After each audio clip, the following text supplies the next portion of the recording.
Chapter 1. Maria Edgem, who was a very young girl, sat in the church vestry beside a window during the weekly prayer meeting. As was the custom, a young man had charge of the meeting, and he stood with a sort of embarrassed dignity on the little platform behind the desk. He was reading a selection from the Bible. Maria heard him drone out in a scarcely audible voice, "Whom the Lord loveth, he chasteneth," and then she heard, in a quick response, a soft sob from the seat behind her. She knew who sobbed: Mrs. Jasper Cohn, who had lost her baby the week before. The odor of crepe came in Maria's face, making a species of discordance with the fragrance of the summer night, which came in at the open window. Maria felt irritated by it, and she wondered why Mrs. Cohn felt so badly about the loss of her baby. It had always seemed to Maria a most unattractive child, large-headed, flabby, and mottled, with ever an open mouth of resistance and a loud wail of opposition to existence in general. Maria felt sure that she could never have loved such a baby. Even the unfrequent smiles of that baby had not been winning. They had seemed reminiscent of the commonest and coarsest things of life, rather than of heavenly innocence.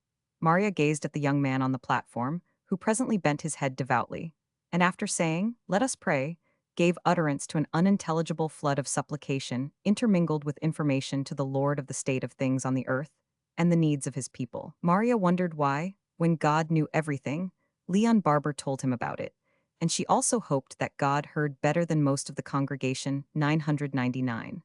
But she looked with a timid wonder of admiration at the young man himself. He was so much older than she that her romantic fancies, which even at such an early age had seized upon her, never included him. She as yet dreamed only of other dreamers like herself, Wollaston Leigh, for instance, who went to the same school and was only a year older. Maria had made sure that he was there, by a glance, directly after she had entered. Then she never glanced at him again, but she wove him into her dreams along with the sweetness of the midsummer night and the morally tuneful atmosphere of the place. She was utterly innocent. Her farthest dreams were white, but she dreamed. She gazed out of the window through which came the wind on her little golden-cropped head. She wore her hair short in cool puffs, and she saw great, plumy masses of shadow, themselves like the substance of which dreams were made. The trees grew thickly down the slope, which the church crowned, and at the bottom of the slope rushed the river, which she heard like a refrain through the intermittent soughing of the trees. A whippoorwill was singing somewhere out there, and the katydids shrieked so high that they almost surmounted dreams. She could smell wild grapes and pine and other mingled odors of unknown herbs, and the earth itself. There had been a hard shower that afternoon, and the earth still seemed to cry out with pleasure because of it. Maria had worn her old shoes to church, lest she spoil her best ones, but she wore her pretty pink gingham gown, and her hat with a wreath of rosebuds, and she felt to the utmost the attractiveness of her appearance. She, however, felt somewhat conscience-stricken on account of the pink gingham gown. It was a new one, and her mother had been obliged to have it made by a dressmaker, and had paid $3 for that, beside the trimmings, which were lace and ribbon. Maria wore the gown without her mother's knowledge. She had in fact stolen down the back stairs on that account, and gone out the south door in order that her mother should not see her. Maria's mother was ill lately, and had not been able to go to church, nor even to perform her usual tasks. She had always made Maria's gowns herself until this pink gingham. Maria's mother was originally from New England, and her conscience was abnormally active. Her father was of New Jersey, and his conscience, while no one would venture to say that it was defective, did not in the least interfere with his enjoyment of life. "Oh, well, Abby," her father would reply easily, when her mother expressed her distress that she was unable to work as she had done, "we shall manage somehow. Do not worry, Abby." Worry in another irritated him even more than in himself. "Well, Maria cannot help much while she is in school. She is a delicate little thing, and sometimes I am worried about her." "Oh, Maria cannot be expected to do much while she is in school," her father said, easily. "We will manage somehow, only for heaven's sake do not worry." Then Maria's father had taken his hat and gone down street. He always went down street of an evening. Maria, who had been sitting on the porch, had heard every word of the conversation which had been carried on in the sitting room that very evening. It did not alarm her at all because her mother considered her delicate. Instead, she had a vague sense of distinction on account of it. It was as if she realized being a flower rather than a vegetable. She thought of it that night as she sat in meeting. She glanced across at a girl who went to the same school, a large, heavily built child with a coarseness of grain showing in every featurine a sense of superiority, at once exalted and humiliated her. She said to herself that she was much finer and prettier than Lottie Sears, but that she ought to be thankful and not proud because she was. She felt vain, but she was sorry because of her vanity. She knew how charming her pink gingham gown was, but she knew that she ought to have asked her mother if she might wear it. She knew that her mother would scold Hirsch had a ready tongue, and she realized that she would deserve it. She had put on the pink gingham on account of Wollaston Lee, who was usually at prayer meeting. That, of course, she could not tell her mother. There are some things too sacred for little girls to tell their mothers. She wondered if Wollaston would ask leave to walk home with her. She had seen a boy step out of a waiting file at the vestry door to a blushing girl, and had seen the girl, with a coy readiness, slip her hand into the waiting crook of his arm and walk off, and she had wondered when such bliss would come to her. It never had. She wondered if the pink gingham might bring it to pass tonight. The pink gingham was as the mating plumage of a bird. All unconsciously, she glanced sideways over the fall of lace-trimmed pink ruffles at her slender shoulders at Wollaston Lee. He was gazing straight at Miss Sloane, Miss Ida Sloane, who was the school teacher, and his young face wore an expression of devotion. Maria's eyes followed his. She did not dream of being jealous. Miss Sloane seemed too incalculably old to her for that. She was not so very old, in her early 30s, but the early 30s to a young girl are venerable. Miss Ida Sloane was called a beauty. She, as well as Maria, wore a pink dress, at which Maria privately wondered. The teacher seemed to her too old to wear pink. She thought she ought wear black like her mother. Miss Sloane's pink dress had knots of black velvet about it which accentuated it. Even as Miss Sloane's face was accentuated by the clear darkness of her eyes and the black puff of her hair above her finely arched brows. Her cheeks were of the sweetest red, not pink, but red, which seemed a further tone of the pink of her attire, and she wore a hat encircled with a wreath of red roses. Maria thought that she should have worn a bonnet. Maria felt an odd sort of instinctive antagonism for her. She wondered why Wollaston looked at the teacher so instead of at herself. She gave her head a charming cant and glanced again, but the boy still had his eyes fixed upon the elder woman, with that rapt expression which is seen only in the eyes of a boy upon an older woman, and which is primeval, involving the adoration and awe of womanhood itself. The boy had not reached the age when he was capable of falling in love, but he had reached the age of adoration, and there was nothing in little Maria Edgem in her pink gingham, with her shy, sidelong glances to excite it. She was only a girl, the other was a goddess. His worship of the teacher interfered with Wollaston's studies. He was wondering as he sat there if he could not walk home with her that night, if by chance any man would be in waiting for her. How he hated that imaginary man. He glanced around, and as he did so, the door opened softly, and Harry Edgem, Maria's father, entered. He was very late, but he had waited in the vestibule in order not to attract attention, until the people began singing a hymn, Jesus, lover of my soul, to the tune of When the Swallows Homeward Fly. He was a distinctly handsome man. He looked much younger than Maria's mother, his wife. People said that Harry Edgem's wife might, from her looks, have been his mother. She was a tall, dark, rather harsh-featured woman. In her youth she had had a beauty of color. Now that had passed, and she was sallow, and she disdained to try to make the most of herself, to soften her stern face by a judicious arrangement of her still plentiful hair. She strained it back from her hollow temples and fastened it securely on the top of her head. She had a scorn of fashions in hair or dress except for Maria. Maria is young, she said, with an ineffable expression of love and pride, and a tincture of defiance, as if she were defying her own age in the ownership of the youth of her child. She was like a rosebush which possessed a perfect bud of beauty, and her own long dwelling upon the earth could on account of that be ignored. But Maria's father was different. He was quite openly a vain man. He was handsome, and he held fast to his youth and would not let it pass by. His hair, curling slightly over temples boyish in outlines, although marked, was not in the least gray. His mustache was carefully trimmed. After he had seated himself unobtrusively in a rear seat, he looked around for his daughter, who saw him with dismay. Now, she thought, her chances of Wollaston Lee walking home with her were lost. Father would go home with her. Her mother had often admonished Harry Edgem that when Maria went to meeting alone, he ought to be in waiting to go home with her, and he obeyed his wife, generally speaking, unless her wishes conflicted too strenuously with his own. He did not in the least object tonight, for instance, to dropping late into the prayer meeting. There were not many people there, and all the windows were open, and there was something poetical and sweet about the atmosphere. Besides, the singing was unusually good for such a place. Above all the other voices arose Ida Sloane's sweet soprano. She sang like a bird. Her voice, although not powerful, was thrillingly sweet.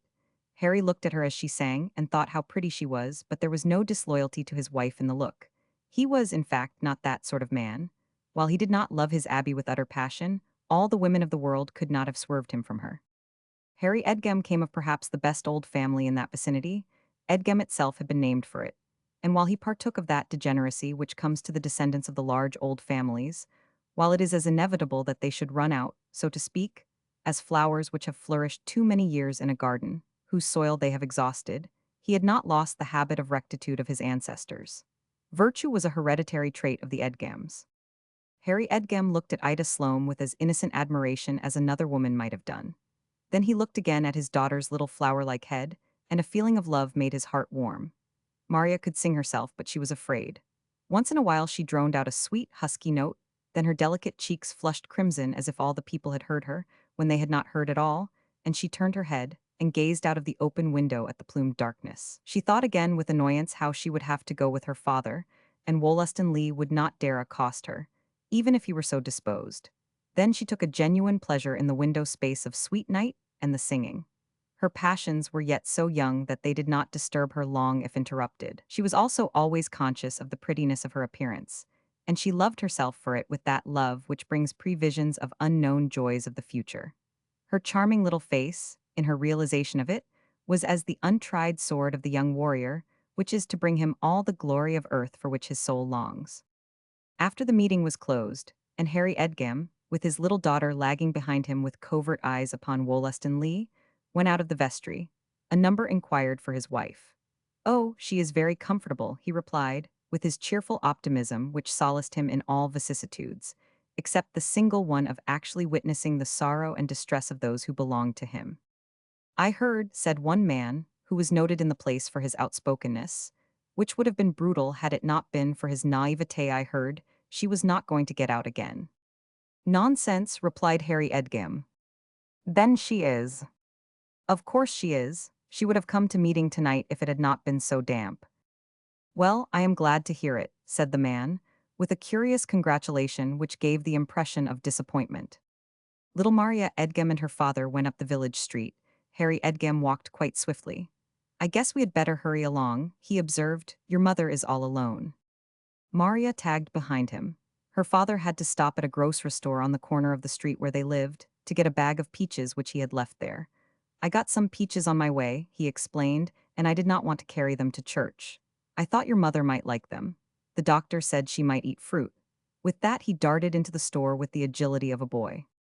Maria stood on the dusty sidewalk in the glare of electric light and waited.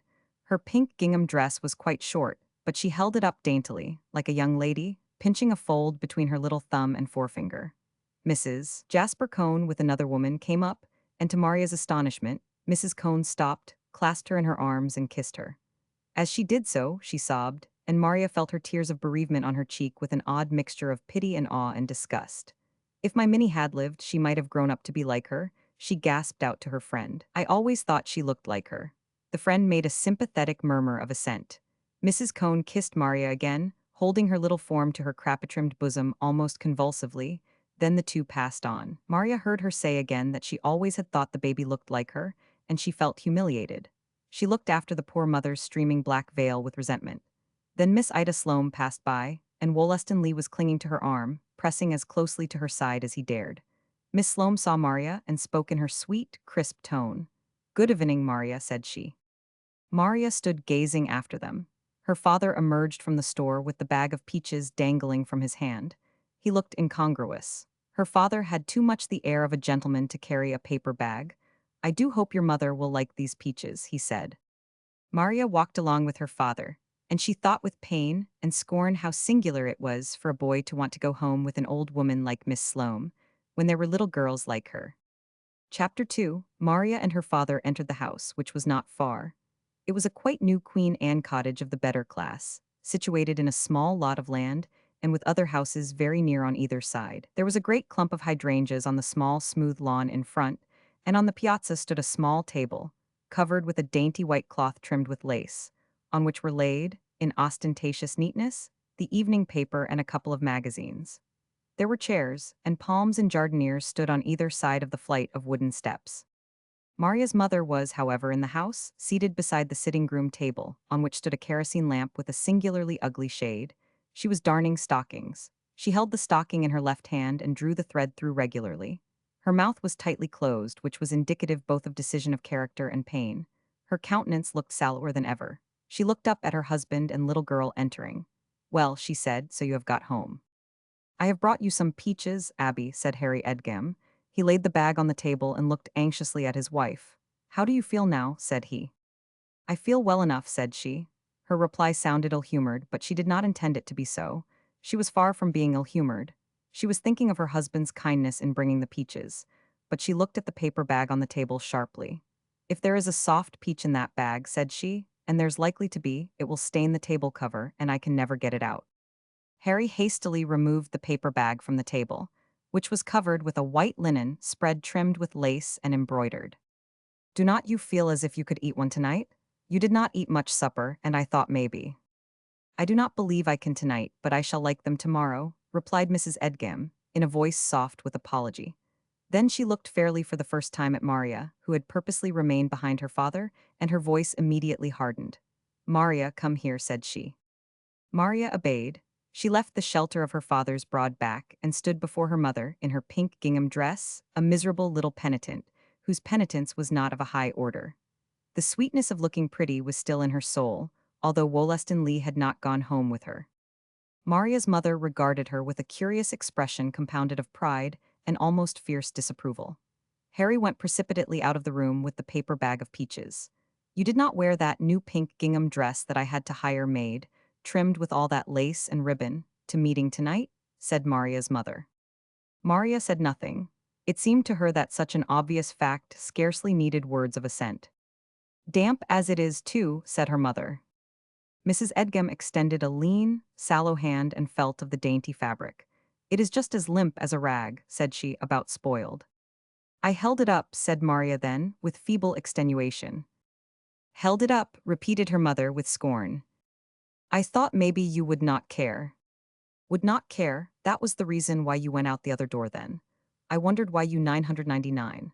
Putting on that new pink gingham dress that I had to hire made, trimmed with all that lace and ribbon, and wearing it out in the evening, damp as it is tonight. I do not see what you were thinking of, Maria Edgam." Maria looked down disconsolately at the lace-trimmed ruffles on her skirt, but even then she thought how pretty it was, and how pretty she must look herself standing so forlornly before her mother. She wondered how her mother could scold her when she was her own daughter, and looked so sweet. She still felt the damp coolness of the night on her cheeks, and realized a bloom on them like that of a wild rose. But Mrs. Edgam continued.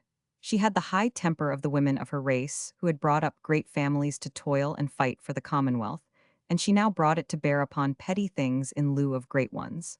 Besides, her illness made her irritable. She found a certain relief from her constant pain in scolding this child of her heart, whom secretly she admired as she admired no other living thing. Even as she scolded, she regarded her in the pink dress with triumph. "I should think you would be ashamed of yourself, Maria Edgam," said she, in a high voice. Harry Edgam, who had deposited the peaches in the icebox and had been about to enter the room, retreated. He went out the other door himself and round upon the piazza, when presently the smoke of his cigar stole into the room. Then Mrs. Edgam included him in her wrath. "You and your father are just alike," said she, bitterly. "You both of you will do just what you want to, whether or no. He will smoke, though he knows it makes me worse, besides costing more than he can afford, and you will put on your best dress without asking leave, and wear it out in a damp night and spoil it."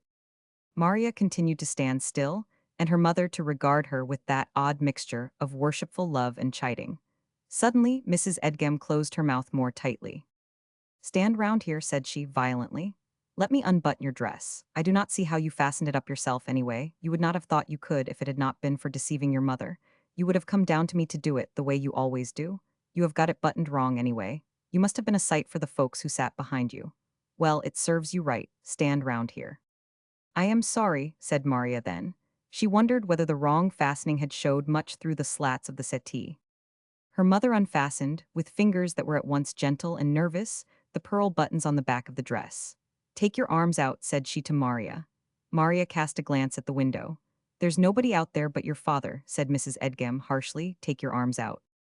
Maria took her arms out of the fluffy mass and stood revealed in her little, scantily trimmed underwaist, a small, childish figure, with the utmost delicacy of articulation as to shoulder blades and neck.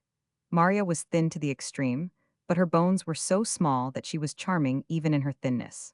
Her little, beautifully modeled arms were as charming as a fairy's. "Now slip off your skirt," ordered her mother, and Maria complied and stood in her little white petticoat, with another glance of the exaggerated modesty of little girlhood at the window. "Now," said her mother, "you go and hang this up in the kitchen where it is warm, on that nail on the outside door, and maybe some of the creases will come out. I have heard they would. I hope so, for I have got about all I want to do without ironing this dress all over." Maria gazed at her mother with sudden compunction and anxious love. After all, she loved her mother down to the depths of her childish heart. It was only that long custom had so inured her to the loving that she did not always realize the warmth of her heart because of it. "Do you feel sick tonight, mother?" she whispered. "No sicker than usual," replied her mother. Then she drew the delicate little figure close to her and kissed her with a sort of passion. "May the Lord look out for you," she said, "if you should happen to outlive me. I do not know what would become of you, Maria. You are so heedless, wearing your best things every day and everything." Maria's face paled. "Mother, you're not any worse?" said she in a terrified whisper. "No, I am not a mite worse. Run along, child, and hang up your dress, then go to bed. It's after 9 o'clock." It did not take much at that time to reassure Maria. She had inherited something of the optimism of her father. She carried her pink dress into the kitchen, with wary eyes upon the windows, and hung it up as her mother had directed. On her return, she paused a moment at the foot of the stairs in the hall, between the dining room and sitting room. Then, obeying an impulse, she ran into the sitting room and threw her soft little arms around her mother's neck. "I am real sorry I wore that dress without asking you, mother," she said. "I will not again, honest." "Well, I hope you will remember," replied her mother. "If you wear the best you have common, you will never have anything." Her tone was chiding, but the look on her face was infinitely caressing. She thought privately that never was such a darling as Maria. She looked at the softly flushed little face, with its topknot of gold, the delicate fairness of the neck and slender arms, and she had a rapture of something more than possession. The beauty of the child irradiated her very soul, the beauty and the goodness, for Maria never disobeyed, but she was sorry afterwards, and somehow glorified faults seemed lovelier than cold virtues. "Well, run upstairs to bed," said she. "Be careful of your lamp." When Maria was in her own room, she set the lamp on the dresser and gazed upon her face reflected in the mirror. That was her nightly custom, and might have been regarded as a sort of fetish worship of self.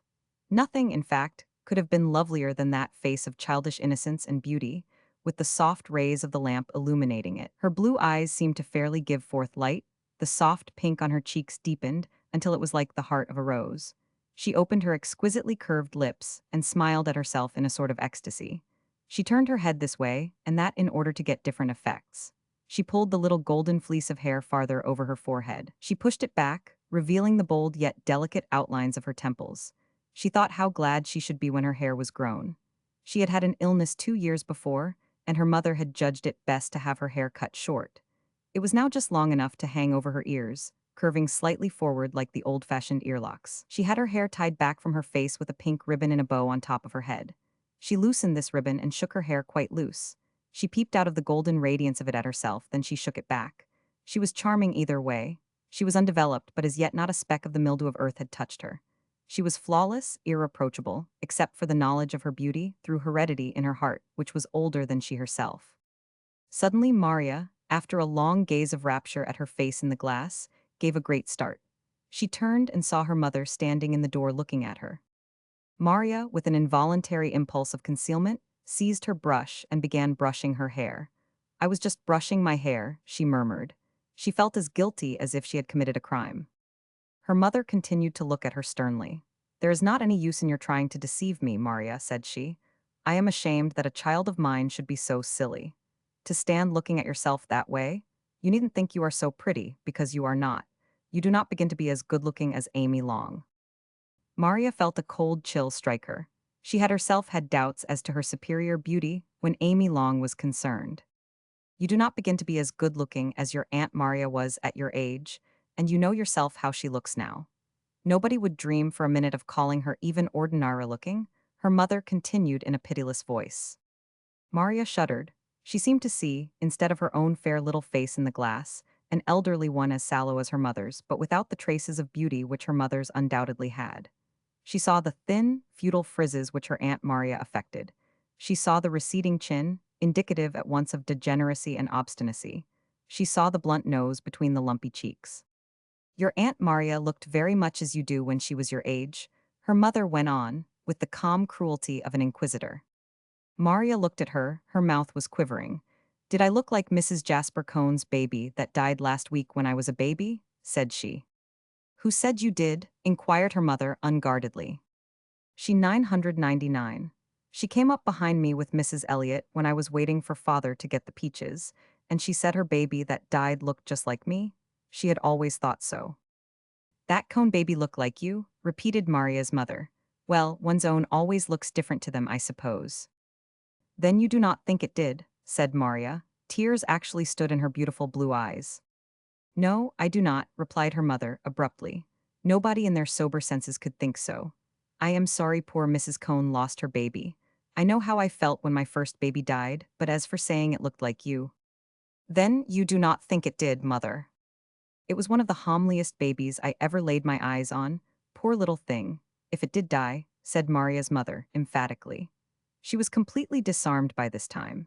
But when she saw Maria glance again at the glass, she laid hold of her moral weapons, the wielding of which she believed to be for the best spiritual good of her child. Your Aunt Maria was very much better looking than you at her age, she repeated firmly. Then, at the sight of the renewed quiver around the sensitive little mouth, her heart melted. Get out of your clothes and into your nightgown, and get to bed, child, said she. You look well enough. If you only behave as well as you look, that is all that is necessary. Chapter 3. Maria fell asleep that night with the full assurance that she had not been mistaken concerning the beauty of the little face which she had seen in the looking-glass. All that troubled her was the consideration that her Aunt Maria, whose homely face seemed to glare out of the darkness at her, might have looked just as she did when she was her age. She hoped, and then she hoped that the hope was not wicked, that she might die young rather than live to look like her Aunt Maria. She pictured with a sort of pleasurable horror what a lovely little waxen image she would look now, laid away in a nest of white flowers. She had only just begun to doze when she awoke with a great start. Her father had opened her door and stood calling her. Maria, he said, in an agitated voice. Maria sat up in bed. Oh, father, what is it? Said she, and a vague horror chilled her. Get up and slip on something and go into your mother's room, said her father, in a gasping sort of voice. I have got to go for the doctor. Maria put one slim little foot out of bed. Oh, father, she said, is mother sick? Yes, she is very sick, replied her father. His voice sounded almost savage. It was as if he were furious with his wife for being ill, furious with Maria, with life and death itself. In reality, he was torn almost to madness with anxiety. Slip on something so you will not catch cold, said he, in his irritated voice. I do not want another one down. Maria ran to her closet and pulled out a little pink wrapper. Oh, father, is mother very sick? She whispered again. Yes, she is very sick. I am going to have another doctor tomorrow, replied her father, still in that furious, excited voice which the sick woman must have heard.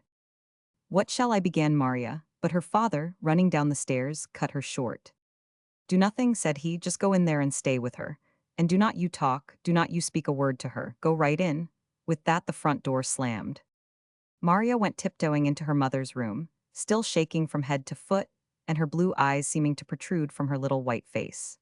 Even before she entered her mother's room, she became conscious of a noise, something between a wail and a groan. It was indescribably terrifying. It was like nothing which she had ever heard before. It did not seem possible that her mother, that anything human, in fact, was making such a noise, and yet no animal could have made it, for it was articulate. Her mother was in fact both praying and repeating verses of scripture, in that awful voice which was no longer capable of normal speech, but was compounded of wail and groan. Every sentence seemed to begin with a groan and ended with a long drawn-out wail. Maria went close to her mother's bed and stood looking at her. Her poor little face would have torn her mother's heart with its piteous terror had she herself not been in such agony. Maria did not speak. She remembered what her father had said. As her mother lay there, stretched out stiff and stark, almost as if she were dead, Maria glanced around the room as if for help. She caught sight of a bottle of cologne on the dresser, one which she had given her mother herself the Christmas before. She had bought it out of her little savings of pocket money. Maria went unsteadily over to the dresser and got the cologne. She also opened a drawer and got out a clean handkerchief. She became conscious that her mother's eyes were upon her, even although she never ceased for a moment her cries of agony. What are you, dog? Asked her mother in her dreadful voice. Just getting some cologne to put on your head, to make you feel better, mother, replied Maria, piteously. She thought she must answer her mother's question in spite of her father's prohibition. Her mother seemed to take no further notice. She turned her face to the wall. Have mercy upon me, O Lord, according to thy loving kindness, according to the multitude of thy tender mercies, she shrieked out. Then the words ended with a long drawn-out "oh." Had Maria not been familiar with the words, she could not have understood them. Not a consonant was fairly sounded, the vowels were elided. She went, feeling as if her legs were sticks, close to her mother's bed, and opened the cologne bottle with hands which shook like an old man's with the palsy. She poured some cologne on the handkerchief and a pungent odor filled the room. She laid the wet handkerchief on her mother's sallow forehead. Then she recoiled, for her mother, at the shock of the coldness, experienced a new and almost insufferable spasm of pain. "Let me alone," she wailed, and it was like the howl of a dog. Maria slunk back to the dresser with the handkerchief and the cologne bottle. Then she returned to her mother's bedside and seated herself there in a rocking chair. A lamp was burning over on the dresser, but it was turned low. Her mother's convulsed face seemed to waver in unaccountable shadows. Maria sat, not speaking a word but quivering from head to foot, and her mother kept up her prayers and her verses from Scripture. Maria herself began to pray in her heart. She said it over and over to herself in unutterable appeal and terror. "O Lord, please make Mother well. Please make her well." She prayed on, although the groaning wail never ceased. Suddenly her mother turned and looked at her and spoke quite naturally. "Is that you?" she said. "Yes, mother, I am so sorry you are sick. Father has gone for the doctor." "You have not got on enough," said her mother, still in her natural voice. "I have got on my wrapper." "That is not enough," getting up right out of bed so. "Go and get my white crocheted shawl out of the closet and put it over your shoulders." Maria obeyed. While she was doing so, her mother resumed her cries. She said the first half of the 23rd Psalm, then she looked again at Maria seating herself beside her, and said, in her own voice, rested as it were by love from the very depths of mortal agony. "Have you got your stockings on?" said she. "Yes, ma'am, and my slippers." Her mother said no more to her. She resumed her attention to her own misery with an odd, small gesture of despair. The cries never ceased. Maria still prayed. It seemed to her that her father would never return with the doctor. It seemed to her, in spite of her prayer, that all hope of relief lay in the doctor, and not in the Lord. It seemed to her that the doctor must help her mother. At last she heard wheels, and in her joy, she spoke in spite of her father's injunction. "There's the doctor now," said she. "I guess he's bringing father home with him." Again her mother's eyes opened with a look of intelligence. Again she spoke in her natural voice. She looked towards the clothes which she had worn during the day, on a chair. "Put my clothes in the closet," said she, but her voice strained terribly on the last word. Maria flew and hung up her mother's clothes in the closet just before her father and the doctor entered the room. As she did so, the tears came for the first time. She had a ready imagination. She thought to herself that her mother might never put on those clothes again. She kissed the folds of her mother's dress passionately, and emerged from the closet, the tears streaming down her face, all the muscles of which were convulsed. The doctor, who was a young man, with a handsome, rather hard face, glanced at her before even looking at the moaning woman in the bed. He said something in a low tone to her father, who immediately addressed her. "Go right into your own room, and stay there until I tell you to come out, Maria," said he, still in that angry voice, which seemed to have no reason in it. It was the dumb anger of the race against fate, which included and overran individuals in its way, like Juggernaut. At her father's voice, Maria gave a hysterical sob and fled. A sense of injury tore her heart, as well as her anxiety. She flung herself face downward on her bed and wept. After a while she turned over on her back and looked at the room. Not one little thing in the whole apartment, but served to rack her very soul with the consideration of her mother's love, which she was perhaps about to lose forever. The dainty curtains at the windows, the scarf on the dresser, the chintz cover on a chair, every one her mother had planned. She could not remember how much her mother had scolded her, only how much she had loved her. At the moment of death, the memory of love reigns triumphant over all else, but she still felt the dazed sense of injury that her father should have spoken so to her. She could hear the low murmur of voices in her mother's room across the hall. Suddenly, the cries and moans ceased. A great joy irradiated the child. She said to herself that her mother was better, that the doctor had given her something to help her.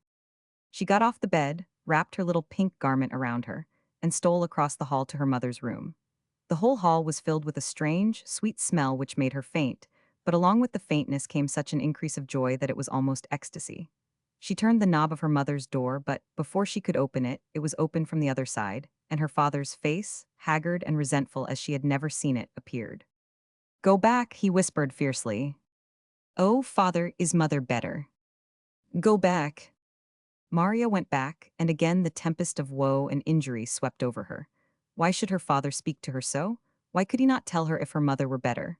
She sat in her little rocking chair beside the window and looked out at the night. She was conscious of a terrible sensation which seemed to have its starting point at her heart, but which pervaded her whole body, her whole consciousness. She was conscious of such misery, such grief, that it was like a weight and a pain. She knew now that her mother was no better, that she might even die. She heard no more of the cries and moans, and somehow now, the absence of them seemed harder to bear than they themselves had been. Suddenly she heard her mother's door open. She heard her father's voice and the doctor's in response, but she still could not distinguish a word. Presently she heard the front door open and close softly. Then her father hurried down the steps and got into the doctor's buggy and drove away. It was dark, but she could not mistake her father. She knew that he had gone for another doctor, probably Dr. Williams, who lived in the next town and was considered very skillful. The other doctor was remaining with her mother. She did not dare leave her room again. She sat there watching an hour, and a pale radiance began to appear in the east which her room faced. It was like dawn in another world. Everything had so changed to her. The thought came to her that she might go downstairs and make some coffee if she only knew how. Her father might like some when he returned. But she did not know how, and even if she had, she dared not leave her room again. The pale light in the east increased. Suddenly rosy streamers, almost like northern lights, were flung out across the sky.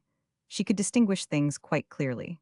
She heard the rattle of wheels and thought it was her father returning with Dr. Williams, but instead it was the milkman in his yellow cart. He carried a bottle of milk around to the south door. There was something horribly ghastly in that everyday occurrence to the watching child. She realized the interminable moving on of things, in spite of all individual sufferings, as she would have realized the revolution of a wheel of torture. She felt that it was simply hideous that the milk should be left at the door that morning, just as if everything was as it had been. When the milkman jumped into his wagon, whistling, it seemed to her as if he were doing an awful thing. The milk wagon stopped at the opposite house, then moved on out of sight down the street. She wished to herself that the milkman's horse might run away while he was at some door. The rancor which possessed her father, the kicking against the pricks, was possessing her. She felt a futile rage, like that of some little animal trodden underfoot. A boy whom she knew ran past whooping, with a tin pail after the milkman. Evidently his mother wanted some extra milk. The sun was reflected on the sides of the swinging pail, and the flash of light seemed to hurt her, and she felt the same unreasoning wrath against the boy. Why was not Willie Royce's mother desperately sick, like her mother, instead of simply sending for extra milk? The health and the daily swing of the world in its arc of space seemed to her like a direct insult. At last it occurred to her that she ought to dress herself. She left the window, brushed her hair, braided it, and tied it with a blue ribbon, and put on her little blue gingham gown which she commonly wore mornings. Then she sat by the window again. It was not very long after that that she saw the doctor coming, driving fast. Her father was with him, and between them sat a woman. She recognized the woman at once. She was a trained nurse who lived in Edgam. They have got Miss Bell, she thought. Mother must be awful sick. She knew that Miss Bell's wages were $25 a week, and that her father would not have called her in except in an extreme case. She watched her father help out the woman, who was stout and middle-aged and much larger than he. Miss Bell had a dress-suit case, which her father tugged painfully into the house. Miss Bell followed him. She heard his key turn in the lock while the doctor fastened his horse. She saw the doctor, who was slightly lame, limp around to the buggy after his horse was tied, and take out 2 cases. She hated him while he did it. She felt intuitively that something terrible was to come to her mother because of those cases. She watched the doctor limp up the steps with positive malevolence. If he is such a smart doctor, why does not he cure himself? She asked. She heard steps on the stairs, then the murmur of voices, and the sound of the door opening into her mother's room. A frightful sense of isolation came over her. She realized that it was infinitely worse to be left by herself outside, suffering, than outside happiness. She tried again to pray, then she stopped. It is no good praying, she reflected. God did not stop mother's pain. It was only stopped by that stuff I smelled out in the entry. She could not reason back of that. Her terror and misery brought her up against a dead wall. It seemed to her presently that she heard a faint cry from her mother's room, then she was quite sure that she smelled that strange, sweet smell even through her closed door. Then her father opened her door abruptly, and a great whiff of it entered with him, like some ghost of pain and death.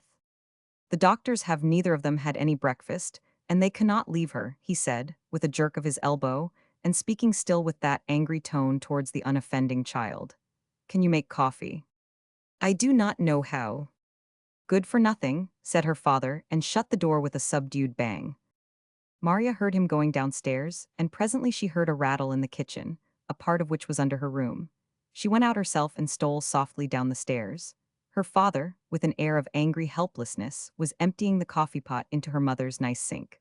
Maria stood trembling at his elbow. I do not believe that's where mother empties it, she ventured. It has got to be emptied somewhere, said her father, and his tone sounded as if he swore. Maria shrank back. They have got to have some coffee anyhow. Maria's father carried the coffee pot over to the stove, in which a freshly kindled fire was burning, and set it on it in the hottest place. Maria stealthily moved it back while he was searching for the coffee in the pantry. She did not know much, but she did know that an empty coffee pot on such a hot place would come to ruin. Her father emerged from the pantry with a tinkanister in his hand. I have sent a telegram to our Aunt Maria for her to come right on, said he, but she cannot get here before afternoon. I do not suppose you know how much coffee your mother puts in. I do not suppose you know about anything. Maria realized dimly that she was a scapegoat, but there was such terrible suffering in her father's face that she had no impulse to rebel. She smelled of the canister which her father held out towards her with a nervously trembling hand. Why, father, this is tea. It is not coffee, said she.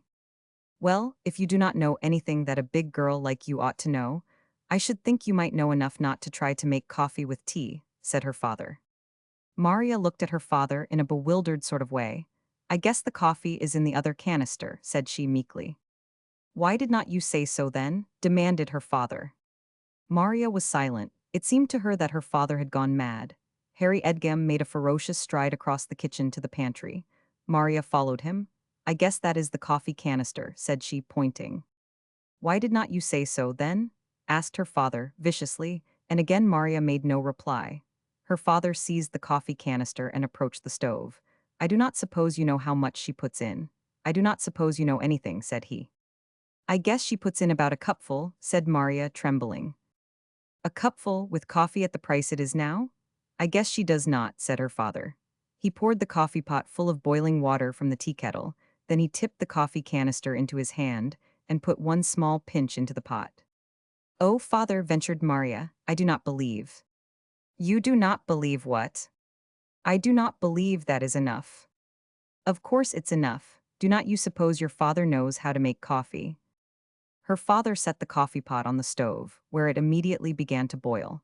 Then he carried back the canister into the pantry and returned with a pan full of eggs. You can set the table, I suppose, anyhow? Said he. You know enough to do as much as that. Yes, I can do that, replied Maria, with alacrity, and indeed she could. Her mother had exacted some small household tasks from her, and setting the table was one of them. She hurried into the dining room and began setting the table with the pretty blue-flowered ware that her mother had been so proud of. She seemed to feel tears in her heart when she laid the plates, but none sprang to her eyes. Somehow, handling these familiar inanimate things was the acutest torture. Presently she smelled eggs burning. She realized that her father was burning up the eggs in his utter ignorance of cookery. She thought privately that she did not believe but she could cook the eggs, but she dared not go out in the kitchen. Her father, in his anxiety, had actually reached ferocity. He had always petted her in his easy-going fashion, now he terrified her. She dared not go out there. All at once, as she was getting the clean napkins from the sideboard, she heard the front door open, and one of the neighbors, Mrs. Jonas White, entered without knocking. She was a large woman and carelessly dressed, but her great face was beaming with kindness and pity. I just heard how bad your ma was, she said, in a loud whisper, and I run right over. I thought Meb, how is she? She is very sick, replied Maria. She felt at first an impulse to burst into tears before this broadside of sympathy, then she felt stiff. You are as white as a sheet, said Mrs. White. Who is burnin' eggs out there? She pointed to the kitchen. Father. Lord, who's upstairs? Miss Bell and the doctors. They have sent for Aunt Maria, but she cannot come before afternoon. Mrs. White fastened a button on her waist. Well, I will stay till then, said she. Lillian can get along all right. Lillian was Mrs. White's 18-year-old daughter. Mrs. White opened the kitchen door. How is she? She said in a hushed voice to Harry Edgem, frantically stirring the burned eggs, which sent up a monstrous smoke and smell. As she spoke, she went over to him, took the frying pan out of his hands, and carried it over to the sink. She is a very sick woman, replied Harry Edgem, looking at Mrs. White with a measure of gratitude. You have got Dr. Williams and Miss Bell, Maria says. Yes. Maria says her aunt is coming. Yes, I sent a telegram. Well, I will stay till she gets here, said Mrs. White, and again that expression of almost childish gratitude came over the man's face. Mrs. White began scraping the burned eggs off the pan. "They have not had any breakfast," said Harry, looking upward. "And they do not dare leave her." "No." "Well, you just go and do anything you want to. Maria and I will get the breakfast." Mrs. White spoke with a kindly, almost humorous inflection. Maria felt that she could go down on her knees to her. "You are very kind," said Harry Edgam, and he went out of the kitchen as one who beats a retreat before superior forces. "Maria, you just bring me the eggs and a clean cup," said Mrs. White. "Poor man, trying to cook eggs," said she of Maria's father after he had gone. She was one of the women who always treat men with a sort of loving pity, as if they were children. "Here is some nice bacon," said she, rummaging in the pantry. "The eggs will be real nice with bacon. Now, Maria, you look in the ice chest and see if there are any cold potatoes that can be warmed up. There's plenty of bread in the jar, and we will toast that. We will have breakfast in a jiffy. Doctors do have a hard life, and Miss Bell, she ought to have her nourishment too, if she's going to take care of your mother." When Maria returned from the icebox, which stood out in the woodshed with a plate of cold potatoes, Mrs. White was sniffing at the coffee pot. "For goodness sake, who made this?" said she. "Father." "How much did he put in?" "He put in a little pinch." "It looks like water bewitched," said Mrs. White. "Bring me the coffee canister. You know where that is, do not you?" "Yes, ma'am." Maria watched Mrs. White pour out the coffee which her father had made, and start afresh in the proper manner. "Men are awful helpless, poor things," said Mrs. White. "This sink is in an awful condition. Did your father empty all this truck in it?" "Yes, ma'am." "Well, I must clean it out, as soon as I get the other things goin', or the dreen will be stopped up." Mrs. White's English was not irreproachable, but she was masterful. Maria continued to stand numbly in the middle of the kitchen, watching Mrs. White, who looked at her uneasily. "You must be a good girl and trust in the Lord," said she, and she tried to make her voice sharp. "Now, do not stand there lookin' on, just fly round and do somethin'. I do not believe but the dinnin' room needs dustin'. You find somethin' and dust the dinnin' room real nice while I get the breakfast." Maria obeyed, but she did that numbly, without any realization of the task. The morning wore on. The doctors, one at a time, came down, and the nurse came down, and they ate a hearty breakfast. Maria watched them, and hated them because they could eat while her mother was so 99. Miss Bell also ate heartily, and she felt that she hated her. She was glad that her father refused anything except a cup of coffee. As for herself, Mrs. White made her drink an egg beaten up with milk. "If you will not eat your breakfast, you have got to take this," said she. Mrs. White took her own breakfast in stray bites while she was clearing away the table. She stayed and put the house in order until Maria's Aunt Maria arrived. One of the physicians went away. For a short time, Maria's mother's groans and wailings recommenced, then the smell of chloroform was strong throughout the house. "I wonder why they do not give her morphine instead of chloroform," said Mrs. White, while Maria was wiping the dishes. "It is dreadful dangerous to give that, especially if the heart is weak. Well, do not you be scart. I have seen folks enough worse than your mother get well." In the last few hours Maria's face had gotten a hard look. She no longer seemed like a little girl. After a while the doctors went away. "I do not suppose there is much they can do for a while, perhaps," remarked Mrs. White. "And Miss Bell, she is as good as any doctor." Both physicians returned a little after noon, and previously Mrs. Edgam had made her voice of lamentation heard again. Then it ceased abruptly, but there was no odor of chloroform. "They are giving her morphine now, I bet a cookie," Mrs. White said. She, with Maria, was clearing away the dinner table then. "What time do you think your Aunt Maria will get here?" she asked. "About 2:30, Father said," replied Maria. "Well, I am real glad you have got someone like her you can call on," said Mrs. White. "Somebody that ain't ever had no family, and ain't tied. Now I would be willin' to stay right along myself, but I could not leave Lillian any length of time. She ain't never had anything hard put on her, and she ain't any too tough. But your aunt can stay right along till your mother gets well, cannot she?" "I guess so," replied Maria. There was something about Maria's manner which made Mrs. White uneasy. She forced conversation in order to make her speak and do away with that stunned look on her face. All the time now Maria was saying to herself that her mother was going to die, that God could make her well, but he would not. She was conscious of blasphemy, and she took a certain pleasure in it. Her Aunt Maria arrived on the train expected, and she entered the house, preceded by the cabman bearing her little trunk, which she had had ever since she was a little girl. It was the only trunk she had ever owned. Both physicians and the nurse were with Mrs. Edgem when her sister arrived. Harry Edgem had been walking restlessly up and down the parlor, which was a long room. He had not thought of going to the station to meet Aunt Maria, but when the cab stopped before the house, he hurried out at once. Aunt Maria was dressed wholly in black mohair, a little black silk cape, and a black bonnet from which nodded a jetted tuft. "How is she?" Maria heard her say in a hushed voice to her father. Maria stood in the door. Maria heard her father say something in a hushed tone about an operation. Aunt Maria came up the steps with her traveling bag. Harry forgot to take it. She greeted Mrs. White, whom she had met on former visits, and kissed Maria. Maria had been named for her, and been given a silver cup with her name inscribed thereon, which stood on the sideboard, but she had never been conscious of any distinct affection for her. There was a queer, musty odor, almost a fragrance, about Aunt Maria's black clothes. "Take the trunk up the stairs, to the room at the left," said Harry Edgem, "and go as still as you can." The man obeyed, shouldering the little trunk with an odd look. Aunt Maria drew Mrs. White and Maria's father aside, and Maria was conscious that they did not want her to hear.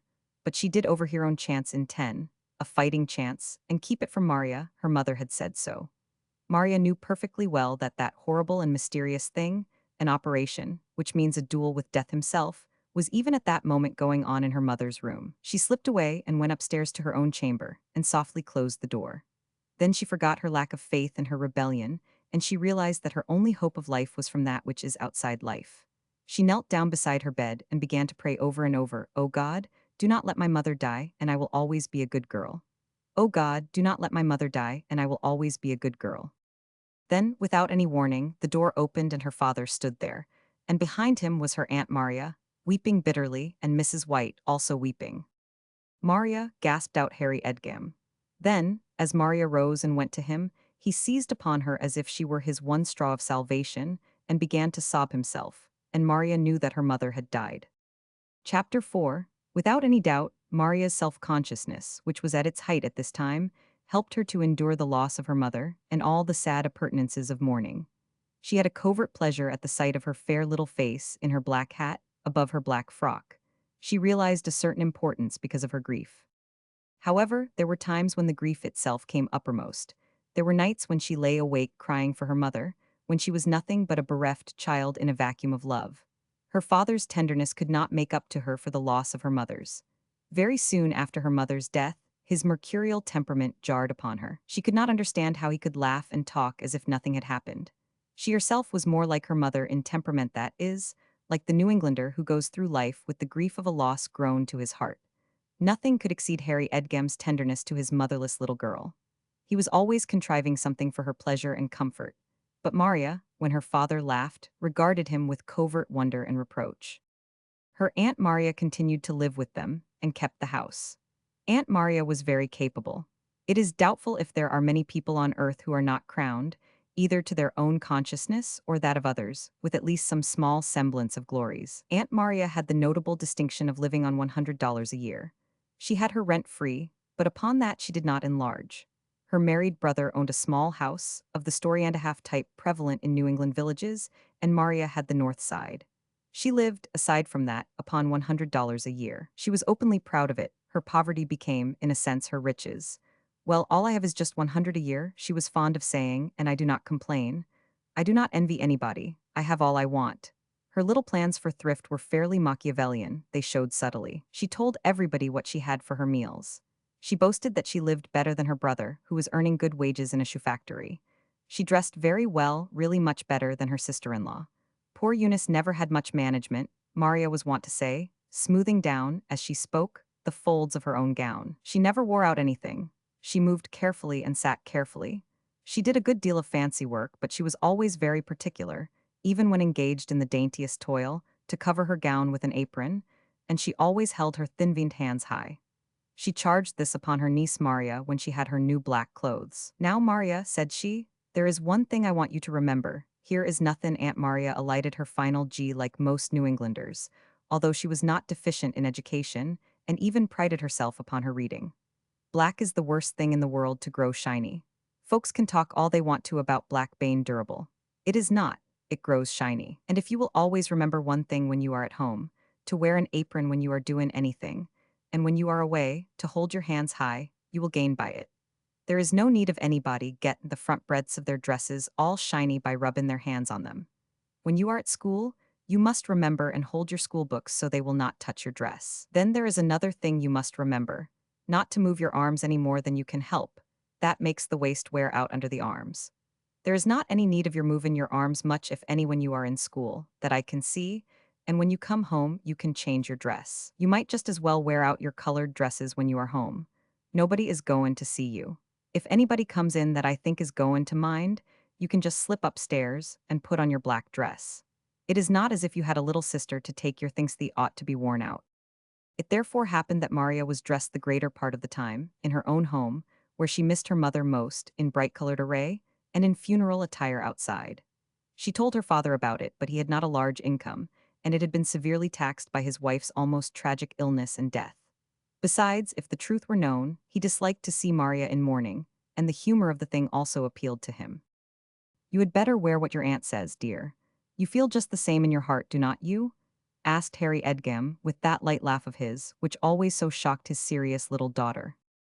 "Yes, sir," she replied with a sob. "Well then, do just as your aunt says, and be a good little girl," said Harry, and he went hastily out on the porch with his cigar. Nothing irritated him so much as to see Maria weep for her mother. He was one of those who wrestle and fight against grief, and to see it thrust in his face by the impetus of another heart exasperated him, although he could say nothing. It may be that, with his temperament, it was even dangerous for him to cherish grief, and for that very reason, he tried to put his dead wife out of his mind, as she had been taken out of his life. "Well, men are different from women," Aunt Maria said to her niece Maria one night, when Harry had gone out on the piazza, after he had talked and laughed a good deal at the submertible. Harry Edgem heard the remark, and his face took on a set expression which it could assume at times. He did not like his sister-in-law, although he disguised the fact. She was very useful. His meals were always on time, the house was as neatly kept as before, and Maria was being trained as she had never been in household duties. Maria was obedient, under silent protest, to her aunt. Often, after she had been bidden to perform some household task, and obeyed, she had gone to her own room and wept and told herself that her mother would never have put such things on her. She had no one in whom to confide. She was not a girl to have unlimited intimates among other girls at school.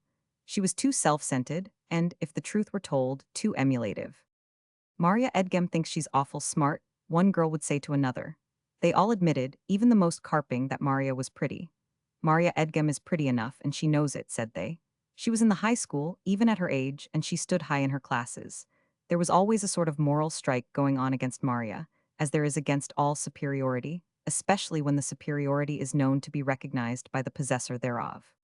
In spite of her prettiness, she was not a favorite even among the boys.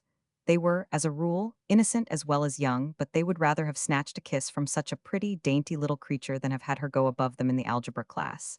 It did not seem fitting. Without knowing it, they were envious.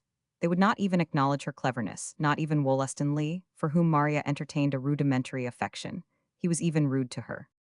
"Maria Edgem is awful stuck-up," he told his mother. He was of that age when a boy tells his mother a good deal, and he was an only child. "She's a real pretty little girl, and her aunt says she is a good girl," replied his mother, who regarded the whole as the antics of infancy. The Lees lived near the Edgems, on the same street, and Mrs. Lee and Aunt Maria had exchanged several calls. They were, in fact, almost intimate. The Lees were at the submertible when Wollaston made his deprecatory remark concerning Maria, and he had been led to do so by the law of sequence. Mrs. Lee had made a remark about Aunt Maria to her husband. "I believe she thinks Harry Edgem will marry her," she said. "That's just like you women, always trumping up something of that kind," replied her husband. His words were rather brusque, but he regarded, while speaking them, his wife with adoration. She was a very pretty woman and looked much younger than her age. "You needn't tell me," said Mrs. Lee. "She's just left off bonnets and got a new hat trimmed with black daisies. Rather light mourning, I call it, when her sister has not been dead a year." "You spiteful little thing," said her husband, still with his adoring eyes on his wife. "Well, it's so anyway." "Well, she would make Harry a good wife, I guess," said her husband, easily, "and she would think more of the girl." It was then that Wollaston got in his remark about poor Maria, who had herself noticed with wonder that her aunt had bought a new hat that spring instead of a bonnet. "Why, Aunt Maria, I thought you always wore a bonnet," said she, innocently, when the hat came home from the milliner's. Nobody except old women are wearing bonnets now, replied her aunt shortly. I saw Mrs. Rufus Jones, who is a good deal older than I, at church Sunday with a hat trimmed with roses. The milliner told me nobody of my age wore a bonnet. Did she know how old you really are, Aunt Maria? Inquired Maria with the utmost innocence. Harry Edgam gave a little chuckle, then came to his sister-in-law's rescue. He had a thankful heart for even small benefits, and Aunt Maria had done a good deal for him and his, and it had never occurred to him that the doing might not be entirely disinterested. Besides, Aunt Maria had always seemed to him, as well as to his daughter, very old indeed. It might have been that the bonnets had had something to do with it. Aunt Maria had never affected fashions beyond a certain epoch, partly from economy, partly from a certain sense of injury. She had said to herself that she was old, she had been passed by, she would dress as one who had. Now her sentiments underwent a curious change. The possibility occurred to her that Harry might ask her to take her departed sister's place. She was older than that sister, much older than he, but she looked in her glass and suddenly her past youth seemed to look forth upon her. The revival of hopes sometimes serves as a tonic. Aunt Maria actually did look younger than she had done, even with her scanty frizzes.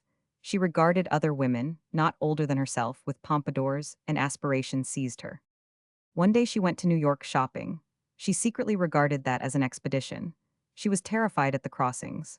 Stout, elderly woman as she was, when she found herself in the whirl of the great city, she became as a small, scared kitten. She gathered up her skirts and fled incontinently across the streets, with policemen looking after her with haughty disapprobation. But when she was told to step lively on the trolley cars, her true self asserted its endurance. I am not going to step in front of a team for you or any other person, she told one conductor, and she spoke with such emphasis that even he was intimidated, and held the car meekly until the team had passed. When Aunt Maria came home from New York that particular afternoon, she had an expression at once of defiance and embarrassment, which both Maria and her father noticed. Well, what did you see in New York, Maria? Asked Harry pleasantly. I saw the greatest lot of folks without manners that I ever saw in my whole life, replied Aunt Maria sharply. Harry Edgum laughed. You will get used to it, he said, easily. Everybody who comes from New England has to take time to like New York. It is an acquired taste. When I do acquire it, I will be equal to any of them, replied Aunt Maria. When I lose my temper, they had better look out. Harry Edgam laughed again. It was the next morning when Aunt Maria appeared at the early breakfast with a pompadour. Her thin frizzes were carefully puffed over a mystery which she had purchased the afternoon before. Maria, when she first saw her aunt, stared open-mouthed. Then she ate her breakfast as if she had seen nothing. Harry Edgam gave one sharp stare at his sister-in-law. Then he said, Got your hair done up a new way, have not you, Maria? Yes, my hat did not set well on my head with my hair the way I was wearing it, replied Aunt Maria with dignity. Still she blushed. She knew that her own hair did not entirely conceal the understructure, and she knew, too, why she wore the pompadour. Harry Edgam recognized the first fact with simple pity that his sister-in-law's hair was so thin. He remembered hearing a hair tonic recommended by another man in the office, and he wondered privately if Maria would feel hurt if he brought some for her. Of the other fact he had not the least suspicion. He said, Well, it's real becoming to you, Maria. I guess I like it better than the other way. I notice all the girls seem to wear their hair so nowadays. Aunt Maria smiled at him gratefully. When her sister had married him, she had wondered what on earth she saw in Harry Edgam. Now he seemed to her a very likable man. When Maria sat in school that morning, her aunt's pompadour diverted her mind from her book. Then she caught Gladys Mann's wondering eyes upon her, and she studied again. While Maria could scarcely be said to have an intimate friend at school, a little girl is a monstrosity who has neither a friend nor a disciple. She had her disciple, whose name was Gladys Mann. Gladys was herself a little outside the pale. Most of her father's earnings went for drink, and Gladys's mother was openly known to take in washing to make both ends meet and keep the girl at school at all.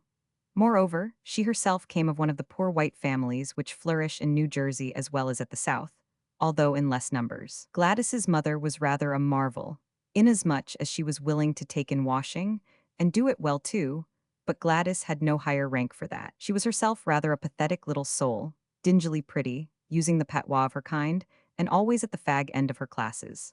Her education, so far, seemed to meet with no practical results in the child herself. Her brain merely filtered learning like a sieve, but she thought Maria Edgam was a wonder, and it was really through her, and her alone, that she obtained any education. What makes you always say of went? Maria would inquire, with a half-kindly, half-supercilious glance at her satellite. What had I ought to say? Gladys would inquire, meekly have came. Have gone, replied Maria with supreme scorn. Then when my mother has came home shall I say she has gone? Inquired Gladys with positive abjectness. Gladys, you are such a ninny, said Maria. Why do not you remember what you learn at school, instead of what you hear at home? I guess I hear more at home than I learn at school, Gladys replied, with an adoring glance at Maria. Maria half despised Gladys, and yet she had a sort of protective affection for her, as one might have for a little clinging animal, and she confided more in her than in anyone else, sure, at least, of an outburst of sympathy. Maria had never forgotten how Gladys had cried the first morning she went to school after her mother died. Every time Gladys glanced at poor little Maria, in her black dress, her head went down on a ring of her little, soiled, cotton-clad arms on her desk, and Maria knew that she was sorrier for her than any other girl in school. Gladys had a sort of innocent and ignorant impertinence. She asked anything which occurred to her, with no reflection as to its effect upon the other party. Say, is it true? She asked that very morning at recess. Is what true? Is your father goin' to marry her? Marry who? Maria turned quite pale and forgot her own grammar. Why, your Aunt Maria's. My Aunt Maria? I guess he is not. Maria left Gladys with an offended strut. However, she reflected on Aunt Maria's pompadour. A great indignation seized her. After this she treated Aunt Maria stiffly, and she watched both her and her father. There was surely nothing in Harry Edgam's behavior to warrant a belief that he contemplated marrying his deceased wife's sister. Sometimes he even, although in a kindly fashion, poked fun at her in Maria's presence. But Aunt Maria never knew it. She was, in fact, impervious to that sort of thing. But Maria came to be quite sure that Aunt Maria had designs on her father. She observed that she dressed much better than she had ever done. She observed the fairly ostentatious attention which she bestowed upon her brother-in-law, and also upon herself when he was present. She even used to caress Maria, in her wooden sort of way, when Harry was by to see. Once Maria repulsed her roughly. I do not like to be kissed and fussed over, said she. You must not speak so to your aunt, said Harry, when Aunt Maria had gone out of the room. I do not know what we should have done without her. You pay her, do not you, father? Asked Maria. Yes, I pay her, said Harry, but that does not alter the fact that she has done a great deal, which money could not buy. Maria gazed at her father with suspicion, which he did not recognize. It had never occurred to Harry Edgam to marry Aunt Maria. It had never occurred to him that she might think of the possibility of such a thing. It was now nearly a year since his wife's death. He himself began to take more pains with his attire. Maria noticed it. She saw her father go out one evening clad in a new, light gray suit, which he had never worn before. She looked at him wonderingly when he kissed her goodbye. Harry never left the house without kissing his little daughter. Why, you have got a new suit, father, she said. Harry blushed. Do you like it, dear? He asked. No, father, I do not like it half as well as a dark one, replied Maria, in a sweet, curt little voice. Her father colored still more and laughed, then he went away. Aunt Maria, to Maria's mind, was very much dressed up that evening. She had on a muslin dress with sprigs of purple running through it, and a purple ribbon around her waist. She made up her mind that she would stay up until her father came home, in that new gray suit, no matter what Aunt Maria should say. However, contrary to her usual custom, Aunt Maria did not mention, at 8:30, that it was time for her to go to bed. It was 9:30, and her father had not come home, and Aunt Maria had said nothing about it. She appeared to be working very interestedly on a sofa cushion which she was embroidering, but her face looked, to Maria's mind, rather woebegone, although there was a shade of wrath in the woe. When the little clock on the sitting-room shelf struck 9:01, Maria looked at her aunt, wondering. Why, I wonder where father has gone so late, she said. Aunt Maria turned, and her voice in reply was both pained and pitiless. Well, you may as well know first as last, said she, and you would better hear it from me than outside. Your father has gone courtin'. Chapter 5. Maria looked at her aunt with an expression of almost idiocy. For the minute, the term Aunt Maria used, especially as applied to her father, had no more meaning for her than a term in a foreign tongue. She was very pale. Courtin, she stammered out vaguely, imitating her aunt exactly, even to the dropping of the final G.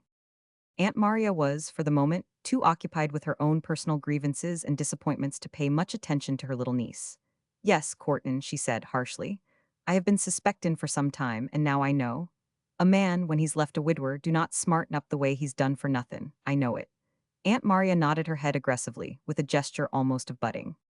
Maria continued to gaze at her, with that pale, almost idiotic expression. It was a fact that she had thought of her father as being as much married as ever, even although her mother was dead. Nothing else had occurred to her. Your father's thinking of getting married again, said Aunt Maria, and you may as well make up your mind to it, poor child. The words were pitying, the tone not. Who? Gasped Maria. I do not know any more than you do, replied Aunt Maria, but I know it's somebody.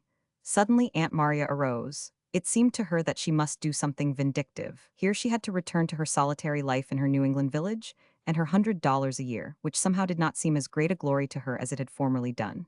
She went to the parlor windows and closed them with jerks, then she blew out the lamp.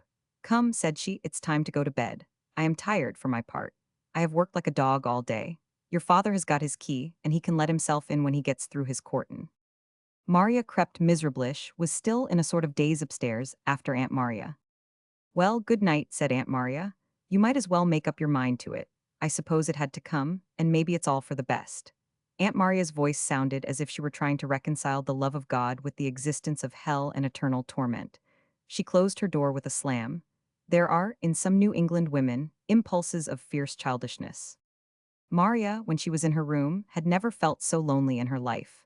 A kind of rage of loneliness possessed her. She slipped out of her clothes and went to bed, and then she lay awake. She heard her father when he returned.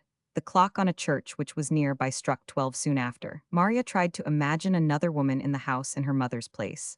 She thought of every eligible woman in Edgam whom her father might select to fill that place, but her little girl ideas of eligibility were at fault. She thought only of women of her mother's age and staidness, who wore bonnets. She could think of only two, one a widow, one a spinster. She shuddered at the idea of either. She felt that she would much rather have had her father marry Aunt Maria than either of those women. She did not altogether love Aunt Maria, but at least she was used to her. Suddenly it occurred to her that Aunt Maria was disappointed, that she felt badly. The absurdity of it struck her strongly, but she felt a pity for her. She felt a common cause with her. After her father had gone into his room, and the house had long been silent, she got up quietly, opened her door softly, and crept across the hall to the spare room, which Aunt Maria had occupied ever since she had been there. She listened and heard a soft sob.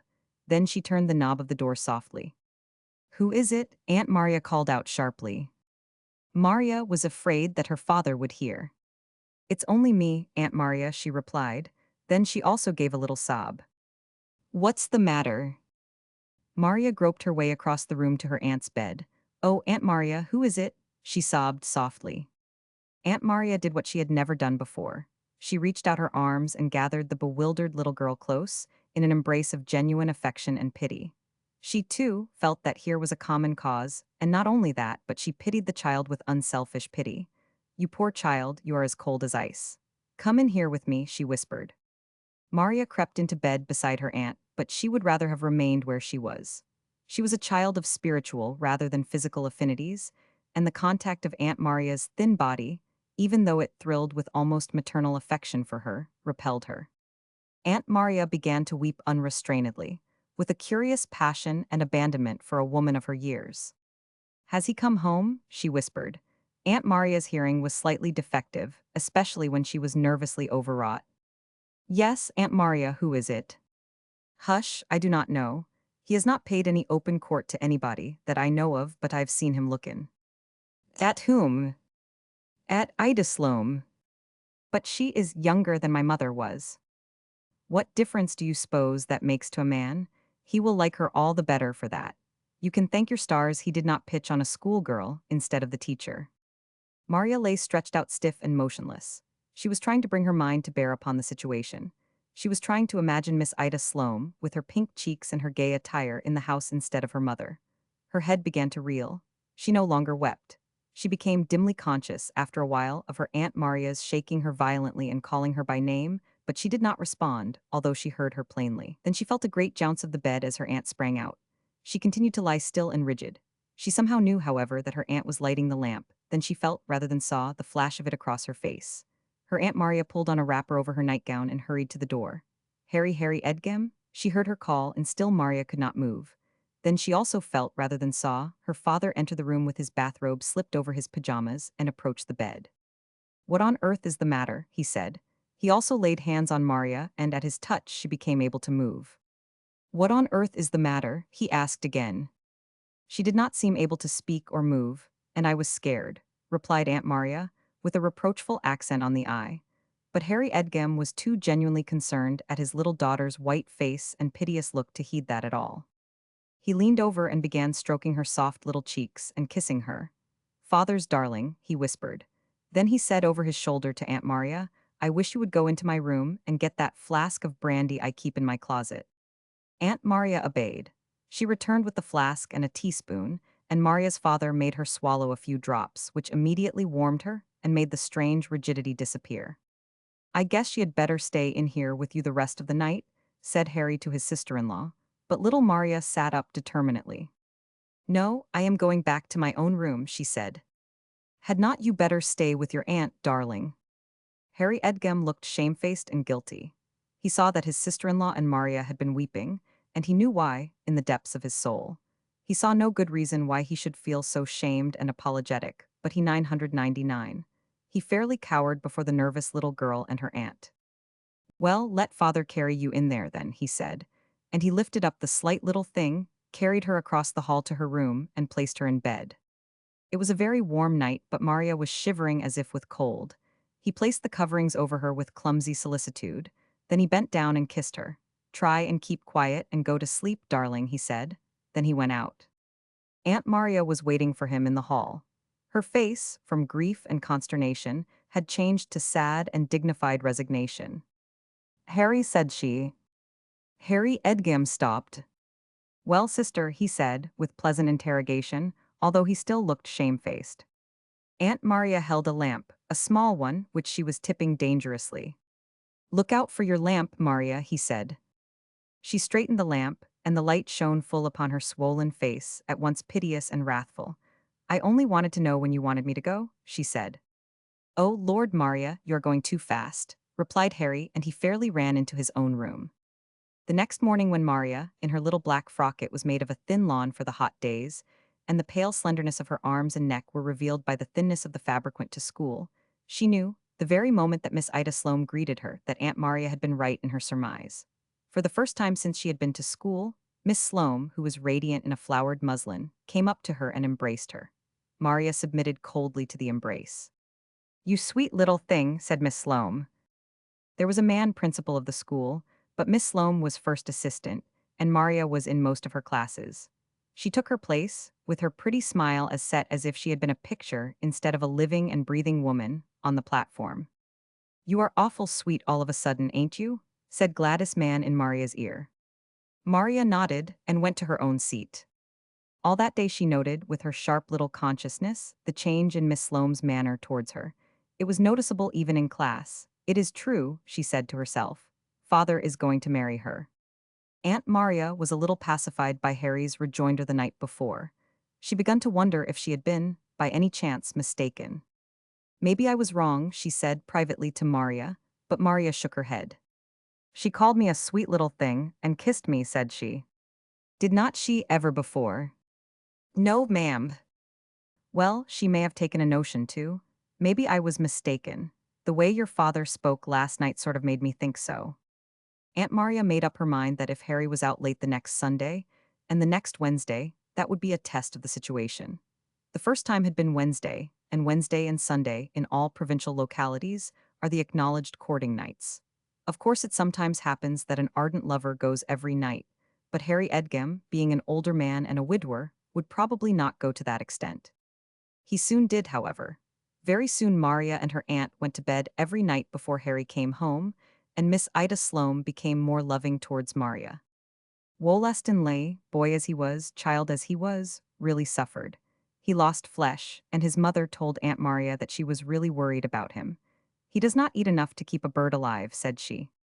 It never entered into her heart to imagine that Wollaston was in love with the teacher, a woman almost if not quite old enough to be his mother, and was suffering because of her love for Harry Edgem. One afternoon, when Harry's courtship of Ida Sloane had been going on for about 6 weeks, and all Edgem was well informed concerning it, Maria, instead of going straight home from school, took a crossroad through some woods. She dreaded to reach home that night. It was Wednesday, and her father would be sure to go to see Miss Sloane. Maria felt an indefinable depression, as if she, little helpless girl, were being carried so far into the wheels of life that it was too much for her. Her father of late had been kinder than ever to her. Maria had begun to wonder if she ought not to be glad if he were happy, and if she ought not to try to love Miss Sloane. But this afternoon depression overcame her. She walked slowly between the fields, which were white and gold with queen's lace and goldenrod. Her slender shoulders were bent a little. She walked almost like an old woman. She heard a quick step behind her, and Wollaston Lee came up beside her. She looked at him with some sentiment, even in the midst of her depression. The thought flashed across her mind, what if she should marry Wollaston at the same time her father married Miss Sloane? That would be a happy and romantic solution of the affair. She colored sweetly and smiled, but the boy scowled at her. Say, he said. Maria trembled a little. She was surprised. What? She asked. Your father is the meanest man in this town. He is the meanest in New Jersey. He is the meanest man in the whole United States. He is the meanest man in the whole world. Again the boy scowled at Maria, who did not understand, but she would not have her father reviled. He is not so there, she said. He's going to marry teacher. I do not see as he is mean if he is, said Maria, forced into justice by injustice. I was going to marry her myself if she would only waited, and he had not buted in, said Wollaston.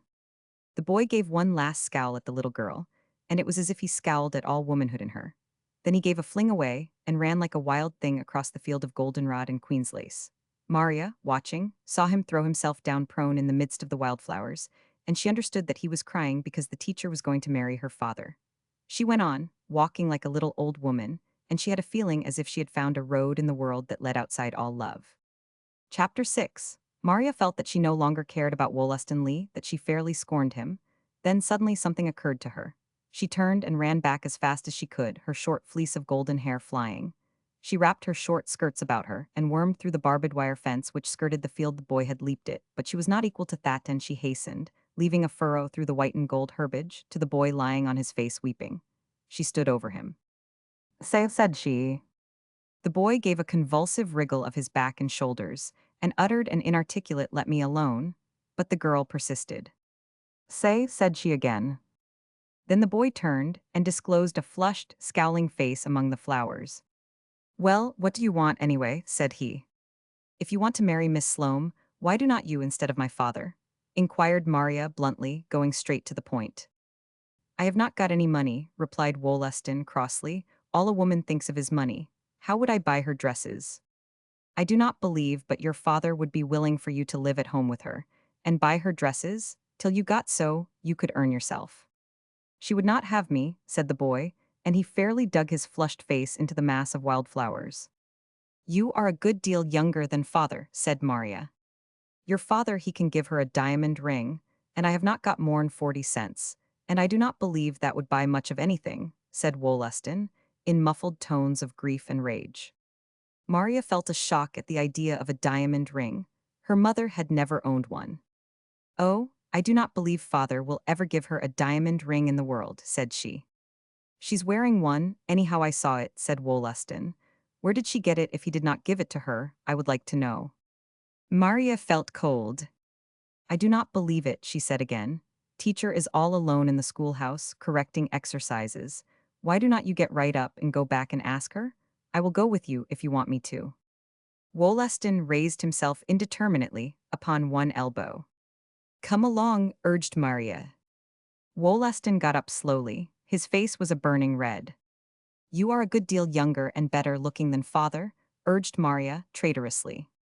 The boy was only a year older than Maria. He was much larger and taller, but although she looked a child, at that moment he looked younger. Both of his brown hands hung at his sides, clinched like a baby's. He had a sulky expression. Come along, urged the girl. He stood kicking the ground hesitatingly for a moment, then he followed the girl across the field. They went down the road until they came to the schoolhouse. Miss Sloane was still there, her graceful profile could be seen at a window. Both children marched in upon Miss Sloane, who was in a recitation room, bending over a desk. She looked up and her face lightened at sight of Maria. Oh, it's you, dear, said she. Maria then saw, for the first time, the white sparkle of a diamond on the third finger of her left hand. She felt that she hated her. "He wants to speak to you," she said, indicating Wollaston with a turn of her hand.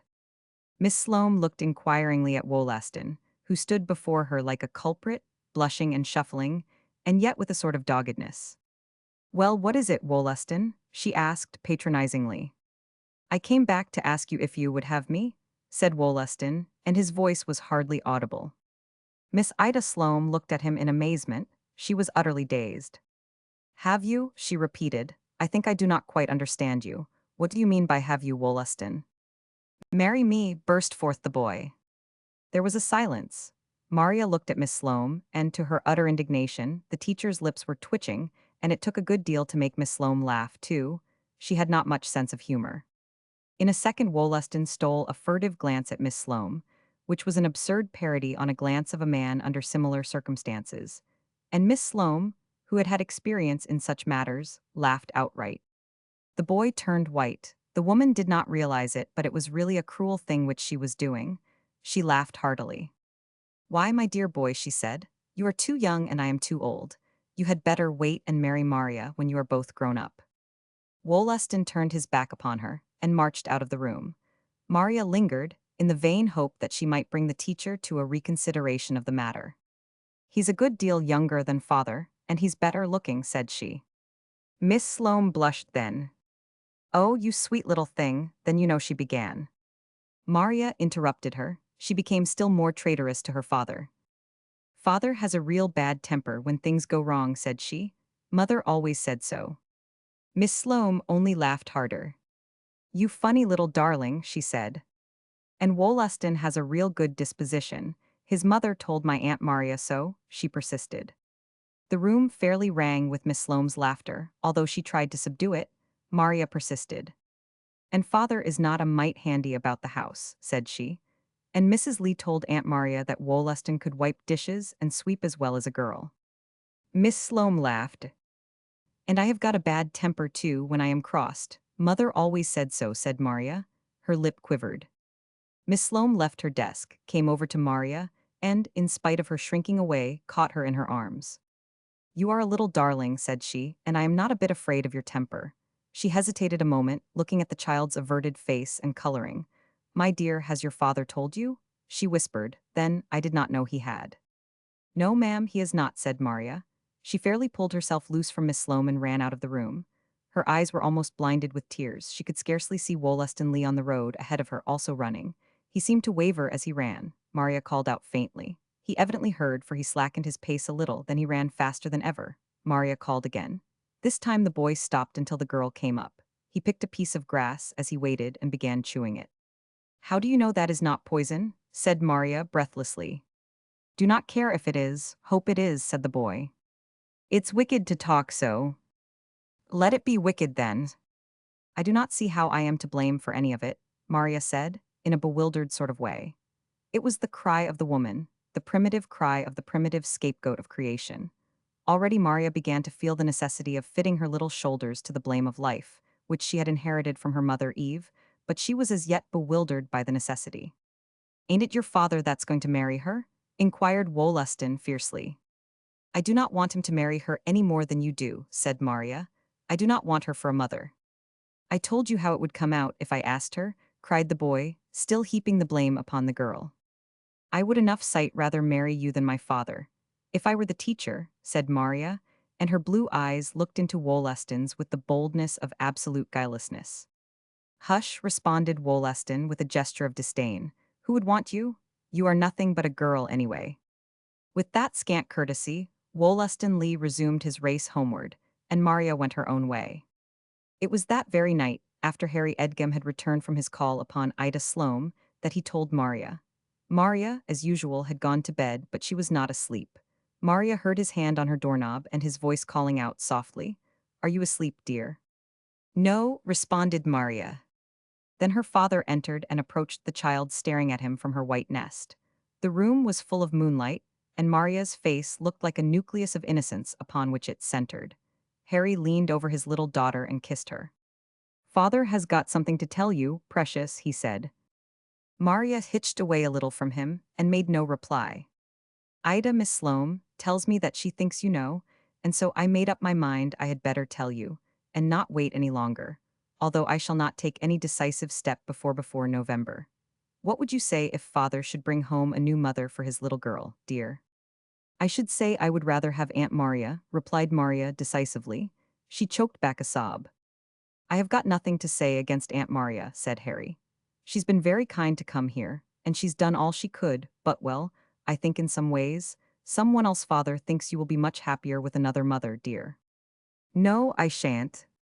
Harry hesitated. The child's voice sounded so like her dead mother's that he felt a sudden guilt and almost terror. But if father were happier, you want father to be happy, do not you, dear? He asked after a little. Then Maria began to sob in good earnest. She threw her arms around her father's neck. Yes, father, I do want you to be happy, she whispered brokenly. If father's little girl were large enough to keep his house for him, and were through school, father would never think of taking such a step, said Harry Edgam, and he honestly believed what he said. For the moment, his old love of life seemed to clutch him fast, and Ida Sloane's radiant visage seemed to pale. Oh, father, pleaded Maria. Aunt Maria would marry you, and I would a great deal rather have her. Nonsense, said Harry Edgam, laughing, with a glance towards the door. Yes, she would, father. That was the reason she got her pompadour. Harry laughed again, but softly, for he was afraid of Aunt Maria overhearing. Nonsense, dear, he said again. Then he kissed Maria in a final sort of way. It will be all for the best, he said, and we shall all be happier. Father does not think any the less of you, and never will, and he is never going to forget your own dear mother. But it is all for the best, the way he has decided. Now, good night, darling, try to go to sleep, and do not worry about anything. It was not long before Maria did fall asleep. Her thoughts were in such a whirl that it was almost like intoxication. She could not seem to fix her mind on anything long enough to hold herself awake. It was not merely the fact of her father's going to marry again, it was everything which that involved. She felt as if she were looking into a kaleidoscope shaken by fate into endless changes. The changes seemed fairly to tire her eyes into sleep. The very next afternoon, Aunt Maria went home. Harry announced his matrimonial intentions to her before he went to New York, and she said immediately that she would take the afternoon train. But, said Harry, I thought maybe you would stay and be at Thuding, Maria. I do not mean to get married until the November vacation, and it is only the 1st of September now. I do not see why you are in such a hurry. Yes, replied Aunt Maria, I suppose you thought I would stay and get the house cleaned, and slave here like a dog, getting ready for you to be married. Well, I shan't, I am tired out. I am going to take the train this afternoon. Harry looked helplessly at her. I do not see what Maria and I are going to do then, said he. If it was not for taking Maria away from school, I would ask her to come and make me a visit. Poor child, said Aunt Maria, until you brought her new ma home. I have only $100 a year to live on, but I would risk it, but I could make her comfortable. But she cannot leave her school. No, I do not see how she can, said Harry, still helplessly. I thought you would stay, Maria. There is the house to be cleaned and some painting and papering, I thought. Yes, I will warrant you thought, said Aunt Maria, with undisguised viciousness. But you were mistaken, I am not going to stay. But I do not see exactly. Oh, Lord, you and Maria can take your meals at Mrs. Jonah White's. She will be glad enough to have you. And you can hire the cleaning done, said Aunt Maria, with a certain pity in the midst of her disappointment and contempt. It seemed to Maria, when her aunt went away that afternoon, as if she could not bear it. There is a law of gravitation for the soul as well as for the body, and Maria felt as one who had fallen from a known quantity into strangeness, with a horrible shock. Now, if she do not treat you well, you send word, and I will have you come and stay with me, whispered Aunt Maria at the last. Maria loved Aunt Maria when she went away. She went to school late for the sake of seeing her off, and she was late in the geography class, but Miss Sloane only greeted her with a smile of radiant reassurance. At recess, Gladys Mann snuggled up to her. Say, is it true? She whispered. Is what true? Is your father goin' to get married to teacher? Yes, said Maria. Then she gave Gladys a little push. I wish you would let me alone, she said. Chapter 7. Extreme youth is always susceptible to diversion, which affords a degree of alleviation for grief. Many older people have the same facility of turning before the impetus of circumstances to another view of life, which serves to take their minds off too close concentration upon sorrow, but it is not so universal. Maria, although she was sadly lonely, in a measure, enjoyed taking her meals at Mrs. Jonah White's. She had never done anything like it before. The utter novelty of sitting down to Mrs. White's table and eating in company with her and Mr. Jonah White and Lillian White and a son by the name of Henry amused her. Then, too, they were all very kind to her. They even made a sort of heroine of her, especially at noon, when her father was in New York and she, consequently, was alone. They pitied her in a covert sort of fashion because her father was going to get married again, especially Mrs. White and Lillian. Lillian was a very pretty girl, with a pert carriage of blonde head and a slangy readiness of speech. Well, she's a dandy, as far as looks and dress go, and maybe she will make you a real good mother-in-law, she said to Maria. Maria knew that Lillian should have said stepmother, but she did not venture to correct her. Looks ain't everything, said Mrs. White, with a glance at her daughter. She had thought of the possibility of Harry Edgam taking a fancy to her Lillian. Mr. Jonah White, who with his son Henry kept a market, thereby ensuring such choice cuts of meat, spoke then. He did not, as a rule, say much at table, especially when Maria and her father, who in his estimation occupied a superior place in society, were present. Guess Mr. Edgam knows what he's about, said he. He's going to marry a good-looking woman, and one that's capable of supporting herself, if he's laid up or anything happens to him. Guess she's all right. I guess so, too, said Henry White. Both nodded reassuringly at Maria, who felt mournfully comforted. Should not wonder if she would save something, too, said Mr. White. When he and his son were on their way back to the market, driving in the white-covered wagon with J. White's son on the sides thereof, they agreed that women were queer. There's your mother and Lillian, they mean all right, said Jonah White, but they were getting that poor young one all stirred up. Maria never settled with herself whether the Whites thought she had a pleasant prospect before her or the reverse, but they did not certainly influence her to love Miss Ida Sloane any more. Miss Sloane was so kind to Maria, in those days, that it really seemed to her that she ought to love her. She and her father were invited to take tea at Miss Sloane's boarding house, and after tea, they sat in the little parlor which the teacher had for her own, and Miss Sloane sang and played to them. She had a piano. Maria heard her and her father talking about the place in the Edgam parlor where it was to stand. Harry stood over Miss Sloane as she was singing, and Maria observed how his arm pressed against her shoulder. After the song was done, Harry and Miss Sloane sat down on the sofa, and Harry drew Maria down on the other side. Harry put his arm around his little daughter, but not as if he realized it, and she peeked around and saw how closely he was embracing Miss Sloane, whose cheeks were a beautiful color, but whose set smile never relaxed. It seemed to Maria that Miss Sloane smiled exactly like a doll, as if the smile were made on her face by something outside, not by anything within. Maria thought her father was very silly. She felt scorn, shame, and indignation at the same time. Maria was glad when it was time to go home. When her father kissed Miss Sloane, she blushed and turned away her head. Going home, Harry almost danced along the street. He was as light-hearted as a boy and as thoughtlessly in love. "Well, dear, what do you think of your new mother?"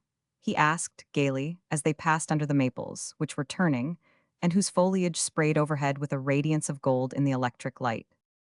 Then Maria made that inevitable rejoinder which is made always, which is at once trite and pathetic. "I cannot call her mother," she said. But Harry only laughed. He was too delighted and triumphant to realize the pain of the child, although he loved her. "Oh, well, dear, you needn't until you feel like it," he said. "What am I going to call her, father?" asked Maria seriously. "Oh, anything, call her Ida." "She is too old for me to call her that," replied Maria. "Old? Why, dear, Ida is only a girl." "She is a good deal over 30, said Maria. "I call that very old." "You will not when you get there yourself," replied Harry with another laugh. "Well, dear, suit yourself. Call her anything you like." It ended by Maria never calling her anything except you, and referring to her as she and her. The woman, in fact, became a pronoun for the child, who in her honesty and loyalty could never put another word in the place which had belonged to the noun, and feel satisfied. Maria was very docile, outwardly, in those days, but inside she was in a tumult of rebellion.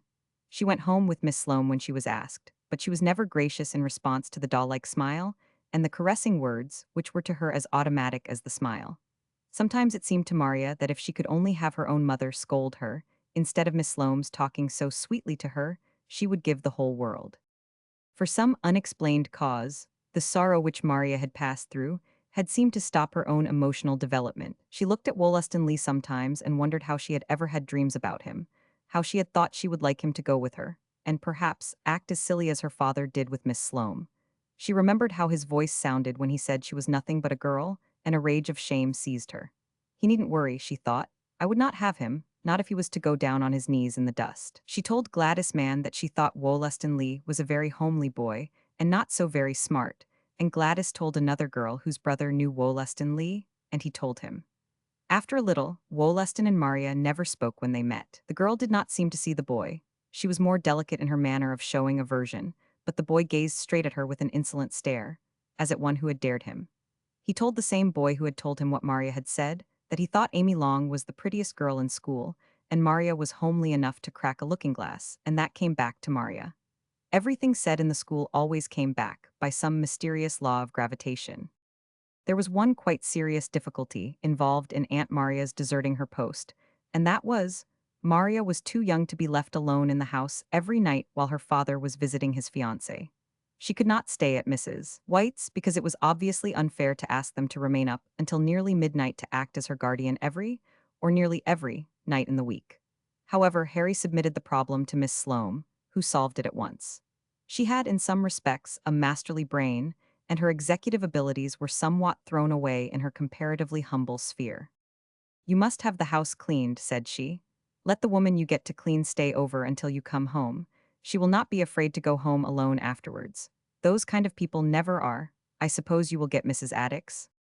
They tell me she is about the best woman for house cleaning, said Harry, rather helplessly.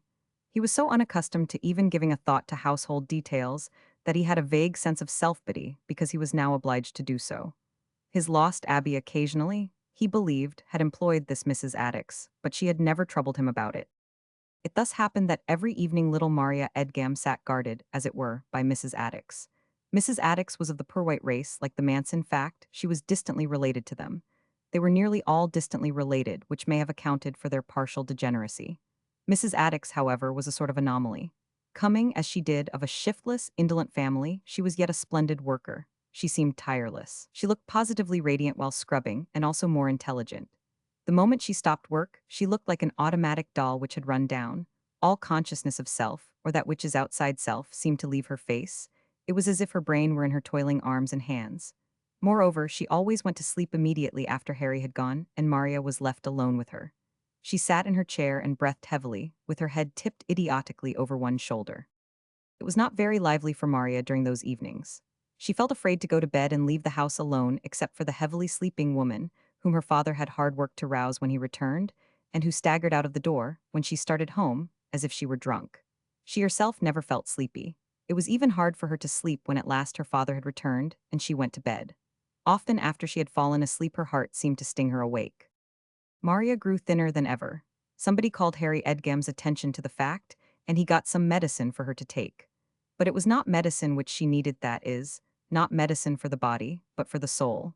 What probably stung her most keenly was the fact that certain improvements, for which her mother had always longed but always thought she could not have, were being made in the house. A bay window was being built in the parlor, and one over it, in the room which had been her father's and mother's, and which Maria dimly realized was, in the future, to be Miss Ida Sloane's. Maria's mother had always talked a good deal about someday having that bay window. Maria reflected that her father could have afforded it just as well in her mother's day, if her mother had insisted upon it, like Miss Sloane. Maria's mother had been of the thrifty New England kind, and had tried to have her husband save a little. Maria knew well enough that these savings were going into the improvements, the precious dollars which her poor mother had enabled her father to save by her own deprivations and toil. Maria heard her father and Miss Sloane talk about the maid they were to have. Miss Sloane would never dream of doing her own work, as her predecessor had done. All these things the child dwelt upon in a morbid, aged fashion, and consequently, while her evenings with Mrs. Addicks were not enjoyable, they were not exactly dull.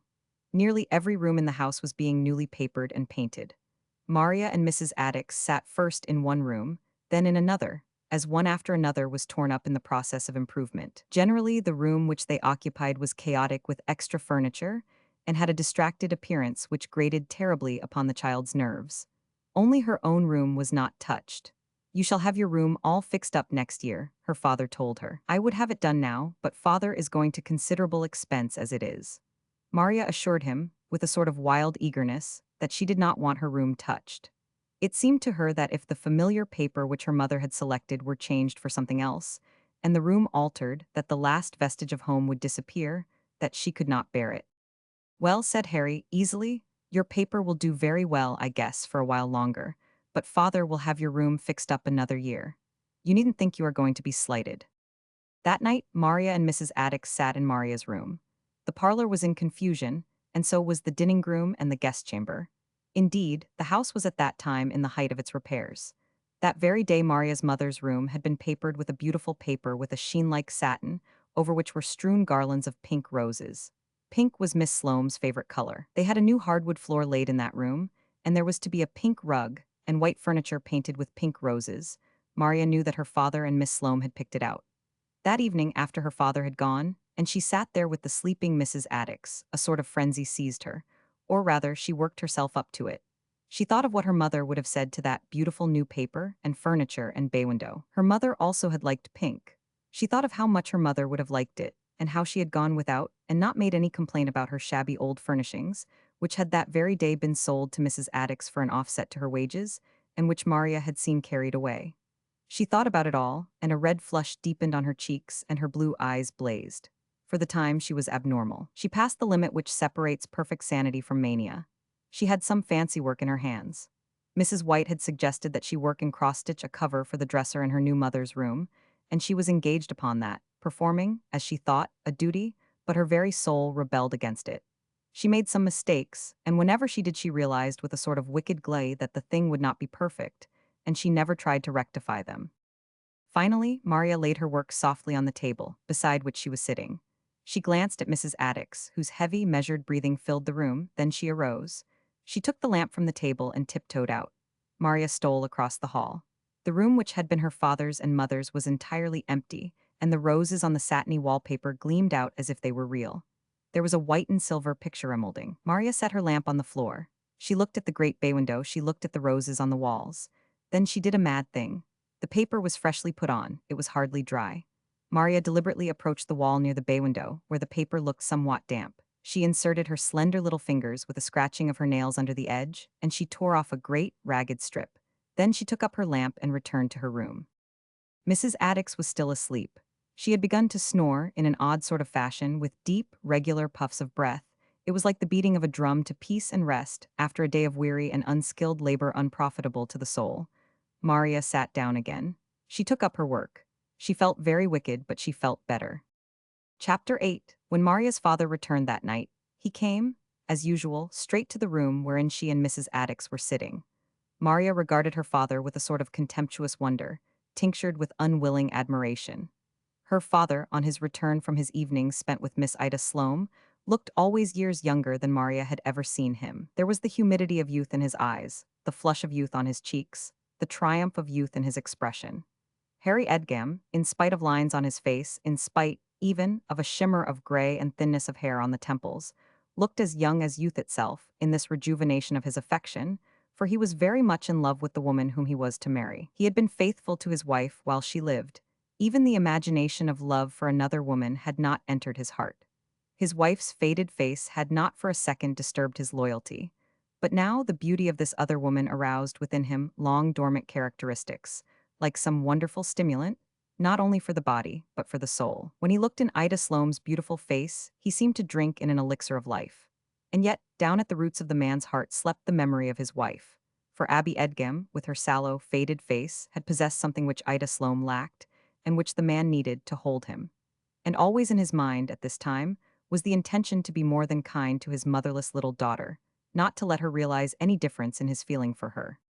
When he came tonight, he looked at the sleeping Mrs. Addicks and at Maria, taking painful stitches in her dresser cover, at first with a radiant smile, then with the deepest pity. "Poor little soul," he said, "you have had a long evening to yourself, have not you?" "I do not mind," replied Maria. She was thinking of the torn wallpaper, and she did not look her father fully in the eyes. "Has she been asleep ever since I went?" inquired Harry in a whisper. "Yes, sir." "Poor little girl. Well, it will be livelier by and by for you. We will have company and more going on." Harry then went close to Mrs. Addicks, sitting with her head resting on her shoulder, still snoring with those puffs of heavy breath. "Mrs. Addicks," he said, Mrs. Addicks did not stir, she continued to snore. Mrs. Addicks, repeated Harry in a louder tone, but still the sleeping woman did not stir. Good Lord, what a sleeper, said Harry, still aloud. Then he shook her violently by the shoulder. Come, Mrs. Addicks, said he in a shout, I have got home, and I guess you will want to be going yourself. Mrs. Addicks moved languidly and glanced up with a narrow slit of eye, as dull as if she had been drugged. Harry shook her again and repeated his announcement that he was home and that she must want to go. At last he roused her, and she stood up with a dazed expression. Maria got her bonnet and shawl, and she gazed at them vaguely, as if she were so far removed from the flesh that the garments thereof perplexed her. Maria put on her bonnet, standing on tiptoe, and Harry threw the shawl over her shoulders. Then she staggered out of the room with a mumbled good night. Take care of the stairs, and do not fall, Harry said. He himself held the light for her, until she was safely down, and the outer door had closed after her. The fresh air will wake her up, he said, laughing. Not very lively company, is she, dear? No, sir, replied Maria simply. Harry looked lovingly at her, then his eyes fell on the door of the room which had been papered that day. It occurred to him to go in and see how the new paper looked. Come in with father, and let's see the improvements, he said, in a gay voice to Maria. Maria followed him into the room. It would have been difficult to say whether triumphant malice and daring, or fear, prevailed in her heart. Harry, carrying the lamp, entered the room, with Maria slinking at his heels. The first thing he saw was the torn paper. Hullo, said he. He approached the bay window with his lamp. Confound those paperers, he said.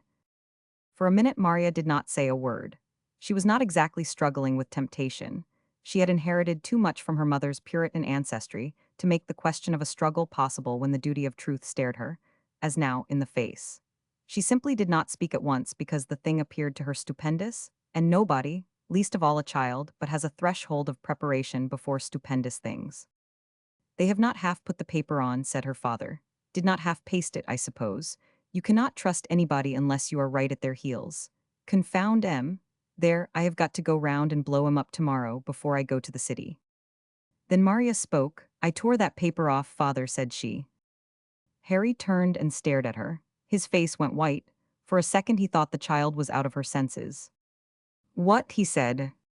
I tore that paper off, repeated Maria. You, why? The double question seemed to hit the child like a pistol shot, but she did not flinch. Mother never had paper as pretty as this, she said, nor new furniture.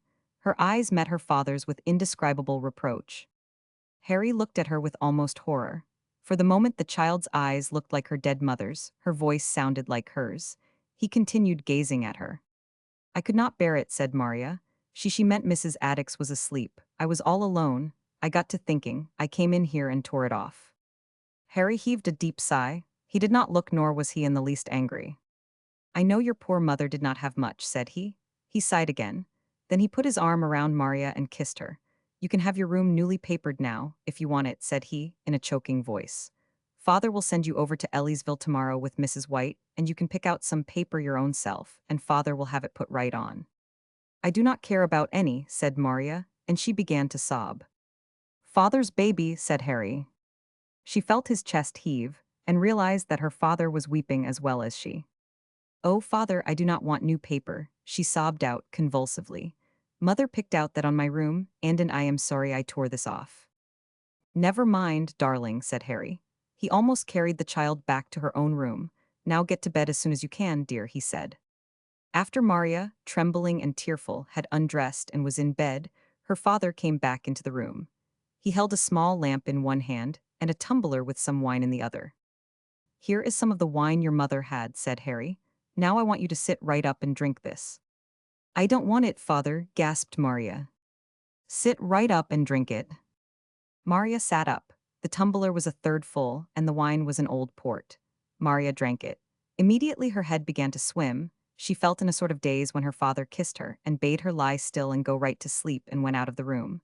She heard him, with sharpened hearing, enter her mother's room. She remembered about the paper and the new furniture, and how she was to have a new mother, and how she had torn the paper, and how her own mother had never had such things, but she remembered through a delicious haze.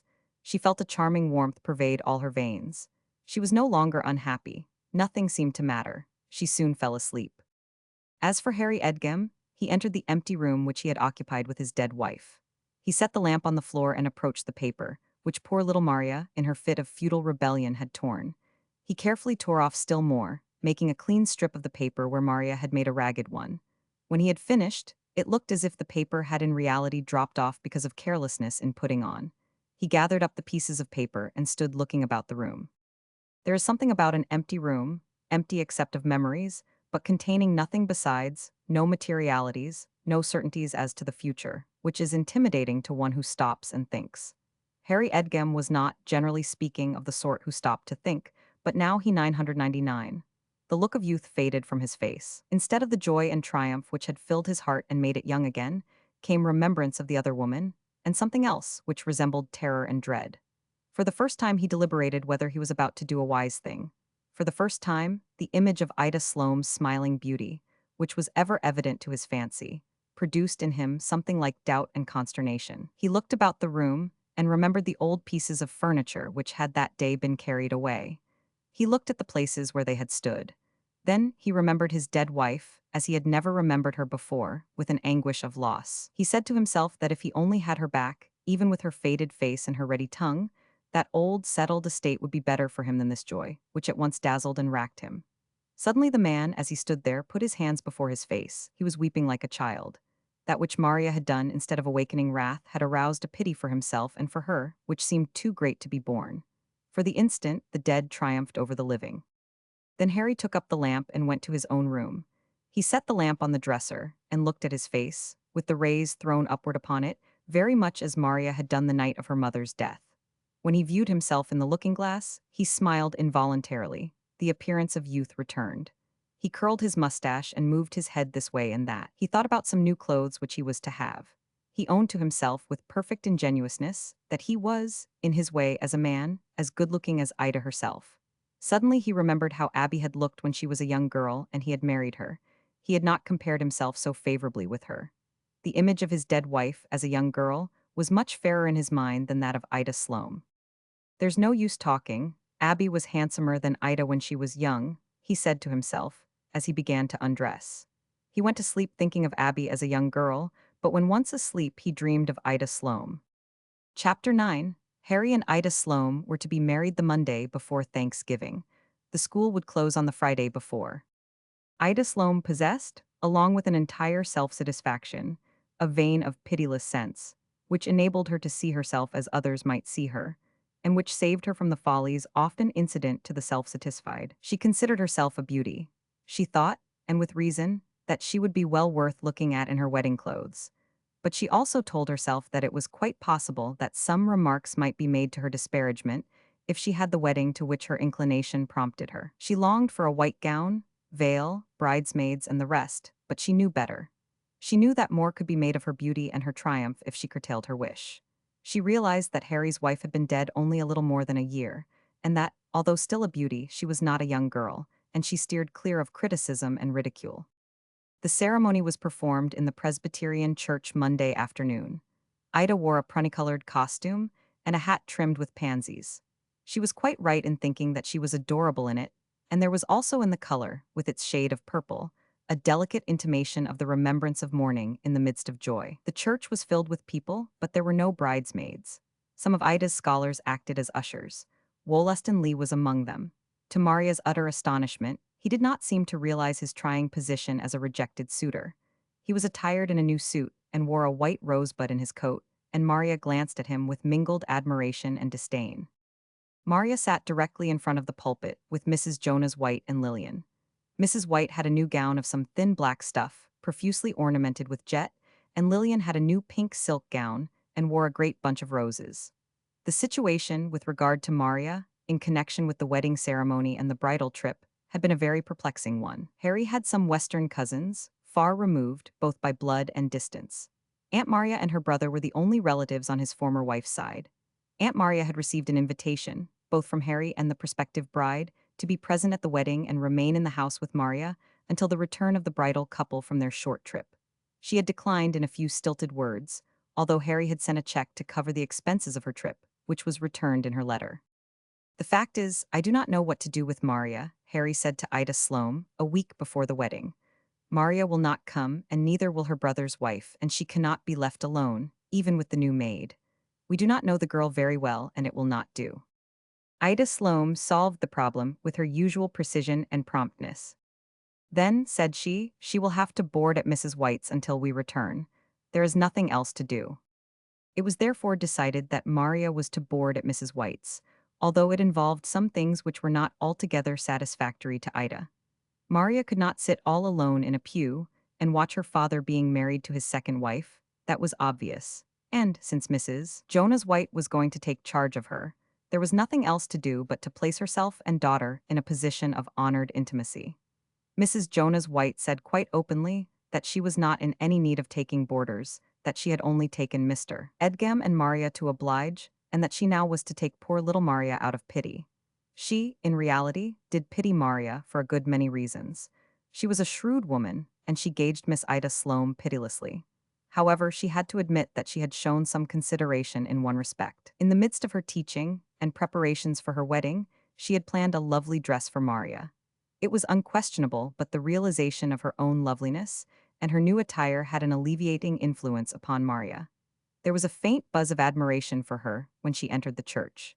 She looked as if enveloped in a soft gray cloud. Ida had planned a dress of some gray stuff and a soft gray hat, tied under her chin with wide ribbons, and a long gray plume floating over her golden fleece of hair. Maria had never owned such a gown, and in addition she had her first pair of kidgloves of gray to match the dress and long gray coat trimmed with Angora fur. She was charming in it, and moreover, the gray, as her stepmother's purple, suggested delicately, if one so chose to understand a dim yet pleasing melancholy, a shade, as it were, of remembrance. Maria had been dressed at home, under Mrs. White's supervision. Maria had viewed herself in the new long mirror in her mother's room, which was now resplendent with its new furnishings, and she admitted to herself that she was lovelier than she had ever been, and that she had Miss Ida Sloane to thank for it. "I will say one thing," said Mrs. White. "She has looked out for you about your dress, and she has shown real good taste, too." Maria turned herself about before the glass, which reflected her whole beautiful little person, and she loved herself so much that for the first time it seemed to her that she almost loved Ida. She was blushing and smiling with pleasure. Mrs. White sighed. "Well, maybe it is for the best," said she. "One never knows about such things, how they will work out." Maria listened, with a degree of indignation and awe, to the service. She felt her heart swelling with grief at the sight of this other woman being made her father's wife and put in the place of her own mother. And yet, as a musical refrain is the haunting and ever-recurrent part of a composition, so was her own charming appearance. She felt so sure that people were observing her, that she blushed and dared not look around. She was, in reality, much observed and both admired and pitied. People, both privately and outspokenly, did not believe that the stepmother would be, in a way, good to the child by the former marriage. Ida Sloane was not exactly a favorite in Edgam. People acquiesced in her beauty and brilliancy, but they did not entirely believe in her or love her. She stood before the pulpit with her same perfect, set smile, displaying to the utmost the sweet curves of her lips. Her cheeks retained their lovely brilliancy of color. Harry trembled, and his face looked pale and self-conscious, but Ida displayed no such weakness. She replied with the utmost self-poise to the congratulations which she received after the ceremony. There was an informal reception in the church vestry. Cake and ice cream and coffee were served, and Ida and Harry and Maria stood together. Ida had her arm around Maria most of the time, but Maria felt as if it were an arm of wood which encircled her. She heard Ida Sloane addressed as Mrs. Edgam, and she wanted to jerk herself away and run. She lost the consciousness of herself in her new attire. Once Harry looked around at her and received a shock. Maria's face looked to him exactly like her mother's, although the coloring was so different. Maria was a blonde, and her mother had been dark. There was something about the excitement hardly restrained in her little face, which made the man realize that the dead wife yet lived and reigned triumphant in her child. He himself was conscious that he conducted himself rather awkwardly and foolishly. A red spot burned on either cheek. He spoke jerkily, and it seemed to him that everything he said was silly, and that people might repeat it and laugh. He was relieved when it was all over and he and Ida were in the cab, driving to the station. When they were rolling rapidly through a lonely part of the road, he put his arm around his new wife and kissed her. She received his kiss and looked at him with her set smile and the set sparkle in her beautiful eyes.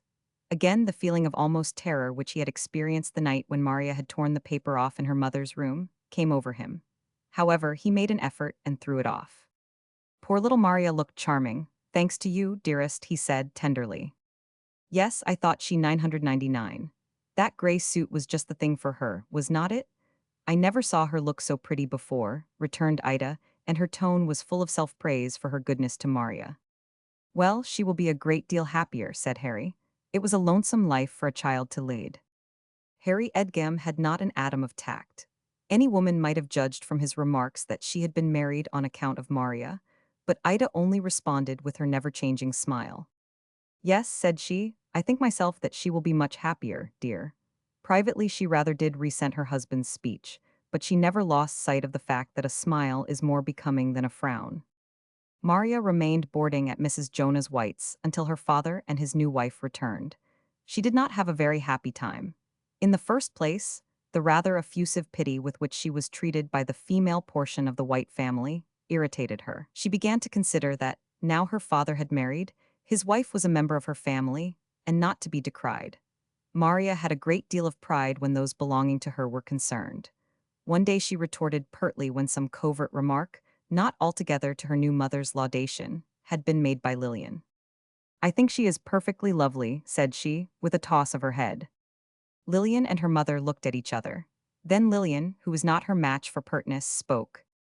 Have you made up your mind what to call her? She asked, mummer or mother. I shall call her whatever I please, replied Maria. It is nobody's business. Then she arose and went out of the room with an absurd little strut. Lord Amassy, observed Mrs. Jonah White after she had gone. I guess Ida Sloane will have her hands full with that young one, observed Lillian. I guess she will, too, assented her mother. She was real sassy. Well, her mother had a temper of her own, guess she's got some of it. Mr. Jonah White and Henry were a great alleviation of Maria's desolate estate during her father's absence. Somehow, the men seemed to understand better than the women just how she felt, that she would rather be let alone, now it was all over, than condoled with and pitied. Mr. Henry White took one of the market horses, hitched him into a light buggy, and took Maria out riding 2 evenings when the market was closed. It was a warm November and the moon was full.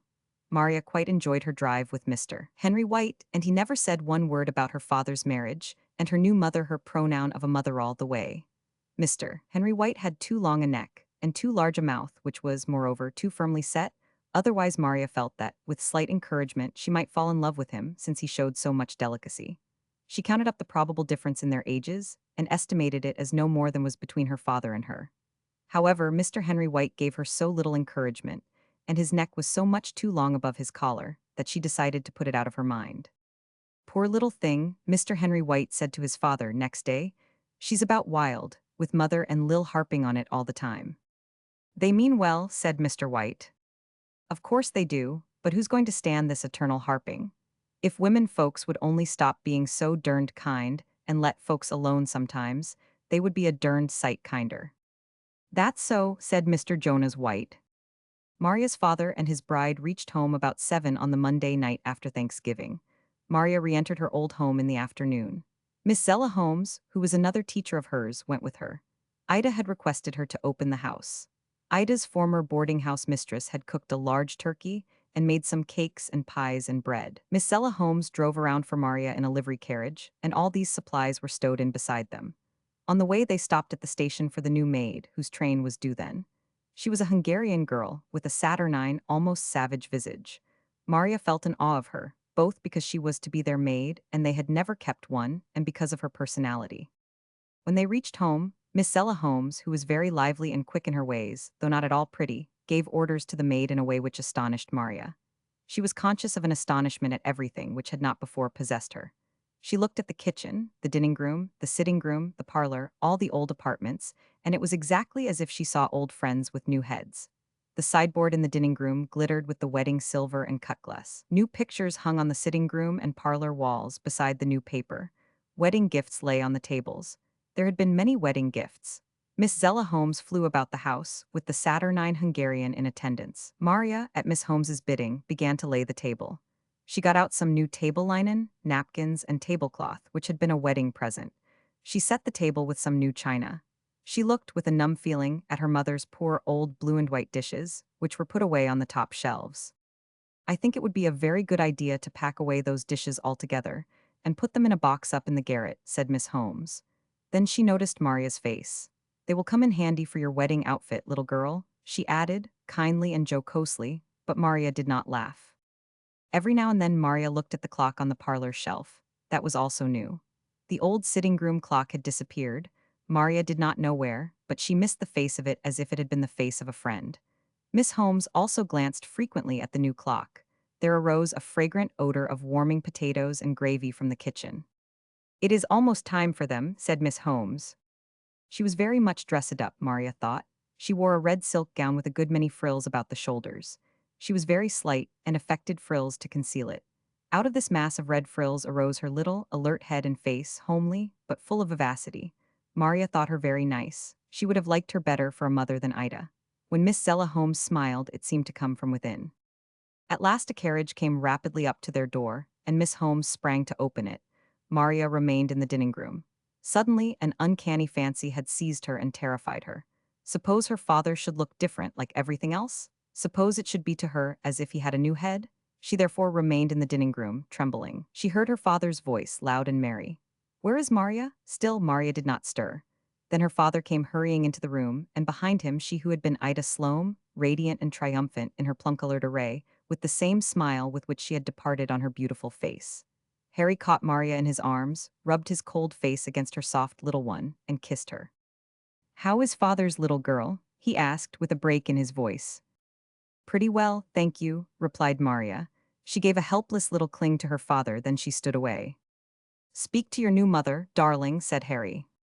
"How do you do?" said Maria, obediently, and Ida said, "You darling," and then kissed her exactly as if she had been an uncommonly well-constructed doll, with a clockwork system which fitted her to take such a part with perfect accuracy.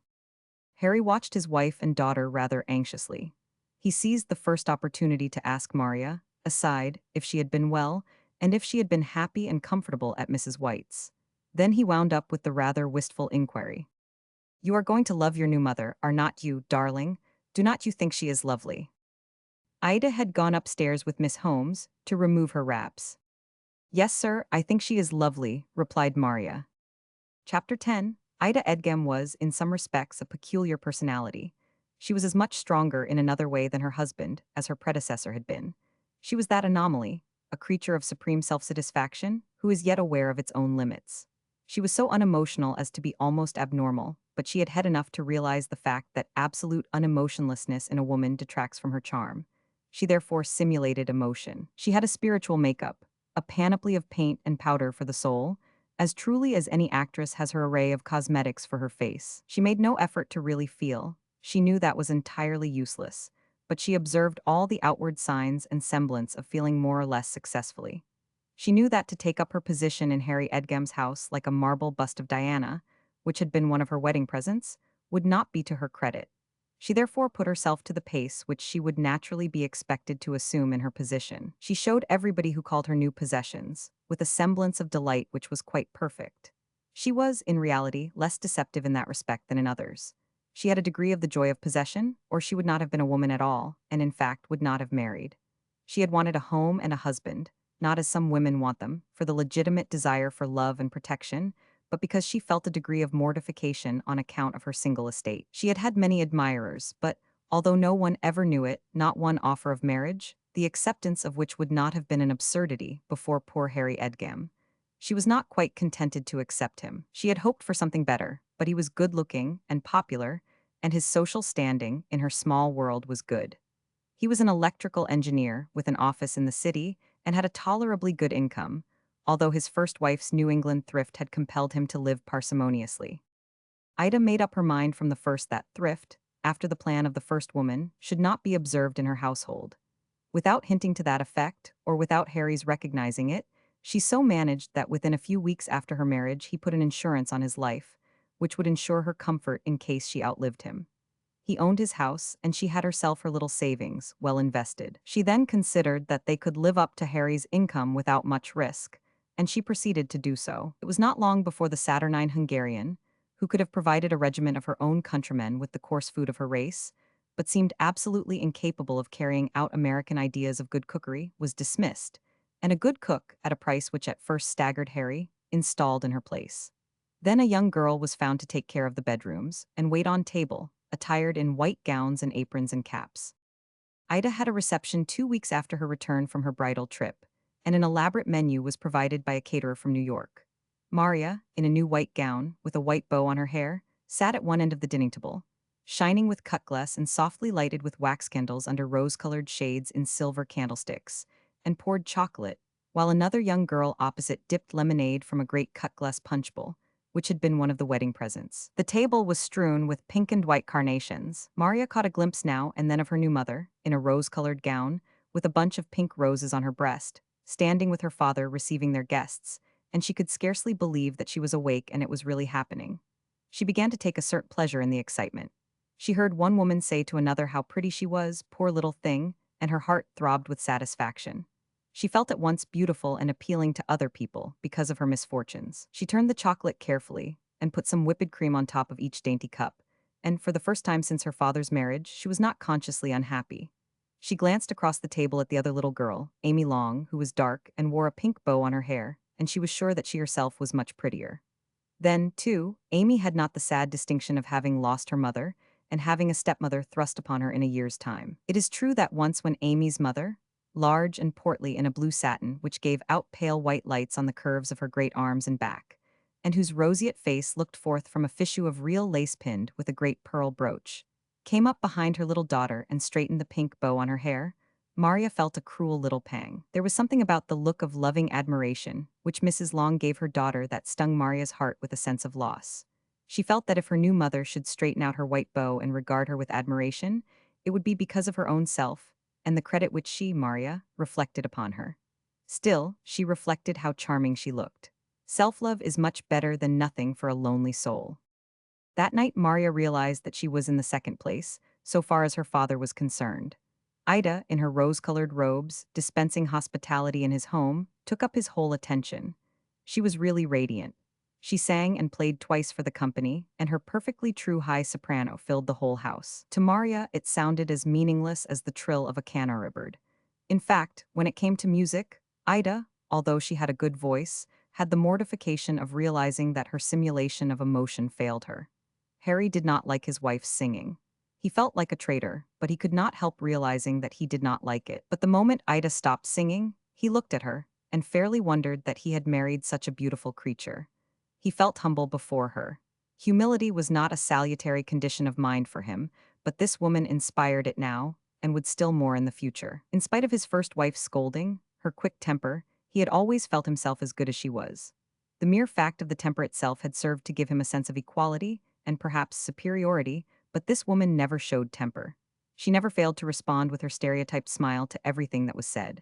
She seemed to have no faults at all, to realize none in herself, and not to admit the possibility of anyone else doing so. Harry felt himself distinctly in the wrong beside such unquestionable right. He even did not think himself so good-looking as he had formerly done. It seemed to him that he looked much older than Ida. When they went out together, he felt like a lackey in attendance on an empress. In his own home, it came to pass that he seldom made a remark when guests were present without a covert glance at his wife to see what she thought of it. He could always tell what she thought, even if her face did not change, and she made no comment neither then nor afterwards. And she always made him know, in some subtle fashion, when he had said anything wrong. Maria felt very much in the same way at first, but she fought involuntarily against it. She had a good deal of her mother in her. Finally, she never looked at Ida when she said anything. She was full of rebellion, although she was quiet and obedient and very unobtrusive in the new state of things. Ida entertained every Tuesday evening. There was not a caterer as at the first reception, but Ida herself cooked dainty messes in a silver chafing dish, and Maria and the white-capped little maid passed things. It was not especially expensive, but people in Edgem began to talk.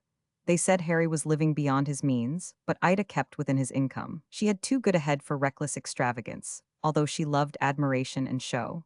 When there were no guests in the house, Maria used to go to her own room early of an evening and read until it was time to go to bed. She realized that her father and Ida found her somewhat superfluous, although Ida never made any especial effort to entertain her father that Maria could see. She was fond of fancy work and was embroidering a silk gown for herself. She embroidered while Harry read the paper. She did not talk much. Maria used to wonder that her father did not find it dull, when he and she were alone together of an evening. She looked at him reading his paper, with frequent glances of admiration over it at his beautiful wife, and thought that in his place, she should much prefer a woman like her mother, who had kept things lively, even without company, and even in a somewhat questionable fashion. However, Harry and Ida themselves went out a good deal. People in Edgam aped city society. They even talked about the 400. The newly wedded pair were frequent guests of honor at dinners and receptions, and Ida herself was a member of the Edgam's Women's Club, and that took her out a good deal. Maria was rather lonely. Finally, the added state and luxury of her life, which had at first pleased her, failed to do so. She felt that she hated all the new order of things, and her heart yearned for the old. She began to grow thin. She did not sleep much nor sleep well. She felt tired all the time. One day her father noticed her changed looks. "Why, Maria is getting thin," said he. "I think it is because she is growing tall," said Ida. "Everybody seems thin when they are growing tall. I did myself. I was much thinner than Maria at her age." She looked at Maria with her invariable smile as she spoke. "She looks very thin to me," Harry said anxiously. He himself looked thin and older. An anxious wrinkle had deepened between his eyes. It was June, and the days were getting warm. He was anxious about Ida's health also. Ida was not at all anxious. She was perfectly placid. It did not seem to her that an overruling providence could possibly treat her unkindly. She was rather annoyed at times, but still never anxious, and utterly satisfied with herself to that extent that it precluded any doubt as to the final outcome of everything. Maria continued to lose flesh. A sentimental interest in herself and her delicacy possessed her. She used to look at her face, which seemed to her more charming than ever, although so thin, in the glass, and reflect, with a pleasant acquiescence, on an early death. She even spent some time in composing her own epitaph, and kept it carefully hidden away in a drawer of her dresser, under some linen. Maria felt a gloomy pride when the doctor, who came frequently to see Ida, was asked to look at her. She felt still more triumphant when he expressed it as his opinion that she ought to have a change of air the moment school closed. The doctor said Maria was running down, which seemed to her a very interesting state of things, and one which ought to impress people. She told Gladys Mann the next day at school. "The doctor says I am running down," said she. "You do look awful bad," replied Gladys. After recess, Maria saw Gladys with her face down on her desk, weeping. She knew that she was weeping because she looked so badly and was running down. She glanced across at Wollaston Lee and wondered if he had noticed how badly she looked, and yet how charming. All at once the boy shot a glance at her in return. Then he blushed and scowled and took up his book. It all comforted Maria in the midst of her languor and her illness, which was negative and unattended by any pain. If she felt any appetite, she restrained it. She became so vain of having lost it. It was decided that Maria should go and visit her Aunt Maria, in New England, and remain there all summer. Her father would pay her board in order that she should not be any restraint on her aunt, with her scant income. Just before Maria went, and just before her school closed, the broad gossip of the school came to her ears. She ascertained something which filled her at once with awe, and shame, and jealousy, and indignation. If one of the girls began to speak to her about it, she turned angrily away. She fairly pushed Gladys Mann one day. Gladys turned and looked at her with loving reproach like a chidden dog. "What did you expect?" said she. Maria ran away, her face burning. After she reached her Aunt Maria's, nothing was said to her about it. Aunt Maria was too prudish and too indignant. Uncle Henry's wife, Aunt Eunice, was away all summer taking care of a sister who was ill with consumption in New Hampshire. So Aunt Maria kept the whole house, and she and Maria and Uncle Henry had their meals together. Maria loved her Uncle Henry. He was a patient man, with a patience which at times turns to fierceness, of a man with a brain above his sphere, who has had to stand and toil in a shoe factory for his bread and butter all his life. He was non-complainant because of a sort of stern pride, and a sense of a just cause against Providence, but he was very kind to Maria. He petted her as if she had been his own child. Every pleasant night Uncle Henry took Maria for a trolley ride or a walk, and he treated her to ice cream, soda, and candy. Aunt Maria also took good care of the child. She showed a sort of vicious curiosity with regard to Maria's stepmother and all the new household arrangements, which Maria did not gratify. She had too much loyalty, although she longed to say all that she thought to her aunt, being sure of a violent sympathizer. "Well, I will say one thing, she has fixed your clothes nice," said Aunt Maria. "She did not do it, it was Miss Barnes," replied Maria. She could not help saying that much. She did not want Aunt Maria to think her stepmother took better care of her wardrobe than her own mother had done.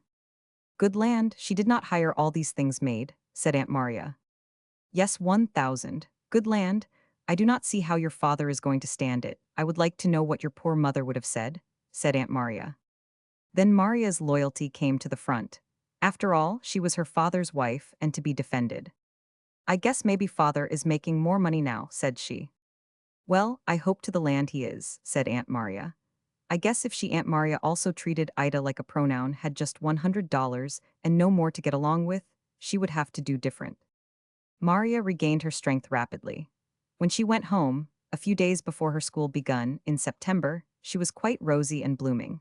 She had also fallen in love with a boy who lived next to Aunt Maria, and who asked her, over the garden fence, to correspond with him, the week before she left. It was that very night that Aunt Maria had the telegram. She paid the boy, then she opened it with trembling fingers. Her brother Henry and Maria were with her on the porch. It was a warm night, and Aunt Maria wore an ancient muslin. The south wind fluttered the ruffles on that and the yellow telegram as she read. She was silent a moment, with mouth compressed. Well, said her brother Henry, inquiringly. Aunt Maria's face flushed and paled. She turned to Maria. Well, she said, you have got a little sister. Good, said Uncle Henry. Ever so much more company for you than a little brother would have been, Maria. Maria was silent. She trembled and felt cold, although the night was so warm. Weighs 7 pounds, said Aunt Maria in a hard voice. Maria returned home a week from that day. She traveled alone from Boston, and her father met her in New York. He looked strange to her. He was jubilant, and yet the marks of anxiety were deep. He seemed very glad to see Maria, and talked to her about her little sister in an odd, hesitating way. Her name is Evelyn, said Harry. Maria said nothing. She and her father were crossing the city to the ferry in a cab. Do not you think that is a pretty name, dear? Asked Harry with a queer, apologetic wistfulness. No, father, I think it is a very silly name, replied Maria. Why, your mother and I thought it a very pretty name, dear. I always thought it was the silliest name in the world, said Maria, firmly. However, she sat close to her father, and realized that it was something to have him to herself without her, while crossing the city. I do not know as I think Evelyn is such a very silly name, father, she said presently, just before they reached the ferry. Harry bent down and kissed her. Father's own little girl, he said. Maria felt that she had been magnanimous, for she had in reality never liked Evelyn, and would not have named a doll that. You will be a great deal happier with a little sister. It will turn out for the best, said Harry, as the cab stopped. Harry always put a colon of optimism to all his happenings of life. The next morning, when Ida was arrayed in a silk negligee, and the baby was washed and dressed, Maria was bidden to enter the room which had been her mother's. The first thing which she noticed was a faint perfume of violet-scented toilet powder. Then she saw Ida leaning back gracefully in a reclining chair, with her hair carefully dressed. The nurse held the baby, a squirming little bundle of soft, embroidered flannel. The nurse was French, and she awed Maria, for she spoke no English and nobody except Ida could understand her. She was elderly, small, and of a damaged blonde type. Maria approached Ida and kissed her. Ida looked at her, smiling. Then she asked if she had had a pleasant summer. She told the nurse, in French, to show the baby to her. Maria approached the nurse timidly. The flannel was carefully laid aside, and the small, piteously inquiring and puzzled face, the inquiry and the bewilderment expressed by 1,000 wrinkles, was exposed. Maria looked at it with a sort of shiver. The nurse laid the flannel apart and disclosed the tiny feet seeming already to kick feebly at existence. The nurse said something in French which Maria could not understand. Ida answered also in French. Then the baby seemed to experience a convulsion. Its whole face seemed to open into one gape of expostulation at fate. Then its feeble, futile wail filled the whole room. Is not she a little darling? Asked Ida of Maria. Yes, replied Maria. There was a curious air of aloofness about Ida with regard to her baby, and something which gave the impression of wistfulness. It is possible that she was capable of wishing that she had not that aloofness.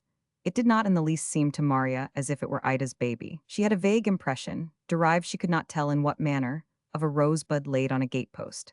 Ida did not seem conscious of her baby with the wooden-eye consciousness of an apple tree of a blossom. When she gazed at it, it was with the same set smile with which she had always viewed all creation. That smile which came from without, not within, but now it was fairly tragic. Her name is Evelyn. Do not you think it is a pretty name? Asked Ida. Yes, replied Maria. She edged towards the door. The nurse, tossing the wailing baby, rose and got a bottle of milk. Maria went out. Maria went to school the next Monday, and all the girls asked her if the baby was pretty. "It looks like all the babies I ever saw," replied Maria guardedly. She did not wish to descry the baby which was, after all, her sister, but she privately thought it was a terrible sight. Gladys Mann supported her. "Babies do all look alike," said she. "We have had 9 to our house, and I had ought to know." At first Maria used to dread to go home from school, on account of the baby. She had a feeling of repulsion because of it, but gradually that feeling disappeared and an odd sort of fascination possessed her instead. She thought a great deal about the baby. When she heard it cry in the night, she thought that her father and Ida might have sense enough to stop it. She thought that she could stop its crying herself by carrying it very gently around the room. Still, she did not love the baby. It only appealed in a general way to her instincts. But one day, when the baby was some 6 weeks old, and Ida had gone to New York, she came home from school, and she went up to her own room, and she heard the baby crying in the room opposite. It cried and cried, with the insistent cry of a neglected child. Maria said to herself that she did not believe but the French nurse had taken advantage of her absence, and had slipped out on some errand and left the baby alone. The baby continued to wail, and a note of despair crept into the wail. Maria could endure it no longer. She ran across the hall and flung open the door. The baby lay crying in a little pink-lined basket. Maria bent over it, and the baby at once stopped crying. She opened her mouth in a toothless smile, and she held up little, waving pink hands to Maria. Maria lifted the baby out of her basket and pressed her softly, with infinite care, as one does something very precious, to her childish bosom, and at once something strange seemed to happen to her. She became, as it were, illuminated by love. Chapter 11. Maria had fallen in love with the baby, and her first impulse, as in the case of all true love, was secrecy. Why she should have been ashamed of her affection, her passion, for it was, in fact, passion, her first, she could not have told.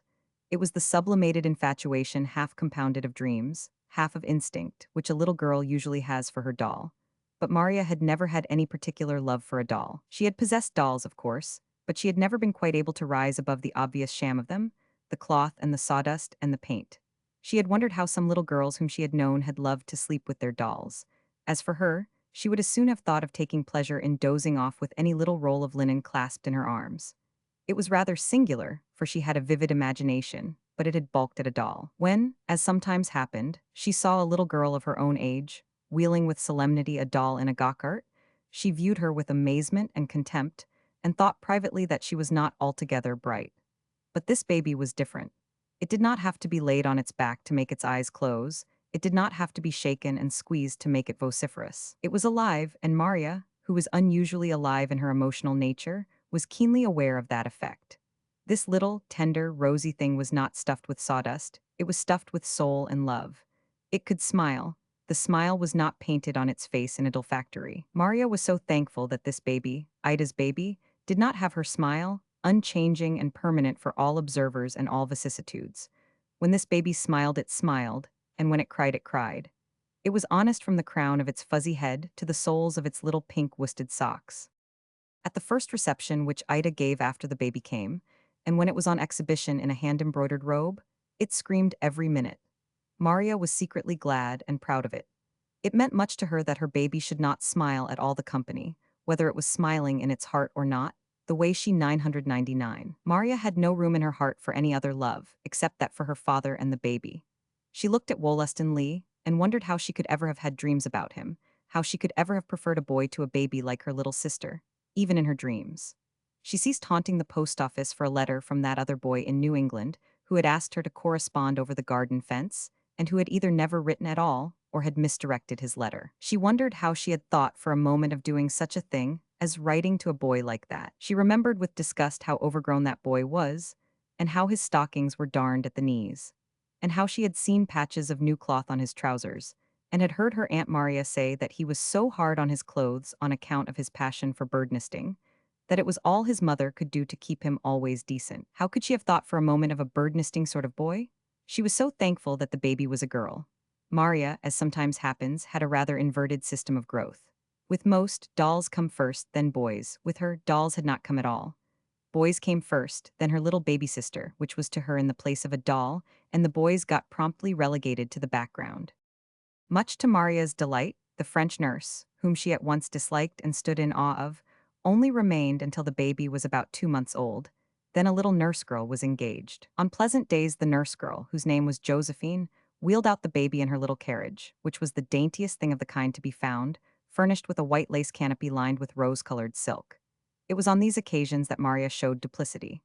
On Saturdays, when there was no school, she privately and secretly bribed Josephine, who was herself under the spell of the baby, to go home and visit her mother, and let her have the privilege of wheeling it herself. Maria had a small sum every week for her pocket money, and a large part of it went to Josephine in the shape of chocolates, of which she was inordinately fond. In fact, Josephine, who came of the poor whites like Gladys Mann, might have been said to be a chocolate maniac.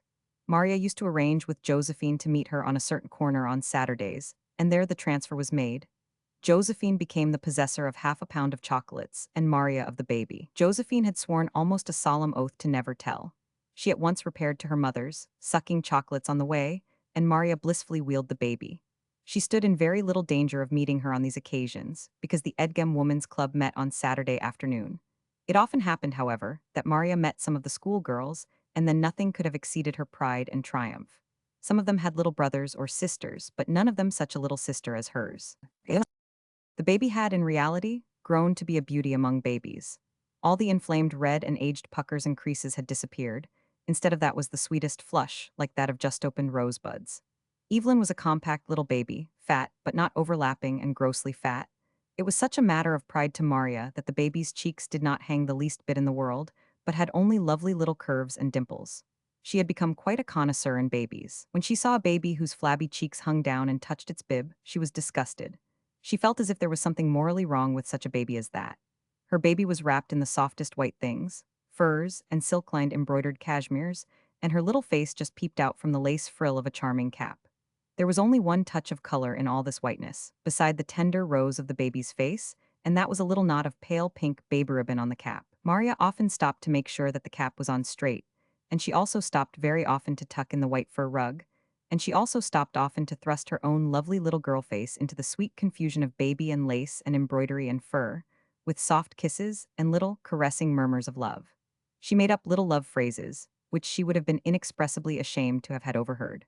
Little Honey Love was one of them sister's own little honey love. Once, when walking on Elm Street under the leafless arches of the elms, where she thought she was quite alone, although it was a very bright, warm afternoon, and quite drear it was not a snowy winter, spoke more loudly than she intended, and looked up to see another, bigger girl, the daughter of the Edgem lawyer, whose name was Annie Stone.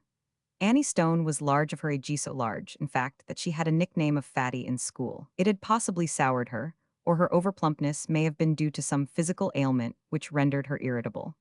At all events, Annie Stone had not that sweetness and placidity of temperament popularly supposed to be coincident with stoutness. She had a bitter and sarcastic tongue for a young girl. Maria inwardly shuddered when she saw Annie Stone's fat, malicious face surveying her from under her fur-trimmed hat. Annie Stone was always very well dressed, but even that did not seem to improve her mental attitude.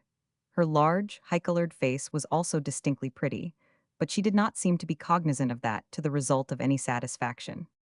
"Sister's little honey love," she repeated after Maria with fairly a snarl of satire. Maria had spirit, although she was for the moment dismayed. "Well, she is so there," said she. "You wait till you have a few more little honey loves," said Annie Stone, "and see how you feel." With that Annie Stone went her way, with soft flounces of her short, stout body, and Maria was left. She was still defiant, her blood was up. "Sister's little honey love," she said to the baby, in a tone so loud that Annie Stone must have heard. Were folks that did not have anything but naughty little brothers jealous of her? Annie Stone had, in fact, a notorious little brother, who at the early age of 7 was the terror of his sisters and all law-abiding citizens, but Annie Stone was not easily touched. "Sister's little honey love," she shouted back, turning a malignant face over her shoulder. She had that very morning had a hand-to-hand fight with her naughty little brother, and finally come out victorious, by forcing him to the ground and sitting on him until he said he was sorry. It was not very reasonable that she should be at all sensitive with regard to him. After Annie Stone had gone out of sight, Maria went around to the front of the little carriage, adjusted the white fur rug carefully, secured a tiny, white mitten on one of the baby's hands, and whispered to the baby alone, "You are sister's little honey love, are not you, precious?" And the baby smiled that entrancing smile of honesty and innocence, which sent the dimples spreading to the lace frill of her cap, and reached out her arms, thereby displacing both mittens, which Maria adjusted. Then, after a fervent kiss, she went her way. However, she was not that afternoon to proceed on her way long uninterrupted. For some time Josephine, the nurse girl, had either been growing jealous or chocolates were piling upon her. Josephine had also found her own home locked up, and the key nowhere in evidence. There would be a good half-hour to wait at the usual corner for Maria. The wind had changed and blew cold from the northwest. Josephine was not very warmly clad.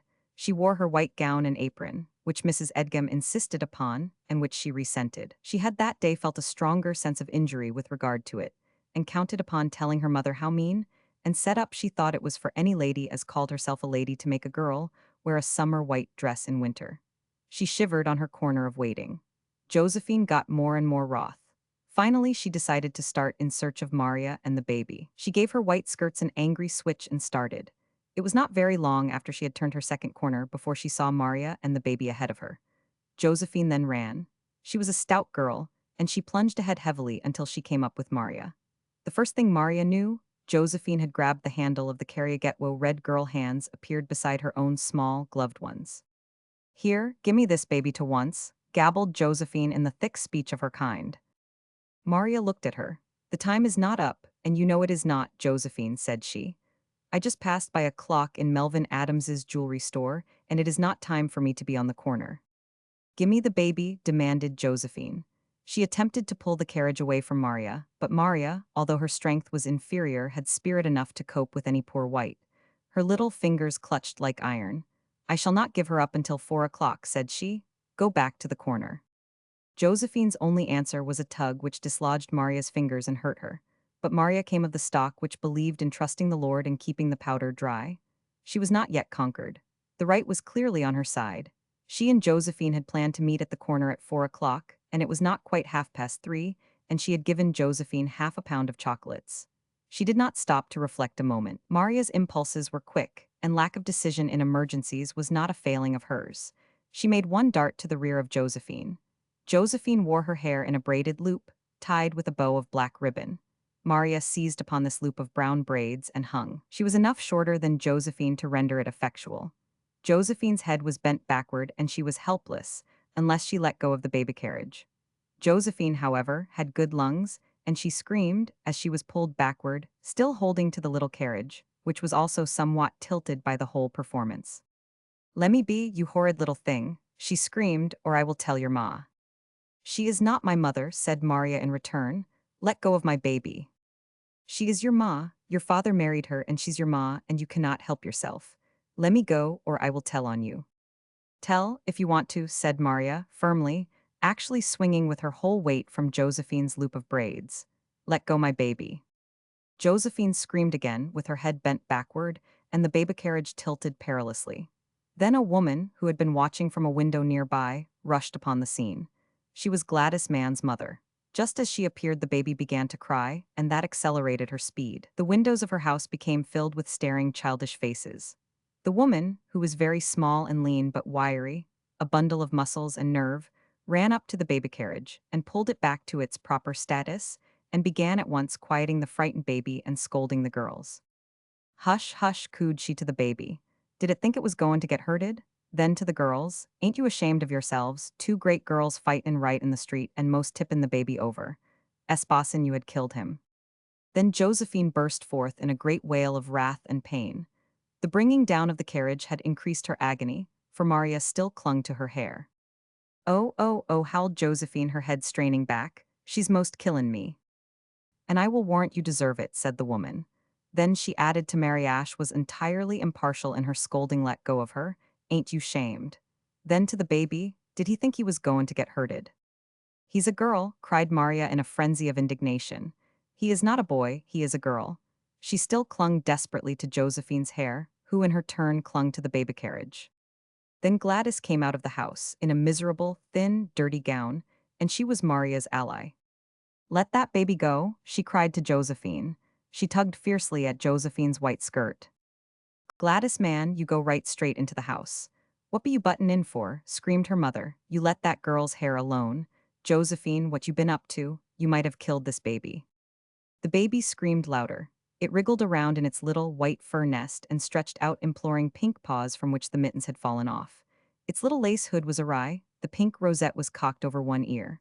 Maria herself began to cry. Then Gladys waxed fairly fierce. She paid no attention whatever to her mother. "You just go round and catch on to the kid's wagon," said she, "and I will take care of her." With that, her strong little hands made a vicious clutch at Josephine's braids. Maria sprang for the baby carriage. She straightened the lace hood, she tucked in the fur robe, and put on the mittens. The baby's screams subsided into a grieved whimper. "Did great wicked girls come and plague sister's own little precious?" said Maria. But now she had to reckon with Gladys's mother, who had recovered her equilibrium, lost for a second by her daughter's maneuver. She seized in her turn the handle of the baby carriage and gave Maria a strong push aside. Then she looked at all three combatants like a poor white Solomon. "Who were sent out with him in the first place? That's what I want to know," she said. "I were," replied Josephine in a sobbing shout. Her head was aching as if she had been scalped. "Shut up," said Gladys's mother inconsistently. "Did your ma send her out with him?" she queried of her. "He is not a boy," replied Maria shiftily. "Yes, she did," said Josephine, still rubbing her head. Gladys, through a wholesome fear of her mother, had released her hold on her braids and stood a little behind. Mrs. Mann's scanty rough hair blew in the winter wind as she took hold of the carriage. Maria again tucked in the white fur robe to conceal her discomfiture. She was becoming aware that she was being proved in the wrong. "Shut up," said Mrs. Mann in response to Josephine's answer. There was not the slightest sense nor meaning in the remark, but it was, so to speak, her household note, learned through the exigency of being in the constant society of so many noisy children. She told everybody, on general principles, to shut up, even when she wished for information which necessitated the reverse. Mrs. Mann was thin and meager, and wholly untidy. The wind lashed her dirty cotton skirt around her, disclosing a dirtier petticoat and men's shoes.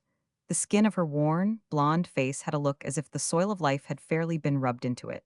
All the lines of this face were lax, displaying utter lassitude and no energy. She, however, had her evanescent streaks of life as now. Once in a while a bubble of ancestral blood seemed to come to the surface, although it soon burst. She had come, generations back, of a good family. She was the run-out weed of it, but still, at times, the old colors of the blossom were evident. She turned to Maria. "If," said she, "your ma sent her out with this young one, I do not see why you went to pull in her hair fur." "I gave her a whole half-pound of chocolates," returned Maria, in a fine glow of indignation, "if she would let me push the baby till 4 o'clock, and it is not 4 o'clock yet." "It ain't more than 3:30, said Gladys. "Shut up," said her mother. She stood looking rather helplessly at the three little girls and the situation. Her suddenly wakened mental faculties were running down like those of a watch which has been shaken to make it go for a few seconds. The situation was too much for her, and, according to her wont, she let it drop. Just then a whiff of strong sweetness came from the house, and her blank face lighted up. "We are mackin' lasses candy," said she. "You young ones all come in and have some, and I will take the baby. He can get warm, and a little of that candy will not do him no harm, nother." Mrs. Mann used the masculine pronoun from force of habit. All her children, with the exception of Gladys, were boys. Maria hesitated. She had a certain scorn for the Manns. She eyed Mrs. Mann's dirty attire and face. But she was in fact cold, and the smell of the candy was entrancing. She said never to take the baby in anywhere, said she, doubtfully. Josephine, having tired of chocolate, realized suddenly an enormous hunger for molasses candy. She sniffed like a hunting hound. "She did not say not to go into Mrs. Mann's," said she. "She said anywhere, I heard her tell you," said Maria. "Mrs. Mann's ain't anywhere," said Josephine, who had a will of her own. She rushed around and caught up the baby. "She's most froze," said she. "She will get the croup if she do not get warmed up." With that, Josephine carrying the baby, Maria, Gladys, and Mrs. Mann all entered the little, squalid Mann house, as hot as a conservatory and reeking with the smell of boiled molasses. When Josephine and Maria and the baby started out again, Maria turned to Josephine. "Now," said she, "if you do not let me push her as far as the corner of our street, I will tell how you took her into Mrs. Mann's. You know what she will say." Josephine, whose face was smeared with molasses candy, and who was even then sucking some, relinquished her hold on the carriage. "You will be awful mean if you do tell," said she. "I will tell if you do not do what you say you will do another time," said she. When they reached home, Ida had not returned, but she came in radiant some few minutes later. She had read a paper on a famous man, for the pleasure and profit of the Edgem Women's Club, and she had received much applause and felt correspondingly elated. Josephine had taken the baby upstairs to a little room which had recently been fitted up for a nursery, and not following her usual custom, Ida went in there after removing her outer wraps. She stood in her blue cloth dress looking at the child with her usual air of radiant aloofness, seeming to shed her own glory, like a star, upon the baby, rather than receive its little light into the loving recesses of her own soul. Josephine and also Maria were in a state of consternation. They had discovered a large, sticky splash of molasses candy on the baby's white embroidered cloak. They had washed the baby's sticky little face, but they did not know what was to be done about the cloak, which lay over a chair. Josephine essayed, with a dexterous gesture, to so fold the cloak over that the stain would be for the time concealed. But Ida Edgem had not been a schoolteacher for nothing. She saw the gesture, and immediately took up the cloak herself. "Why, what is this on her cloak?" said she. There was a miserable silence. "It looks like molasses candy." "It is molasses candy," said Ida. "Josephine, did you give this child molasses candy?" Ida's voice was entirely even, but there was something terrible about it. Maria saw Josephine turn white. "She would not have given her the candy if it had not been for me," said she. Ida stood looking from one to the other. Josephine's face was white and scared, Maria's impenetrable. "If you ever give this child candy again, either of you," said Ida, "you will never take her out again." Then she went out, still smiling. Josephine looked at Maria with enormous gratitude. "Say," said she, "you are a dandy." "You are a cheat," returned Maria with scorn. "I am awful sorry, I did not wait on the corner till 4 o'clock, honest." "You would better be." "Say, but you be a dandy," repeated Josephine. Chapter 12. Maria began to be conscious of other and more vital seasons than those of the old earth on which she lived, the seasons of the human soul. Along with her own unconscious and involuntary budding towards bloom, the warm rush of the blood in her own veins, she realized the budding progress of the baby. When little Evelyn was put into short frocks, and her little dancing feet were shod with leather instead of wool, Maria felt a sort of delicious wonder, similar to that with which she watched a lilac bush in the yard when its blossoms deepened in the spring. Day when Evelyn was put into short frocks, Maria glanced across the schoolroom at Wollaston Lee, and her innocent passion, half romance, half imagination, which had been for a time in abeyance, again thrilled her. All her pulses throbbed. She tried to work out a simple problem in her algebra, but mightier unknown quantities were working towards solution in every beat of her heart. Wollaston shot a sidelong glance at her, and she felt it, although she did not see it. Gladys Mann leaned over her shoulder. "Say," she whispered, "Wollaston Lee is just starin' at you." Maria gave a little, impatient shrug of her shoulders, although a blush shot over her whole face, and Gladys saw distinctly the back of her neck turn a roseate color. "He's awful stuck on you, I guess," Gladys said. Maria shrugged her shoulders again, but she thought of Wollaston and then of the baby in her short frock, and she felt that her heart was bursting with joy, as a bud with blossom. Ida, meantime, was curiously impassive towards her child's attainments. There was something pathetic about this impassiveness. Ida was missing a great deal, and more because she did not even know what she missed. However, she began to be conscious of a settled aversion towards Maria. Her manner towards her was unchanged, but she became distinctly irritated at seeing her about. When anything annoyed Ida, she immediately entertained no doubt whatever that it was not in accordance with the designs of an overruling providence. It seemed manifest to her that if anything annoyed her, it should be removed. However, in this case, the way of removal did not seem clear for a long time. Harry was undoubtedly fond of Maria. That did not trouble Ida in the least, although she recognized the fact. She was not a woman who was capable of jealousy, because her own love and admiration for herself made her impregnable. She loved herself so much more than Harry could possibly love her, that his feeling for Maria did not ruffle her in the least. It was due to no jealousy that she wished Maria removed, at least for a part of the time. It was only that she was always conscious of a dissent, silent and helpless, still persistent, towards her attitude as regarded herself. She knew that Maria did not think her as beautiful and perfect as she thought herself, and the constant presence of this small element of negation irritated her. Then, too, while she was not in the least jealous of her child, she had a curious conviction that Maria cared more for her than she herself cared, and that in itself was a covert reproach. When little Evelyn ran to meet her sister when she returned from school, Ida felt distinctly disturbed. She had no doubt of her ultimate success in her purpose of ridding herself of at least the constant presence of Maria, and in the meantime, she continued to perform her duty by the girl, to that outward extent that everybody in Edgam pronounced her a model stepmother.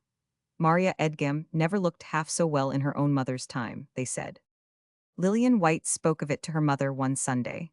She had been to church, but her mother had remained at home on account of a cold. I tell you she looked dandy, said Lillian. Lillian was still as softly and negatively pretty as ever.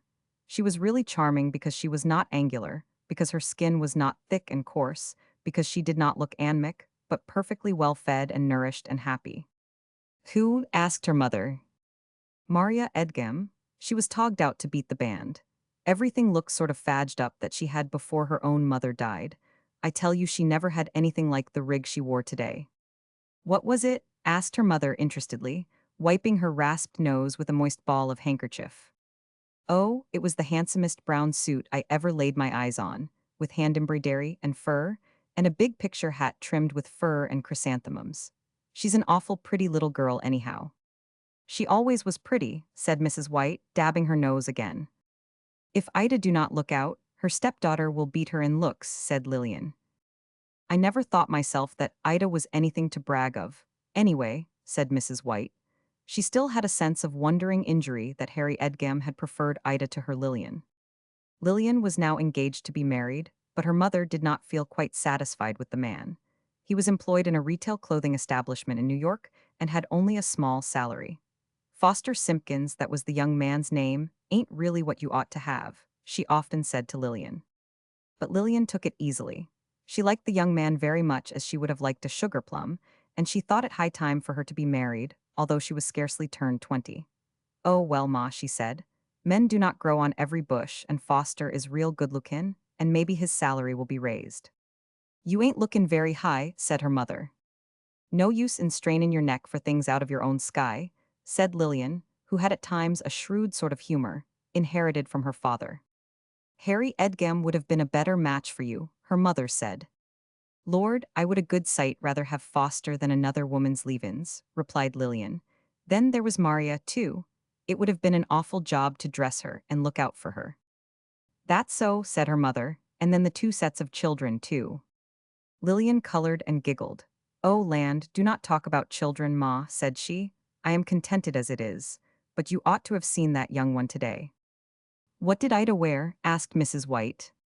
She wore her black velvet suit that she had this winter, and the way she strutted up the aisle was a caution. I do not see how Harry Edgem lives the way he does, said Mrs. White. Black velvet costs a lot. Do you suppose it is silk velvet? You bet. I do not see how he does it. He looks sort of worn out to me. He's grown awful old, I noticed it today. Well, all Ida cares for is herself. She do not see he's grown old, you can be sure of that, said Mrs. White, with an odd sort of bitterness.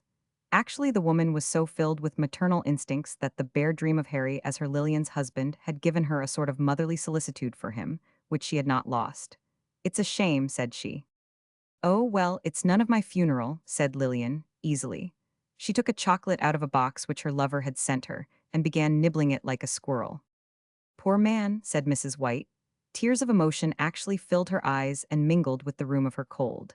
She took out her moist ball of handkerchief again, and dabbed both her eyes and nose. Lillian looked at her half amusedly, half affectionately. Mother, you do beat the Dutch, said she. Mrs. White actually snivelled. I cannot help remembering the time when his poor first wife died, said she, and how he and little Maria came here to take their meals, poor souls. Harry Edgem was just the one to be worked by a woman, poor fellow. Lillian sucked her chocolate with a full sense of its sweetness. Ma, you cannot keep track of all creation, nor cry over it, said she. You have got to leave it to the Lord. Have you taken your pink pellet? Poor little Maria, too, said Mrs. White. Good gracious, Ma, do not you take to worryin' over her, said Lillian. Here's your pink pellet, a young one dressed up the way she was today.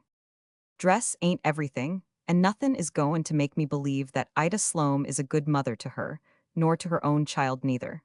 It ain't in her. Lillian, approaching her mother at the window with the pink pellet and a glass of water, uttered an exclamation. For the land's sake, there she is now, she said.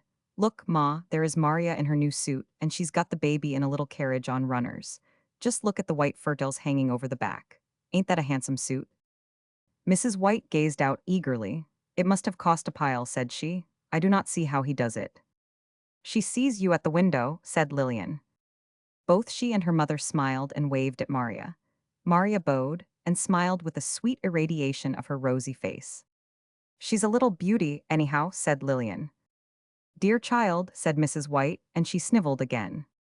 "Ma, either you're cold or the stuff you are talkin' is making you dreadful nervous," said Lillian. "You cry at nothin' at all. How straight she is, no stoop about her." Maria was, in fact, carrying herself with an extreme straightness both of body and soul. She was conscious to the full of her own beauty in her new suit, and of the loveliness of her little sister in her white fur nest of a sledge. She was inordinately proud. She had asked Ida if she might take the child for a little airing before the early Sunday dinner, and Ida had consented easily. Ida also wished for an opportunity to talk with Harry about her cherished scheme, and preferred doing so when Maria was not in the house. For manifest reasons, too, Sunday was the best day on which to approach her husband on a subject which she realized was a somewhat delicate one. She was not so sure of his subservience when Maria was concerned, as in everything else, and Sunday was the day when his nerves were less strained, when he had risen late. Ida did not insist upon his going to church, as his first wife had done. In fact, if the truth was told, Harry wore his last winter's overcoat this year, and she was a little doubtful about its appearance in conjunction with her new velvet costume. He sat in the parlor when Ida entered after Maria had gone out with Evelyn. Harry looked at her admiringly. "How stunning you do look in that velvet dress," he said. Ida laughed consciously. "I rather like it myself," said she. "It's a great deal handsomer than Mrs. George Henderson's, and I know she had hers made at a Fifth Avenue tailor's, and it must have cost twice as much." Ida had filled Harry with the utmost faith in her financial management. While he was spending more than he had ever done, and working harder, he was innocently unconscious of it. He felt a sense of gratitude and wonder that Ida was such a good manager and accomplished such great results with such a small expenditure. He was unwittingly disloyal to his first wife. He remembered the rigid economy under her sway, and owned to himself, although with remorseful tenderness, that she had not been such a financier as this woman. "You ought to go on Wall Street," he often told Ida.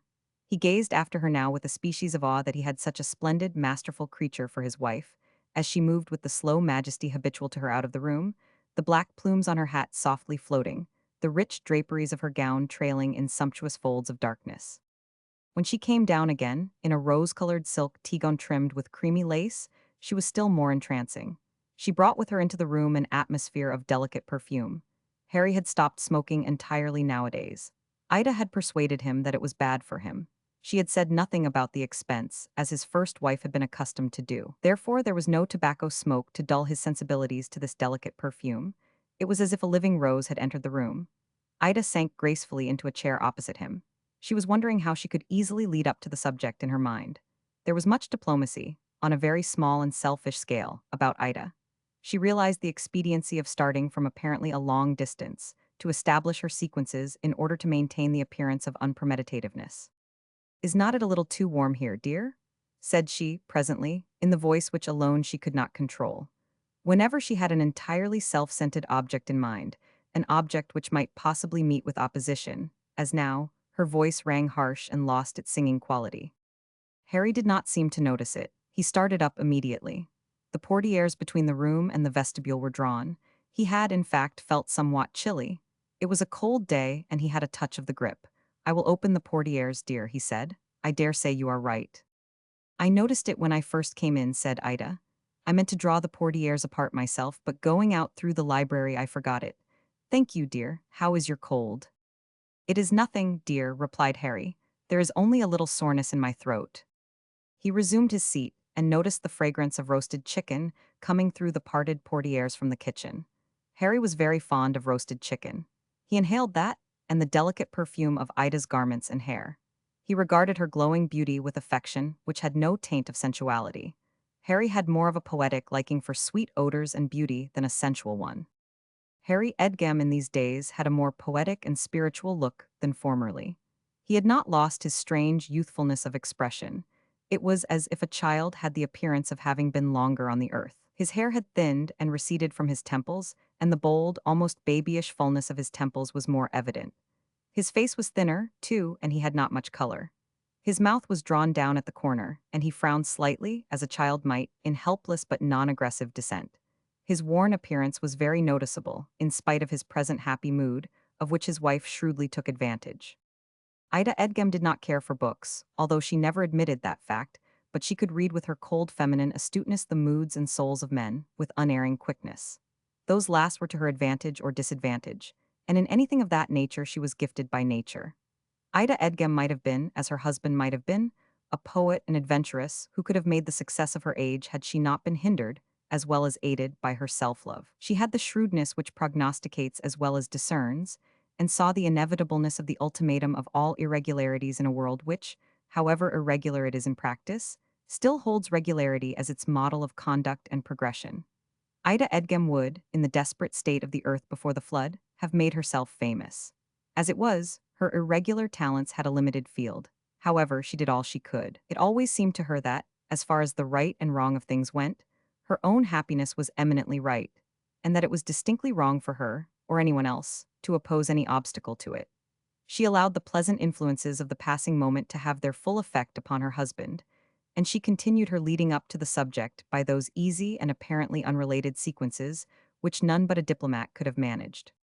"Thank you, dear," she said, when Harry resumed his seat. "The air is cold but very clear and pleasant out today," she continued. "It looks so," said Harry. "Still, if I were you, I think I would not go out. It might make your cold worse," said Ida. "No, I think it would be full as well for me to stay in today," replied Harry happily.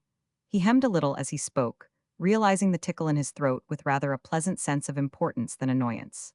He stretched himself luxuriously in his chair and gazed about the warm, perfumed, luxurious apartment. "You have to go out tomorrow, anyway," said Ida, and she increased his sense of present comfort by that remark. "That is so," said Harry, with a slight sigh. Lately it had seemed harder than ever before for him to start early in the black winter mornings and hurry for his train. Then, too, he had what he had never had before, a sense of boredom, of ennui, so intense that it was almost a pain. The deadly monotony of it wearied him. For the first time in his life, his harness of duty chafed his spirit. He was so tired of seeing the same train, the same commuters, taking the same path across the station to the ferryboat, being jostled by the same throng, going to the same office, performing the same, or practically the same, duties that his very soul was irritated. He had reached a point where he not only needed but demanded a change, but the change was as impossible without destruction as for a planet to leave its orbit. Ida saw the deepening of the frown on his forehead and the lengthening of the lines around his mouth. "Poor old man," said she, "I wish I had a fortune to give you so you would not have to go." The words were fairly cooing, but the tone was still harsh. However, Harry brightened. He regarded this lovely, blooming creature and inhaled again the odor of dinner and reflected with a sense of gratitude upon his mercies. Harry had a grateful heart and was always ready to blame himself. "Oh, I should be lost, go all to pieces if I quit work," he said, laughing. "If I were left a fortune, I should land in an insane asylum very likely, or take to drink. No, dear, you cannot teach such an old bird new tricks. He's been in one tree too long, summer and winter." "Well, after all, you have not got to go out today," remarked Ida, skillfully, and Harry again stretched himself with a sense of present comfort. "That is so, dear," he said. "I have something you like for supper, too," said Ida, "and I think George Adams and Louisa may drop in and we can have some music." Harry brightened still more. He liked George Adams, and the wife had more than a talent for music, of which Harry was passionately fond. She played wonderfully on Ida's well-tuned grand piano. "I thought you might like it," said Ida, "and I spoke to Louisa as I was coming out of church." "You were very kind, sweetheart," Harry said, and again a flood of gratitude seemed to sweeten life for the man. Ida took another step in her sequence. "I think Maria had better stay up if they do come," said she. "She enjoys music so much. She can keep on her new gown. Maria is so careful of her gowns that I never feel any anxiety about her soiling them." "She is just like," began Harry, then he stopped. He had been about to state that Maria was just like her mother in that respect, but he had remembered suddenly that he was speaking to his second wife. However, Ida finished his remark for him with perfect good nature. She had not the slightest jealousy of Harry's first wife, only a sort of contempt that she had gotten so little where she herself had gotten so much. "Maria's own mother was very particular, was not she, dear?" she said. "Very," replied Harry. "Maria takes it from her, without any doubt," Ida said smoothly. "She looked so sweet in that new gown today that I would like to have the Adamses see her without her coat tonight, and Maria looks even prettier without her hat too, Her hair grows so prettily on her temples. Maria grows lovelier every day, it seems to me. I do not know how many I saw looking at her in church this morning. Yes, she is going to be pretty, I guess, said Harry. And again his very soul seemed warm and light with pleasure and gratitude. She is pretty, said Ida conclusively. She is at the awkward age, too. But there is no awkwardness about Maria. She is like a little fairy. Harry beamed upon her. She is as proud as Punch when she gets a chance to take the little one out, and they made a pretty picture going down the street, said he, but I hope she will not catch cold. Is that new suit warm? Oh yes, it is interlined. I looked out for that. You look out for my child as if she were your own. Bless you, dear, Harry said affectionately. Then Ida thought that the time for her carefully led up coup had arrived. I try to, said she meekly. You do. Ida began to speak, then she hesitated, with timid eyes on her husband's face. What is it, dear? Asked he. Well, I have been thinking a good deal lately about Maria and her associates in school here. Why, what is the matter with them? Harry asked uneasily. Oh, I do not know that there is anything very serious the matter with them, but Maria is at an age when she is very impressible, and there are many who are not exactly desirable. There is Gladys Mann, for instance. I saw Maria walking down the street with her the other day.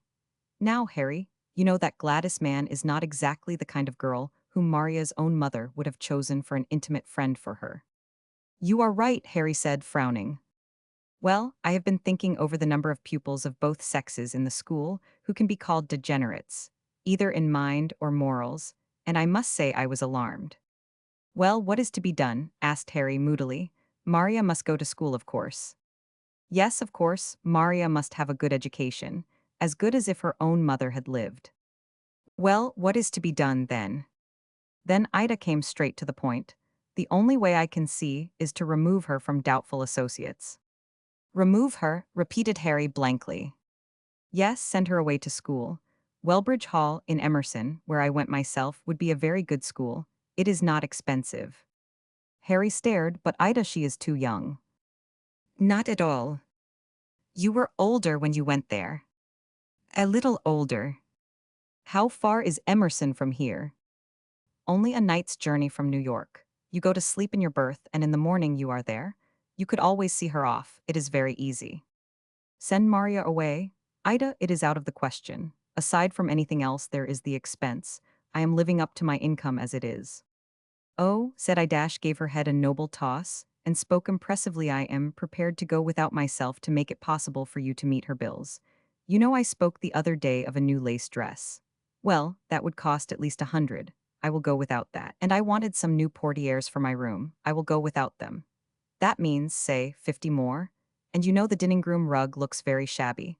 I was thinking we must have an Eastern rug which would cost at least 150. I thought it would pay in the end. Well, I am prepared to give that up and have a domestic, which only costs 25. That is 125 more saved.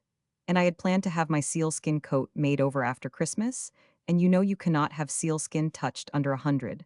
There is 100 more. There are 375 saved, which will pay for Maria's tuition for a year, and enough over for traveling expenses. Nothing could have exceeded the expression of lofty virtue of Ida Edgem when she concluded her speech.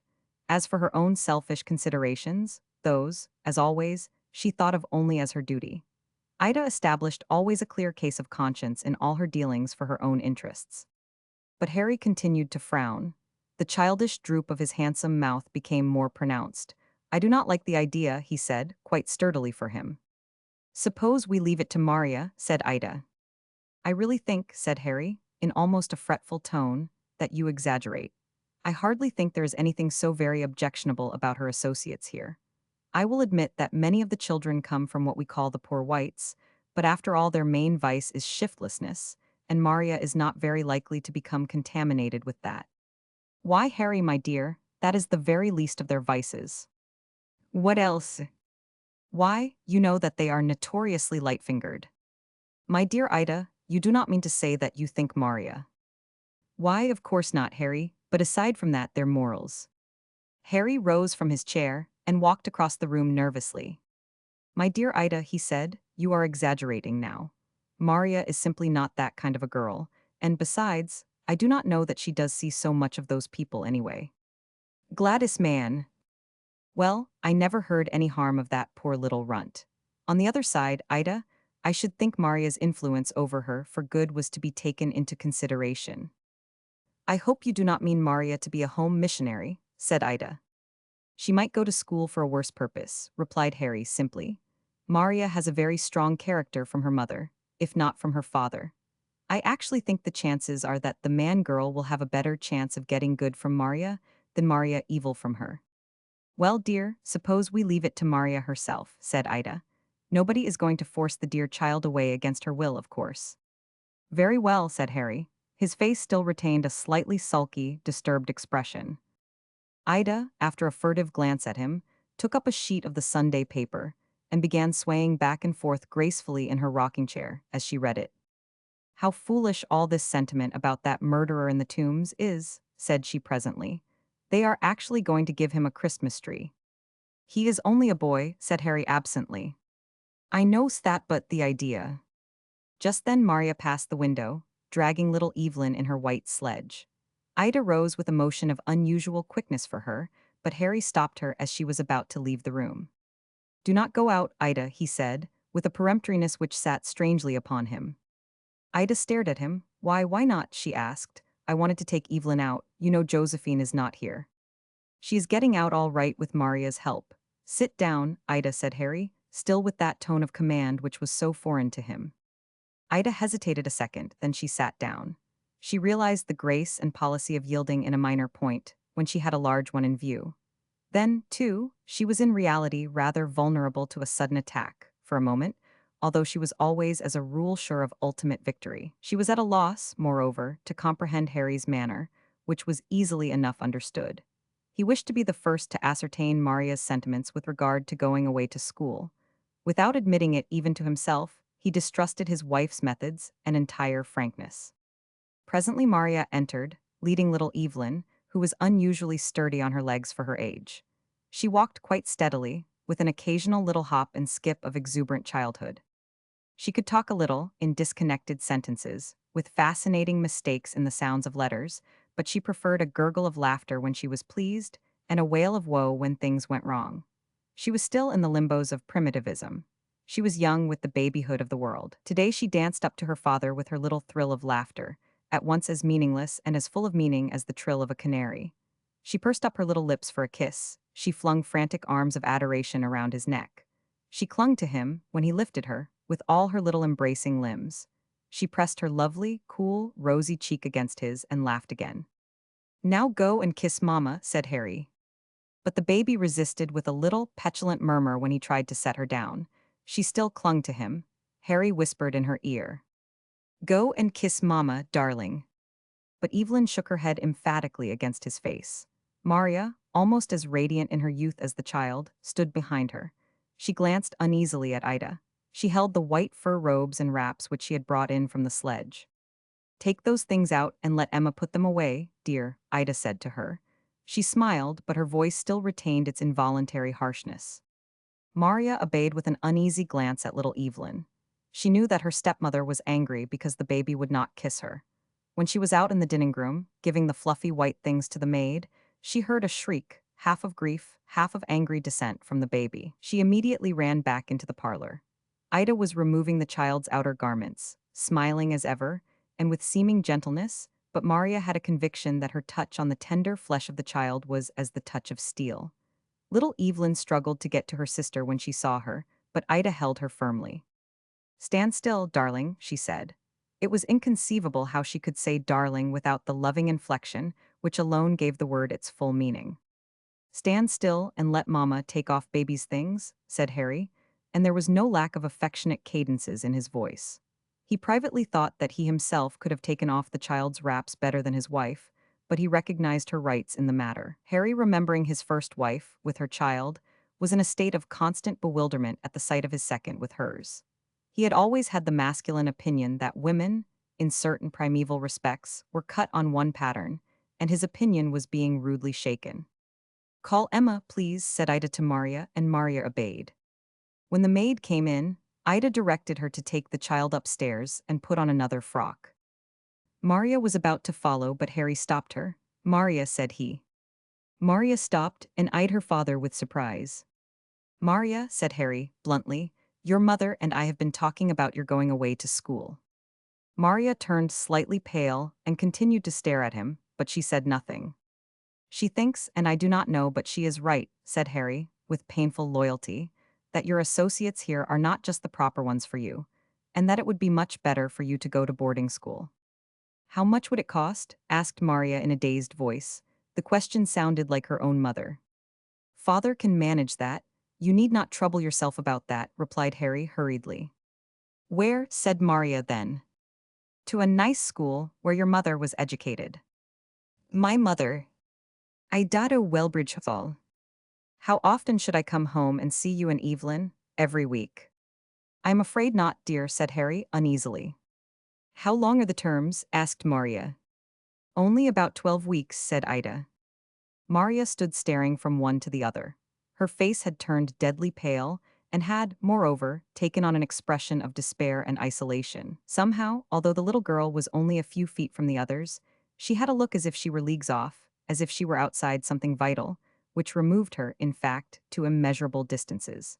And, in fact, Maria had a feeling which never afterwards wholly left her, of being outside the love of life in which she had hitherto dwelt with confidence. Maybe you would like it, dear, Harry said feebly. I will go, Maria said in a choking voice. Then she turned without another word and went out of the room, upstairs to her own little chamber. When there she sat down beside the window. She did not think. She did not seem to feel her hands and feet. It was as if she had fallen from a height. The realization that her father and his new wife wanted to send her away, that she was not wanted in her home, stunned her. But in a moment the door was flung open, and her father entered. He knelt down beside Maria and pulled her head to his shoulder and kissed her, and she felt with a sort of dull wonder his face damp against her own. Father's little girl, said Harry. Father's own little girl. Father's blessing. Did she think he wanted to send her away? I rather guess he did not. How would father get along without his own precious baby when he came home at night? She shall not go one step. She needn't fret a bit about it. Maria turned and regarded him with a frozen look still on her face. It was she that wanted me to go? She said, interrogatively. She thought maybe it would be best for you, darling, said Harry. She means to do right by you, Maria. You must try to think so. Maria said nothing. But father is not going to let you go, said Harry. He cannot do without his little girl. Then Maria's strange calm broke up. She clung, weeping, to her father as if he were her only stay. Harry continued to soothe her. Father's blessing, he whispered in her ear. She was the best little girl that ever was. She is just like her own dear mother. I wish mother was back, Maria whispered, her whisper stifled against his ear. Oh my God, so do I? Harry said with a half sob. For the minute the true significance of his position overwhelmed him. He felt a regret, a remembrance that was a passion. He realized with no disguise what it all meant, that he, a man with the weakness of a child in the hands of a masterly woman, had formerly been in the leading strings of love for himself, for his own best good, whereas he was now in the grasp of the self-love of another who cared for him only as he promoted her own interests. In a moment, however, he recovered himself. After all, he had a sense of loyalty and duty which amounted to positive strength. He put Maria gently from him with another kiss. Well, this will not bring your mother back, dear, he said, and God took her away, you know, and what he does is for the best. And she means to do her duty by you, you know, dear. She thought it would be better for you, but father cannot spare you, that's all there is about it. Chapter 13. It was an utter impossibility for Ida Edgam to be entirely balked of any purpose which she might form. There was something at once impressive and terrible about the strength of this beautiful, smiling creature's will, about its silence, its impassibility before obstacles, its persistency. It was as inevitable and unswervable as an avalanche or a cyclone. People might shriek out against it and struggle, but on it came, a mighty force, overwhelming petty things as well as great ones. It really seemed a pity, taking into consideration Ida's tremendous strength of character, that she had not some great national purpose upon which to exert herself, instead of such trivial domestic ones. Ida realized that she could not send Maria to the school which she had proposed. Her strength had that subtlety which acknowledges its limitations and its closed doors, and can look about for other means and ways. Therefore, when Harry came downstairs that Sunday afternoon, his face working with emotion but his eyes filled with a steady light, and said, with no preface, "It's no use talking, Ida, that child does not want to go, and she shall never be driven from under my roof. While I live," Ida only smiled, and replied, "Very well, dear. I only meant it for her good." "She is not going," Harry said doggedly. Harry resumed his seat with a gesture of defiance which was absurd, from its utter lack of any response from his wife. It was like tilting with a windmill. Ida continued to sway gently back and forth and smile. "I think if the Adamses do come in tonight we will have a little salad. There will be enough left from the chicken, and some cake and tea," she observed presently. "We will not have the table set, because both the maids have asked to go out, but Maria can put on my India muslin apron and pass the things. I will have the salad made before they go, and I will make the tea. We can have it on the table in here." Ida indicated, by a graceful motion of her shoulder, a pretty little tea table loaded with Dresden china. "All right," replied Harry, with a baffled tone. He felt baffled without knowing exactly why. Ida took up another sheet of the Herald. A fashion page was uppermost. She read something and smiled. "It says that gowns made like Maria's new one are the most fetching ones of the season," she said. "I am so glad I have the skirt plaited." Harry made a gesture of assent. He felt, without in the least knowing why, like a man who had been completely worsted in a hand-to-hand combat. He felt humiliated and unhappy. His first wife, even with her high temper and her ready tongue, had never caused him such a sense of abjectness. He had often felt angry with her, but never with himself. She had never really attacked his self-respect as this woman 999. He did not dare look up from his newspaper for a while, for he realized that he should experience agony at seeing the beautiful, radiant face of his second wife opposite him instead of the worn, stern, but altogether loving and single-hearted face of his. First, he was glad when Maria came downstairs and looked up and greeted her with a smile of reassuring confidence. Maria's pretty little face was still tear-stained, although she had bathed it with cold water. She also took up a sheet of the Sunday paper. "Did you see Alice Lundy's new hat in church today, dear?" Ida presently asked her, and her manner was exactly as if nothing had occurred to disturb anybody. Maria looked at her with a sort of wonder, which made her honest face almost idiotic. "No, ma'am," said she. Maria had been taught to say yes, ma'am, and no, ma'am by her own mother, whose ideas of etiquette were old-fashioned and dated from the precepts of her own childhood. "It is a little better not to say ma'am," said Ida sweetly. "I think that expression is not used so much as formerly." Maria looked at her with a quick defiance, which gave her an almost startling resemblance to her own mother. "Yes, ma'am," said she. Harry's mouth twitched behind his paper. Ida said no more. She continued to smile, but she was not reading the paper which she held. She was making new plans to gain her own ends. She was seeking new doors of liberty for her own ways, in lieu of those which she saw were closed to her, and by the time dinner was served she was quite sure that she had succeeded. The next autumn, Maria began attending the Eliot Academy, in Wardway. The Eliot Academy was an endowed school of a very high standing, and Wardway was a large town, almost a city, about 15 miles from Edgam. When this plan was broached by Ida, Maria did not make any opposition. She was secretly delighted. Wollaston Lee was going to the Eliot Academy that autumn, and there was another Edgam girl and her brother, besides Maria, who were going. "Now, darling, you need not go to the Eliot Academy any more than to the other school," she proposed. "If you do not want to," Harry told Maria, privately, one Saturday afternoon in September, shortly before the term began. Ida had gone to her club, and Harry had come home early from the city, and he and Maria were alone in the parlor. Evelyn was having her nap upstairs. A high wind was roaring about the house. A cherry tree beside the house was fast losing its leaves in a yellow rain. In front of the window, a hydrangea bush, tipped with magnificent greenandrasy plumes, swayed in all its limbs like a living thing. Somewhere upstairs a blind banged. "I think I would like to go," Maria replied hurriedly. Then she jumped up. "That blind will wake Evelyn," she said, and ran out of the room. She had colored unaccountably when her father spoke. When she returned, she had a demure, secretive expression on her face which made Harry stare at her in bewilderment. All his life Harry Edgam had been helpless and bewildered before womankind, and now his little daughter was beginning to perplex him. She sat down and took up a piece of fancy work, and her father continued to glance at her furtively over his paper. Presently he spoke of the academy again. "You need not go if you do not want to," he repeated.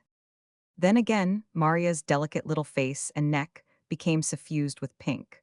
Her reply was not as loud nor more intelligible than the murmur of the trees outside in the wind. "What did you say, darling?" asked Harry. Father did not understand. "I would like to go there," Maria replied, in her sweet, decisive little pipe. A fresh wave of color swept over her face and neck, and she selected with great care a thread from a skein of linen floss. Well, she thought you might like that, Harry said with an air of relief. Maud Page is going too, said Maria. Is she? That will be nice. You will not have to go back and forth alone, said Harry. Maria said nothing, she continued her work. Her father turned his paper and looked at the stock list. Once he had owned 100 shares of one of the industrials. He had long since sold out, not at a loss, but the stock had risen since. He always noted it with an odd feeling of proprietorship, in spite of not owning any. He saw with pride that it had advanced half a point. Maria worked silently, and as she worked she dreamed, and the dream was visible on her face, had anyone been astute enough to understand it. She was working a lace collar to wear with a certain blue blouse, and upon that flimsy keystone was erecting an air castle. She was going to the Eliot Academy, wearing the blue blouse and the lace collar, and looking so lovely that Wollaston Lee worshipped her. She invented little love scenes, love words, and caresses. She blushed, and dimples appeared at the corners of her mouth. The blue light of her eyes under her downcast lids was like the light of living gems. She viewed with complacency her little, soft, white hands plying the needle. Maria had hands like a little princess. She cast a glance at the toe of her tiny shoe. She remembered how somebody had told her to keep her shoulders straight, and she threw them back with a charming motion, as if they had been wings. She was entirely oblivious of her father's covert glances. She was solitary, isolated in the crystal of her own thoughts. Presently, Evelyn woke and cried, and Maria roused herself with a start and ran upstairs. Soon the two came into the room, Evelyn dancing with the uncertain motion of a winged seed on a spring wind. She was charming. One round cheek was more deeply flushed than the other, and creased with the pillow. Her yellow hair, fine and soft and full of electric life, tossed like a little crest. She ran with both fat little hands spread palms outward, and pounced violently upon her father. Harry rolled her about on his knee and played with her as if she had been a kitten. Maria stood by laughing. The child was fairly screaming with mirth. A graceful figure passed the window, its garments tightly wrapped by the wind, flying out like a flag behind. Harry set the little girl down at once. "Here is Mama coming," said he. "Go to Sister and she will show you the pictures in the book Papa brought home the other day." Evelyn obeyed. She was a docile little thing, and she had a fear of her mother without knowing why. She was sitting beside Maria, looking demurely at the pictures which her sister pointed out to her, when Ida entered. "See the horsey running away," said Maria. Then she added in a whisper, "Go and kiss Mama, baby." The child hesitated, then she rose and ran to her mother, who stooped her radiant face over her and kissed her coolly. "Have you been a good little girl?" asked she. Ida was looking particularly self-satisfied today, and more disposed consequently to question others as to their behavior. "Yes," replied Evelyn, without the slightest hesitation. A happy belief in her own merits was an inheritance from her mother. As yet it was more charming than otherwise, for the baby had unquestionable merits in which to believe. Harry and Maria laughed. "Mama is very glad," said Ida. She did not laugh, she saw no humor in it. She turned to Harry. "I think I will go in on the early train with you tomorrow, dear," she said. "I want to see about Maria's new dress." Then she turned to Maria. "I have been in to see Miss Keeler," said she, "and she says she can make it for you next week so you can have it when you begin school. I thought of brown with a touch of blue and burnt orange. How would you like that?" "I think that would be perfectly lovely," said Maria with enthusiasm. She cast a grateful look at her stepmother, almost a look of affection. She was always very grateful to Ida for her new clothes, and just now clothes had a more vital interest for her than ever. She took another stitch in her collar, with Evelyn leaning against her and kicking out first one chubby leg, then the other, and she immediately erected new air castles, in which she figured in her brown suit with the touches of burnt orange and blue. A week later, when she started on the train for Wardway in her new attire, she felt entirely satisfied with herself and life in general. She was conscious of looking charming in her new suit of brown, with the touches of blue and burnt orange, and her new hat, also brown with blue and burnt orange glimpses in the trimmings. Wollaston Lee got on the same car and sat behind her. Maud Page, the other Edgem girl who was going to the academy, had a cousin in Wardway and had gone there the night before. There were only Maria, Wollaston, and Edwin Shaw, who sat by himself in a corner, facing the other passengers with a slightly shamed, sulky expression.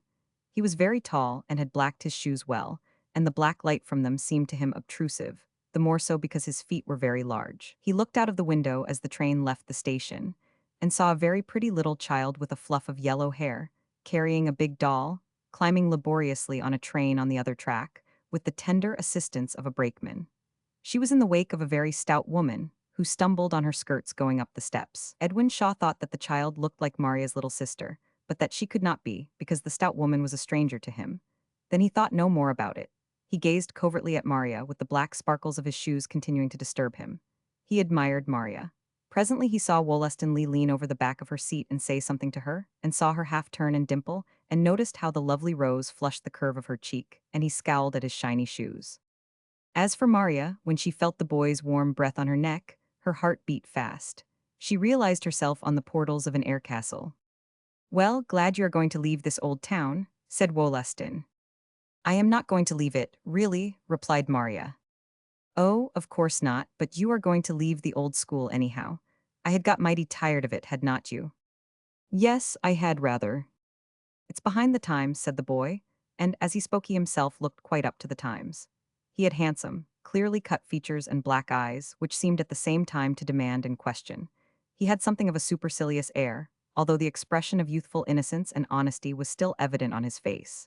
He wore a new suit as well as Maria, only his was gray instead of brown, and he wore a red carnation in his buttonhole. Maria inhaled the clovey fragrance of it. At the next station, more passengers got into the train, and Wollaston seized upon that excuse to ask to share Maria's seat. They talked incessantly an utterly foolish gabble like that of young birds. An old gentleman across the aisle cast an impatient glance at them from time to time.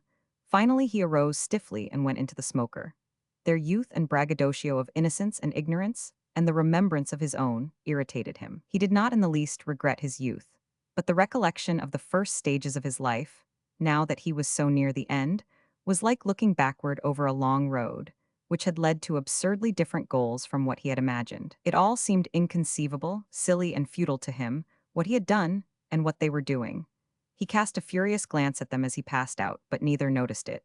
Wollaston said something, and Maria laughed an inane little giggle which was still musical, and trilled through the car. Maria's cheeks were burning, and she seldom looked at the boy at her side, but oftener at the young autumn landscape through which they were passing. The trees had scarcely begun to turn, but here and there one flamed out like a gold or red torch among the green, and all the waysides were blue and gold with asters and goldenrod. It was a very warm morning for the season. When they stopped at one of the stations, a yellow butterfly flew in through an open window and flitted airily about the car. Maria removed her coat, with the solicitous aid of her companion. She cast a conscious glance at the orange and blue on her sleeves. "Say, that dress is a stunner," whispered Wollaston. Maria laughed happily. "Glad you like it," said she. Before they reached Wardway, Wollaston's red carnation was fastened at one side of her embroidered vest, making a discord of color which, for Maria, was a harmony of young love and romance. "That is the academy," said Wollaston, as the train rolled into Wardway. He pointed to a great brick structure at the right, a main building flanked by enormous wings. "Are you frightened?" he asked. "I guess not," replied Maria, but she was. "You needn't be a bit," said the boy. "I know some of the boys that go there, and I went to see the principal with father. He's real pleasant. I know the Latin teacher, Miss Sturgeon, too. My Uncle Frank married her cousin, and she has been to my house. You will be in her class." Wollaston spoke with a protective warmth for which Maria was very grateful. She had a very successful, although somewhat confused day. She was asked this and that and led hither and yon, and so surrounded by strange faces and sights that she felt fairly dizzy. She felt more herself at luncheon, when she sat beside Maud Page in the dining hall, with Wollaston opposite. There was a restaurant attached to the academy, for the benefit of the autochthon pupils. When Maria went down to the station to take her train for home, Maud Page was there, and Wollaston. There was a long time to wait. They went out in a field opposite and picked great bunches of goldenrod, and the girls pinned them on their coats. Edwin Shaw was lingering about the station when they returned, but he was too shy to speak to them. When the train at last came in, Maria, with a duplicity which shamed her in thinking of it afterwards, managed to get away from Maud, and enter the car at the same time with Wollaston, who seated himself beside her as a matter of course. It was still quite light, but it had grown cold. Everything had a cold look, the clear cowslip sky, with its reefs of violet clouds, even the trees tossed crisply, as if stiffened with cold. "Hope we will not have a frost," said Wollaston, as they got off at Edgam. "I hope not," said Maria, and then Gladys Mann ran up to her, crying out, "Say, Maria, Maria, did you know your little sister was lost?" Maria turned deadly white. Wollaston caught hold of her little arm in its brown sleeve. "When was she lost?" he asked, fiercely, of Gladys. Do not you know any better than to rush right at anybody with such a thing as that? Do not you be frightened, Maria, I will find her." A little knot of passengers from the train gathered around them. Gladys was pale herself, and had a strong sense of the sadness of the occasion, still she had a feeling of importance. Edwin Shaw came lumbering up timidly, and Maud Page pressed quickly to Maria's side with a swirl of her wide skirts. "Gladys, man, what on earth are you talking about?" said she sharply. "Who's lost?" "Maria's little sister." I do not believe a word of it." "She is, so there. Nobody has seen a sign of her since morning, and Maria's pa's most crazy. He's been sending telegrams all round. Maria's stepmother, she telegraphed for him to come home, and he come at noon, and he sent telegrams all round, and then he went himself an hour ago." "Went where?" "Back to New York. Guess he's gone huntin' himself. Guess he thought he could hunt better than policemen. Maria's stepmother do not act scared, but I guess she is awful. My mummer says that folks that bear up the best are the ones that feel things most. My mummer went over to see if she could do anything and see how she took it." "When was she lost?" gasped Maria. She was shaking from head to foot. "Your stepmother went down to the store, and when she got back the baby was gone. Josephine said she had not seen her after you had started for Wardway. She took her doll with her." "Where?" gasped Maria. "Nobody knows where," said Gladys severely, although the tears were streaming down her own grimy cheeks. "She would not be lost, would she, if folks knew where she was?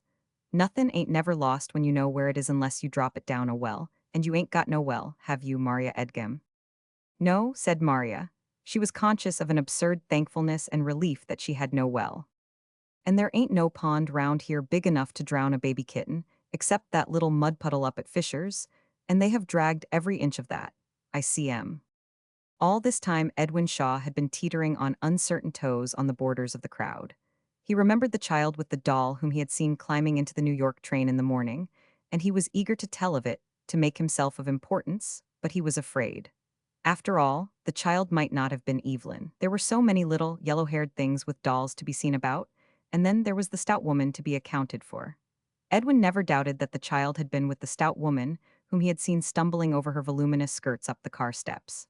At last he stepped forward and spoke, with a moist blush overspreading his face, toeing in and teetering with embarrassment. "Say," he began. The attention of the whole company was at once riveted upon him. He wriggled, the blood looked as if it would burst through his face. Great drops of perspiration stood upon his forehead. He stammered when he spoke. He caught a glimpse of Maria's blue and orange trimmings, and looked down, and again the black light of his shoes, which all the dust of the day had not seemed to dim, flashed in his eyes. He came of a rather illiterate family with aspirations, and when he was nervous he had a habit of relapsing into the dialect in common use in his own home, regardless of his educational attainments. He did so now. "I think she has went to New York," he said. "Who?" demanded Wollaston, eagerly. His head was up like a hunting hound. He kept close hold of Maria's little arm. "Her? Who?" "Her little sister-in-law." Edwin pointed to Maria. Gladys Mann went peremptorily up to Edwin Shaw, seized his coat collar, and shook him. "For goodness sake, when did she went?" she demanded. "When did you see her? If you know anythin', tell it and not stand thar like a fool." "I saw a little girl jest about her size, a carrion of a doll, that climb on the New York train jest as we went out this mornin'," replied Edwin with a gasp, as if the information were wrung from him by torture. "And she was with a awful fat woman. Leastways." "A fat woman?" cried Wollaston Lee. "Who was the fat woman?"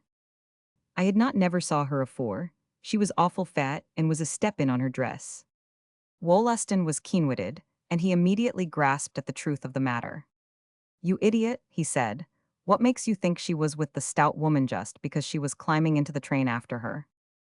"Little girls do not never go to New York alone with dolls," vouchsafed Edwin, more idiotically than ever. "Leastways." "If you do not stop saying leastways, I will punch your head," said Wollaston. "Are you sure the child was Maria's little sister?"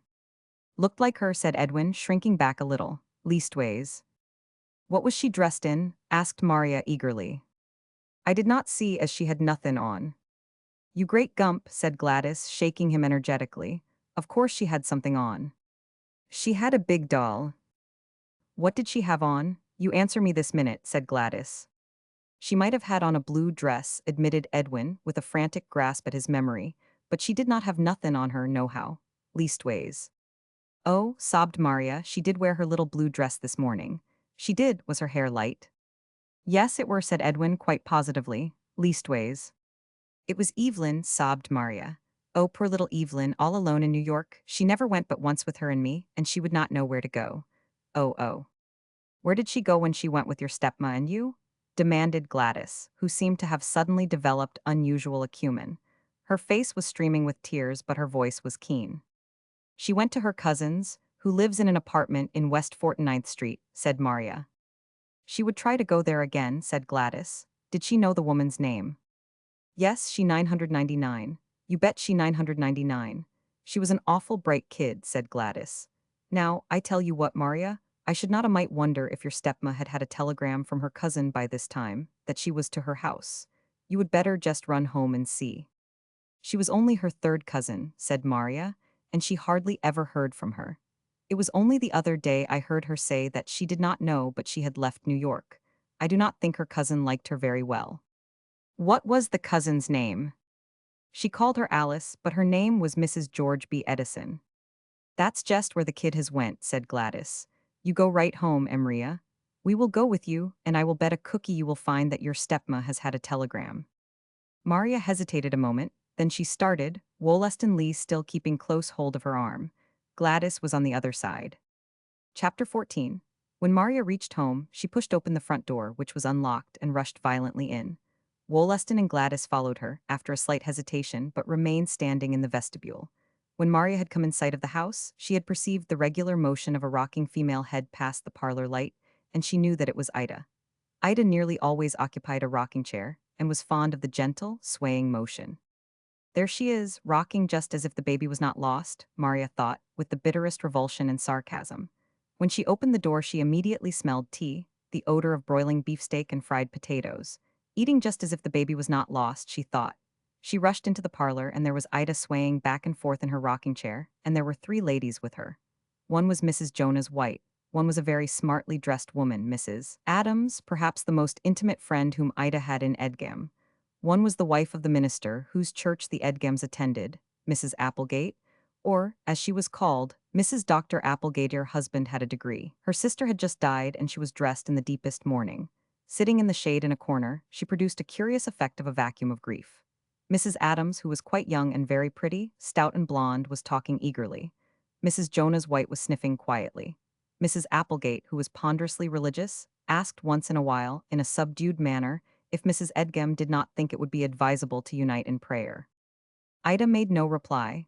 She continued to rock, and she had a curious set expression. Her lips were resolutely compressed, as if to restrain that radiant smile of hers, which had become habitual with her. She looked straight ahead, keeping her eyes fastened upon a Tiffany vase which stood on a little shelf, a glow of pink and gold against a skillful background of crimson velvet. It was as if she were having her photograph taken, and had been requested by the photographer to keep her eyes fixed upon that vase. The detective system of New York is so lax, said Mrs. Adams. I do wish there was more system among them and among the police. One would feel. She heaved a deep sigh. Mrs. Jonas White sobbed audibly. Do you not think, dear friends, that it would be a good plan to offer up our voices at the throne of grace for the dear child's return? Asked Mrs. Applegate in a solemn voice, albeit somewhat diffidently. She was a corpulent woman, and was richly dressed in spite of her deep mourning. A jet brooch rimmed with pearls gleamed out of the shadow where she sat. Ida continued to rock. But, said Mrs. Adams, a great many children are lost every year and found. Sometimes the system does really work in a manner to astonish anyone. I should not be surprised at any minute to see Mr. Edgam or a policeman walking in with her. But, well, there is so much to be done. The other night, when Mr. Adams and I went in to hear Mrs. Fisk, we drove 8 blocks after the performance without seeing one policeman. I suppose, though, if you had been really attacked, a dozen would have sprung out from somewhere, said Mrs. White, in a tearful voice. Mrs. White could not have heard Satan himself assailed without a word in his defense, such was the maternal pity of her heart. That was what Mr. Adams said, retorted Mrs. Adams, with some asperity, and I told him that I would rather the dozen policemen were in evidence before I was shot and robbed than after. I had on all my rings, and my diamond sunburst. Do you not think, dear friend, that it would be a good plan to offer up our voices at the throne of grace for the safe restoration of the dear child? Asked Mrs. Applegate again. Her voice was sonorous, very much like her husband's. She felt that, so far as in her lay, she was taking his place. He was out of town. It was then that Maria rushed into the room. She ran straight up to her stepmother. The other women started. Ida continued to rock and look at the Tiffany vase. It seemed as if she dared not take her eyes from it for fear of losing her expression. Then Maria spoke, and her voice did not sound like her own at all. It was accusatory, menacing. "Where is my little sister?" she cried. "Where is she?" Mrs. Jonah's White rose, approached Maria, and put her arms around her caressingly. "You poor, dear child," she sobbed, "I guess you do feel it. You did set a heap by that blessed little thing, did not you?" "She is in the hands of the Lord," said Mrs. Applegate. "If the police of New York were worth anything, she would be in the police station by this time," said Mrs. Adams, with a fierce toss of her pretty blonde head. "We know not where his islands lift their fronded palms in air. We only know we cannot drift beyond his love and care," said Mrs. Applegate, with a solemn aside. Tears were in her own eyes, but she resolutely checked her impulse to weep. She felt that it would show a lack of faith. She was entirely in earnest. "Meb, she is in the police station," sobbed Mrs. White, continuing to embrace Maria. But Maria gave her a forcible push away and again addressed herself to her stepmother. "Where is she?" she demanded. "Oh, you poor dear child. Your ma do not know where she is, and she is so awful upset, she sets there just like marble," said Mrs. White. "She is not upset at all. You do not know her as well as I do," said Maria, mercilessly. "She thinks she ought to act upset, so she sits this way. She is not upset." "Oh, Maria," gasped Mrs. White. "The child is out of her head," said Mrs. Adams, and yet she looked at Maria with covert approval. She was Ida's intimate friend, but in her heart of hearts she doubted her grief. She had once lost by death a little girl of her own. She kept thinking of her little Alice, and how she should feel in a similar case. It did not seem to her that she should rock and look at a Tiffany vase. She inveighed against the detectives and police with a reserved meaning of indignation against Ida. It seemed to her that any woman whose child was lost should be up and generally making a tumult if she were doing nothing else. The Maria, standing before the beautiful woman swaying gently, with her eyes fixed upon the pink and gold of the vase, spoke out for the first time what was in her heart of hearts with regard to her. "You are a wicked woman," said she, "that is what you are. I do not know as you can help being wicked. I guess you were made wicked, but you are a wicked woman. Your mouth smiles, but your heart never does. You act now as if you were sorry," said she, "but you are not sorry, the way my mother would have been sorry if she had lost me, the way she would have been sorry if Evelyn had been her little girl instead of yours. You are a wicked woman. I have always known it, but I have never told you so before. Now I am going to tell you. Your own child is lost, you let her be lost. You did not look out for her. Yes, your own child is lost, and you sit there and rock." Ida for a moment made no reply. The other women, and Gladys and Wollaston in the vestibule, listened with horror. "You have had beefsteak and fried potatoes cooked, too," continued Maria, sniffing, "and you have eaten them. You have been eating beefsteak and fried potatoes when your own child was lost, and you did not know where she was." It might have been ridiculous, this last accusation in the thin, sweet, childish voice, but it was not. It was even more terrible than anything else. Ida turned at last. "I hate you," she said slowly. "I have always hated you. You have hated me ever since I came into this house," she said, "though I have done more than your own mother ever did for you." "You have not," cried Maria. "You have got nice clothes for me, but my own mother loved me." "What are nice clothes to love? You have not even loved Evelyn. You have only got her nice clothes. You have never loved her. Poor Papa and I were the only ones that loved her.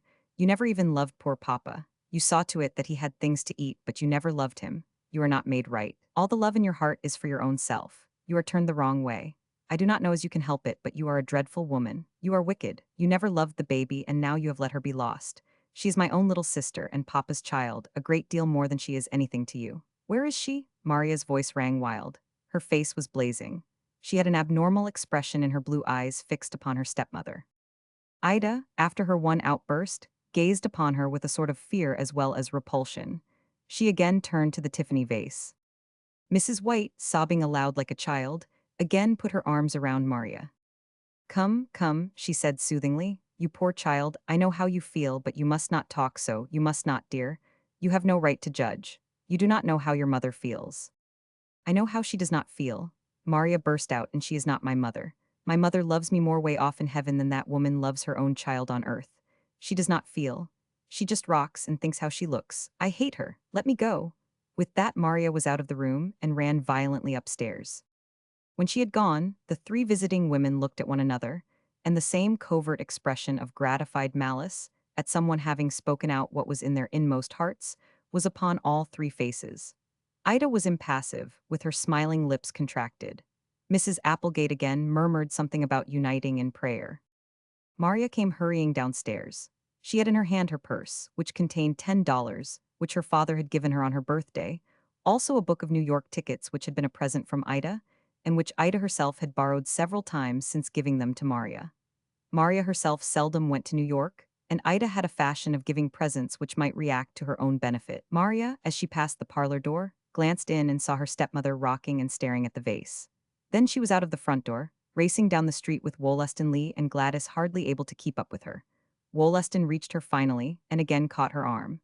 The pressure of the hard, warm boy hand was grateful to the little hysterical thing, who was trembling from head to foot with a strange rigidity of tremors. Gladys also clutched her other sleeve. "Say, Emria Edgem, where be you goin'?" she demanded. "I am going to find my little sister," gasped out Maria. She gave a dry sob as she spoke. "My," said Gladys. "Now, Maria, had not you better go back home?" ventured Wollaston. "No," said Maria, and she ran on towards the station. "Come home with me to my mother," said Wollaston, pleadingly, but a little timidly. A girl in such a nervous strait as this was a new experience for him. "She can go home with me," said Gladys. "My mother's a heap better than Ida Sloane. Say, Emria, all them things you said was true, but land, how did you darse?" Maria made no reply, she kept on. "Say, Emria, you do not mean you are goin' to New York," said Gladys. "Yes, I am going to find my little sister." "My," said Gladys. "Now, Maria, do not you think you had better go home with me and see mother?" Wollaston said again. But Maria seemed deaf. In fact, she heard nothing but the sound of the approaching New York train.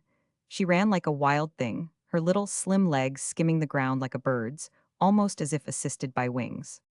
When the train reached the station, Maria climbed in, Wollaston and Gladys after her. Neither Wollaston nor Gladys had the slightest premeditation in the matter. They were fairly swept along by the emotion of their companion. When the train had fairly started, Gladys, who had seated herself beside Maria, while Wollaston was in the seat behind them, heaved a deep sigh of bewilderment and terror. "My," said she. Wollaston also looked pale and bewildered. He was only a boy, and had never been thrown much upon his own responsibility.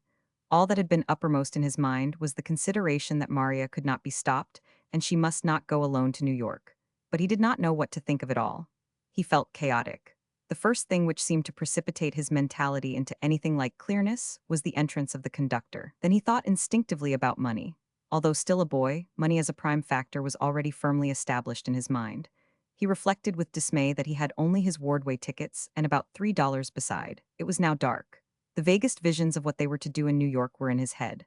The fare to New York was a little over $1. He had only enough to take them all in, then what next? He took out his pocketbook, but Gladys looked around quickly. "She's got a whole book of tickets," she said. However, Wollaston, who was proud, started to pay the conductor, but he had reached Maria first, and she had said 3 peremptorily. Then she handed the book to Wollaston, with the grim little ghost of a smile. "You please keep this," said she. "I have not got any pocket." Wollaston was so bewildered that the possession of pockets seemed instantly to restore his self-respect. He felt decidedly more at his ease when he had Maria's ticket book in his innermost pocket. Then she gave him her purse also. "I wish you would please take this," said she. "There are $10 in it, and I have not any pocket." Wollaston took that. "All right," he said. He buttoned his gray vest securely over Maria's pretty little red purse. Then he leaned over the seat and began to speak, but he absolutely did not know what to say. He made an idiotic remark about the darkness. "Queer how quick it grows dark when it begins," said he. Maria ignored it, but Gladys said, "Yes, it is awful queer." Gladys's eyes looked wild. The pupils were dilated. She had been to New York but once before in her life, and now to be going in the evening to find Maria's little sister was almost too much for her intelligence, which had its limitations. However, after a while, Wollaston Lee spoke again. He was in reality a keen-witted boy, only this was an emergency into which he had been surprised, and which he had not foreseen, and Maria's own abnormal mood had in a measure infected him. Presently he spoke to the point. "What on earth are you going to do when you get to New York, anyhow?" said he to Maria. "Find her," replied Maria, laconically. "But New York is a mighty big city. How do you mean to go to work, now I?" Maria cut him short. "I'm going right up to her cousin's on West 49th Street and find out if Evelyn is there," said she. But what would make the child want to go there, anyhow? It was the only place she had ever been in New York, said Maria. "But I do not see what particular reason she would have for going there, though," said Wollaston. "How would she remember the street and number?" "She was an awful bright kid," said Gladys, with a momentary lapse of reason, "and kids is queer.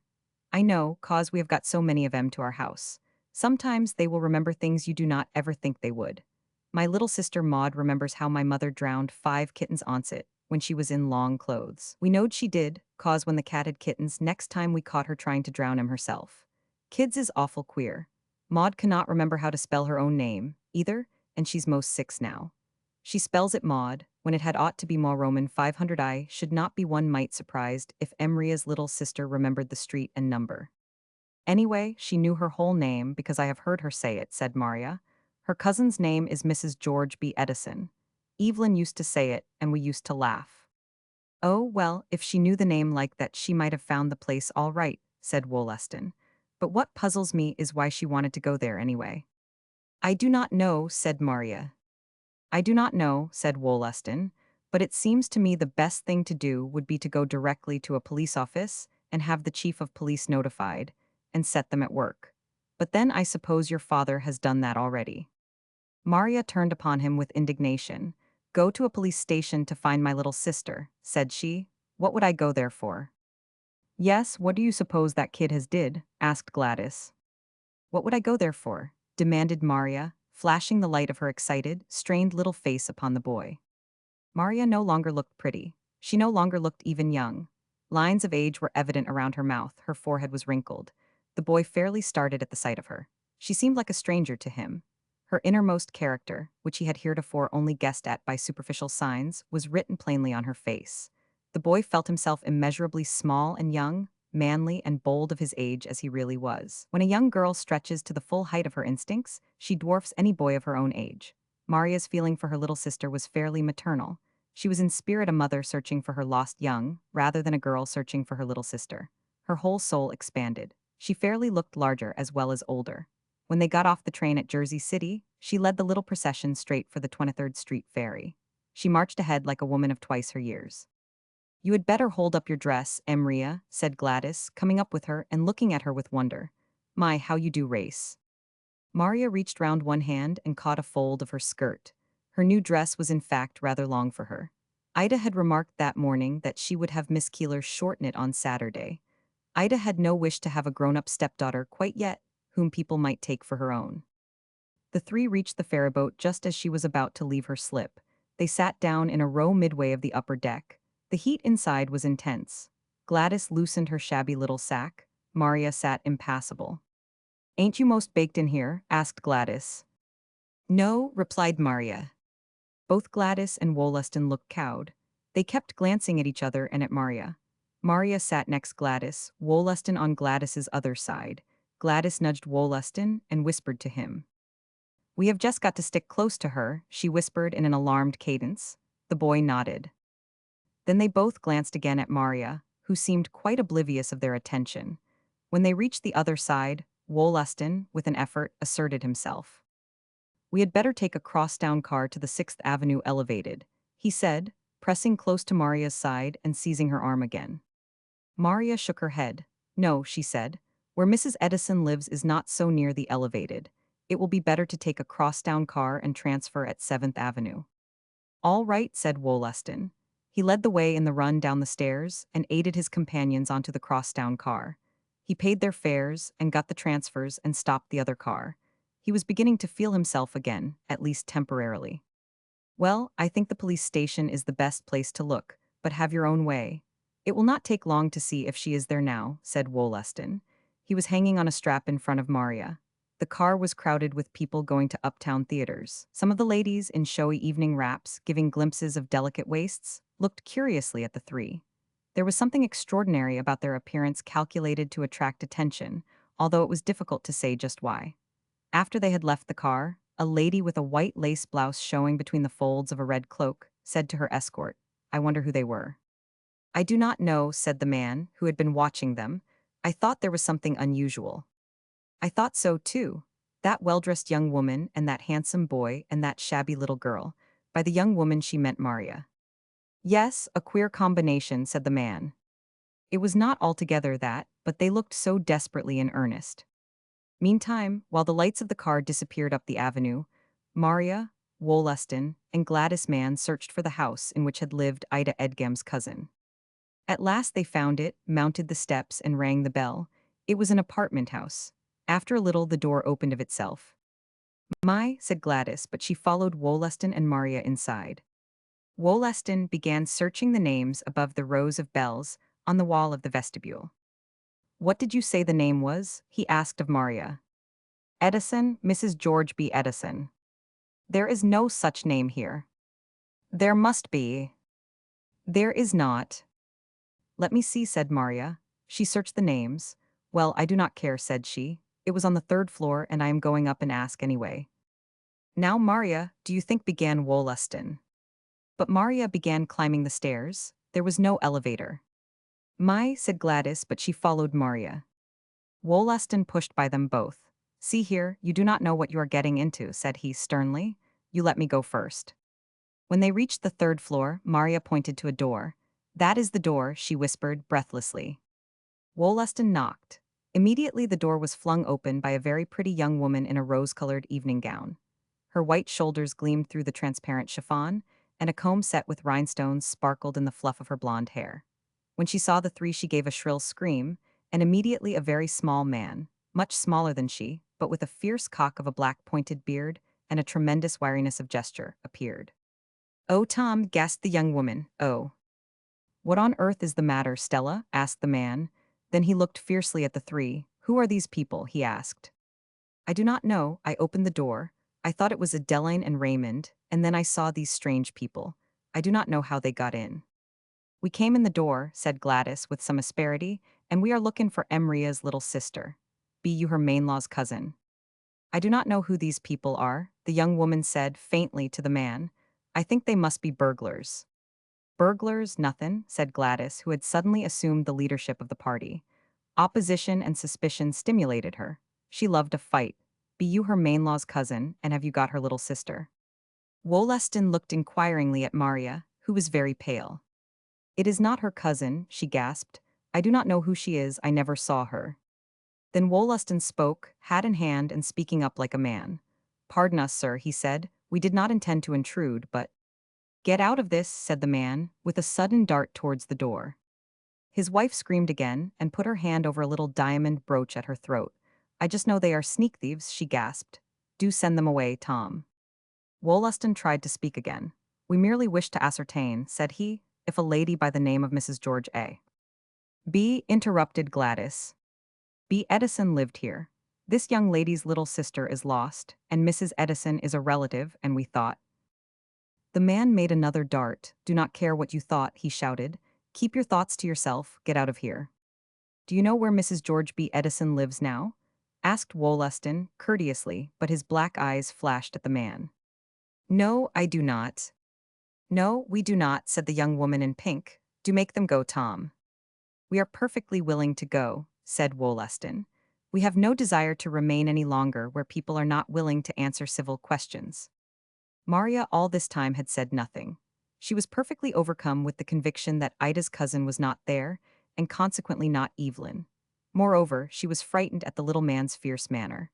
She clung to Wollaston's arm as they retreated, but Gladys turned around and deliberately stuck her tongue out at the man and the young woman in rows. The man slammed the door. The three met on the stoop of the house, two people in gay attire. "Go up and see your friends that do not know how to treat folks decent," said Gladys. The woman looked wonderingly at her from under the shade of a picture hat. Her escort opened the door. "10 chances to 1 they had the kid hid somewhere," said Gladys, so loudly that both turned and looked at her. "Hush up," said Wollaston. "Well, what be you going to do now?" asked Gladys. "I am going to a drugstore and see if I can find out where Maria's relatives have moved to," replied Wollaston. He walked quite alertly now. Maria's discomfiture had reassured him. They walked along a few blocks until they saw the lights of a drugstore on the corner. Then, Wollaston led them in and marched up to the directory chained to the counter. "What's that?" Gladys asked. "A Bible?" "No, it's a directory," Maria replied in a dull voice. "What do they keep it chained for? Books do not run away." "I suppose they are afraid folks will steal it." "My," said Gladys, eyeing the big volume. "I do not see what on earth they would do with it when they got it stole," she remarked in a low, reflective voice. Maria leaned against the counter and waited. Finally, Wollaston turned to her with an apologetic air. "I cannot find any George B. here," he said. "You are sure it was B?" "Yes," replied Maria. "Well, there's no use," said Wollaston. "There is no George B. Edison in this book anyhow." He came forward and stood looking at Maria. Maria gazed absently at the crowds passing on the street. Gladys watched them both. "Well," said Gladys presently, "you ain't going to stand here all night, be you? What be you going to do next? Go to the police station?" "I do not see that there is any use," replied Wollaston. "Maria's father must have been there by this time. This is a wild goose chase anyhow." Wollaston's tone was quite vicious. He scowled superciliously at the salesman who stepped forward and asked if he wanted anything. "No, we do not, thank you," he said. "What be you going to do?" asked Gladys again. She looked at the soda fountain. "I do not see anything to do but to go home," said Wollaston. "There is no sense in our chasing around New York any longer that I can see." "You cannot go home tonight, anyhow," Gladys said, quite calmly. "They have took off that last train, and there ain't more'n 10 minutes to get down to the station." Wollaston turned pale and looked at her with horror. "What makes you think they have taken off that last train?" he demanded. "Ain't my pa brakeman when he's sober, and he's been real sober for quite a spell now."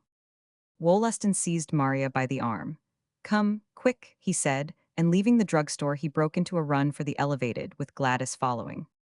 "There ain't no use in your runnin'," said she. "You know yourself you cannot get down to Cortlandt Street and walk to the ferry in 10 minutes. I never went but once it, but I know it cannot be 999. Wollaston slackened his pace. "That is so," he said.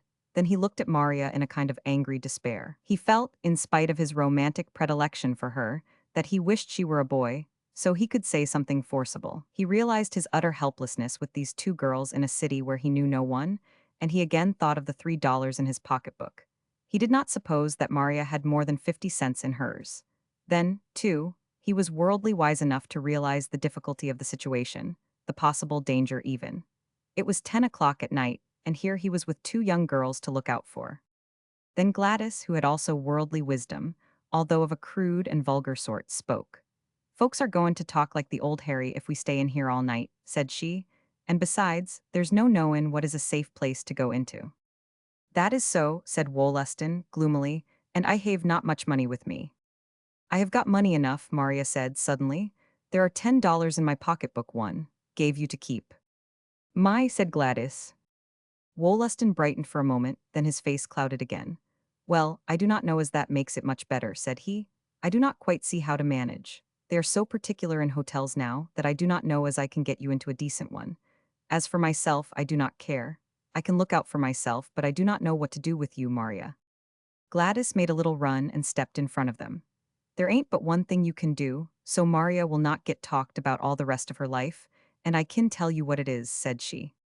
"What is it?" asked Wollaston, in a burst of anger. "I call it a pretty pickle we are in for my part.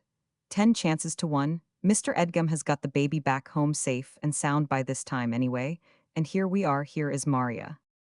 "There ain't but one thing you can do," said Gladys. Her tone was forcible. She was full of the vulgar shrewdness of a degenerate race, for the old acumen of that race had sharpened her wits. "What, in heaven's name?" cried Wollaston. The three had been slowly walking along, and had stopped near a church which was lighted. As they were talking, the lights went out. A thin stream of people ceased issuing from the open doors. A man in a clerical dress approached them, walking quite rapidly. He was evidently bound, from the trend of his steps, to a nearby house which was his residence. "Get married," said Gladys abruptly. Then, before the others realized what she was doing, she darted in front of the approaching clergyman. "They want to get married," said she. The clergyman stopped and stared at her, then at the couple beyond, who were quite speechless with astonishment. He was inconceivably young for his profession. He was small, and had a round, rollicking face, which he was constantly endeavoring to draw down into lines of asceticism.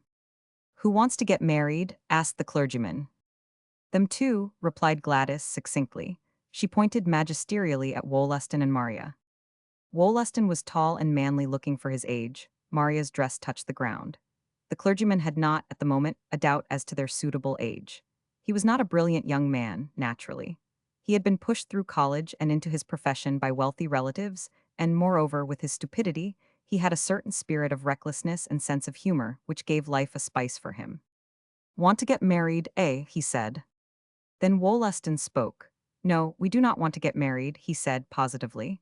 Then he said to Gladys, "I wish you would mind your own business." But he had to cope with the revival of a wonderful feminine wit of a fine old race in Gladys. "I should think you would be plumb ashamed of yourself," she said, severely, "after you have got that poor girl in here. And if she stays and you ain't married, she will get talked about." The clergyman approached Wollaston and Maria. Maria had begun to cry. She was trembling from head to foot with fear and confusion. Wollaston looked sulky and angry. "Is that true? Did you induce this girl to come to New York to be married?" he inquired, and his own boyish voice took on severe tones. He was very strong in moral reform. "No, I did not," replied Wollaston. "He did," said Gladys. "She will get talked about if she ain't, too, and the last train has went, and we have got to stay in New York all night." "Where do you come from?" inquired the young clergyman, and his tone was more severe still. "From Edgam, New Jersey," replied Gladys. "Who are you?" inquired the clergyman. "I ain't no account," replied Gladys. "All our folks get talked about, but she's different." "I suppose you are her maid," said the clergyman, noting with quick eye the difference in the costumes of the two girls. "Call it anything you wanter," said Gladys, indifferently. "I ain't going to have her talked about nohow." "Come, Maria," said Wollaston, but Maria did not respond even to his strong, nervous pull on her arm. She sobbed convulsively. "No, that girl does not go one step, young man," said the clergyman. He advanced closely and laid a hand on Maria's other arm. Although small in body and mind, he evidently had muscle. "Come right in the house," said he, and Maria felt his hand on her arm like steel. She yielded and began following him, Wollaston in vain trying to hold her back. Gladys went behind Wollaston and pushed vigorously. "You get right in there, the way he says, Wollaston Lee," said she. "You had ought to be ashamed of yourself." Before the boy well knew what he was doing, he found himself in a small reception room, lined with soberly bound books. All that was clear in his mind was that he could not hinder Maria from entering, and that she must not go into the house alone with Gladys and this strange man. A man had been standing in the doorway of the house, waiting the entrance of the clergyman. He was evidently a servant, and his master beckoned him. "Call Mrs. Gerald's Williams," he said. "What is your name?" he asked Maria, who was sobbing more wildly than ever. "Her name is Maria Edgam," replied Gladys, "and his is Wollaston Lee. They both live in Edgam." "How old are you?" the clergyman asked of Wollaston, but Gladys cut in again. "He's 19, and she's goin' on," she replied shamelessly. "We are neither of us," began Wollaston, whose mind was in a whirl of anger of confusion. But the clergyman interrupted him. "I am ashamed of you, young man," he said, luring an innocent young girl to New York and then trying to lie out of your responsibility. "I am not," began Wollaston again, but then the man who had stood in the door entered with a portly woman in a black silk tea-gown. She looked as if she had been dozing, or else was naturally slow-witted. Her eyes, under heavy lids, were dull. Her mouth had a sleepy, although good-natured pout like a child's between her fat cheeks. "I am sorry to trouble you, Mrs. Geralds," said the clergyman, "but I need you and Williams for witnesses." Then he proceeded. Neither Wollaston nor Maria were ever very clear in their minds how it was done. Both had thought marriage was a more complicated proceeding. Neither was entirely sure of having said anything. Indeed, Wollaston was afterwards quite positive that Gladys Mann answered nearly all the clergyman's questions. But at all events, the first thing he heard distinctly was the clergyman's pronouncing him and Maria man and wife. Then the clergyman, who was zealous to the point of fanaticism, and who honestly considered himself to have done an exceedingly commendable thing, invited them to have some wedding cake, which he kept ready for such emergencies, and some coffee, but Wollaston replied with a growl of indignation and despair. This time Maria followed his almost brutally spoken command to follow him, and the three went out of the house. "See that you treat your wife properly, young man," the clergyman called out after him, in a voice half jocular, half condemnatory, or there will be trouble. Wollaston growled an oath, the first which he had ever uttered under his breath, and strode on. He had released his hold on Maria's arm. Ahead of them, a block distant, was an elevated station, and Maria, who seemed to suddenly recover her faculties, broke into a run for it. "Where be you goin'?" called out Gladys. "I am going down to the Jersey City station." "Quick," replied Maria in a desperate voice. "I thought you would go to a hotel." "There ain't no harm, now you are married, you know," said Gladys, "and then we could have some supper. I am awful hungry. I ain't eat a thing since noon." "I am going right down to the station," repeated Maria. "The last train has went, what's the use?" "I do not care, I am going down there." "What be you goin' to do when you get there?" "I am going to sit there and wait till morning." "My," said Gladys. However, she went on up the elevated stairs with Maria and Wollaston. Wollaston threw down the fares and got the tickets and strode on ahead. His mouth was set. He was very pale. He probably realized to a greater extent than any of them what had taken place. It was inconceivable to him that it had taken place, that he himself had been such a fool. He felt like one who has met with some utterly unexplainable and unaccountable accident. He felt as he had done once when, younger, he had stuck his own knife with which he was whittling into his eye to the possible loss of it. It seemed to him as if something had taken place without his volition. He was like a puppet in a show. He looked at Maria and realized that he hated her. He wondered how he could ever have thought her pretty. He looked at Gladys Mann and felt murderous. He had a high temper. As the train approached, he whispered in her ear, "Damn you, Gladys Mann, it's a pretty pickle you have got us into." Gladys was used to being sworn at. She was not in the least intimidated. "Do you suppose I was goin' to have Emria talked about?" she said. "You can cuss all you want to." They got into the train. Wollaston sat by himself, Gladys and Maria together. Maria was no longer weeping, but she looked terrified beyond measure and desperate. A horrible imagination of evil was over her. She never glanced at Wollaston. She thought that she wished there would be an accident on the train and he might be killed. She hated him more than he hated her. They were just in time for a boat at Cortlandt Street. When they reached the Jersey City side, Wollaston went straight to the Information Bureau and then returned to Gladys and Maria, seated on a bench in the waiting room. "Well, there is a train," he said curtly. "Ain't it been took off?" asked Gladys. "No, but we have got to wait an hour and a half." Then he bent down and whispered in Gladys's ear, "I wish to God you had been dead before you got us into this, Gladys Mann." "My father said it had been took off," said Gladys. "You sure there is one?" "Of course I am sure." "My," said Gladys. Wollaston went to a distant seat and sat by himself. The two girls waited miserably. Gladys had suffered a relapse. Her degeneracy of wit had again overwhelmed her. She looked at Maria from time to time, then she glanced around at Wollaston, and her expression was almost idiotic. The people who were on the seat with them moved away. Maria turned suddenly to Gladys. "Gladys Mann," said she, "if you ever tell of this." "Then you ain't goin' to," said Gladys. "Going to what?" "Live with him." "Live with him? I hate him enough to wish he was dead. I will never live with him, and if you tell, Gladys Mann, I will tell you what I will do." "What?" asked Gladys in a horrified whisper. "I will go and drown myself in Fisher's Pond. That's what I will do." "I never will tell, honest, Emria," said Gladys. "You would better not." "Hope to die if I do." "You will die if you do," said Maria, "for I will leave a note saying you pushed me into the pond, and it will be true, too. Oh, Gladys Mann, it's awful what you have done." "I did not mean no harm," said Gladys. "And there's a train, too." "Father said there was not." "Your father." "I know it, there ain't never tellin' when father lies," said Gladys. "I guess father do not know what lies is, most of the time. I s'pose he's always had a little if he ain't had a good deal. But I will never tell, Maria, not as long as I live." "If you do, I will drown myself," said Maria. Then the two sat quietly until the train was called out. When they went through the gate, Maria showing her tickets for herself and Gladys. Wollaston had purchased his own and returned Maria's. He kept behind the two girls as if he did not belong to their party at all. On the train, he rode in the smoking car. The car was quite full at first, but the passengers got off at the way stations. When they drew near Edgam, there were only a few left. Wollaston had not paid the slightest attention to the passengers. He could not have told what sort of a man occupied the seat with him, nor even when he got off. He was vaguely conscious of the reeking smoke of the car, but that was all. When the conductor came through, he handed out his ticket mechanically, without looking at him.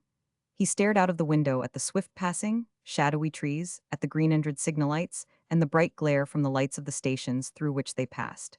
Once they passed by a large factory on fire, surrounded by a shouting mob of men and engines. Even that did not arrest his attention, although it caused quite a commotion in the car.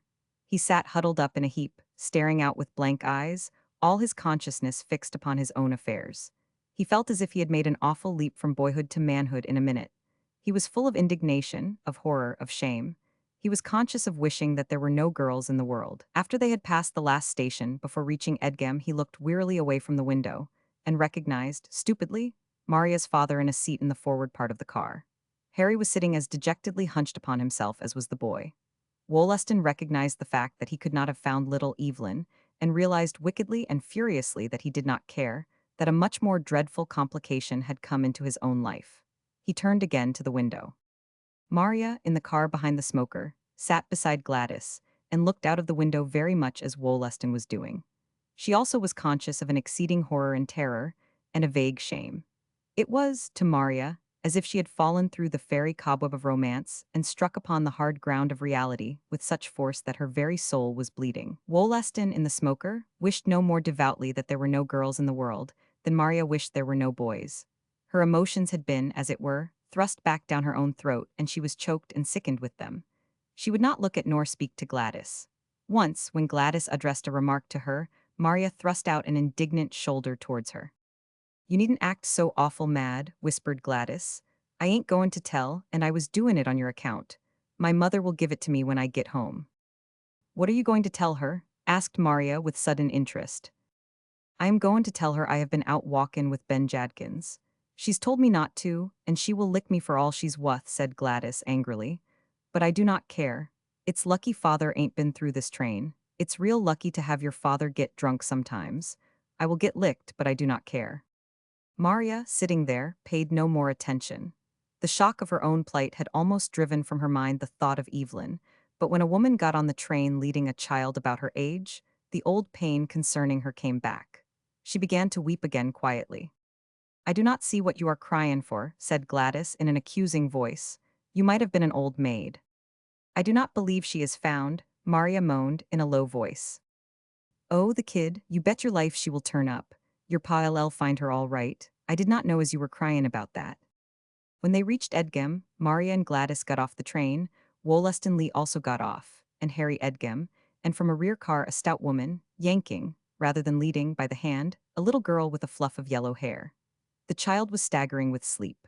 The stout woman carried on her other arm a large wax doll whose face smiled inanely over her shoulder.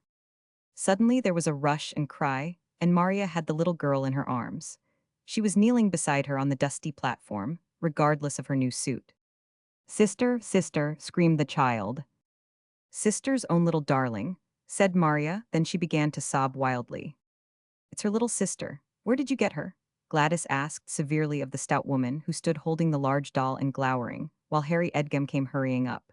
Then there was another scream from the baby, and she was in her father's arms. There were few at the station at that hour, but a small crowd gathered around. On the outskirts was Wollaston Lee, looking on with his sulky, desperate face. The stout woman grasped Harry vehemently by the arm. "Look at here," said she. "I want to know, and I ain't got no time to fool around, for I want to take the next train back. Is that your young one? Speak up quick." Harry, hugging the child to his breast, looked at the stout woman. "Yes," he replied, "she is mine, and I have been looking for her all day. Where did you?" "No, I did not," said the stout woman, emphatically. "She 999. I do not never meddle with other folks' children. I ain't never been married, and I ain't never wanted to be.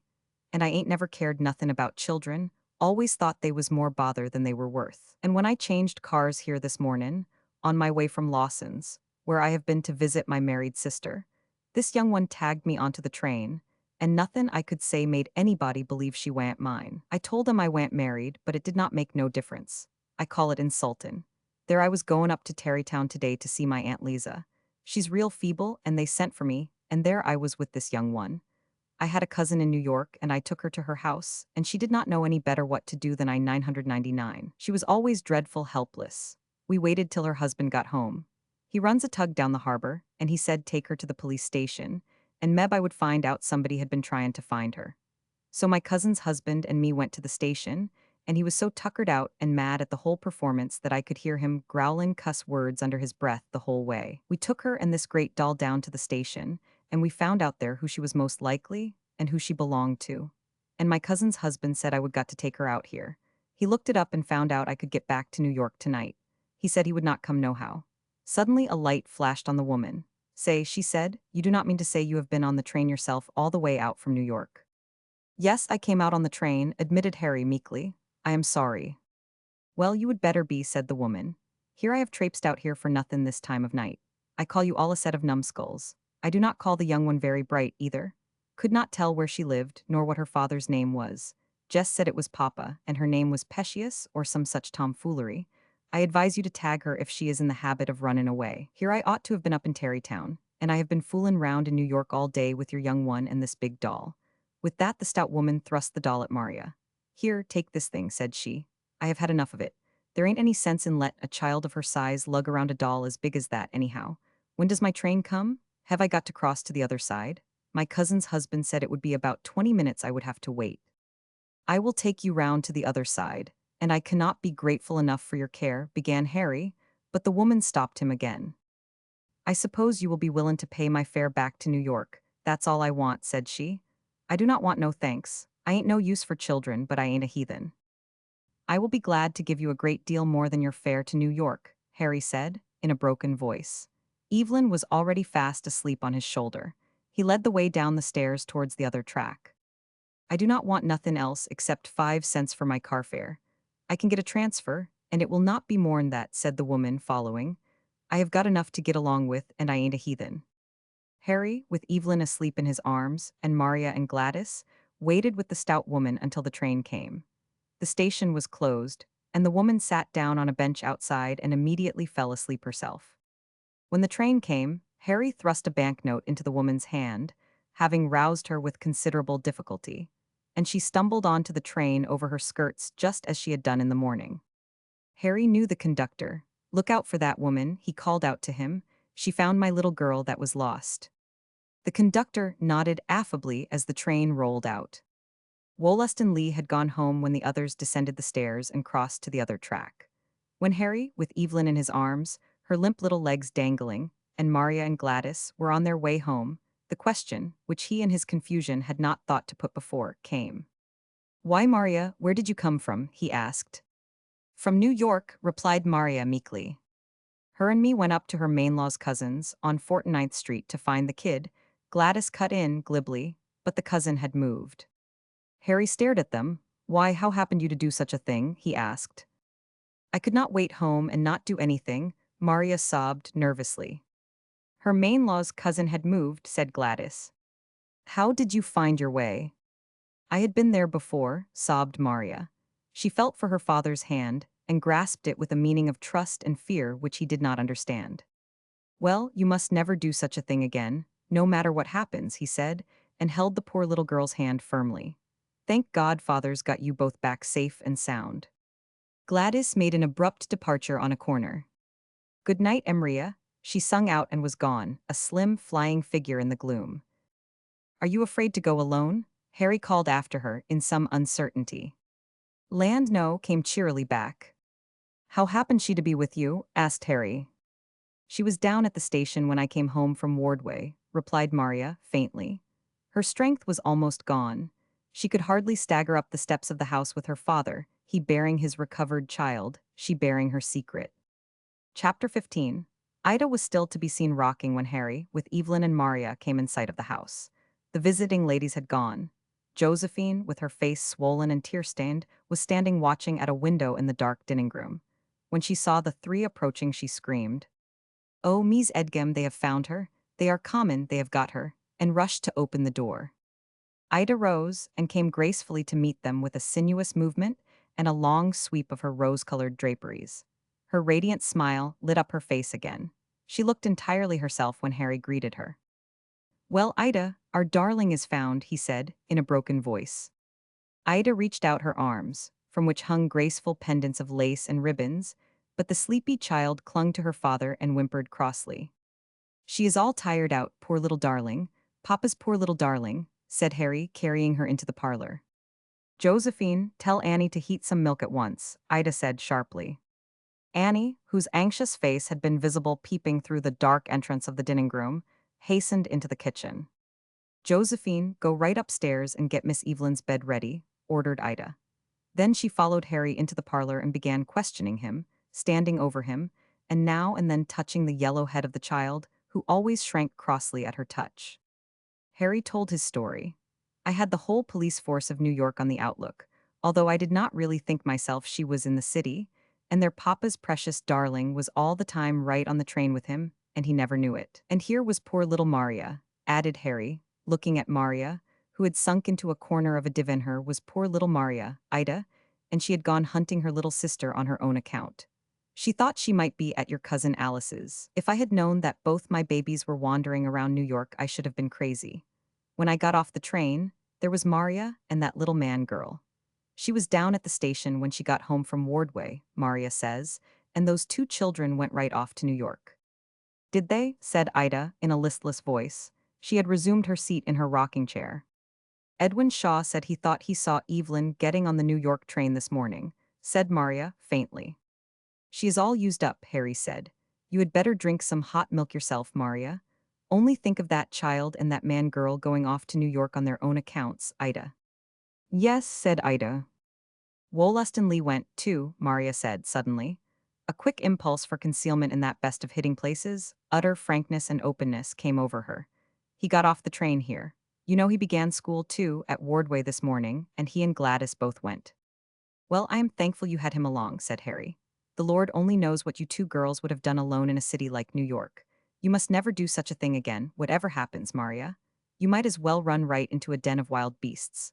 Only think of that child going to New York and coming out on the last train with that man girl, and Wollaston is only a boy, though he's bright and smart. And your cousin has moved, Ida. I thought she had, said Ida. And to think of what those children might have got into, said Harry, in a city like New York, which is broken out all over with plague spots instead of having them in one place. Only think of it, Ida. Harry's voice was almost sobbing. It seemed as if he fairly appealed to his wife for sympathy, with his consciousness of the dangers through which his child had passed. But Ida only said yes. And the baby might have fallen into the worst hands, said Harry. But thank God, a good woman, although she was coarse enough, got hold of her. Yes, we cannot be thankful enough, Ida said, smoothly, and then Josephine came in with a tray and a silver cup of hot milk for Evelyn. Is that all the milk Annie heated? Asked Harry. Yes, sir. Well, tell Annie to go to the sideboard and get that bottle of port wine and pour out a glass for Miss Maria. And, Josephine, you had better bring her something to eat with it. You have not had any supper, have you, child? Maria shook her head. I do not want any, thank you, Papa, said she. Is there any cold meat, Josephine, do you know? Josephine said there was some cold roast beef. Well, bring Miss Maria a plate, with a slice of bread and butter and some beef. Have you had any supper yourself, dear? Ida asked. I declare I do not know, dear, replied Harry, who looked unutterably worn and tired. No, I think not. I do not know when I could have got it. No, I know I have not.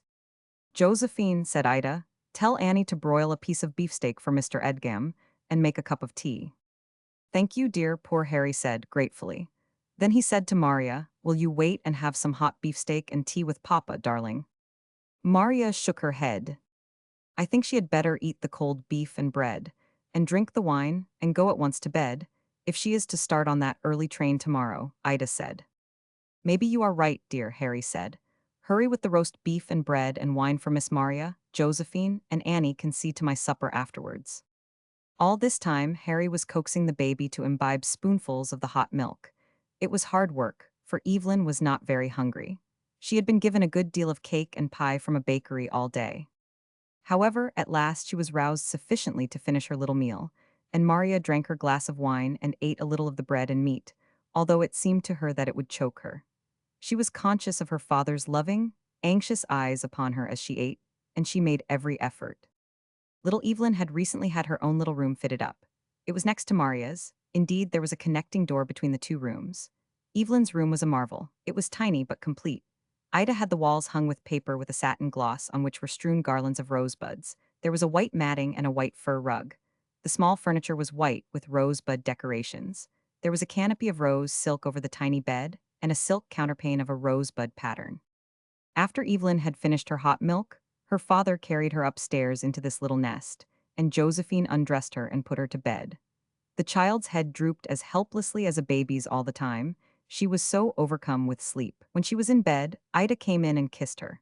She was so fast asleep that she did not know. She and Harry stood for a moment contemplating the little thing, with her yellow hair spread over the white pillow and her round rose of a face sunken therein. Harry put his arm around his wife's waist. "We ought to be very thankful, dear," he said, and he almost sobbed. "Yes," said Ida. To do her justice, she regarded the little rosy and white thing sunk in slumber with a certain tenderness. She was even thankful. She had been exceedingly disturbed the whole day. She was very glad to have this happy termination, and to be able to go to rest in peace. She bent again over the child and touched her lips lightly to the little face, and when she looked up her own was softened. "Yes," she whispered, with more of womanly feeling than Harry had ever seen in her. "Yes, you are right, we have a great deal to be thankful for." Maria, in the next room, heard quite distinctly what Ida said. It would once have aroused in her a contemptuous sense of her stepmother's hypocrisy, but now she felt too humbled herself to blame another, even to realize any fault in another. She felt as if she had undergone a tremendous cataclysm of spirit, which had cast her forever from her judgment seat as far as others were concerned. Was she not deceiving as never Ida had deceived? What would Ida say? What would her father say if he knew that she was? She could not say the word even to herself. When she was in bed and her light out, she was overcome by a nervous stress which almost maddened her. Faces seemed to glower at her out of the blackness of the night, faces which she knew were somehow projected out of her own consciousness, but which were none the less terrific. She even heard her name shouted, and strange, isolated words and fragments of sentences.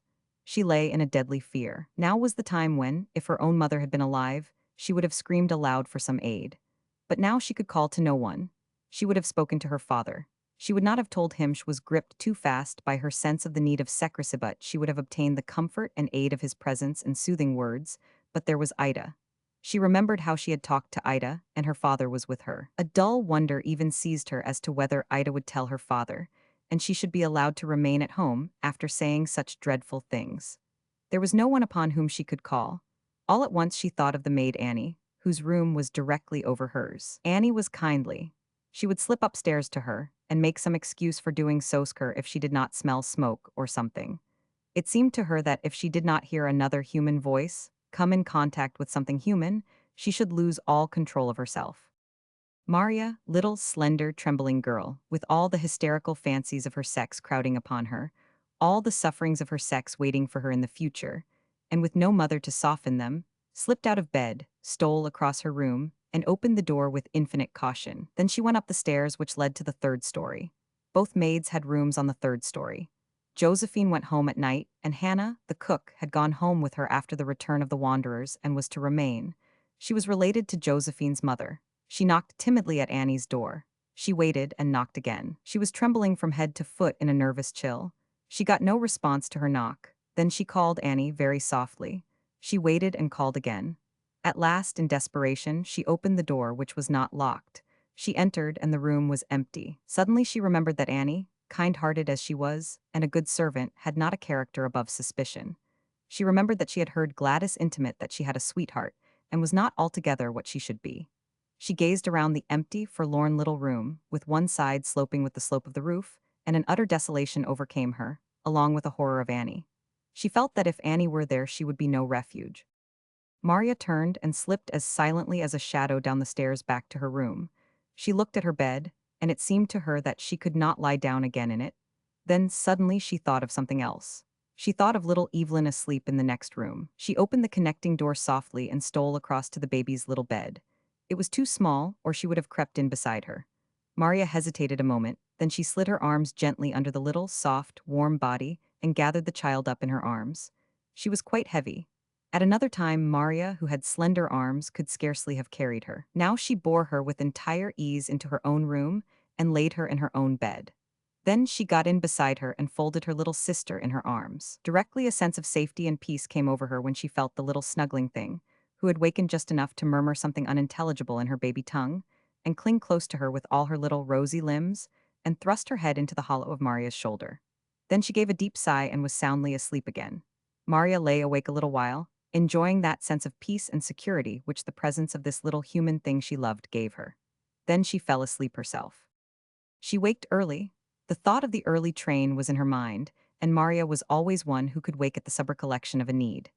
Evelyn was still asleep, curled up like a flower. Maria raised her and carried her back to her own room and put her in her bed without waking her. Then she dressed herself in her school costume and went downstairs. She had smelled coffee while she was dressing and knew that Hannah had returned. Her father was in the dining room when she entered. He usually took an earlier train, but this morning he had felt utterly unable to rise. Maria noticed, with a sudden qualm of fear, how ill and old and worn out he looked, but Harry himself spoke first with concern for her.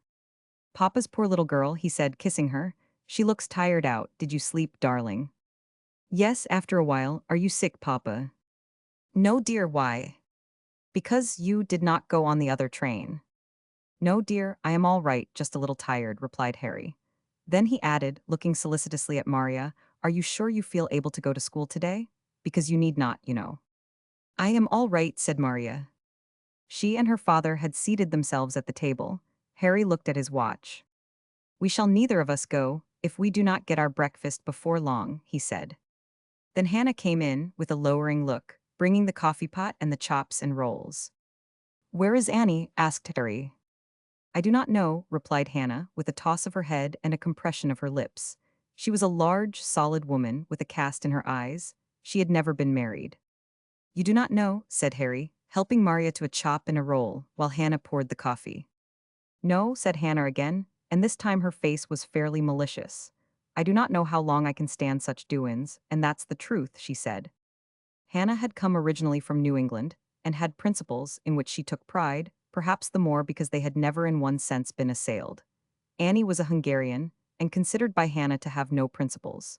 She was also pretty, in a rough, half-finished sort of fashion, and had no cast in her eyes.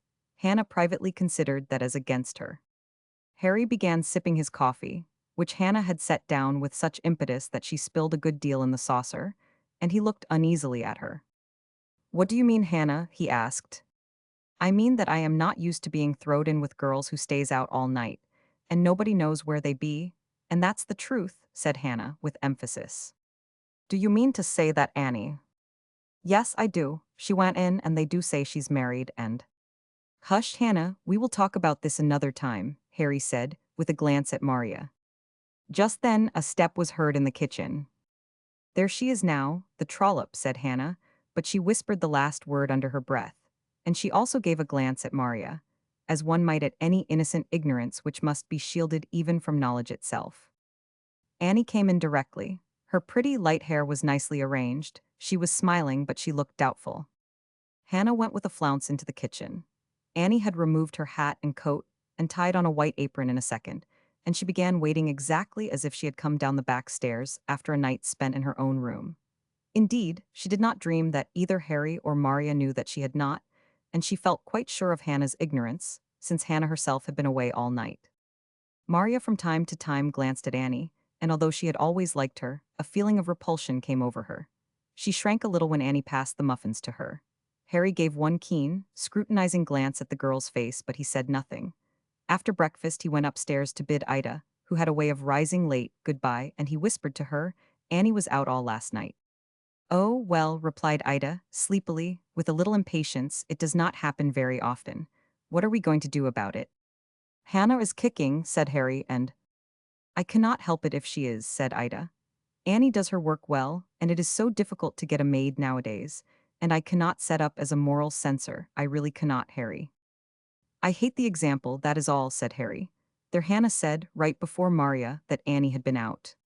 "It will not hurt Maria any," Ida replied with a slight frown. "Maria would not know what she meant. She is not only innocent but ignorant.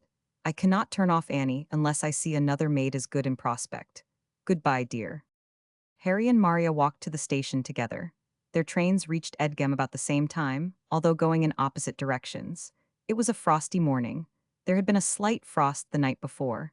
A light powder of glistening white lay over everything. The roofs were beginning to smoke as it melted. Maria inhaled the clear air, and her courage revived a little still, not much. Nobody knew how she dreaded the day, the meeting Wollaston. She could not yet bring herself to call him her husband. It seemed at once horrifying and absurd. The frosty air brought a slight color to the girl's cheeks, but she still looked wretched. Harry, who himself looked more than usually worn and old, kept glancing at her as they hastened along. "See here, darling," he said, "had not you better not go to school today? I will write a note of explanation myself to the principal, at the office, and mail it in New York. Had not you better turn around and go home and rest today?"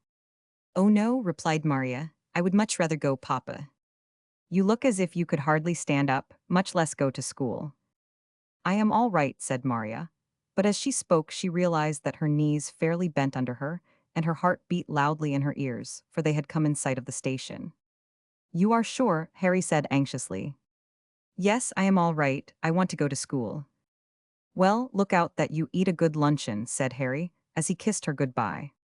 Maria had to go to the other side to take her Wardway train.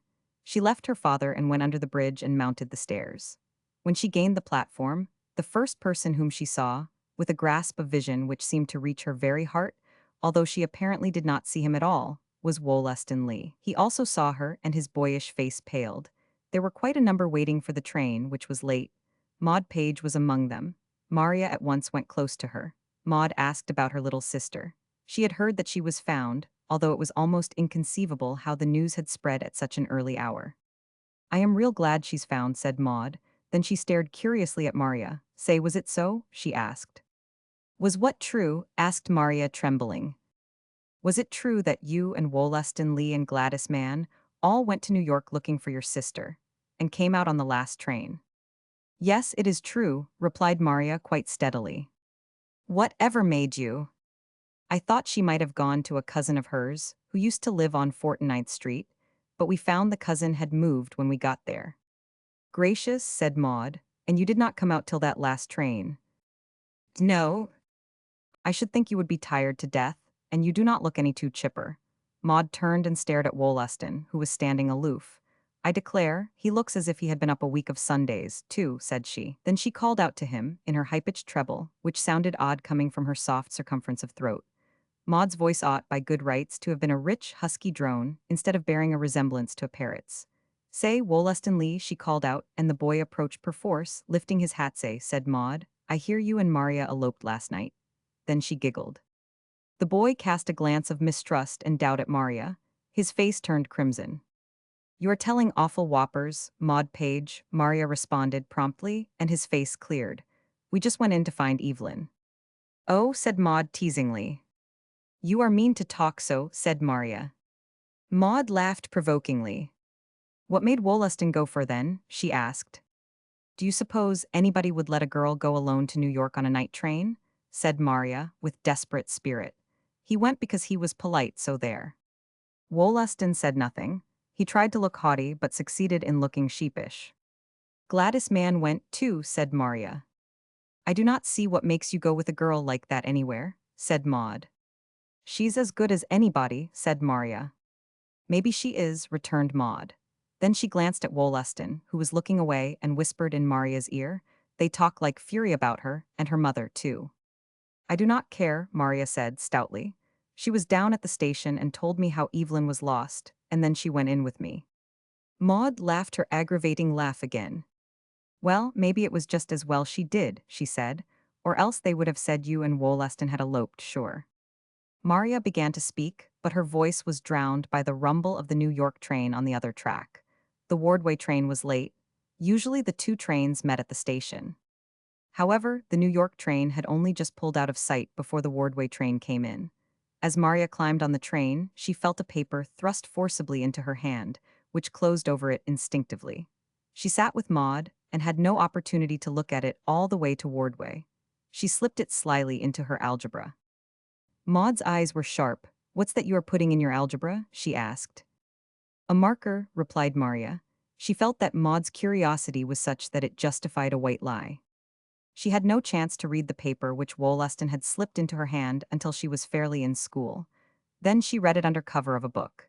It was very short, and quite manly, although manifestly written under great perturbation of spirit.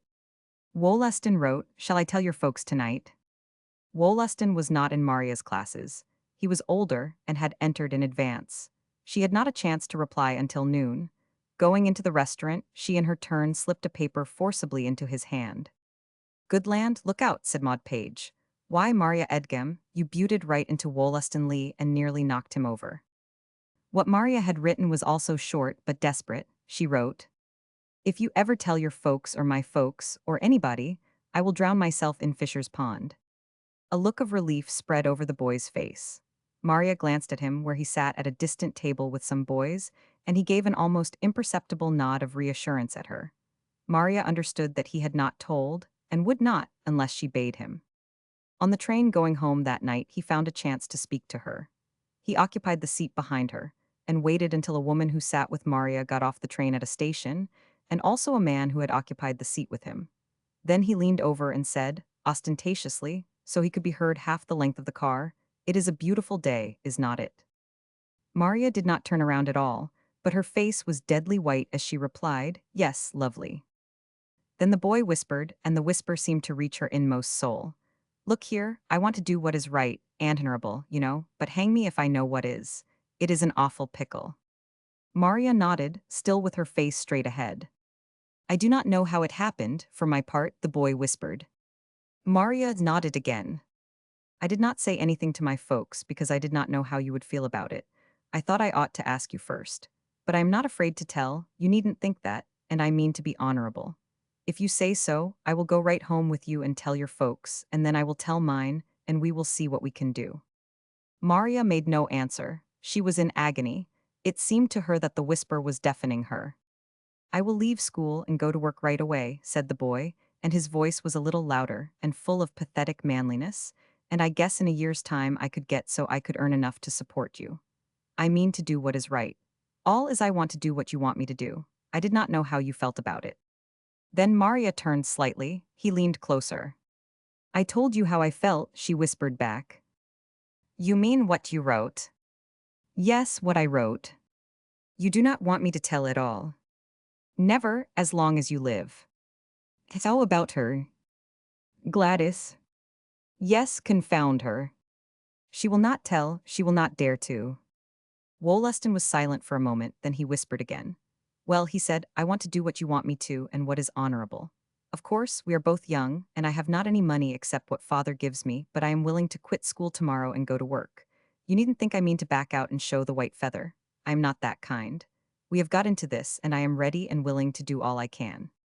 "I meant what I wrote," whispered Maria again. "I never want you to tell, and what?" "I wish you would go and sit somewhere else and not speak to me again. I hate the very sight of you." "All right," said the boy.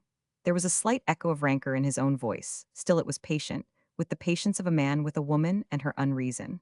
All his temper of the night before had disappeared. He was quite honest in saying that he wished to do what was right and honorable. He was really much more of a man than he had been the day before. He was conscious of not loving Mariah. His budding boy love for her had been shocked out of life. He was even repelled by her, but he had a strong sense of his duty towards her, and he was full of pity for her. He saw how pale and nervous and frightened she was. He got up to change his seat, but before he went, he leaned over her and whispered again, "You need not be a mite afraid, Maria. All I want is what will please you and what is right. I will never tell unless you ask me to. You need not worry. You had better put it all out of your mind." Maria nodded. She felt very dizzy. She was glad when Wollaston not only left his seat, but the car, going into the smoker. She heard the door slam after him with a sense of relief.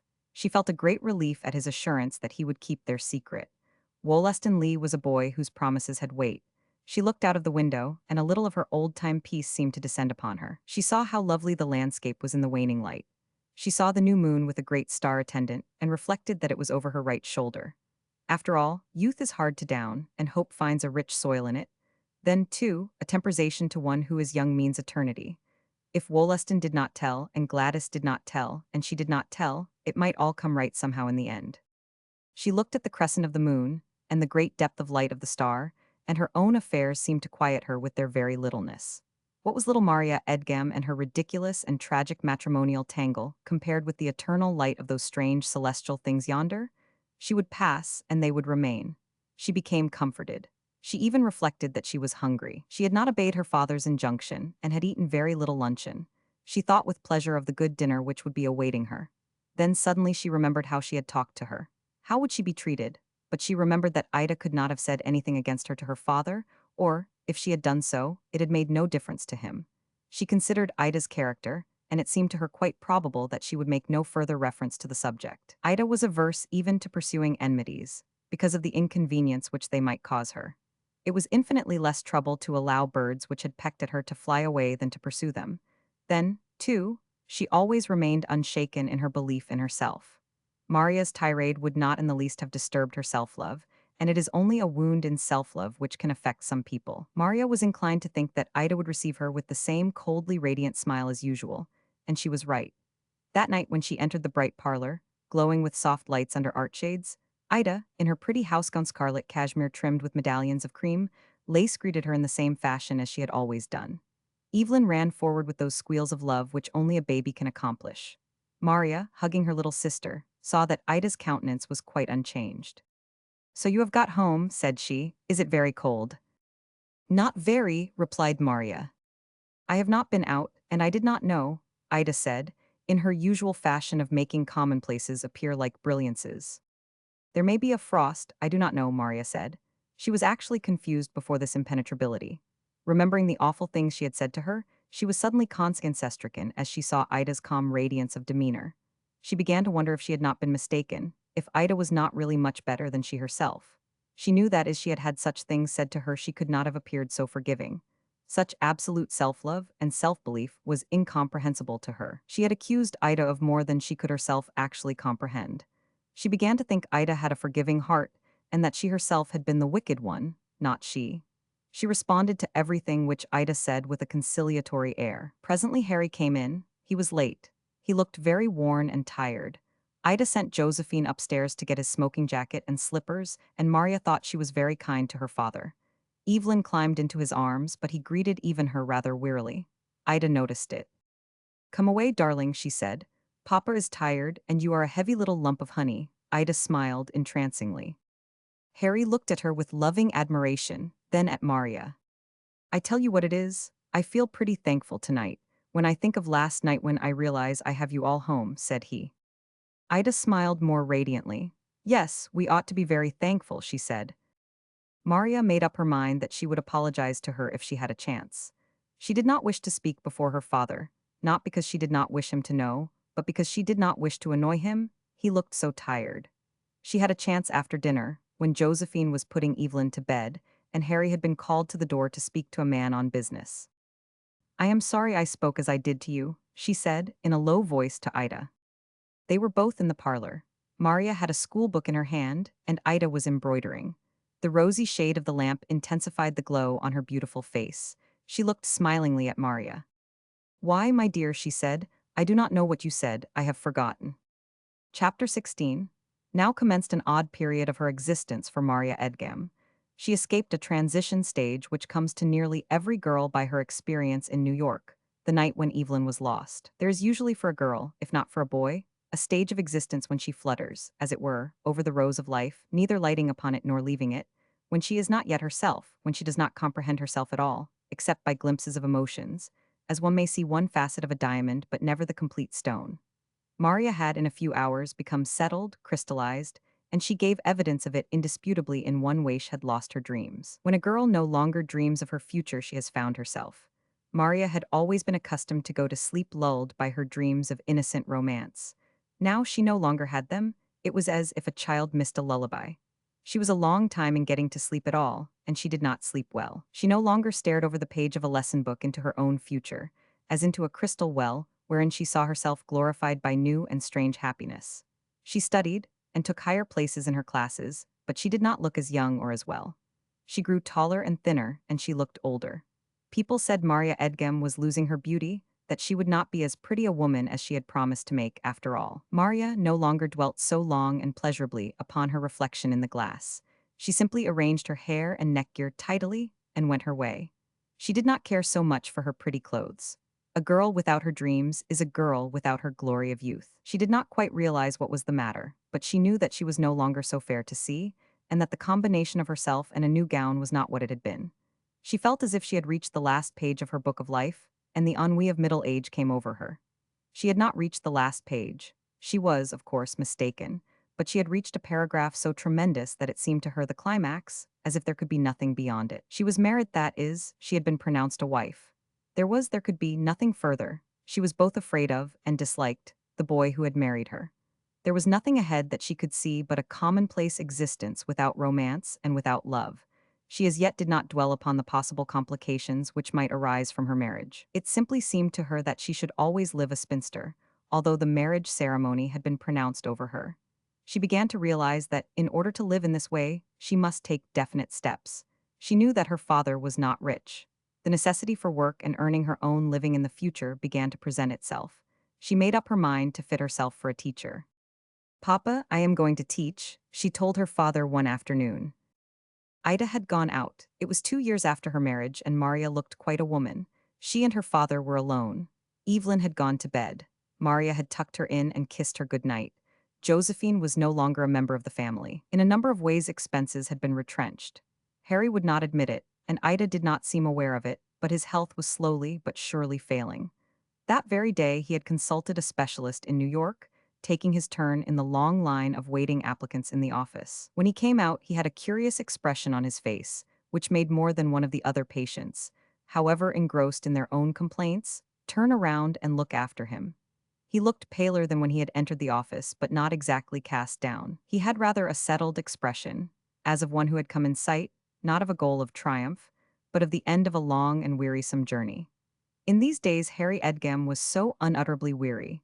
He drove himself to his work with such lashes of spirit that he was almost incapable of revolt against any sentence of fate. There comes a time to everyone, to some when young, to some when old, that too great a burden of labor, or of days, renders the thought of the last bed of earth unterrifying.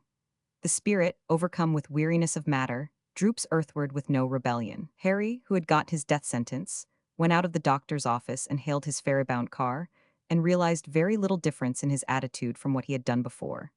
He had still time before him, possibly quite a long time. He thought of leaving Ida and the little one and Maria, but he had a feeling as if he were beginning the traversing of a circle which would in the end bring him back, rather than of departure. It was as if he were about to circumnavigate life itself. Suddenly, however, his forehead contracted. Material matters began to irritate him. He thought of Maria, and how slight a provision he had made for her. His life was already insured for the benefit of Ida. Ida would have that and her widow's share. Little Evelyn would also have her share of his tiny estate, which consisted of nothing more than his house and lot in Edgam and a few hundreds in the bank, and poor Maria would have nothing except the paltry third remaining. When Maria, sitting alone with him in the parlor, announced her intention of fitting herself for a teacher, he viewed her with quick interest. It was the evening of the very day on which he had consulted the specialist. "Let me see, dear," he returned. "How many years more have you at the academy?" "I can graduate next year," Maria replied with pride. This last year she had been taking enormous strides, which had placed her ahead of her class. "At least, I can if I work hard," she added. "I do not want you to work too hard," Harry said anxiously. "I am perfectly well," said Maria. And she did in reality look entirely well, in spite of her thinness and expression of premature maturity. There was a wiriness about her every movement which argued, if not actual robustness, the elasticity of bending and not breaking before the stresses of life. "Let me see, you will be pretty young to teach, then," said Harry. "I think I can get a school," Maria said. "Where?" Aunt Maria said she thought I could get that little school near her in Amity. The teacher is engaged, and she said she thought she would get married before so very long. She said she thought she must have almost enough money for her wedding outfit. That is what she has been working for. Harry smiled a little. Aunt Maria said she was to marry a man with means, and she was working quite a while in order to buy a nice trousseau, said Maria. Aunt Maria said she was a very high-spirited young lady, but she said she thought she had been engaged so long that she would probably not wait more than a year longer, and she could get the school for me. Uncle Henry is one of the committee, you know. "You are pretty young to begin teaching," Harry said thoughtfully. Aunt Maria said she thought I did not look as young as I really was, and there would not be any difficulty about it, said Maria. She said she thought I would have good government, and Uncle Henry thought so, too, and Aunt Eunice. Aunt Eunice was Maria's Uncle Henry's wife. Maria had paid a visit to Amity the summer before, renewing her acquaintance with her relatives. Well, we will see, said Harry, after a pause. Then he added, somewhat pitifully, Father wishes there was no need for his little girl to work. He wishes he had been able to put more by, but if... Maria looked at her father with quick concern. Father, what is the matter with you? She asked. I do not care about the working part, I want to work. I shall like to go to Amity and board with Aunt Maria, and teach, except for leaving you and Evelyn. But what is the matter with you, father? Nothing is the matter. Why? Asked Harry, and he tried to smile. What made you speak so, father? Maria had sprung to her feet and was standing in front of her father, with pale face and dilated eyes. Her father looked at her and hesitated. Tell me, father, I ought to know, said Maria. There is nothing immediate, as far as I know, said Harry, but... But what? Well, dear, nobody can live always, and of course you cannot realize it, young as you are, and with no responsibilities. But father is older, and sometimes he cannot help thinking. He wishes he had been able to save a little more, in case anything happened to him, and he cannot help planning what you would do if anything happened to him. You know, dear, Harry hesitated a little. Then he continued, you know, dear, that father had his life insured for Ida, and I doubt if I am older, you know now, and those companies do not like to take chances. I doubt if I could, or I would have an additional insurance put on my life for you. Then Ida would have by law her share of this property, and Evelyn her share, and all you would have would be a very little, and well, father cannot help thinking that perhaps it would be wise for you to make some plans, so you can help yourself a little. Beauty almost breaks father's heart to think that this little girl, poor Harry fairly broke down and sobbed. Maria's arm was around his neck in a moment, and his poor gray head, which had always been, in a way, the head of an innocent boy, was on her young girl breast. She did not ask him any more questions. She knew, poor father, she said. Her own voice broke, then she steadied it again with a resolute effort of her will. There was a good deal of her mother in Maria. The sight of another's weakness always aroused her own strength. Father, she said, now you just listen to me. I will not hear any more talk of anything happening to you. You have not eaten enough lately. I have noticed it. That is all that ails you. You have not had enough nourishment. I want you to go tomorrow to Dr. Wells and get some of that tonic that helped you so much before, and father, I want you to stop worrying about me. I honestly want to teach. I want to be independent. I should, if you were worth $1,000,000. It does not worry me at all to think I am not going to have enough money to live on without working, not at all. I want you to remember that and not fret any more about it.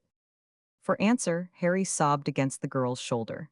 It seems as if I might have saved more, he said, pitifully, but I have had heavy expenses, and somehow I did not seem to have the knack that some men have. I made 1 or 2 investments that did not turn out well. I did not say anything about them to Ida. I shan't say a word, father, Maria responded quickly. Well, I thought maybe if they turned out all right, I might have something to leave you, but they did not. There's never any counting on those things, and I was not on the inside of the market. I thought they were all right. I meant it for the best. Maria stroked the gray head as her mother might have done. Of course you did, father, said she.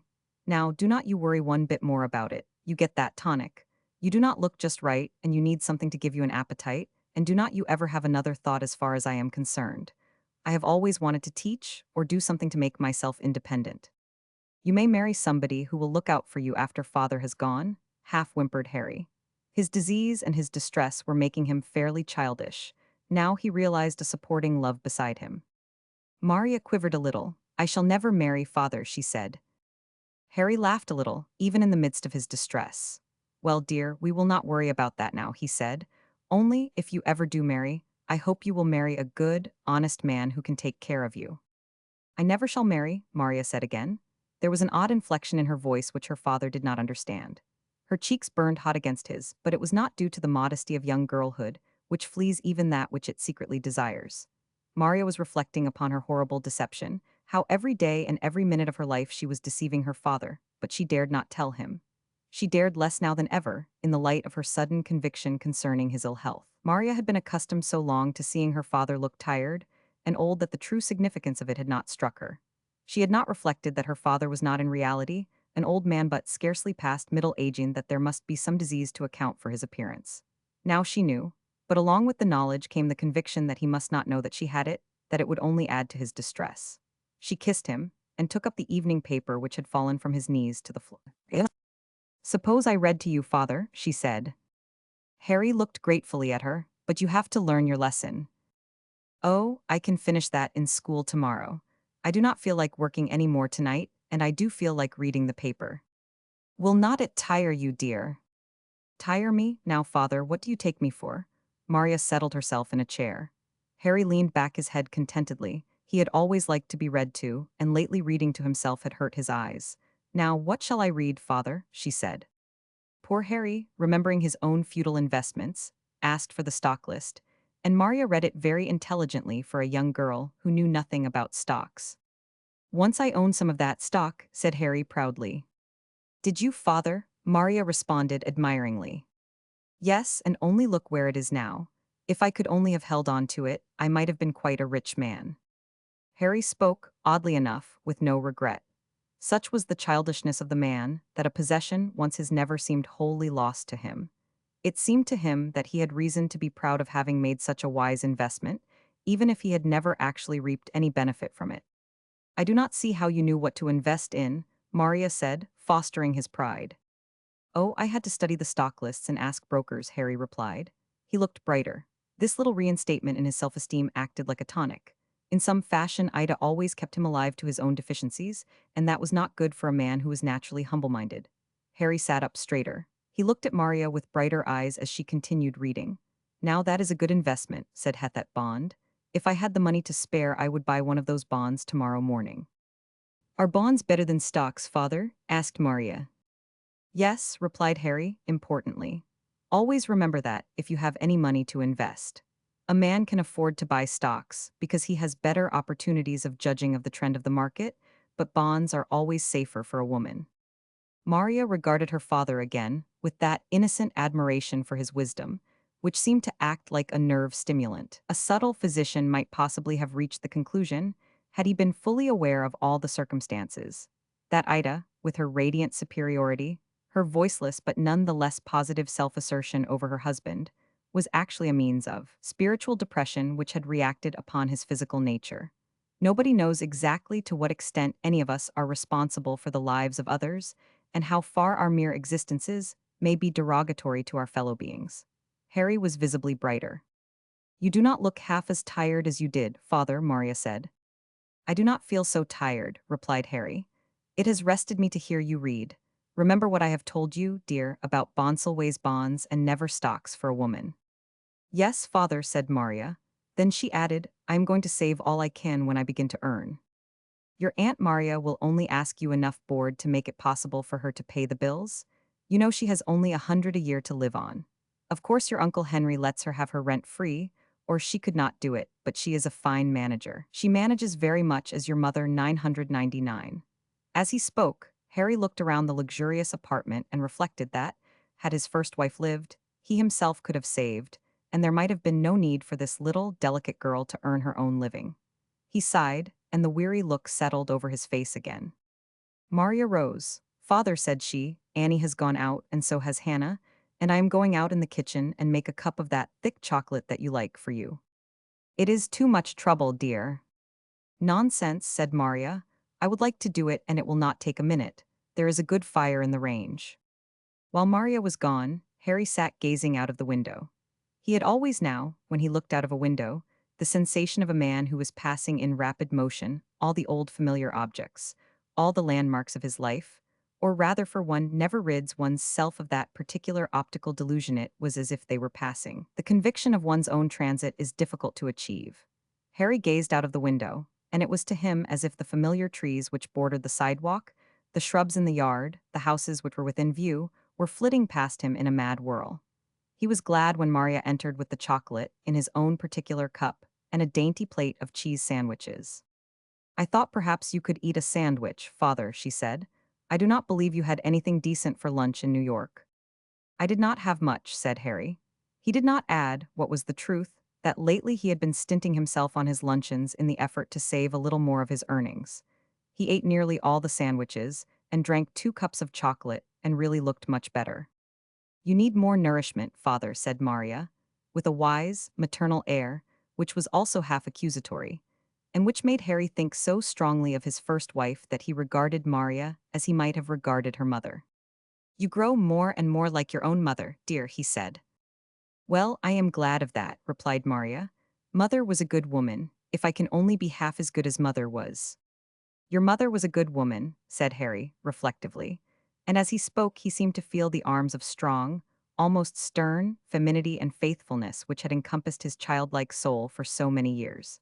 He owned to himself that Maria's mother had been a much more suitable wife for him than this other woman. Then he had a little qualm of remorse, for Ida came in sight, richly dressed and elegant, as usual, with Evelyn dancing along beside her. Mrs. Adams was with her. Mrs. Adams was talking and Ida was smiling. It was more becoming to Ida to smile than to talk. She had discovered long since that she had not so very much to say, and that her smiles were better coin of her little realm. She therefore generally employed them in preference. Maria got up hastily and took the tray and the chocolate cups. I guess Mrs. Adams is coming in, said she. You did not make enough chocolate to give them? Harry said hesitatingly. No, replied Maria, and her tone was a little curt even to her father. And I used up the last bit of chocolate in the house, too. Then she scudded out of the room with her tray and passed the front door as the sound of Ida's latchkey was heard in the lock. Maria set her tray on the kitchen table and hurried up the back stairs to her own room. She entered it and locked both doors, the one communicating with the hall and the one which connected it with Evelyn's room. She had no sooner done so than she heard the quick patter of little feet, and the door leading into Evelyn's room was tried, then violently shaken. Let me in, sister, let me in, cried the sweet little flute of a voice on the other side. Evelyn could now talk plainly, but she still kept to her baby appellation for her sister. No, darling, sister cannot let you in now, replied Maria. Why not? Let me in, sister. Sister is going to study, said Maria in a firm voice. She cannot have Evelyn. Run downstairs, darling, run down to Mama. Evelyn do not want Mama, Evelyn wants sister. Papa is down there, too. Put on your clothes like a nice girl and show Papa how smart you can be, then run down. Evelyn cannot button up her dress. Put everything on but that, then run down and Mama can do it for you. Let me in, sister. No, dear, Maria said again. Evelyn cannot come in now. There came a little whimper of grief and anger which cut Maria's heart, but she was firm. She could not have even Evelyn then. She had to be alone with the knowledge she had just gained of her father's state of health. She sat down in her little chair by the window. It was her own baby chair, which she had kept all these years, and in which she could still sit comfortably, she was so slender. Then she put her face in her hands and began to weep. She had never wept as she did then, not even when her mother died. She was so much younger when her mother died that her sensibilities had not acquired their full acumen. Then, too, she had not had at that time the awful foretaste of a desolate future, which tinctured with bitter her very soul. Somehow, although Maria had noticed for a long time that her father did not look as he had done, it had never occurred to her that that which had happened to her mother could happen to her father. She had been like one in a house which has been struck by lightning, and had been rendered thereby incredulous of a second stroke. It had not occurred to her that whereas she had lost her mother, she could also lose her father. It seemed like too heavy a hammerstroke of Providence to believe in and keep her reason. She had thought that her father was losing his youth, that his hair turning gray had much to do with his altered looks. She had never thought of death. It seemed to her monstrous. A rage against Providence, like nothing which she had known before, was over her. Why should she lose everything? What had she done? She reviewed her past life, and she defended herself like Job, with her summary of self-righteousness. She had always done right, so far as she knew. Her sins had been so petty as hardly to deserve the name of sins. She remembered how she had once enjoyed seeing her face in her looking-glass, how she had liked pretty, new dresses, and she could not make that seem very culpable. She remembered how, although she had never loved her stepmother, she had observed, except on that one occasion when Evelyn was lost, the utmost respect and deference for her how she had been. After the first, even willing to love her had she met with the slightest encouragement. She could not honestly blame herself for her carefully concealed attitude of disapproval towards Ida, for she said to herself, with a subtlety which was strange for a girl so young, that she had merited it, that she was a cold, hard, self-centered woman, not deserving love, and that she had in reality been injurious for her father. She was convinced that, had her own mother lived, with her half-censorious yet wholly loving care for him, he might still have preserved his youth and his handsome boyishness and health. She thought of the half-absurd, half-tragic secret which underlay her life, and she could not honestly think herself very much to blame for that. She always thought of that with bewilderment, as one might think of some dimly remembered vagary of delirium. Sometimes it seemed to her now that it could not be true. Maria realized that she was full of self-righteousness, but she was also honest. She saw no need for her to blame herself for faults which she had not committed. She thought of the doctrine which she had heard, that children were wholly evil from their birth, and it did not seem to her true. She could say that she had been wholly evil from her birth, but she felt that she should, if she did say so, tell a lie to God and herself. She honestly could not see why, for any fault of hers, her father should die. Then suddenly, her mind gave a leap from her own standing point to that of her father. She suddenly reflected that it was not wholly her own grief for his loss which was to be considered, but her father's grief at quitting the world wherein he had dwelt so long, and his old loves of life. She reflected upon his possible fear of the unknown into which he was to go. There was in Maria's love for her father, as there had been in her mother's, a strong element of the maternal. She thought of her father with infinite pity, as one might think of a little child about to go on a long, strange journey to an unknown place, all alone by himself. It seemed to her an awful thing for God to ask one like her father to die a lingering death, to realize it all fully, what he had to do, then to go off by himself, alone. She remembered what she had heard from the pulpit on Sundays, but somehow that unknown seemed so frightfully wide and vast for a soul like her father's, which had always been so like the soul of a child, to find her mother in. Then she got some comfort from the memory of her mother, of her great strength. It seemed to her that her mother, wherever she was, would not let her father wander alone very long. That she would meet him with that love, and chiding which is sometimes the very concert pitch of love itself, its keynote, and lead him into those green pastures, and beside those still waters of the psalmist. Maria, at that moment, got more comfort from her memory of the masterliness of her mother, whom she had known, than from her conception of God, towards whom her soul reached out, it is true, but whom it no more comprehended than a flower comprehends the sun. The very love of God needs a human trellis whereby his creatures can reach him, and Maria now climbed towards a trust in him, by the reflection of her mother's love and strength in spite of love. Then racking pity for herself and her own loss, and rage because of it, and a pity for her father which almost roused her to a fury of rebellion, again swept away every other consideration. Poor father, she sobbed under her breath. There he is going to die, and he has not got mother to take care of him. She will not do anything. She will try not to smile, that is all. And I cannot do anything the way mother could. Father do not want me to even act as if I knew it, but if mother were alive he would tell her and she would help him. Then Maria thought of herself, poor, solitary female thing traveling the world alone. For she never thought at that time of her marriage being anything which would ever be a marriage in reality, but as of something which cast her outside the pale of possibilities and made her more solitary still, and she wept silently, or as silently as she could. Once in a while a murmur of agony or a sob escaped her. She could not help it. She got up out of her little chair and flung herself on the floor, and fairly writhed with the pain of her awful grief and sense of loss. She became deaf to any sound. All her senses seemed to have failed her. She was alive only to that sense of grief which is the primeval sense of the world, the grief of existence itself, and the necessity of death and loss. All at once she felt a little soft touch, and another little, weeping, human thing, born like herself to all the awful chances of love and grief, flung itself down beside her. Maria had locked her doors, but she had forgotten her window, which opened on an upper balcony, and was easily accessible to anyone climbing out of the hall window. Evelyn had been listening at her door and had heard her sobs. Knowing from experience that her sister meant what she said, she had climbed out of the hall window, scudded along the little balcony, and into Maria's window. She flung herself down on the floor and wept so violently that Maria was alarmed. "Why, baby, darling, what is it? Tell sister," she said, hushing her own sobs. The child continued to sob. Her whole little frame was shaken convulsively. "Tell sister," whispered Maria. "I am crying cause," panted the child. "Because what, darling?" "Because you are crying, and what?" "'Cause I ain't got anything to cry for." "Why, you precious darling," said Maria. She hugged the child close, and all at once a sense of peace and comfort came over her, even in the face of approaching disaster.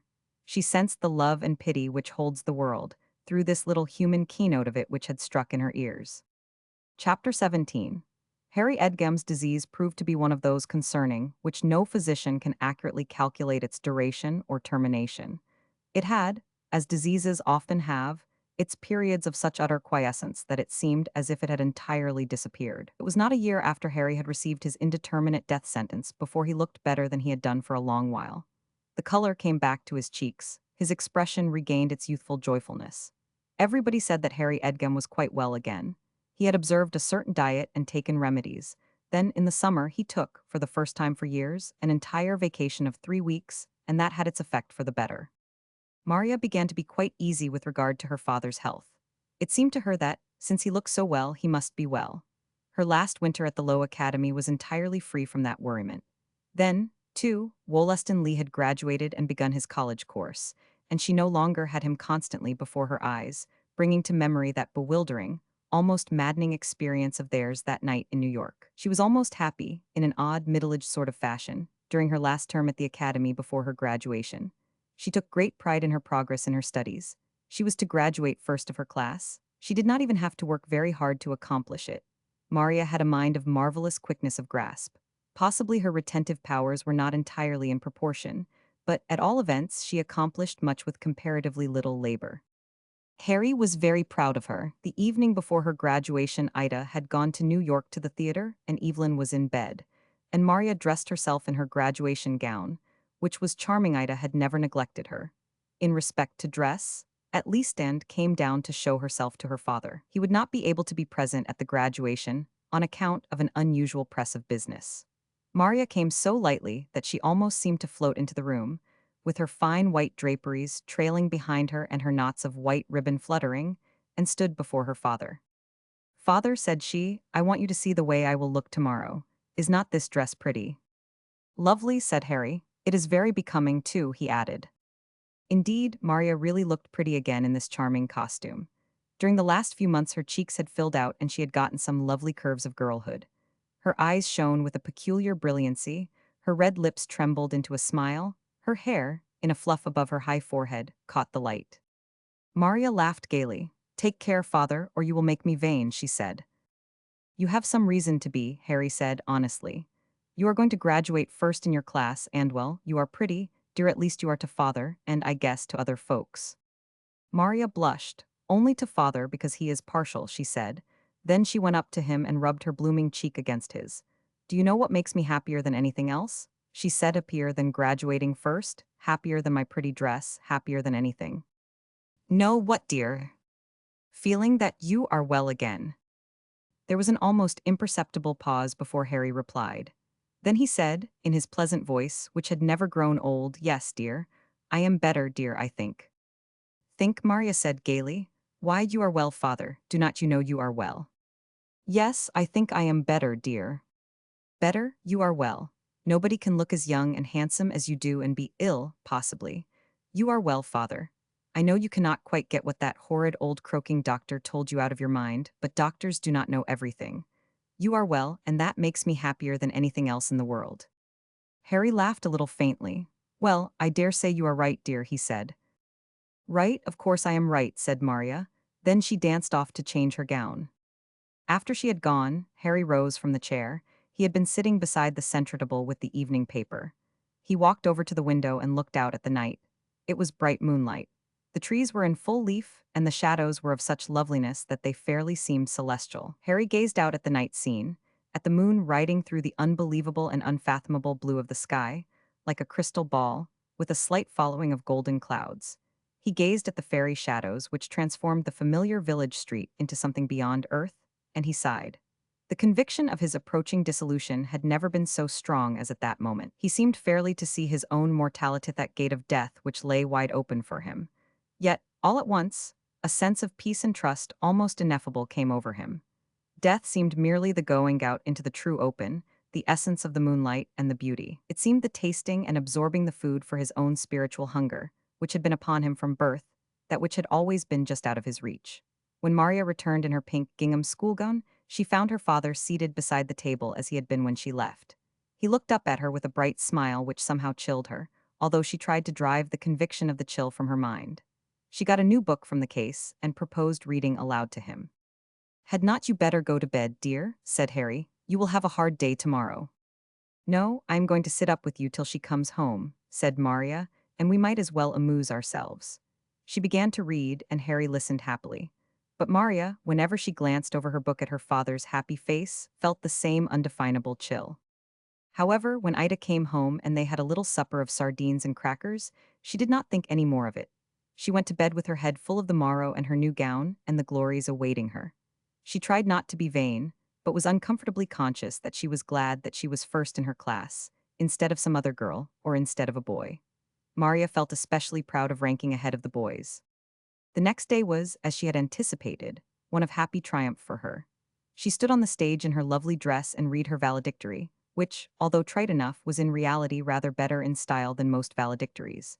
She received a number of presents, a tiny gold watch from her father among them, and a ring with a turquoise stone from Ida, and quantities of flowers. The day after the graduation, Maria had her photograph taken, with all her floral offerings around her, with a basket of roses on her arm and great bouquets in her lap, and on a little photographic table beside her. The basket of roses was an anonymous offering. It came with no card. If Maria had dreamed that Wollaston Lee had sent it, she would never have sat for her photograph with it on her arm. But she did not think of Wollaston at all that day. He was completely out of her mind for the time, swallowed up in her sense of personal joy and triumph. Wollaston had not graduated first in his class in the academy the year before. A girl had headed that class also. Maria had felt a malicious joy at the fact, at the time, and it was entirely beyond her imagination now that Wollaston, who had seemed to dislike her, although she was forced to admit that he had been exceedingly honorable, had sent roses to her. She suspected that one of the teachers, a young man who had paid, in a covert and shamefaced way, a little attention to her, had sent the basket. She thought the roses lovely, and recognized the inadvisability of thanking this teacher, since he had not enclosed his card. She did not like him very well indeed. She felt a certain repugnance to him, but roses were roses, and she was a young girl. "Who gave you the basket of roses, dear?" her father asked when she was displaying her trophies the day after her graduation. Maria blushed. "I do not know," said she. "There was not any card with them." As she spoke, she seemed to see the face of the young history teacher, Mr. Latimer, with his sparse, sandy beard, and she felt how very distasteful he was to her, even if gilded, so to speak, by roses. I think some enamored boy in her class who was too shy to send his card with his floral offering was the one, Ida said to Harry when Maria had gone out. She laughed a softly sarcastic laugh. Harry looked at her uneasily. "Maria is too young to get such ideas into her head," he said. "My dear," said Ida, "you forget that such ideas do not get into girls' heads. They are born in them." "I presume one of the other girls sent them," said Harry, almost angrily. "Perhaps," replied Ida, and again she laughed her soft, sarcastic laugh, which grated terribly on Harry. It irritated him beyond measure that any boy should send roses to this little, delicate, fair girl of his. For all he had spoken of her marriage, the very idea of confiding her to any other man than himself made him furious. Especially the idea of some rough schoolboy, who knew little else than to tumble about in a football game, and was not his girl's mental equal, irritated him. He went over in his mind all the boys in her class. The next morning, going to New York, Edwin Shaw, who had lost much of his uncouthness and had divorced himself entirely from his family in the matter of English, was on the train, and he scowled at him with such inscrutable fierceness that the boy fairly trembled. He always bowed punctiliously to Maria's father, and this morning Maria was with her father. She was to have a day off, sit in her father's office and read a book until noon, then go to lunch with him at a French restaurant, then go to the matinee. She wore a festive silk waist and looked altogether lovely, the boy thought. "Who is that great gawk of a fellow?" asked Harry of Maria. "Edwin Shaw. He was in my class," replied Maria, and she blushed, for no earthly reason except that her father expected her to do so. Young girls are sometimes very ready, even to deceit, to meet the emotional expectations of their elders. Harry then and there made up his mind that Edwin Shaw was the sender of the basket of roses. "He comes of a family below par, and he shows it," he said, viciously, to Maria. He scowled again at Edwin's neck, which was awkwardly long above his collar, but the boy did not see it. He sat on the opposite side of the car, a seat in advance. Harry said again to Maria when they had left the train, and Edwin, conscious of his back, which he was straightening, was striding in front of them, what a great gawk of a fellow he was, and how he came of a family below par. Maria assented indifferently. She did not dream of her father's state of mind, and as for Edwin Shaw, he was no more to her than a set of car steps, not so much, because the car steps were of obvious use. That very night, when Maria and her father reached home after a riotous day in the city, there was a letter in the post office from Aunt Maria, to the effect that there was no doubt that Maria could have the school in Amity in the fall. The teacher who had held the position was to be married in a few weeks. The salary was not much. Amity was a poor little country village, but Maria felt as if she had expectations of untold wealth. She was sorry at the prospect of leaving her father and Evelyn, but the idea of self-support and independence, and taking a little of the burden from her father, intoxicated her. Maria had the true spirit of the women of her race. She liked the feel of her own muscles and nerves of individuality and self-reliance. She felt a head taller after she had read her aunt's letter. She says she will board me for $4 a week, she said. I shall have quite a lot of money clear. Well, $4 a week will recompense her. And help her too, said Harry, a little gloomily. To tell the truth, he did not in the least like the idea of Maria's going to Amity to teach. Nothing except the inner knowledge of his own failing health could have led him to consent to it. Ida was delighted at the news, but she concealed her delight as well as her annoyance under her smiling mask and immediately began to make plans for Maria's wardrobe. Whatever I have new I am going to pay you back, father. Now I am going to earn money, Maria said proudly. After she went upstairs to bed that night, Evelyn, who was now a slim, beautiful little girl, rather tall for her age, and going to a private school in the village, came into her room, and Maria told Evelyn how much she was going to do with the money which she was to earn. Maria, at this time, was wholly mercenary. She had not the least ambition to benefit the young. She was, in fact, young herself, but her head was fairly turned with the most selfish of considerations. It was true that she planned to spend the money which she would earn largely upon others, but that was, in itself, a subtle, more rarefied form of selfishness. I remember Aunt Maria's parlor carpet was worn almost threadbare, and I mean to buy her a new one with the very first money I earn, Maria said to little Evelyn. And she thought, as she met Evelyn's beautiful, admiring eyes, how very kind and thoughtful she, Maria, would be with her wealth. I suppose Aunt Maria is very poor, Evelyn remarked in her charming little voice. Oh, very, she lives on $100 a year. Will you get enough to eat? Asked Evelyn anxiously. Oh yes, I shall pay her $4 a week, and if she got along with only 100 a year, only think what she can do with that. I know Aunt Eunice, Uncle Henry's wife, has not a good dress either. I think I shall buy a brown satin for her. How awful good you are, sister, said little Evelyn, and Maria quite agreed with her. The conviction of her own goodness and her forthcoming power to exercise it filled her soul with a gentle, stimulating warmth after she was in bed. The moonlight shone brightly into her room. She gazed at the bright shaft of silver it made across all her familiar possessions, and, notwithstanding her young girl dreams were gone, she realized that, although she had lost all the usual celestial dreams and rafters of romance which go to make a young girl's air castle, she had still left some material, even if of less importance. She spent, on the whole, a very happy summer. Her father looked entirely well. She was busy in preparations for her life in Amity, and, what relieved her the most, Wollaston Lee was not at home for more than 5 days during the entire vacation. He went camping out with a party of college boys. Maria was, therefore, not subjected to the nervous strain of seeing him. During the few days he was at home, he had his chum with him, and Maria only saw him twice on the street, when she returned his bow distantly, and heard with no pleasure the other boy ask who that pretty girl was, and once in church. She gave only the merest side glance at him in church, and she was not sure that he looked at her at all, but she went home pale and nervous. A secret of any kind is a hard thing for a girl to bear about with her, and Maria's, which was both tragic and absurd, was severer than most. At times it seemed to her, when she looked in her glass, that all she saw was the secret. It seemed to her, when other people looked at her, that it was all they saw. It was one reason for her readiness to go to Amity. She would there be out of reach of people who could in any way have penetrated her secret. She would not run the risk of meeting Wollaston, of meeting his father and mother and wondering if he had, after all, told, of meeting Gladys Mann and wondering if she had told and knowing that she knew. Maria, in these last months, saw very little of Gladys, who had sunken entirely into the lower stratum of society in which she belonged. Gladys had left school, where she had not learned much, and she went out cleaning and doing housework, at 7 to 5 cents a day. Sometimes Maria met her going to and fro from a place of employment, and at such times there was fear in Maria's face, and a pathetic admiration and reassurance in the other girls. Gladys had grown hard and large as to her bones and muscles, but she did not look altogether well. She had a half-nourished, spiritually and bodily, expression which did not belie the true state of affairs with her. She had neither enough meat nor enough ideality.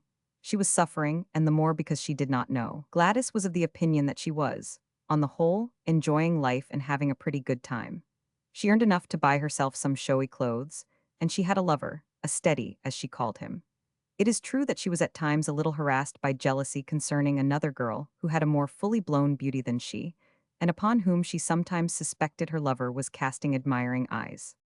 It was at this time that Gladys, whose whole literature consisted of the more pictorial of the daily papers, wrote some badly spelled and very pathetic little letters, asking advice as to whether a girl of her age, who had been keeping steady company with a young man of her lover's age, whom she dearly loved, should make advances if he seemed to exhibit a preference for another girl, and she inquired pitifully of the editor, as of some deity, as to whether she thought her lover did really prefer the other girl to her. These letters and the answers were a source of immense comfort to Gladys. Sometimes, when she met Maria, they made her feel almost on terms of equality with her. She doubted if Maria, smart as she was, had ever really appeared in the papers. She wrote her letters under different names, and even sent them from neighboring towns and walked long distances, when she felt that she wanted to save car fare to post them. Once Maria met her as she was walking along with an evening paper in her hand, reading the reply to one of her letters, and Maria wondered at the expression on Gladys's face. She at once pitied, feared, and detested Gladys. She doubted if she were a good girl. She herself, like a nun without even dreams, seemed living in another sphere. She felt so far removed. She was in reality removed, although Gladys, if the truth were told, was not so bad, and she got some good advice from the answers in response to her letters, which restrained her. Still, her view of everything was different. She was different. Black was not as black to her as to Maria. A spade was not so truly a spade. She recognized immorality as a fact, but it did not seem to her of so much importance. In one sense, she was more innocent even than Maria, for she had never felt the true living clutch of vice on her soul, even in imagination. She could not. The devil to her was not of enough consequence to enable her to sin in the truest sense of the word. All her family were immoral, and a constant living in an atmosphere of immorality may, in one sense, make one incapable of spiritual sin. One needs to fully sense a sin in order to actually commit it. Gladys could hardly sense sin as Maria could. Still, she had a sense of proud virtue after reading the paragraphs of good advice in reply to her letters to the paper, and she felt that it placed her nearer Maria's level. On the occasion when Maria met her reading the paper, she even spoke. "Hello, Emria," said she. "Good evening," Maria replied, politely and haughtily. But Gladys did not seem to notice the haughtiness. She pressed close to Maria. "Say," said she. "What?" asked Maria. "Ain't you ever goin' to?" "No, I am not," replied Maria, deadly pale and trembling from head to foot. "Why do not you write to this paper and ask what you had better do?" said Gladys. "It's an awful good plan. You do get awful good advice." "I do not wish to," replied Maria, trying to pass, but Gladys stood in her way. "But say, Emria, you be in an awful box," said she. "You cannot never marry nobody else without you get locked up, you know." "I do not want to," Maria said shortly. "Meb you will." "I never shall." "Well, if you do, you had better write to this paper, then you can find out just what to do. It will not tell you to do nothing wrong, and it's awful sensible. Say, Emria." "Well, what?" "I ain't never told a living soul, and I never shall. But I do not see what you are going to do if either you or him wants to get married to anybody else." "I am not worrying about getting married," said Maria. This time she pushed past Gladys, her knees fairly knocked together. Gladys looked at her with sympathy and the old little girl love and adoration. "Well, do not you worry about me tellin'," said she. Chapter 18. Maria began her teaching on a September day.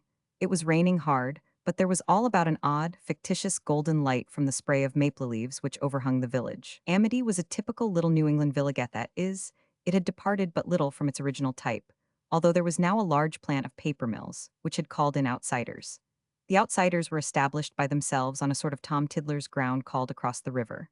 The river was little more than a brook, except in spring, when, after heavy snows, it sometimes verified its name of the Ramsey River. Ramsey was an old family name in Amity, as Edgam was in Edgam. Once, indeed, the little village had been called Ramsey Four Corners.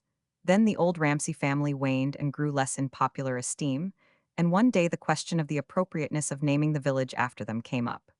There was another old family, by the name of Saunders, between whom and the Ramseys had always been a dignified New England feud. The Saunders had held their own much better than the Ramseys. There was one branch especially, to which Judge Josiah Saunders belonged, which was still notable. Judge Josiah had served in the state legislature.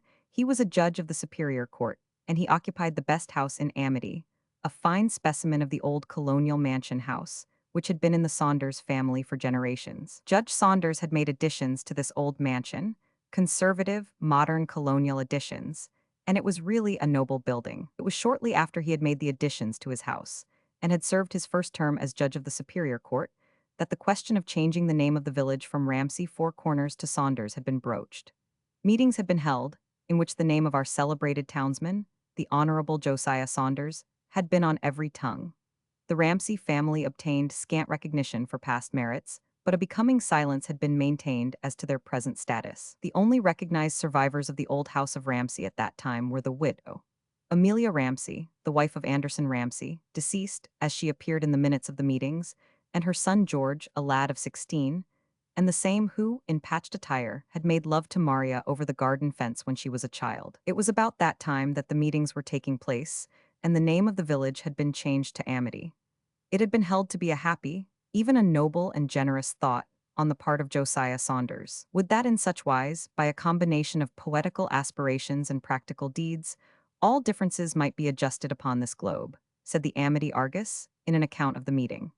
Thenceforth, Ramsay Four Corners became Amity, and the most genteel of the ladies had Amity engraved on their notepaper. Mrs. Amelia Ramsay and George, who had suffered somewhat in their feelings, in spite of the poetical adjustment of the difference, had no notepaper. They were poor, else Amity might never have been. They lived in a house which had been, in its day, as pretentious as the Saunders mansion. At the time of Maria's first visit to Amity, it had been a weather-beaten old structure, which had not been painted for years, and had a curious effect as of a blur on the landscape. With its roof and walls of rain and sun, stained shingles and clapboards, its leaning chimneys and its Corinthian pillars widely out of the perpendicular, supporting crazily the roofs of the double veranda. When Maria went to Amity to begin teaching, the old house had undergone a transformation. She gazed at it with amazement out of the sitting-room window, which faced it, on the afternoon of her arrival. "Why, what has happened to the old Ramsay house?" she asked her Aunt Maria. "Well, in the first place, a cousin died and left them some money," replied Aunt Maria. "It was a matter of $10,000. Then Amelia and George went right to work and fixed up the house. It was none of my business, but it seemed dreadful silly to me. If I had been in their place, I would have let that old ramshackle of a place go to pot and bought a nice little new house. There was one they could have got for $1,500 on this side of the river. But no, they went to work, and they must have laid out 3,000 clear on that old thing." "It is beautiful," said Maria, regarding it with admiration. "Well, I do not think it's very beautiful, but everybody to their liking," replied Aunt Maria, with a sniff of her high, transparent nostrils.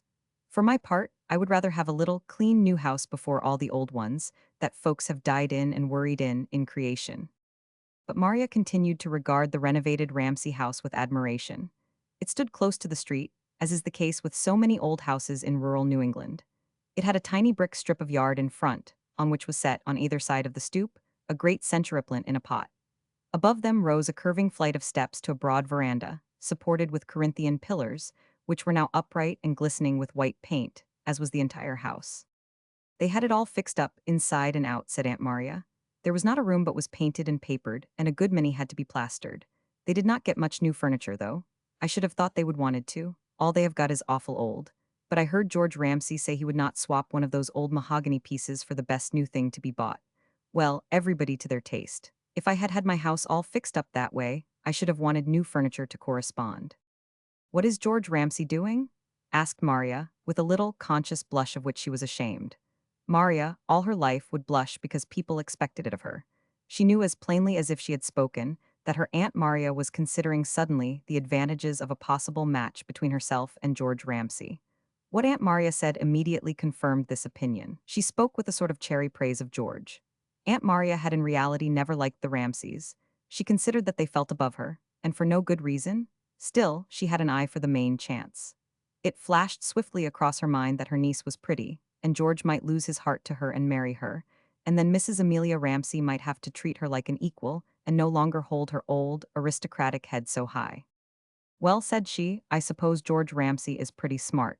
They say he is. I guess he favors his grandfather. His father was not any too bright if he was a Ramsay. George Ramsay, they say, worked his way through college, used to be bellboy or waiter or something in a hotel summers, unbeknown to his mother. Amelia Ramsay would have had a conniption fit if she had known that her precious boy was working out. She used to talk as grand as you please about George's being away on his vacation. Maybe she did know, but if she did, she never let on. I do not know as she let on even to herself. Amelia Ramsay is one of the kind who can shut their eyes even when they look at themselves. There never was a looking-glass made that could show Amelia Ramsay anything she did not want to see. I never had any patience with her. I believe in being proud if you have got anything to be proud of, but I do not see any sense in it otherwise. Anyhow, I guess George is doing pretty well. A distant relation of his mother, and Alan, not a Ramsay, got a place in a bank for him, they say, and he gets good pay. I heard it was 3,000 a year, but I do not believe it. He ain't much over 20, and it ain't likely. I do not know just how old he is. He's some older than you. He's a good deal older than I, said Maria, remembering sundry confidences with the tall, lanky boy over the garden fence. Well, I do not know, but he is, said Aunt Maria, but I do not believe he gets 3,000 a year anyhow. The next morning Maria, on her way to school in the rain, passing under the unconquerable golden glow of the maples, cast a surreptitious glance at the old Ramsay house as she passed. It had been wonderfully changed for the better. Even the garden at the side next her aunt's house was no longer a weedy enclosure, but displayed an array of hardy flowers which the frost had not yet affected. Marigolds tossed their golden and russet balls through the misty wind of the rain, princess feathers waved bravely, and chrysanthemums showed in gorgeous clumps of rose and yellow and white. As she passed, a tidy maid emerged from the front door and began sweeping out the rain which had lodged in the old hollows of the stone stoop, worn by the steps of generations. The rain flew before her plying broom in a white foam. The maid wore a cap and a wide, white apron. Maria reflected that the Ramsays had indeed come into palmier days, since they kept a maid so attired. She thought of George Ramsay with his patched trousers, and again the old feeling of repulsion and wonder at herself that she could have had romantic dreams about him came over her. Maria felt unutterably old that morning, and yet she had a little childish dread of her new duties. She was in reality afraid of the schoolchildren, although she did not show it. She got through the day very creditably, although that night she was tired as she had never been in her life, and, curiously enough, her sense of smell seemed to be the most affected. Many of her pupils came from poor families, the families of operatives in the paper mills, and their garments were shabby and unclean. Soaked with rain, they gave out pungent odors. Maria's sense of smell was very highly developed. It seemed to her that her very soul was permeated, her very thoughts and imagination, with the odor of damp, unclean clothing, of draggled gowns and wraps and hats and wet leather. She could not eat her supper. She could not eat the luncheon which her aunt had put up for her, since the school being a mile away, it was too far to walk home for the noonday dinner in the rain. "You ain't eat hardly a mite of luncheon," Aunt Maria said when she opened the box. "I did not feel very hungry," Maria replied apologetically. "If you do not eat, you will never hold out school teaching in the world," said Aunt Maria. She repeated it when Maria scarcely tasted her supper, although it was a nice wunkled ham, and scrambled eggs, scrambled with cream, and delicious slabs of layer cake. "You will never hold out in the world if you do not eat," said she. "To tell the truth," replied Maria, "I can smell those poor children's wet clothes, so that it has taken away all my appetite." "Land, you will have to get over that," said Aunt Maria. "It seems to me that everything smells and tastes of wet, dirty clothes and shoes," said Maria. "You will have to learn not to be so particular," said Aunt Maria, and she spoke with the same affectionate severity that Maria remembered in her mother. "Put it out of your mind," she added. "I cannot," said Maria, and a qualm of nausea came over her. It was as if the damp, unclean garments and the wet shoes were pressed close under her nostrils. She looked pale. "Well, drink your tea, anyhow," said Aunt Maria, with a glance at her. After supper Aunt Maria, going into the other side of the house to borrow some yeast, said to her brother Henry that she did not believe that Maria would hold out to teach school. "She has come home sick on account of the smells the very first day," said she, "and she has not eat her supper, and she scarcely touched her luncheon." Henry Stillman laughed, a bitter, sardonic laugh which he had acquired of late years. "Oh, well, she will get used to it," he replied. "Do not you worry, Maria. She will get used to it. The smell of the poor is the smell of the world. Heaven itself must be full of it." His wife eyed him with a half-frightened air. "Why, do not talk so, Henry," she said. Henry Stillman laughed half sardonically, half tenderly. "It is so, my dear," he said, "but do not you worry about it." In these days Henry Stillman, although always maintaining his gentle manner towards children and women, had become, in the depths of his long-suffering heart, a rebel against fate. He had borne too long that burden which is the heaviest and most ignoble in the world, the burden of a sense of injury.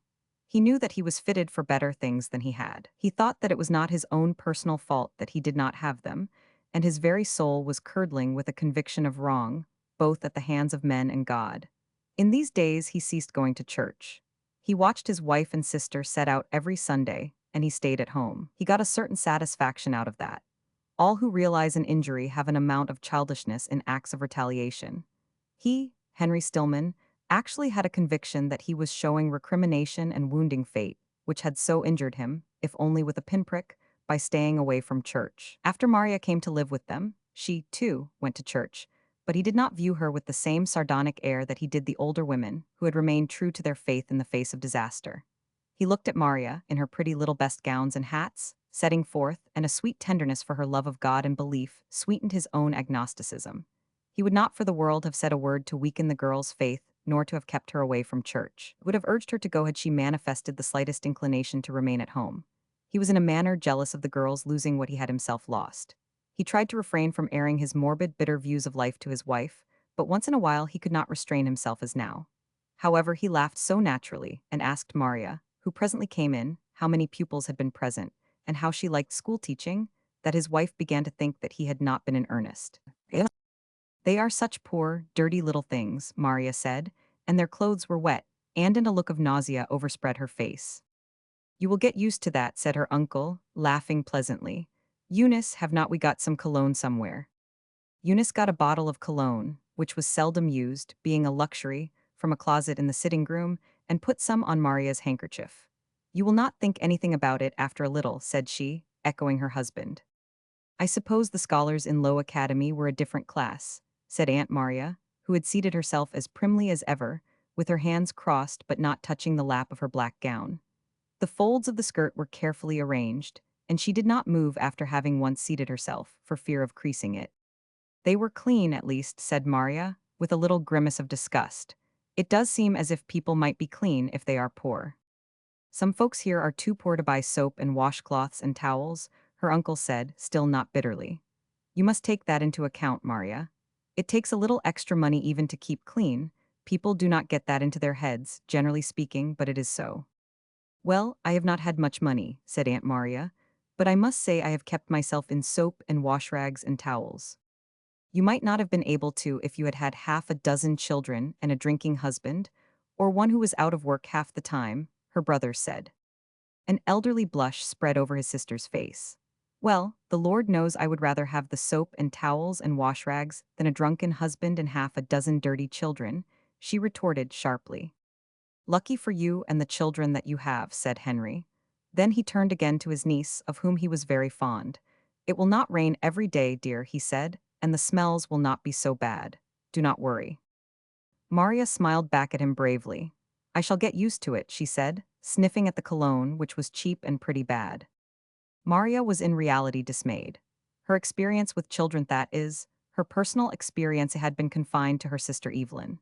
She compared dainty little Evelyn with the rough, uncouth half-degenerates which she had encountered that morning, sitting before her with gaping mouths of stupidity or grins of impish impudence, in their soiled, damp clothing, and her heart sank. There was nothing in common except youth between these children, the offspring of ignorance and often drunken sensuality, and Evelyn.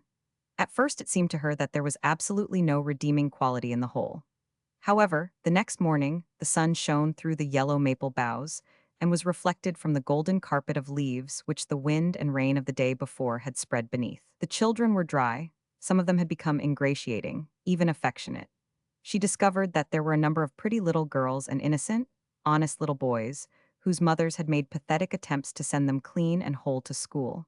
She also discovered that some of them had reasonably quick intelligence, especially one girl, by name Jessie Ramsay. She was of a distant branch of the old Ramsays, and had a high, spiritual forehead, from which the light hair was smoothly combed in damp ridges, and a delicate face with serious, intent blue eyes, under brows strangely pent for a child.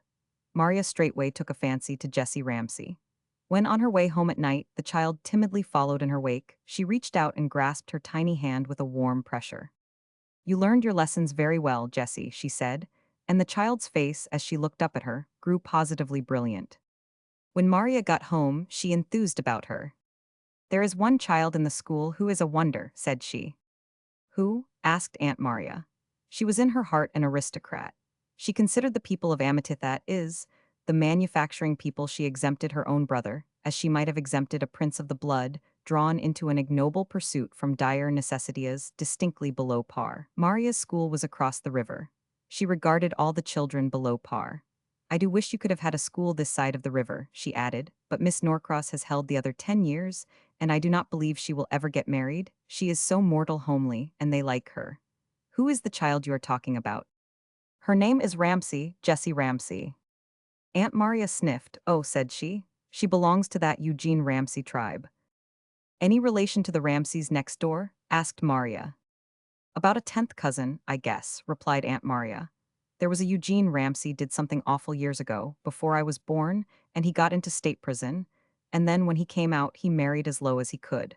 They have never had anything to do with these Ramsays. They are just as low as they can always have been. This little girl is pretty and bright, said Maria. Aunt Maria sniffed again. Well, you will see how she will turn out, she said.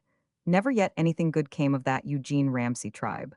That child's father drinks like a fish, and he's been in prison, and her mother's no better than she should be, and she's got a sister that everybody talks about this ever since she was so high.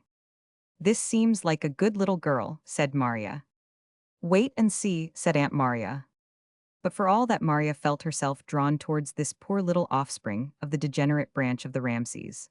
There was something about the child's delicate, intellectual, fairly noble cast of countenance, which at once aroused her affection and pity. It was in December, on a bitterly cold day, when Maria had been teaching in Amity some 2 months, when this affection and pity ripened into absolute fondness and protection.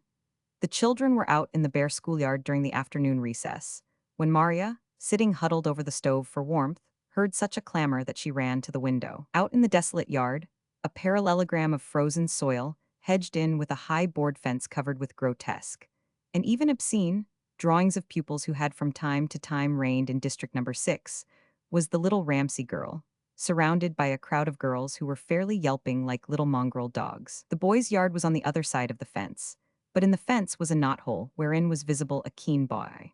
One girl after another was engaged in pulling to the height of her knees Jessie Ramsay's poor, little, dirty frock, thereby disclosing her thin, naked legs, absolutely uncovered to the freezing blast. Maria rushed bareheaded out in the yard and thrust herself through the crowd of little girls. Girls, what are you doing? She asked sternly. Please, teacher, Jessie Ramsay. She ain't got nothin' at all on under her dress, piped one after another in accusing tones. Then they yelped again. Tears of pity and rage sprang to Maria's eyes. She caught hold of the thin little shoulder, which was, beyond doubt, covered by nothing except her frock, and turned furiously upon the other girls.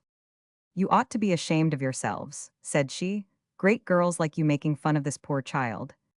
She had ought to be ashamed of herself goin' round so, retorted the biggest girl in school, Alice Sweet, looking boldly at Maria. She ain't no better than her ma. My ma says so. My ma says I must not go with her, said another girl. Both of you go straight into the schoolhouse, said Maria, at a white heat of anger as she impelled poor little Jessie Ramsay out of the yard. I do not care, said Alice Sweet, with quite audible impudence. The black eye at the knothole in the fence, which separated the girls' yard from the boys', was replaced by a blue one. Maria's attention was attracted towards it by an audible titter from the other side. Every one of you boys march straight into the schoolhouse, she called. Then she led Jessie into a little room which was dedicated to the teacher's outside wraps. The room was little more than a closet and very cold. Maria put her arm around Jessie and felt with horror the little naked body under the poor frock. For heaven's sake, child, why are you out with so little on such a day as this? She cried out. Jessie began to cry. She had heretofore maintained a sullen silence of depression under taunts, but a kind word was too much for her. I ain't got no underclothes, teacher. I ain't honest, she sobbed. I would outgrowed all my last year's ones, and Mamie she's got 'em, and my mother she ain't got no money to buy any more, and my father he's away on a drunk. I cannot help it, I cannot, honest, teacher. Maria gazed at the little thing in a sort of horror. Do you mean to say that you have actually nothing to put on but your dress, Jessie Ramsay? Said she. I cannot help it, honest teacher, sobbed Jessie Ramsey. Maria continued to gaze at her, then she led her into the schoolroom and rang the bell furiously. When the scholars were all in their places, she opened her lips to express her mind to them, but a second's reflection seemed to show her the futility of it. Instead, she called the geography class. After school that night, Maria, instead of going home, went straight to Jessie Ramsey's home, which was about half a mile from the schoolhouse. She held Jessie, who wore a threadbare little cape over her frock, by the hand. Frankie Ramsey and Mamie Ramsey, Jessie's younger brother and sister, tagged timidly behind her. Finally, Maria waited for them to come up with her, which they did with a cringing air. I want to know, said Maria to Mamie, if you are wearing all your sister's underclothes this winter. Mamie whimpered a little as she replied. Mamie had a habitual whimper and a mean little face, with a wisp of flaxen hair tied with a dirty blue ribbon. Yes, ma'am, she replied. Jessie she growed so she could not get into and mummer. The boy, who was very thin, almost to emaciation, and looked consumptive, but who was impishly pert, cut in. I had to wear Jessie's shirts, he said. Mamie she could not wear them So you have not any flannel shirts? Maria asked of Mamie. I am wearin' mummers, said Mamie. Mummers they shrunk so she could not wear and Jessie could not nother. What is your mother wearing? Asked Maria. Mr. John Dorsey, he bought her some new ones, replied Mamie, and a light of evil intelligence came into the mean little face. Who is Mr. John Dorsey? Asked Maria. Oh, he's to our house considerable, replied Mamie, still with that evil light which grew almost confidential upon her face. The boy chuckled a little and dug his toes into the frozen earth, then he whistled. The Ramsey house was the original old homestead of the family. It was unspeakably decrepit and fallen from a former high estate. The old house presented to Maria's fancy something in itself degraded and loathsome. It seemed to partake actually of the character of its inmates, though, be-stained and swollen, and out of plumb with unmentionable sins of degeneration. It was a very poisonous fungus of a house, with blotches of paint here and there, with its front portico supported drunkenly on swaying pillars, with its roof hollowed about the chimney, with great stains here and there upon the walls, which seemed like stains of sin rather than of old rains. Maria marched straight to the house, leading Jessie with Mamie and Frankie at her heels. She knocked on the door, there was no bell, of course. But Frankie pushed past her and opened the door and sang out in his raucous voice. Tullo, mummer, mummer. Mamie echoed him in her equally raucous voice, full of dissonances. Mummer, mummer. A woman, large and dirty, but rather showily clad with a brave display of cheap jewelry, appeared in the doorway of a room on the right, from which also issued a warm, spirituous odor, mingled with onions and boiling meat. The woman, who had at one time been weakly pretty, and even now was not bad-looking, stared with a sort of vacant defiance at Maria. It's teacher, mummer, volunteered Mamie. Frankie chuckled again and again whistled. Frankie's chuckles and whistles were characteristic of him. He often disturbed the school in such fashion. Maria had a vision of a man in his shirt sleeves, smoking beside a red-hot stove, on which boiled the meat and onions. She began at once upon her errand. How do you do, Mrs. Ramsey? Said she. The woman mumbled something inarticulate and backed a little. The man in the room leaned forward and rolled bloodshot eyes at her. Maria began at once. She had much of her mother's spirit, which, when it was aroused, balked at nothing. She pointed at Jessie, then she extended her small index finger severely at Mrs. Ramsey. Mrs. Ramsey, said she, and she stood so straight that she looked much taller. Her blue eyes flashed like steel at the slinking ones of the older woman. I want to inquire why you sent this child to school such a day as this in such a condition.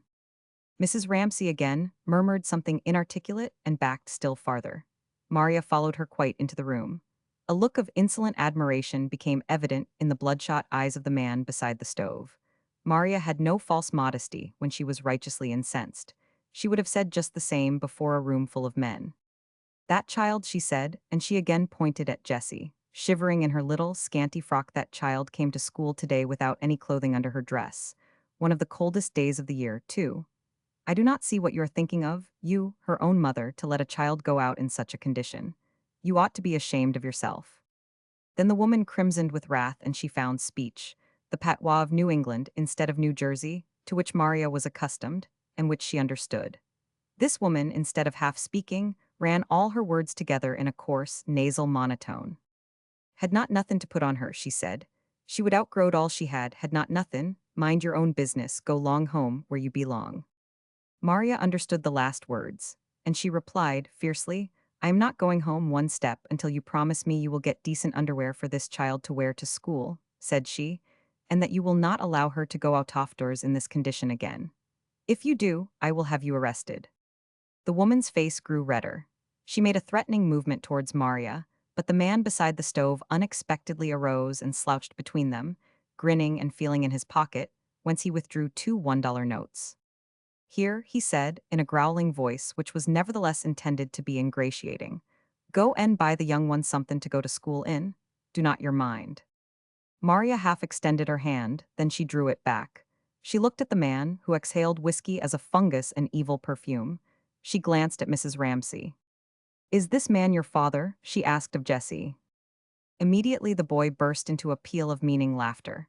The man himself chuckled, then looked grave, with an effort, as he stood extending the money. Better take him and buy the young one some clothes, he said. Who is this man? Demanded Maria severely of the laughing boy. It's Mr. John Dorsey, replied Frankie. Then a light of the underneath evil fire of the world broke upon Maria's senses. She repelled the man haughtily. I do not want your money, said she. Butch turned to the woman. If you send that child to school again, clothed as she is today, I will have you arrested. I mean it. With that she was gone with a proud motion. Laughter rang out after her, also a scolding voice and an oath. She did not turn her head. She marched straight on out of the yard to the street and home. She could not eat her supper. She had a sick, shocked feeling. What is the matter? Her Aunt Maria asked. It's so cold you cannot have been bothered with the smells today. It's worse than smells, replied Maria. Then she told her story. Her aunt stared at her. Good gracious. You did not go to that awful house, a young girl like you? She said, and her prim cheeks burned. Why, that man's livin' right there with Mrs. Ramsay and her husband winking at it. They are awful people. I would have gone anywhere to get that poor child clothed decently, said Maria. But you would not take his money. I rather guess I would not. Well, I do not blame you, but I do not see what is going to be done. I do not, said Maria, helplessly.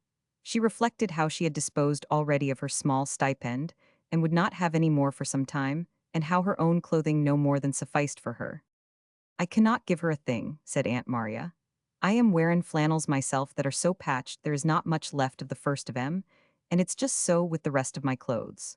I am wearin' a petticoat made out of a comfortable my mother made before Henry was married. It was quilted fine, and had a small pattern if it is copperplate, but I do not darse hold my dress up only just so. I would not have anybody know it for the world. And I know Eunice ain't much better off. They had that big doctor's bill, and I know she's patched and darned so she would be ashamed of her life if she fell down on the ice and broke a bone. I tell you what it is, those other Ramsays ought to do something. I do not care if they are such distant relations, they ought to do something. After supper, Maria and her aunt went into the other side of the house, and Aunt Maria, who had been waxing fairly explosive, told the tale of poor little Jessie Ramsay going to school with no undergarments. It's a shame, said Eunice, who was herself nervous and easily aroused to indignation. She sat up straight, and the hollows on her thin cheeks blazed, and her thin New England mouth tightened. George Ramsay ought to do something if he is earning as much as they say he is, said Aunt Maria. That is so, said Eunice. It does not make any difference if they are so distantly related. It is the same name and the same blood. Henry Stillman laughed his sardonic laugh. You cannot expect the flowers to look out for the weeds, he said. George Ramsay and his mother are in full blossom. They have fixed up their house and are holding up their heads. You cannot expect them to look out for poor relations who have gone to the bad, and done worse get too poor to buy clothes enough to keep warm. Maria suddenly sprang to her feet. I know what I am going to do, she announced, with decision, and made for the door. What on earth are you going to do? Asked her Aunt Maria. I am going straight in there, and I am going to tell them how that poor little thing came to school today, and tell them they ought to be ashamed of themselves. Before the others fairly realized what she was doing, Maria was out of the house, running across the little stretch which intervened. Her Aunt Maria called after her, but she paid no attention. She was at that moment ringing the Ramsay bell, with her pretty, uncovered hair tossing in the December wind. She will catch her own death of cold, said Aunt Maria, running out without anything on her head. She will just get patronized for her pains, said Eunice, who had a secret grudge against the Ramsays for their prosperity and their renovated house. A grudge which she had not ever owned to her inmost self, but which nevertheless existed. She does not stop to think 1 minute. She's just like her father about that, said Aunt Maria. Henry Stillman said nothing. He took up his paper, which he had been reading when Maria and his sister entered. Meantime, Maria was being ushered into the Ramsey house by a maid who wore a white cap. The first thing which she noticed as she entered the house was a strong fragrance of flowers. That redoubled her indignation. These Ramseys can buy flowers in midwinter, she thought, while their own flesh and blood go almost naked. She entered the room in which the flowers were, a great bunch of pink carnations in a tall, green vase. The room was charming. It was not only luxurious but gave evidences of superior qualities in its owners. It was empty when Maria entered, but soon Mrs. Ramsey and her son came in. Maria recognized with a start her old acquaintance, or rather she did not recognize him. She would not have known him at all had she not seen him in his home. She had not seen him before, for he had been away ever since she had come to Amity. He had been west on business for his bank. Now he at once stepped forward and spoke to her. "You are my old friend, Miss Edgem, I think," he said. "Allow me to present my mother." Maria bowed perforce before the very gentle little lady in a soft lavender cashmere, with her neck swathed in laces, but she did not accept the offered seat, and she utterly disregarded the glance of astonishment which both mother and son gave at her uncovered shoulders and head.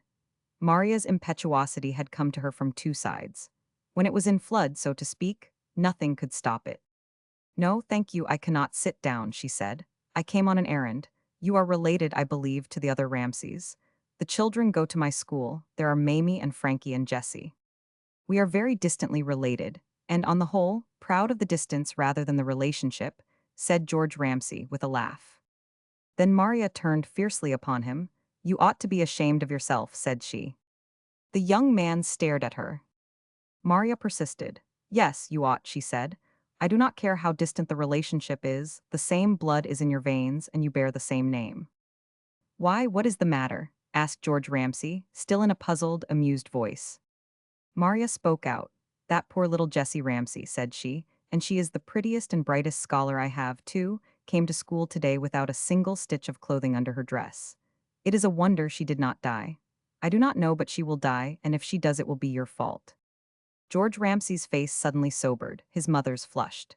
She looked at him, then at Maria, almost with fright. She felt really afraid of this forcible girl, who was so very angry and so very pretty in her anger.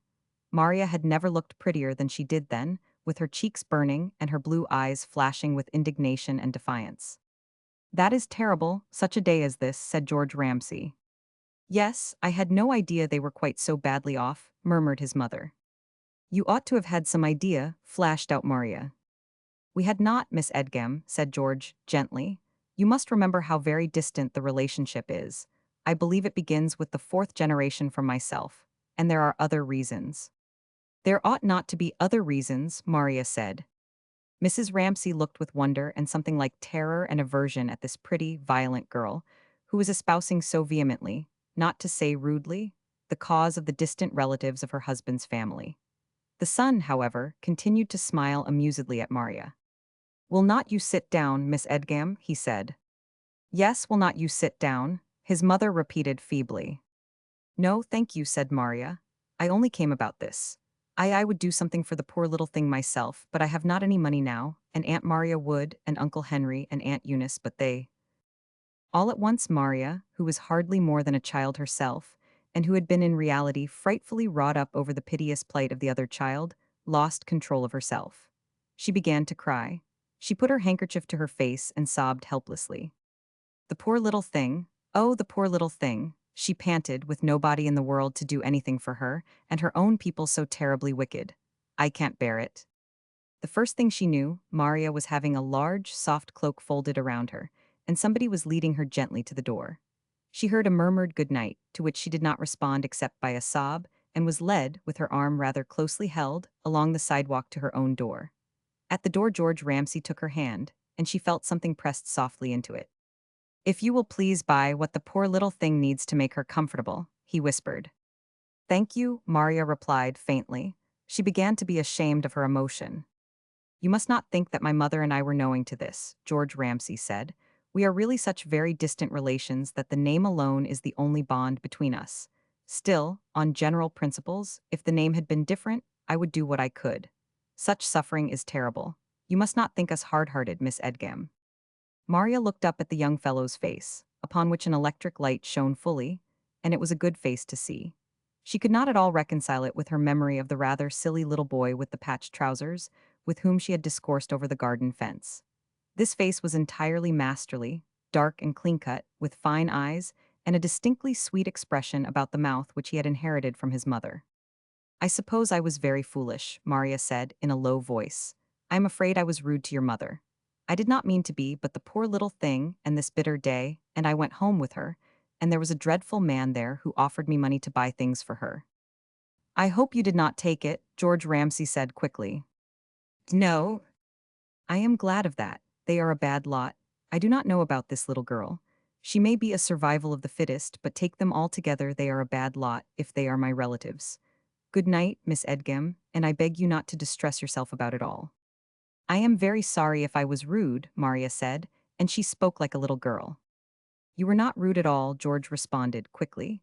You were only all worked up over such suffering, and it did you credit. You were not rude at all. He shook hands again with Maria. Then he asked if he might call and see her sometime. Maria said yes and fled into the house. She went into her Aunt Maria's side of the house and ran straight upstairs to her own room. Presently she heard doors opening and shutting and knew that her aunt was curiously following her from the other side. She came to Maria's door, which was locked. Aunt Maria was not surprised at that, as Maria always locked her door at night herself did the same. Have you gone to bed? Called Aunt Maria. Yes, replied Maria, who had indeed hurriedly hustled herself into bed. Gone to bed early as this? Said Aunt Maria. I am dreadfully tired, replied Maria. Did they give you anything? Why did not you come into the other side and tell us about it? Mr. George Ramsay gave me $10. Gracious, said Aunt Maria. Presently she spoke again. What did they say? She asked. Not much of anything. Gave you $10? Said Aunt Maria. Well, you can get enough to make her real comfortable with that. Did not you get chilled through going over there without anything on? No, replied Maria, and as she spoke she realized, in the moonlit room, a massive fur-lined cloak over a chair. She had forgotten to return it to George Ramsay. I had Mrs. Ramsay's cloak coming home, she called. Well, I am glad you 999. It's awful early to go to bed. Do not you want something? No, thank you. Do not you want me to heat a soapstone and fetch it up to you? No, thank you. Well, good night, said Aunt Maria, in a puzzled voice. Good night, said Maria, then she heard her aunt go away. It was a long time before Maria went to sleep.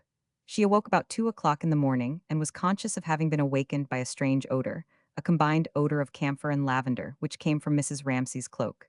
It disturbed her, although she could not tell why. Then all at once she saw, as plainly as if he were really in the room, George Ramsay's face. At first a shiver of delight came over her, then she shuddered. A horror, as of one under conviction of sin, came over her. It was as if she repelled an evil angel from her door, for she remembered all at once what had happened to her, and that it was a sin for her even to dream of George Ramsay, and she had allowed him to come into her waking dreams. She got out of bed, took up the soft cloak, thrust it into her closet, and shut the door.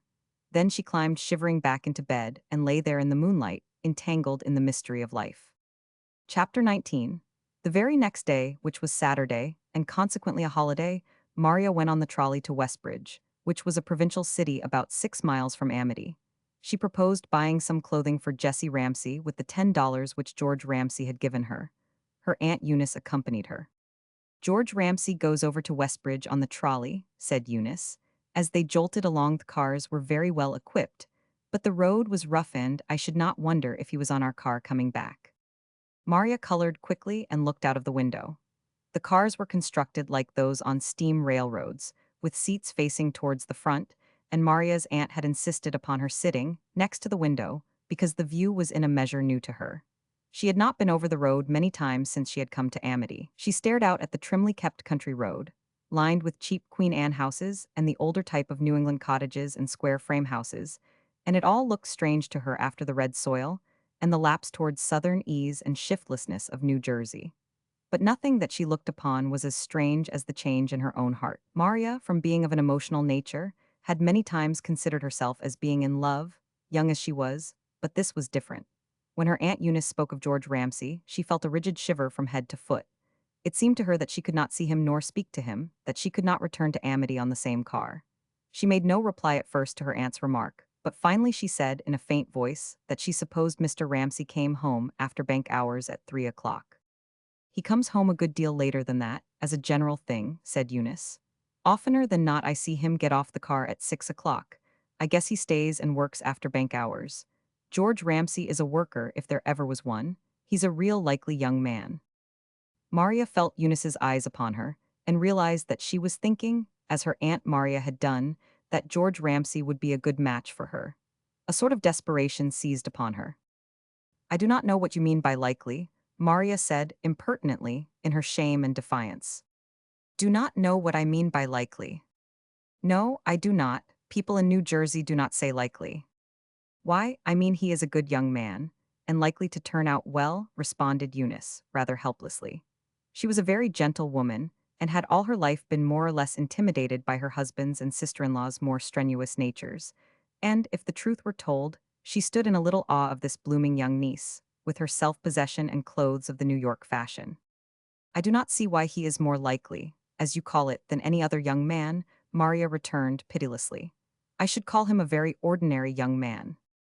He is not called so generally, Eunice said feebly. They were about half an hour reaching Westbridge. Eunice by that time had plucked up a little spirit. She reflected that Maria knew almost nothing about the shopping district, and she herself had shopped there all her life since she had been of shopping age. Eunice had a great respect for the Westbridge stores, and considered them distinctly superior to those of Boston. She was horrified when Maria observed, shortly before they got off the car, that she supposed they could have done much better in Boston.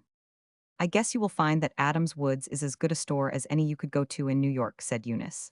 Then there is the Boston store, too, and Collins Greens. All of them are very good, and they have a good assortment. Hardly anybody in Amity goes anywhere else shopping. They think the Westbridge stores so much better.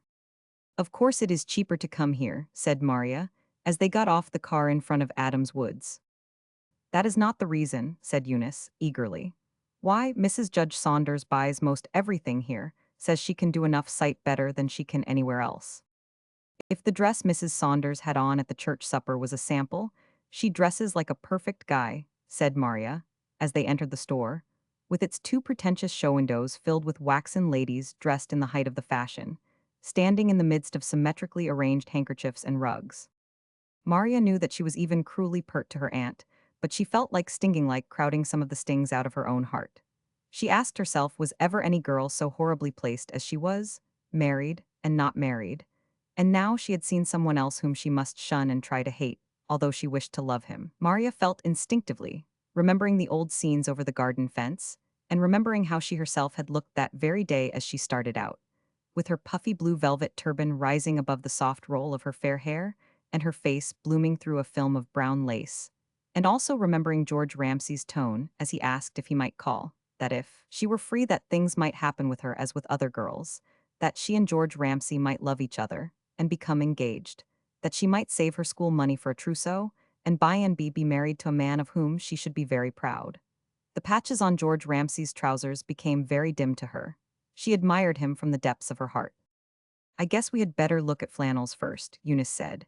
It will not do to get all wool, aside from the expense, for with that Ramsay woman's washing it would not last any time.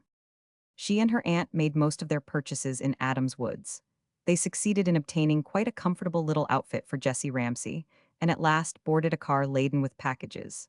Eunice had a fishnet bag filled to overflowing, but Maria, who, coming from the vicinity of New York, looked down on bags, carried her parcels in her arms. Directly they were seated in the car, Eunice gave Maria a violent nudge with her sharp elbow. He's on this car, she whispered in her ear, with a long hiss which seemed to penetrate the girl's brain. Maria made an impatient movement. Do not you think you ought to just step over and thank him? Whispered Eunice. I will hold your bundles. He's on the other side, a seat farther back. He raised his hat to me. Hush, I cannot hear. Well, all right, but I thought it would look sort of polite, said Eunice. Then she subsided. Once in a while she glanced back at George Ramsay, then uneasily at her niece, but she said nothing more. The car was crowded. Workmen smelling of leather clung to the straps. One in the aisle next, Maria, who sat on the outside this time, leaned fairly against her. He was a good-looking young fellow, but he had a heavy jaw. He held an unlighted pipe in his mouth and carried a two-story tin dinner pail. Maria kept shrinking closer to her aunt, but the young man pressed against her all the more heavily. His eyes were fixed with seeming unconsciousness ahead, but a furtive smile lurked around his mouth. George Ramsay was watching. All at once he arose and quietly and unobtrusively came forward, insinuated himself with a gentle force between Maria and the workman, and spoke to her. The workman muttered something under his breath but moved aside. He gave an ugly glance at George, who did not seem to see him at all. Presently he sat down in George's vacated seat beside another man, who said something to him with a coarse chuckle. The man growled in response and continued to scowl furtively at George, who stood talking to Maria. He said something about the fineness of the day, and Maria responded rather gratefully. She was conscious of an inward tumult which alarmed her, and made her defiant both at the young man and herself, but she could not help responding to the sense of protection which she got from his presence. She had not been accustomed to anything like the rudeness of the young workman. In New Jersey, caste was more clearly defined. Here it was not defined at all. An employee in a shoe factory had not the slightest conception that he was not the social equal of a schoolteacher, and indeed in many cases he was. There were by no means all like this one, whose mere masculine estate filled him with entire self-confidence where women were concerned. In a sense, his ignorance was pathetic. He had honestly thought that the pretty, strange girl must like his close contact, and he felt aggrieved that this other young man, who did not smell of leather and carried no dinner pail, had ousted him. He viewed Maria's delicate profile with a sort of angry tenderness. "Say, she's a beaut, ain't she?" whispered the man beside him with a malicious grin, and again got a surly growl in response. Maria finally, much to her aunt's delight, said to George that they had been shopping, and thanked him for the articles which his money had enabled them to buy. "The poor little thing can go to school now," said Maria. There was gratitude in her voice, and yet, oddly enough, still a tinge of reproach. "If Mother and I had dreamed of the true state of affairs, we would have done something before," George Ramsay said, with an accent of apology. And yet he could not see for the life of him why he should be apologetic for the poverty of these degenerate relatives of his. He could not see why he was called upon to be his brother's keeper in this case. But there was something about Maria's serious, accusing gaze of blue eyes, and her earnest voice, that made him realize that he could prostrate himself before her for uncommitted sins. Somehow, Maria made him feel responsible for all that he might have done wrong as well as his actual wrongdoing, although he laughed at himself for his mental attitude. Suddenly, a thought struck him. "When are you going to take all these things, how you ever managed to get so much for $10 I do not understand to the child?" he asked, eagerly. Maria replied, unguardedly, that she intended to take them after supper that night. "Then she will have them all ready for Monday," she said. "Then let me go with you and carry the parcels," George Ramsay said, eagerly. Maria stiffened. "Thank you," she said, "but Uncle Henry is going with me, and there is no need." Maria felt her Aunt Eunice give a sudden start and make an inarticulate murmur of remonstrance. Then she checked herself. Maria knew that her uncle walked a mile from his factory to save car fare. She knew also that she was telling what was practically an untruth, since she had made no agreement with her uncle to accompany her. "I should be happy to go with you," said George Ramsay, in a boyish, abashed voice. Maria said nothing more. She looked past her aunt out of the window. The full moon was rising, and all at once all the girl's sweet light of youthful romance appeared again above her mental horizon. She felt that it would be almost heaven to walk with George Ramsay in that delicious moonlight, in the clear, frosty air, and take little Jessie Ramsay her gifts. Maria was of an almost abnormal emotional nature, although there was little that was material about the emotion. She dreamed of that walk as she might have dreamed of a walk with a fairy prince through fairyland, and her dream was as innocent, but it unnerved her.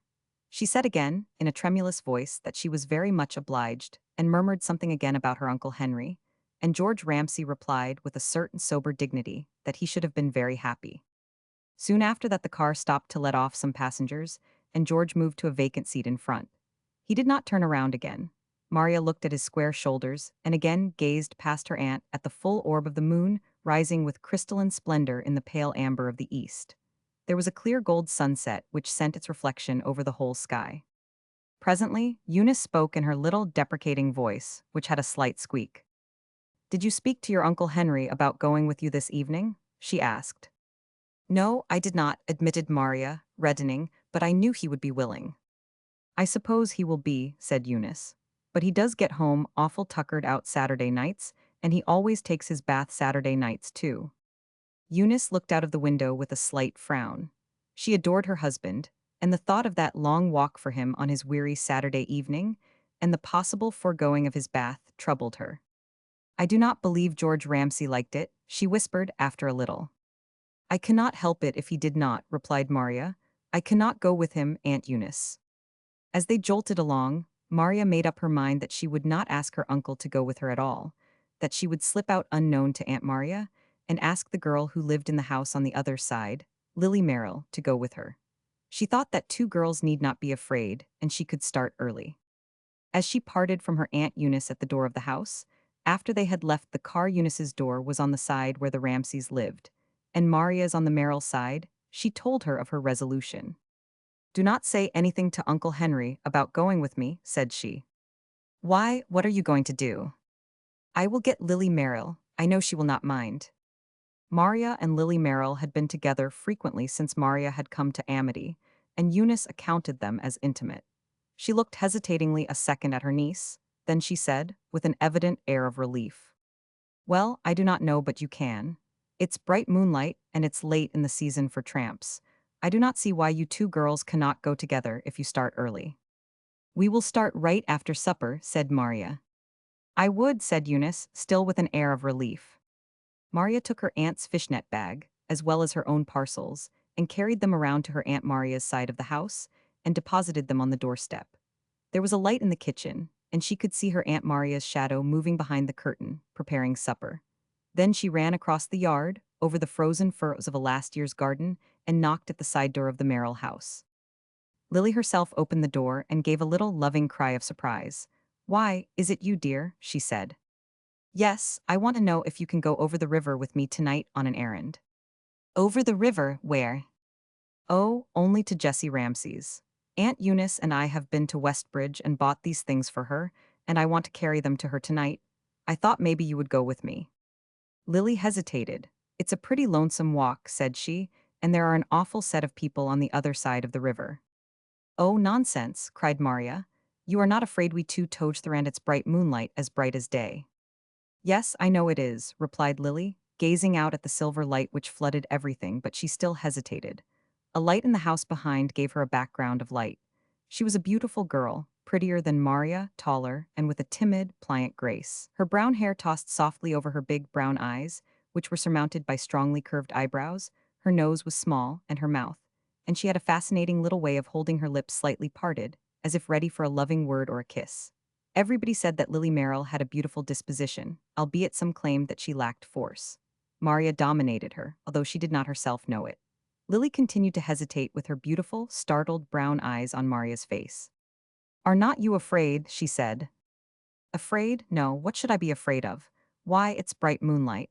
I would just as soon go at night as in the daytime when the moon is bright." "That is an awful man who lives at the Ramsays."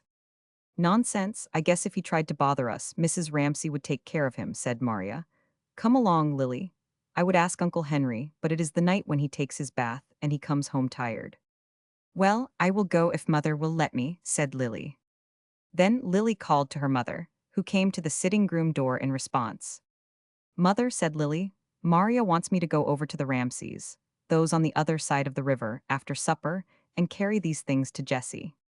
"Are not you afraid?" asked Lily's mother, as Lily herself had done. She was a faded but still pretty woman who had looked like her daughter in her youth. She was a widow with some property, enough for her Lily and herself to live on in comfort. "Why, it's bright moonlight, Mrs. Merrill," said Maria, "and the Ramsays live just the other side of the river." "Well, if Lily is not afraid, I do not care," said Mrs. Merrill. She had an ulterior motive for her consent, of which neither of the two girls suspected her. She was smartly dressed, and her hair was carefully crimped, and she had, as always in the evening, hopes that a certain widower, the resident physician of Amity, Dr. Elridge, might call. He had noticed her several times at church suppers, and once had walked home with her from an evening meeting. Lily never dreamed that her mother had aspirations towards a second husband. Her father had been dead 10 years. The possibility of anyone in his place had never occurred to her. Then, too, she looked upon her mother as entirely too old for thoughts of that kind. But Mrs. Merrill had her own views, which she kept concealed behind her pretty, placid exterior. She always welcomed the opportunity of being left alone of an evening, because she realized the very serious drawback that the persistent presence of a pretty, well-grown daughter might be if a wooer would wish to woo.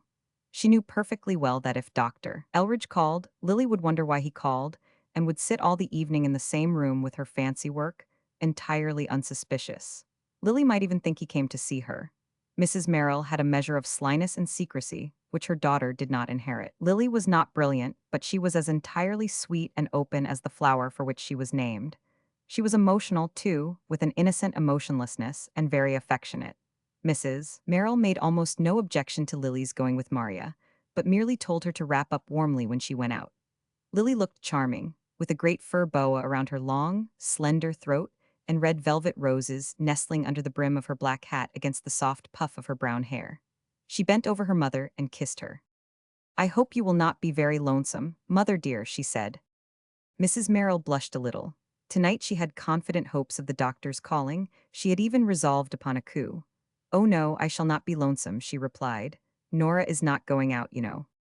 "We shall not be gone long, anyway," Lily said as she went out. She had not even noticed her mother's blush. She was not very acute. She ran across the yard, the dry grass of which shone like a carpet of crisp silver in the moonlight, and knocked on Maria's door. Maria answered her knock. She was all ready, and she had her Aunt Eunice's fishnet bag and her armful of parcels. "Here, let me take some of them, dear," said Lily, in her cooing voice, and she gathered up some of the parcels under her long, supple arm. Maria's Aunt Maria followed her to the door. "Now, mind you do not go into that house," said she. "Just leave the things and run right home, and if you see anybody who looks suspicious, go right up to a house and knock. I do not feel any too safe about you two girls going anyway." Aunt Maria spoke in a harsh, croaking voice. She had a cold. Maria seized her by the shoulders and pushed her back, laughingly. "You go straight in the house," said she, "and do not you worry.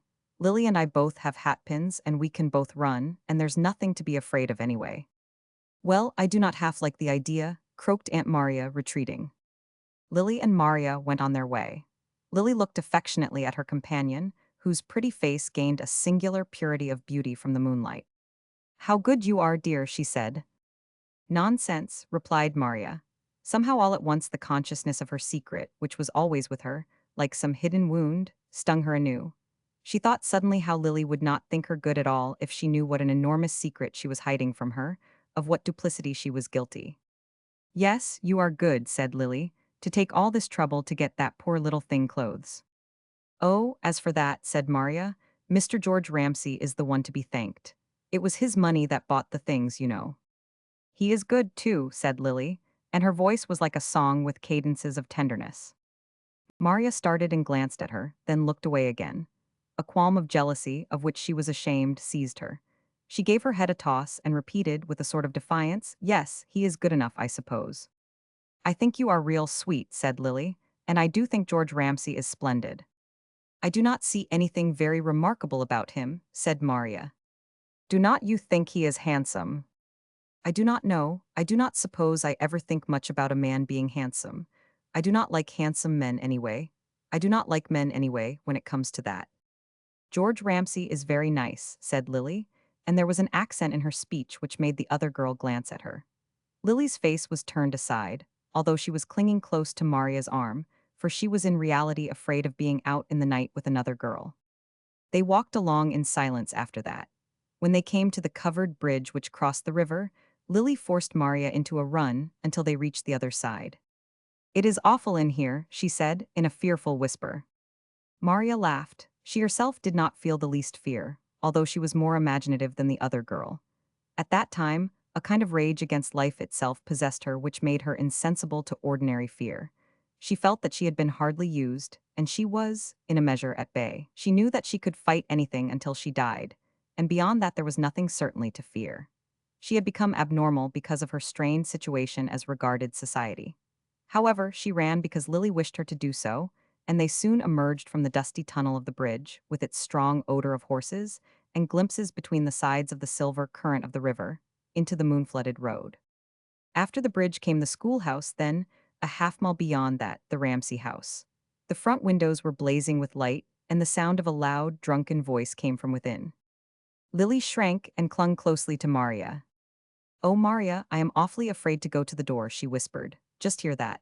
Eugene Ramsay must be home drunk, and perhaps the other man, too. I am afraid. Do not let's go there. Maria looked about her. You see that board fence, then? She said to Lily, and as she spoke, she pointed to a high board fence on the other side of the street, which was completely in shadow. Yes. Well, if you are afraid, just go and stand straight against the fence. You will be in shadow, and if you do not move, nobody can possibly see you. Then I will go to the door and leave the things. Oh, Maria, are not you afraid? No, I am not a bit afraid. You will not go in, honest. No, I will not go in. Run right over there. Lily released her hold of Maria's arm and made a fluttering break for the fence, against which she shrank and became actually invisible as a shadow. Maria marched up to the Ramsay door and knocked loudly. Mrs. Ramsay came to the door, and Maria thrust the parcels into her hands and began pulling them rapidly out of the fishnet bag. Mrs. Ramsay cast a glance behind her at the lighted room, through which was visible the same man whom Maria had seen before, and also another, and swung the door rapidly together, so that she stood in the dark entry, only partly lighted by the moonlight. I have brought some things for Jessie to wear to school, Mrs. Ramsay, said Maria. Thank you, Mrs. Ramsay mumbled doubtfully, with still another glance at the closed door, through which shone lines and chinks of light. There are enough for her to be warmly clothed, and you will see to it that she has them on, will not you? Said Maria. Her voice was quite sweet and ingratiating, and not at all patronizing. Suddenly the woman made a clutch at her arm. You are a good young one, doin' so much for my young one, she whispered. Now you would better get up and git. They have been drinkin'. Git. You will see that Jessie has the things to wear Monday, will not you? Said Maria. Sure. Suddenly the woman wiped her eyes and gave a maudlin sob. You are a good young one, she whimpered. Now git. Maria ran across the road as the door closed after her. She did not know that Mrs. Ramsay had given the parcels which she had brought a toss into another room, and when she entered the room in which the men were carousing and was asked who had come to the door, had replied, the butcher for his bill, to be greeted with roars of laughter. She did indeed hear the roars of laughter.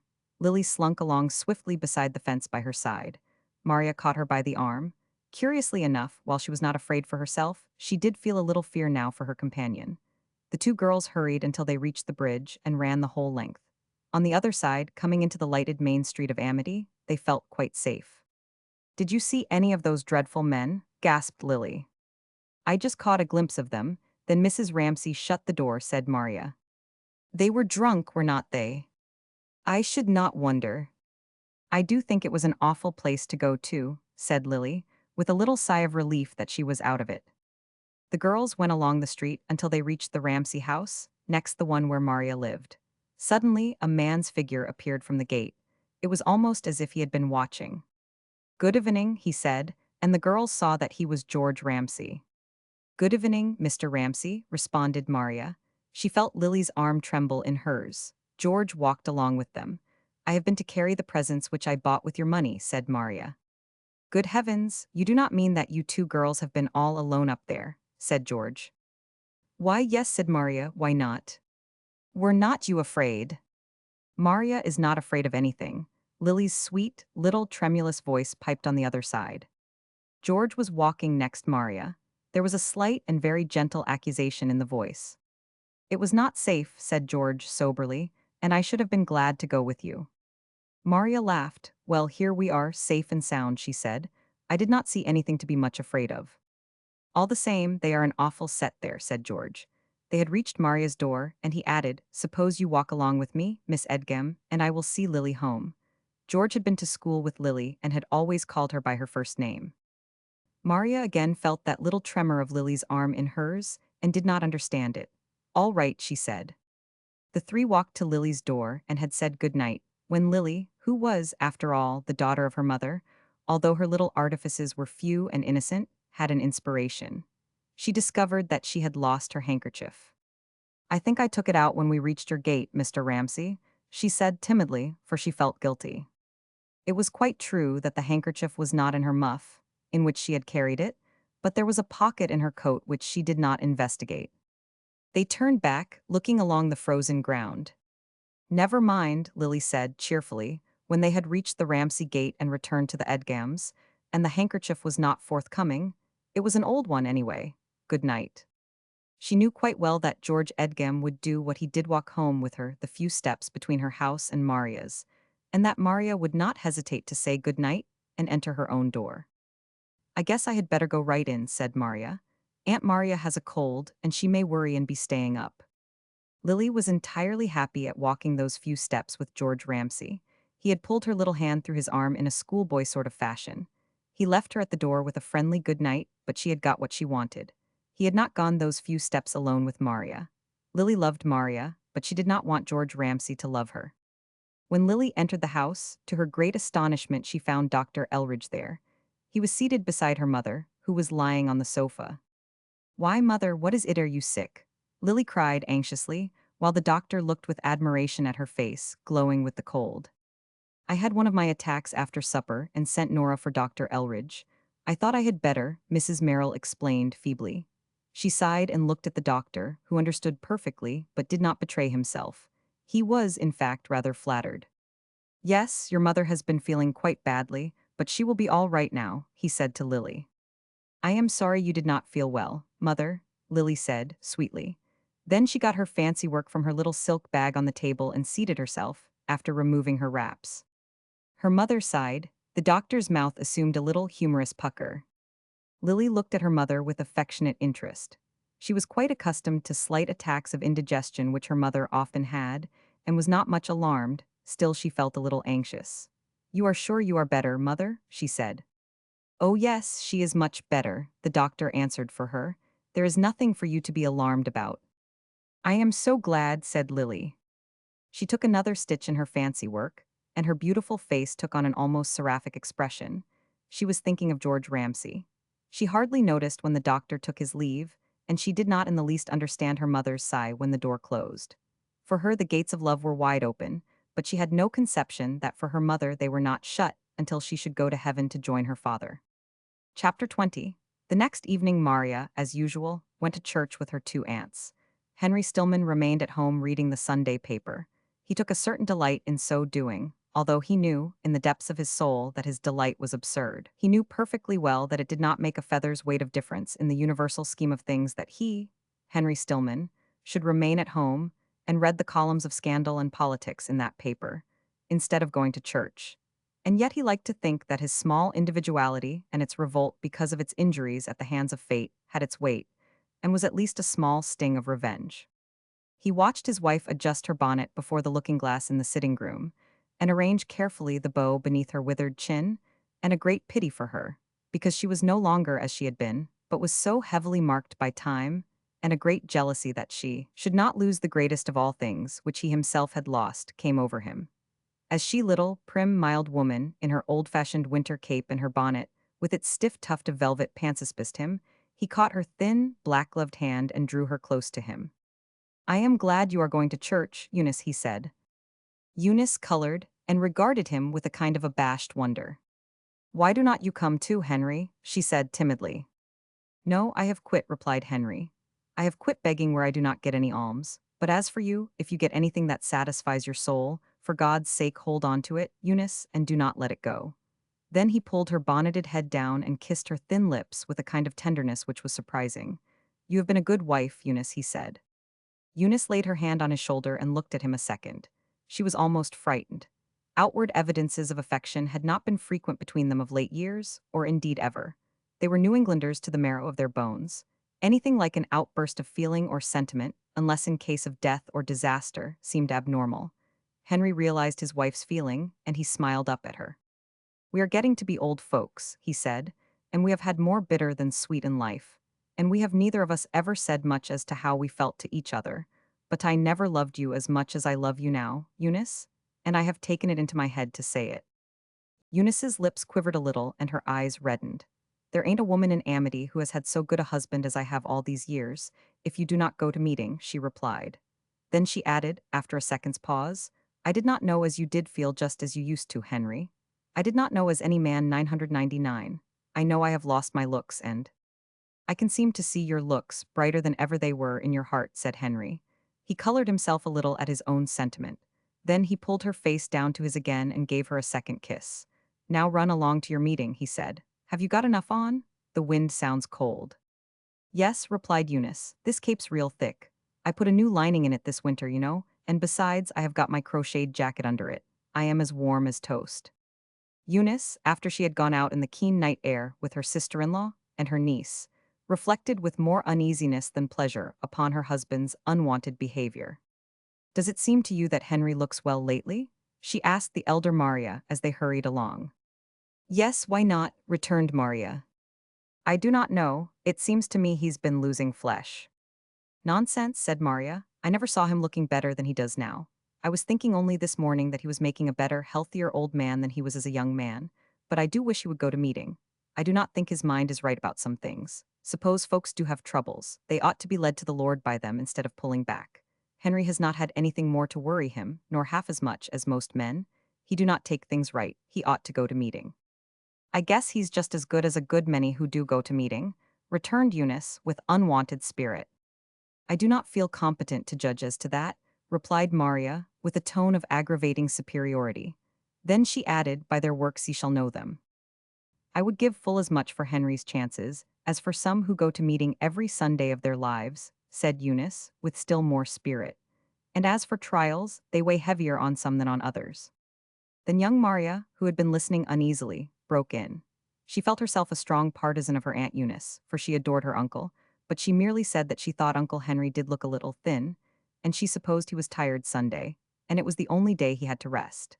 Then she abruptly changed the whole subject by wondering if the Ramsays across the river would let Jessie go to church, if she trimmed a hat for her with some red velvet and a feather which she had in her possession. No, they would not, replied her Aunt Maria, sharply, at once diverted. I can tell you just exactly what they would do if you were to trim up a hat with that red velvet and that feather and give it to that young one. Her good-for-nothing mother would have it on her own head in no time and go flaunting out in it with that man that boards there. Nothing could excel the acrimonious accent with which Aunt Maria weighed down the man who boards there, and the acrimony was heightened by the hoarseness of her voice.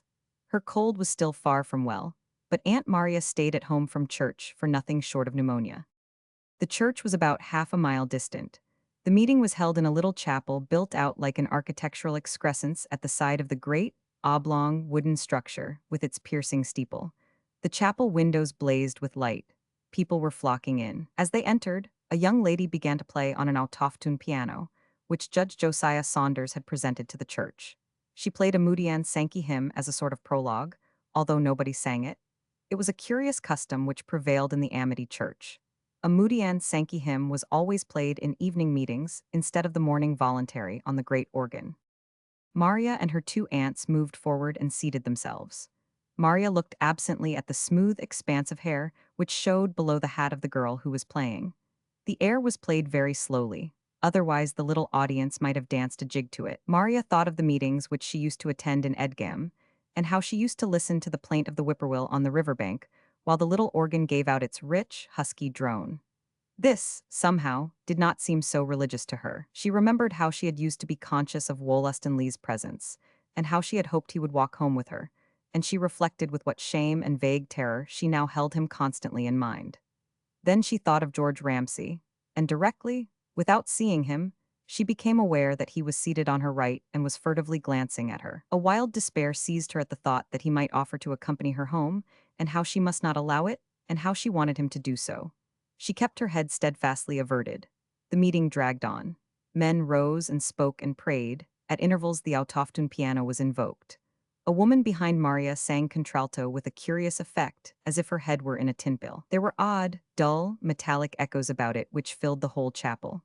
The woman's daughter had some cheap perfume on her handkerchief, and she was incessantly removing it from her muff.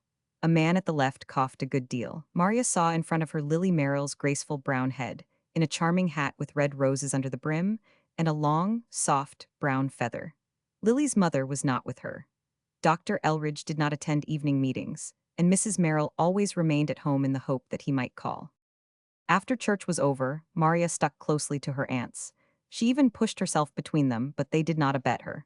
Both Eunice and Aunt Maria had seen George Ramsay, and they had their own views. Maria could not tell how it happened, but at the door of the chapel she found herself separated from both her aunts, and George Ramsay was asking if he might accompany her home.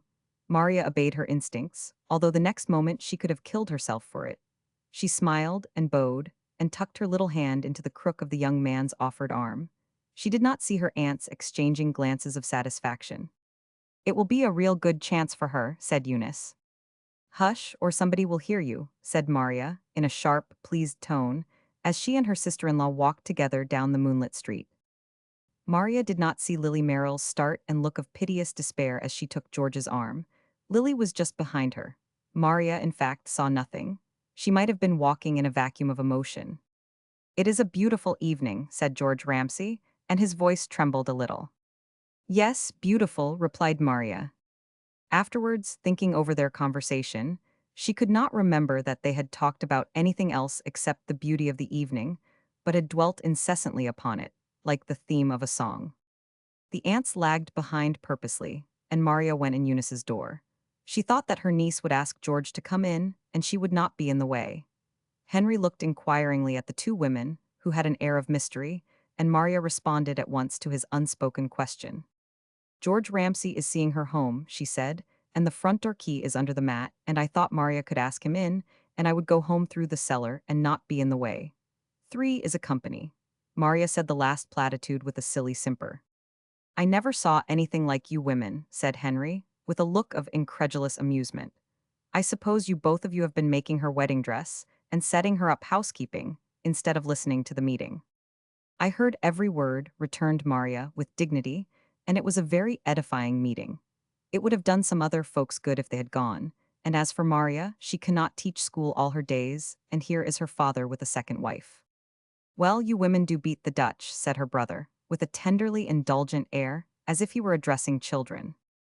Aunt Maria lingered in her brother's side of the house, talking about various topics.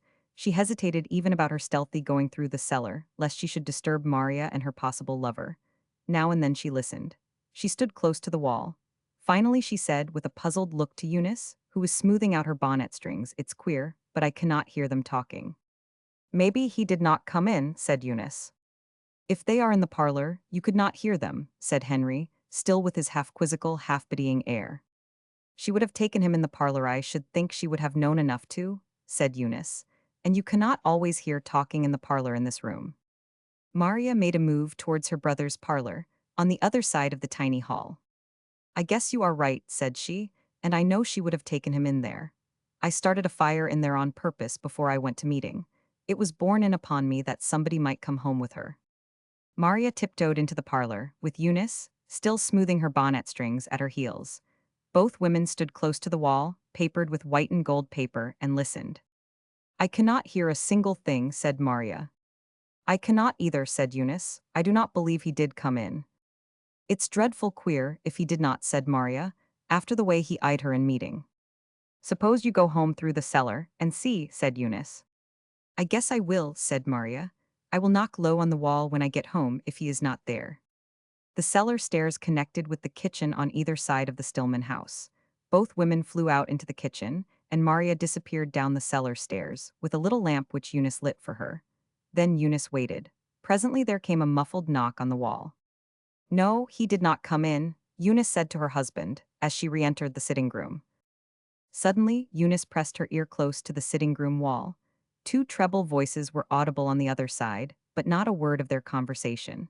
"Maria and she are talking," said Eunice. What Aunt Maria was saying was this, in a tone of sharp wonder. "Where is he?" "Who?" responded Maria. "Why, you know as well as I do George Ramsay." Aunt Maria looked sharply at her niece. "I hope you asked him in, Maria Edgem," said she.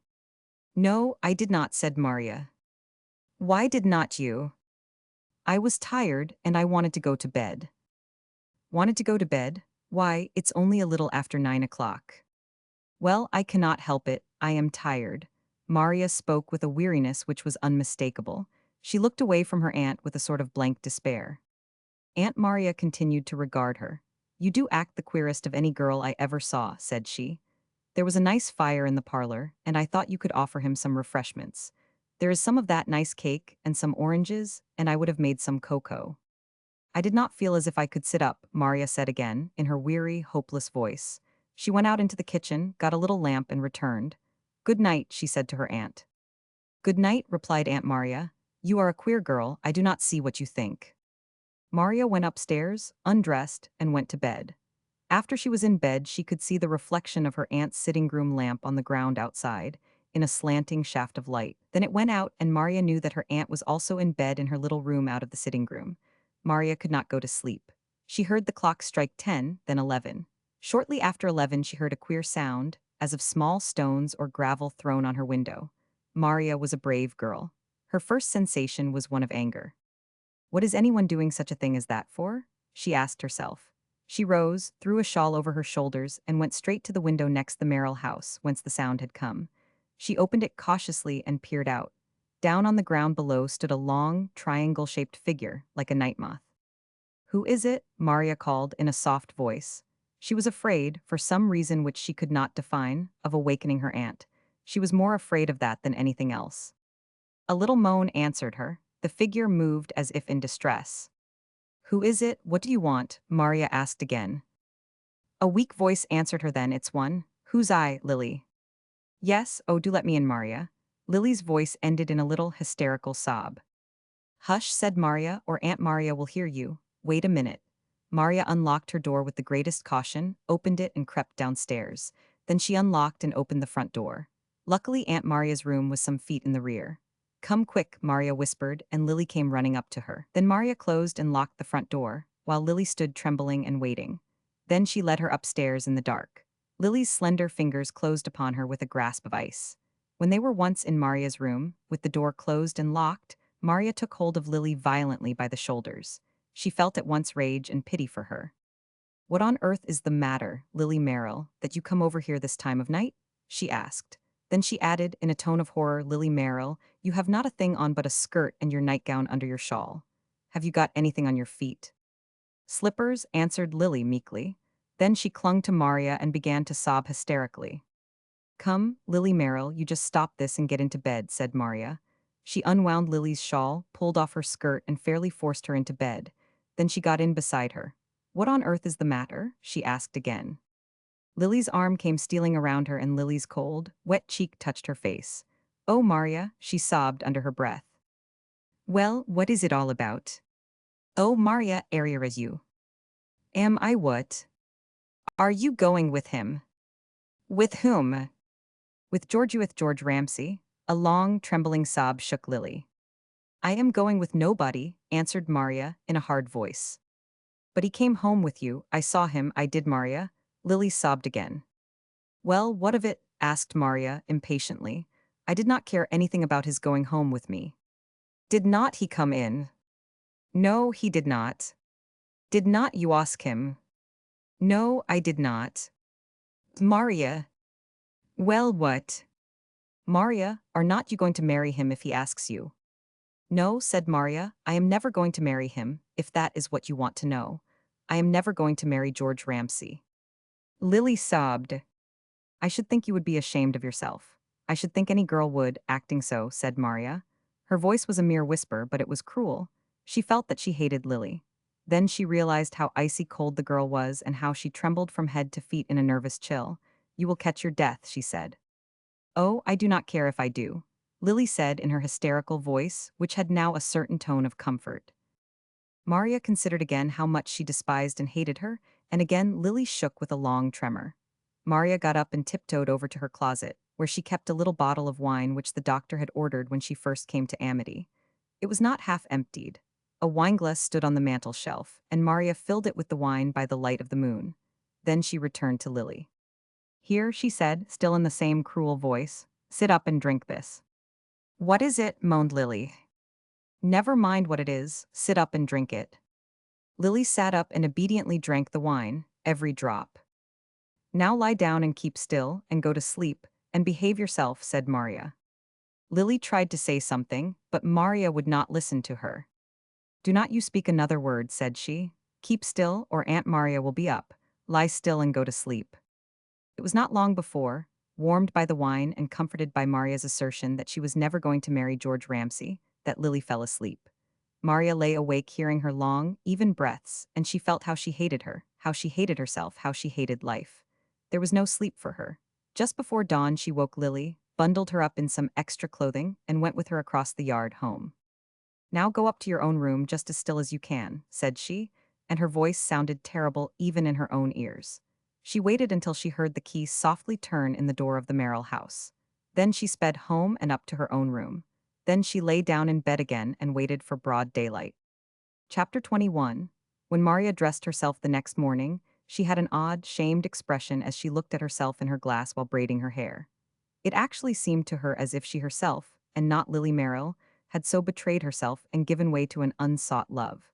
She felt as if she saw Lily instead of herself, and she was at once humiliated and angered. She had to pass Lily's house on her way to school, and she did not once look up, although she had a conviction that Lily was watching her from one of the sitting room windows. It was a wild winter day, with frequent gusts of wind swaying the trees to the breaking of the softer branches and flurries of snow. It was hard work to keep the schoolhouse warm. Maria, in the midst of her perturbation, had a comforted feeling at seeing Jessie Ramsay in her warm clothing. She passed her arm around the little girl at recess. It was so cold that only a few of the boys went outside. "Have you got them on, dear?" she whispered. "Yes'm," said Jessie. Then, to Maria's consternation, she caught her hand and kissed it and began sobbing. "They are awful warm," sobbed Jessie Ramsay, looking at Maria with her little, convulsed face. "Hush, child," said Maria. "There's nothing to cry about. Mind you keep them nice. Have you got a bureau drawer you can put them in? Those you have not on, do not cry, that's silly." "I ain't got no bureau," sobbed Jessie, "but—" "Have not any," corrected Maria. "Have not any bureau drawer," said the child, "but I got a box what something." "That something," said Maria. "That something came from the store in, and I have got them all packed away, they are awful warm." "Do not cry, dear," said Maria. The other children did not seem to be noticing them. Suddenly Maria, who still had her arm around the thin shoulders of the little girl, stooped and kissed her rather grimy but soft little cheek. As she did so, she experienced the same feeling which she used to have when caressing her little sister Evelyn. It was a sort of rapture of tenderness and protection. It was the maternal instinct glorified and rendered spiritual by maidenhood and its timid desires. Jessie Ramsay's eyes looked up into Maria's like blue violets, and Maria noticed with a sudden throb that they were like George Ramsay's. Jessie, coming as she did from a degenerate, unbeautiful branch of the family tree, had yet some of the true Ramsay features, and, among others, she had the true Ramsay eyes. They were large and very dark blue, and they were set in deep, pathetic hollows. As she looked up at Maria, it was exactly as if George were looking at her with pleading and timid love. Maria took her arm sudden away from the child. "Be you mad?" asked Jessie humbly. "No, I am not," replied Maria. "But you should not say 'be you mad,' you should say 'are you angry?'" "Yes'm," said Jessie Ramsay. Jessie withdrew, still with timid eyes of devotion fixed upon her teacher, and Maria seated herself behind her desk, took out some paper, and began to write an exercise for the children to copy upon the blackboard. She was trembling from head to foot. She felt exactly as if George Ramsay had been looking at her with eyes of love, and she remembered that she was married, and it seemed to her that she was horribly guilty. Maria never once looked again at Jessie Ramsay, at least not fully in the eyes, during the day. The child's mouth began to assume a piteous expression. After school that afternoon she lingered, as usual, to walk the little way before their roads separated, so to speak, in her beloved teacher's train. But Maria spoke quite sharply to her. "You had better run right home, Jessie," she said. "It is snowing and you will get cold. I have a few things to see to before I go. Run right home." Poor little Jessie Ramsay, who was as honestly in love with her teacher as she would ever be with anyone in her life, turned obediently and went away. Maria's heart smote her. "Jessie," she called after her, and the child turned back half frightened, half radiant. Maria put her arm around her and kissed her. "Wash your face before you come to school tomorrow, dear," she said. "Now goodbye." "Yes'm," said Jessie, and she skipped away quite happy. She thought teacher had rebuffed her because her face was not washed, and that did not trouble her in the least. Lack of cleanliness or lack of morals, when brought home to them, could hardly sting any scion of that branch of the Ramsays. Lack of affection could, however, and Jessie was quite happy in thinking that teacher loved her, and was only vexed because her face was dirty. Jessie had not gone a dozen paces from the schoolhouse before she stopped, scooped up some snow in a little, grimy hand, and rubbed her cheeks violently. Then she wiped them on her new petticoat. Her cheeks tingled frightfully, but she felt that she was obeying a mandate of love. Maria did not see her. She in reality lingered a little over some exercises in the schoolhouse before she started on her way home. It was snowing quite steadily, and the wind still blew. The snow made the wind seem as evident as the wings of a bird. Maria hurried along. When she reached the bridge across the Ramsey River, she saw a girl standing as if waiting for her. The girl was all powdered with snow, and she had on a thick veil, but Maria immediately knew that she was Lily Merrill. Lily came up to her as she reached her with almost an abject motion. She had her veiled face lowered before the storm, and she carried herself as if her spirit also was lowered before some wind of fate. She pressed timidly close to Maria when she reached her. "I have been waiting for you, Maria," she said. "Have you?" returned Maria coldly. "Yes, I wanted to see you, and I did not know as I could unless I met you. I did not know whether you would have a fire in your room tonight, and I thought your aunt would be in the sitting room, and I thought you would not be apt to come over to my house. It storms so." "No, I should not," Maria said shortly. Then Lily burst out in a piteous low wail, a human wail piercing the wail of the storm. The two girls were quite alone on the bridge. "Oh, Maria," said Lily, "I did want you to know how dreadfully ashamed I was of what I did last night." "I should think you would be," Maria said pitilessly. She walked on ahead with her mouth in a straight line and did not look at the other girl. Lily came closer to her and passed one of her arms through Maria's and pressed against her softly. "I wanted to tell you, too," she said, "that I made an excuse about that handkerchief the other night. I thought it was in my coat pocket all the time. I did it just so he would go home with me last." Maria looked at her. "I never saw such a girl as you are, Lily Merrill," she said, contemptuously, but in spite of herself there was a soft accent in her voice. It was not in Maria's nature to be hard upon a repentant sinner. Lily leaned her face against Maria's snow-puttered shoulder. "I was dreadfully ashamed of it," said she, "and I thought I must tell you, Maria. You do not think so very badly of me, do you? I know I was awful." The longing for affection and approbation in Lily's voice gave it almost a singing quality. She was so fond of love and approval that the withdrawal of it smote her like a frost of the spirit. "I think it was terribly bold of you, if you want to know just what I think," Maria said, "and I think you were very deceitful. Before I would do such a thing to get a young man to go home with me, I would." Maria paused. Suddenly she remembered that she had her secret, and she felt humbled before this other girl whom she was judging. She became conscious to such an extent of the beam in her own eye that she was too blinded to see the mote in that of poor Lily, who, indeed, was not to blame, being simply helpless before her own temperament and her own emotions. "I know I did do a dreadful thing," moaned Lily. Then Maria pressed the clinging arm under her own. "Well," said she, as she might have spoken to a child, "if I were you I would not think any more about it, Lily. I would put it out of my mind. Only, I would not, if I were you, and really wanted a young man to care for me, let him think I was running after him." As she said the last, Maria paled. She glanced at Lily's beautiful face under the veil, and realized that it might be very easy for any young man to care for such a girl, who had, in reality, a sweet nature besides beauty, if she only adopted the proper course to win him, and that it was obviously her Maria's duty to teach her to win him. "I know it, I will not again," Lily said humbly.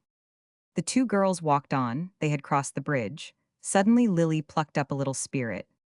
"Say, Maria," said she. "What is it, dear?" "I just happened to think. Mother was asked to tea to Mrs. Ralph Wright's tonight, but she is not going. Is your aunt going?" "Yes, I believe she is," said Maria. "She will not be home before 8 o'clock, will she?" "No, I do not suppose she will. They are to have tea at 6, I believe." "Then I am coming over after mother and I have tea. I have something I want to tell you." "All right, dear," replied Maria hesitatingly. When Maria got home, she found her Aunt Maria all dressed, except for her collar fastening. She was waiting for Maria to attend to that. Her thin gray blonde hair was beautifully crimped, and she wore her best black silk dress. She was standing by the sitting room window when Maria entered. "I am glad you have come, Maria," said she. "I have been standing quite a while. You are late." "Yes, I am rather late," replied Maria, "but why on earth did not you sit down?" "Do you suppose I am going to sit down more than I can help in this dress?" said her aunt. "There is nothing hurts a silk dress more than sitting down in it. Now if you will hook my collar, Maria." "I can do it, but I do not like to strain the seams by reaching round, and I did not want to trail this dress down the cellar stairs to get Eunice to fasten it up." Aunt Maria bewailed the weather in a deprecating fashion, while Maria was fastening the collar at the back of her skinny neck. "I never want to find fault with the weather," said she, "because, of course, the weather is regulated by something higher than we are, and it must be for our best good, but I do hate to wear this dress out in such a storm, and I do not dare wear my cashmere. Mrs. Ralph Wright is so particular she would be sure to think I did not pay her proper respect. You can wear my waterproof, said Maria. I did not wear it today, you know. I did not think the snow would do this dress any harm. The waterproof will cover you all up. Well, I suppose I can pin my skirt up, said Aunt Maria, in a resigned tone. I do not want to find fault with the weather, but I do hate to pin up a black silk skirt. You can turn it right up around your waist and fasten the braid to your belt, and then it will not hurt it, said Maria, consolingly. Well, I suppose I can. Your supper is all ready, Maria. There's bread and butter and chocolate cake and some oysters. I thought you would not mind making yourself a little stew. I could not make it before you came because it would not be fit to eat. You know how. Be sure the milk is hot before you put the oysters in. There is a good fire. Oh yes, I know how. Do not you worry about me, said Maria, turning up her aunt's creaseless black silk skirt gingerly. It was rather incomprehensible to her that anybody should care so much whether a black silk skirt was creased or not, when the terrible undertone of emotions which underline the world, and are its creative motive, were in existence. But Maria was learning gradually to be patient with the small worries of others which seemed large to them, and upon which she herself could not place much stress. She stood at the window when her aunt at last emerged from the house and picked her way through the light snow, and her mouth twitched a little at the absurd, shapeless figure. Her Aunt Eunice had joined her, and she was not so shapeless. She held up her dress quite fashionably on one side, with a rather generous display of slender legs. Aunt Maria did not consider that her sister-in-law was quite careful enough of her clothes. Henry will not always be earning, she often said to Maria. Today she had eyed with disapproval Eunice's best black silk trailing from under her cape when she entered the sitting room. She had come through the cellar. Are you going that way in such a storm in your best black silk? She inquired. I have not any waterproof, replied Eunice, and I do not see what else I can do. You might wear my old shawl spread out. I would not go through the street cutting such a figure, said Eunice, with one of her occasional bursts of spirit. She was delighted to go. Nobody knew how this meek, elderly woman loved a little excitement. There were red spots on her thin cheeks, and she looked almost as if she had used rouge. Her eyes snapped. I should think you would turn your skirt up anyway, said Aunt Maria. You have got your black petticoat on, have not you? Yes, replied Eunice. But if you think I am going right through the main street in my petticoat, you are mistaken. Snow will not hurt the silk any. It's a dry snow, and it will shake right off. So Eunice, at the sight of Aunt Maria, went with her dress kilted high and looked as preternaturally slim as her sister-in-law looked stout. Maria, watching them, thought how funny they were. She herself was elemental, and they, in their desires and interests, were like motes floating on the face of the waters. Maria, while she had always liked pretty clothes, had come to a pass wherein she relegated them to their proper place. She recognized many things as externals which she had heretofore considered as essentials. She had developed wonderfully in a few months. As she turned away from the window, she caught a glimpse of Lily Merrill's lovely face in a window of the opposite house, above a mass of potted geraniums. Lily nodded and smiled, and Maria nodded back again. Her heart sank at the idea of Lily's coming that evening. A sickening jealous dread of the confidence which she was to make to her was over her, and yet she said to herself that she had no right to have this dread. She prepared her supper and ate it, and had hardly cleared away the table and washed the dishes before Lily came flying across the yard before the storm wind. Maria hurried to the door to let her in. Your aunt went, did not she? Said Lily, entering and shaking the flakes of snow from her skirts. Yes. I do not see why Mother would not go. Mother never goes out anywhere, and she is not nearly as old as your aunts. Lily and Maria seated themselves in the sitting room before the stove. Lily looked at Maria, and a faint red overspread her cheeks. She began to speak, then she hesitated, and evidently said something which she had not intended. How pretty that is, she said, pointing to a great oleander tree in flower which was Aunt Maria's pride. Yes, I think it is pretty. Lovely, the very prettiest one I ever saw. Lily hesitated again, but at last she began to speak, with the red on her cheeks brighter and her eyes turned away from Maria. I wanted to tell you something, Maria, said she. Well, said Maria. Her own face was quite pale and motionless. She was doing some fancy work, embroidering a centerpiece, and she continued to take careful stitches. I know you thought I was awful, doing the way I did last night, said Lily, in her sweet murmur. She drooped her head, and the flush on her oval cheeks was like the flush on a wild rose. Lily wore a green house dress, which set her off as the leaves and stems set off a flower. It was of some soft material which clung about her, and displayed her tender curves. She wore at her throat an old cameo brooch which had belonged to her grandmother, and which had upon its onyx background an ivory head as graceful as her own. Maria, beside Lily, although she herself was very pretty, looked ordinary in her flannel blouse and black skirt, which was her school costume. Maria continued taking careful stitches in the petals of a daisy which she was embroidering. "I think we have talked enough about it," she said. "But I want to tell you something." "Why do not you tell it, then?" "I know you thought I did something awful, running across the yard and coming here in the night the way I did, and showing you that well, that I minded George Ramsay's coming home with you. But look here, Maria, I had a little reason." Maria paled perceptibly, but she kept on steadily with her work. Lily flushed more deeply. "George Ramsay has been home with me from evening meeting quite a number of times," she said. "Has he?" said Maria. "Yes, of course we were walking the same way. He may not really have meant to see me home." There was a sort of innate honesty in Lily which always led her to retrieve the lapses from the strict truth when in her favor. "Maybe he did not really mean to see me home, and sometimes he did not offer me his arm," she added, with a childlike wistfulness, as if she desired Maria to reassure her.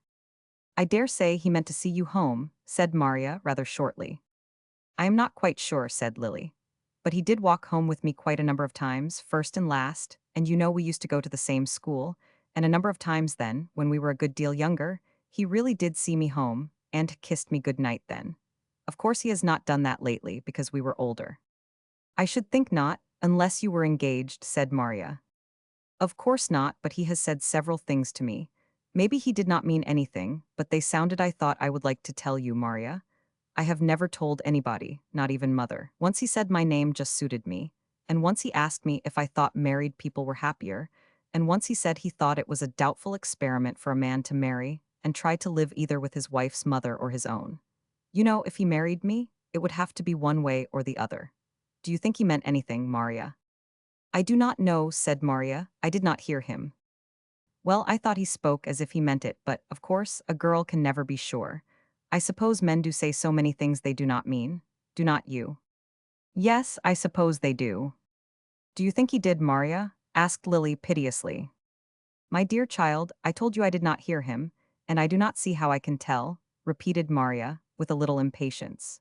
It did seem hard to her that she should be so forced into a confidence of this kind, but an odd feeling of protective tenderness for Lily was stealing over her. She reached a certain height of nobility which she had never reached before, through this feeling. "I know men so often say things when they mean nothing at all," Lily said again. "Perhaps he did not mean anything. I know he has gone home with Agnes Sears several times, and he has talked to her a good deal when we have been at parties. Do you think she is pretty, Maria?" "Yes, I think she is quite pretty," replied Maria. "Do you think she's better looking than I am?" asked Lily feebly.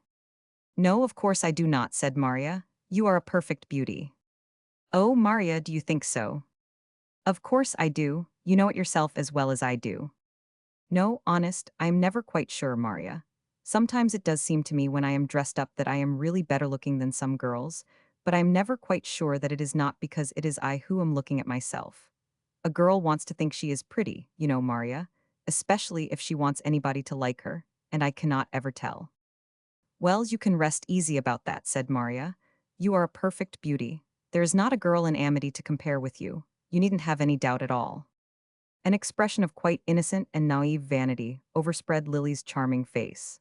She cast a glance at herself in a glass which hung on the opposite wall, and smiled as a child might have done at her own reflection. "Do you think this green dress is becoming to me?" said she. "Very." "But, Maria, do you suppose George Ramsay thinks I am so pretty?" "I should think he must, if he has eyes in his head," replied Maria. "But you are pretty yourself, Maria," said Lily, with the most open jealousy and anxiety, "and you are smarter than I am, and he is so smart. I do think he cares a great deal more for you than for me. I think he must, Maria." "Nonsense," said Maria. "Just because a young man walks home with me once you think he is in love with me." Maria tried to speak lightly and scornfully, but in spite of herself there was an accent of gratification in her tone. In spite of herself she forgot for the moment. "I think he does, all the same," said Lily dejectedly. "Nonsense, he does not, and if he did, he would have to take it out in caring." "Then you were in earnest about what you said last night?" said Lily, eagerly. You really mean you would not have George Ramsay if he asked you? Not if he asked every day in the year for 100 years. I guess you must have seen somebody else whom you liked, said Lily, and Maria colored furiously. Then Lily laughed. Oh, you have, she cried with sudden glee. You are blushing like anything. Do tell me, Maria. I have nothing to tell. Maria Edgam, you do not dare tell me you are not in love with anybody. I should not answer a question of that kind to any other girl. Anyway, Maria replied angrily. You are, I know it, said Lily. Do not be angry, dear, I am real glad. I did not say I was in love, and there is nothing for you to be glad about, returned Maria, fairly scarlet with shame and rage. She tangled the silk with which she was working and broke it short off. Maria was as yet not wholly controlled by herself. Why, you will spoil that daisy, Lily said, wonderingly. She herself was incapable of any such retaliation upon inanimate objects. She would have carefully untangled her silk, no matter how deeply she suffered. I do not care if I do, cried Maria. Why, Marius? Well, I do not care. I am fairly sick of so much talk and thinking about love and getting married, as if there were nothing else. Maybe you are different, Maria, admitted Lily in a humiliated fashion. I do not want to hear any more about it, Maria said, taking a fresh thread from her skein of white silk. But do you mean what you said? Yes, I do, once for all, that settles it. Lily looked at her wistfully. She did not find Maria as sympathetic as she wished. Then she glanced at her beautiful visage in the glass, and remembered what the other girl had said about her beauty, and again she smiled her childlike smile of gratified vanity and pleasure. Then suddenly the doorbell rang. Lily gave a great start and turned white as she looked at Maria. It's George Ramsay, she whispered. Nonsense, how do you know? Asked Maria, laying her work on the table beside the lamp and rising. I do not know, I do know. Nonsense, still Maria stood looking irresolutely at Lily. I know, said Lily, and she trembled perceptibly. I do not see how you can tell, said Maria. She made a step towards the door. Lily sprang up. I am going home, said she. Going home's why? He has come to see you, and I will not stay. I will not. I know you despised me for what I did the other night, and I will not do such a thing as to stay when he has come to see another girl. I am not quite as bad as that. Lily started towards her cloak, which lay over a chair. Maria seized her by the shoulders with a nervous grip of her little hands. Lily Merrill, said she, if you dare to stir to go home, I will not go to the door at all. Lily gasped and looked at her. I will not, said Maria. The bell rang a second time. You have got to go to the door, said Maria, with a sudden impulse. Lily quivered under her hands. Why, oh, Marius? Yes, you have. You go to the door and I will run upstairs the back way to my room. I do not feel well tonight anyway. I have an awful headache. You go to the door, and if it is George Ramsay, you tell him I have gone to bed with a headache, and you have come over to stay with me because Aunt Maria has gone away. Then you can ask him in. A flush of incredulous joy came over Lily's face. You do not mean it, Maria, she whispered faintly. Yes, I do. Hurry, or he will go away. Have you got a headache, honest? Yes, I have. Hurry, quick. If it is anybody else, do as you like about asking him in. Hurry. With that, Maria was gone, scudding up the back stairs which led out of the adjoining room. She gained her chamber as noiselessly as a shadow. The room was very dark except for a faint gleam on one wall from a neighbor's lamp. Maria stood still, listening, in the middle of the floor. She heard the front door opened, then she heard voices. She heard steps. The steps entered the sitting room. Then she heard the voices in a steady flow. One of them was undoubtedly a man's. The bass resonances were unmistakable. A peal of girlish laughter rang out. Maria noiselessly groped her way to her bed, threw herself upon it, face down, and lay there shaking with silent sobs. Chapter 22. Maria did not hear Lily laugh again, although the conversation continued. In reality, Lily was in a state of extreme shyness and was, moreover, filled with a sense of wrongdoing. There had been something about Maria's denial which had not convinced her. In her heart of hearts, the heart of hearts of a foolish but loving girl, who never meant anybody any harm, and on the contrary, wished everybody well, although naturally herself first, she was quite sure that Maria also loved George Ramsay. She drooped before him with this consciousness when she opened the door, and the young man naturally started with a little surprise at the sight of her. Maria has gone to bed with a headache, she faltered, before George had time to inquire for her. Then she added, in response to the young man's look of astonishment, the little speech which Maria had prepared for her. Her aunt has gone out, and so I came over to stay with her. Lily was a born actress. It was not her fault that a little accent of tender pity for Maria in her lonely estate, with her aunt away, and a headache, crept into her voice. She at the moment almost believed what she said. It became quite real to her. I am sorry Miss Edgam has a headache, said George, after a barely perceptible second of hesitation. But as long as she has, I may as well come in and make you a little call, Lily. Lily quivered perceptibly. She tried to show becoming pride, but failed. I should be very happy to have you, she said, but... Well, it is asking you to play second fiddle, and no mistake, laughed George Ramsay, for I did think I would make Miss Edgam a little call. But after all, the second fiddle is an indispensable thing, and you and I are old friends, Lily. He could not help the admiration in his eyes as he looked at Lily.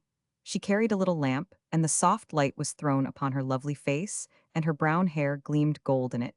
No man could have helped admiring her. Lily had never been a very brilliant scholar, but she could read admiration for herself. She regained her self-possession. I do not mind playing second fiddle, said she. I should be glad if I could play any fiddle. Come in, Mr. Ramsay. How very formal we have grown, laughed George as he took off his coat and hat in the icy little hall. Why, do not you remember we went to school together? What is the use? George, then, said Lily. Her voice seemed to caress the name.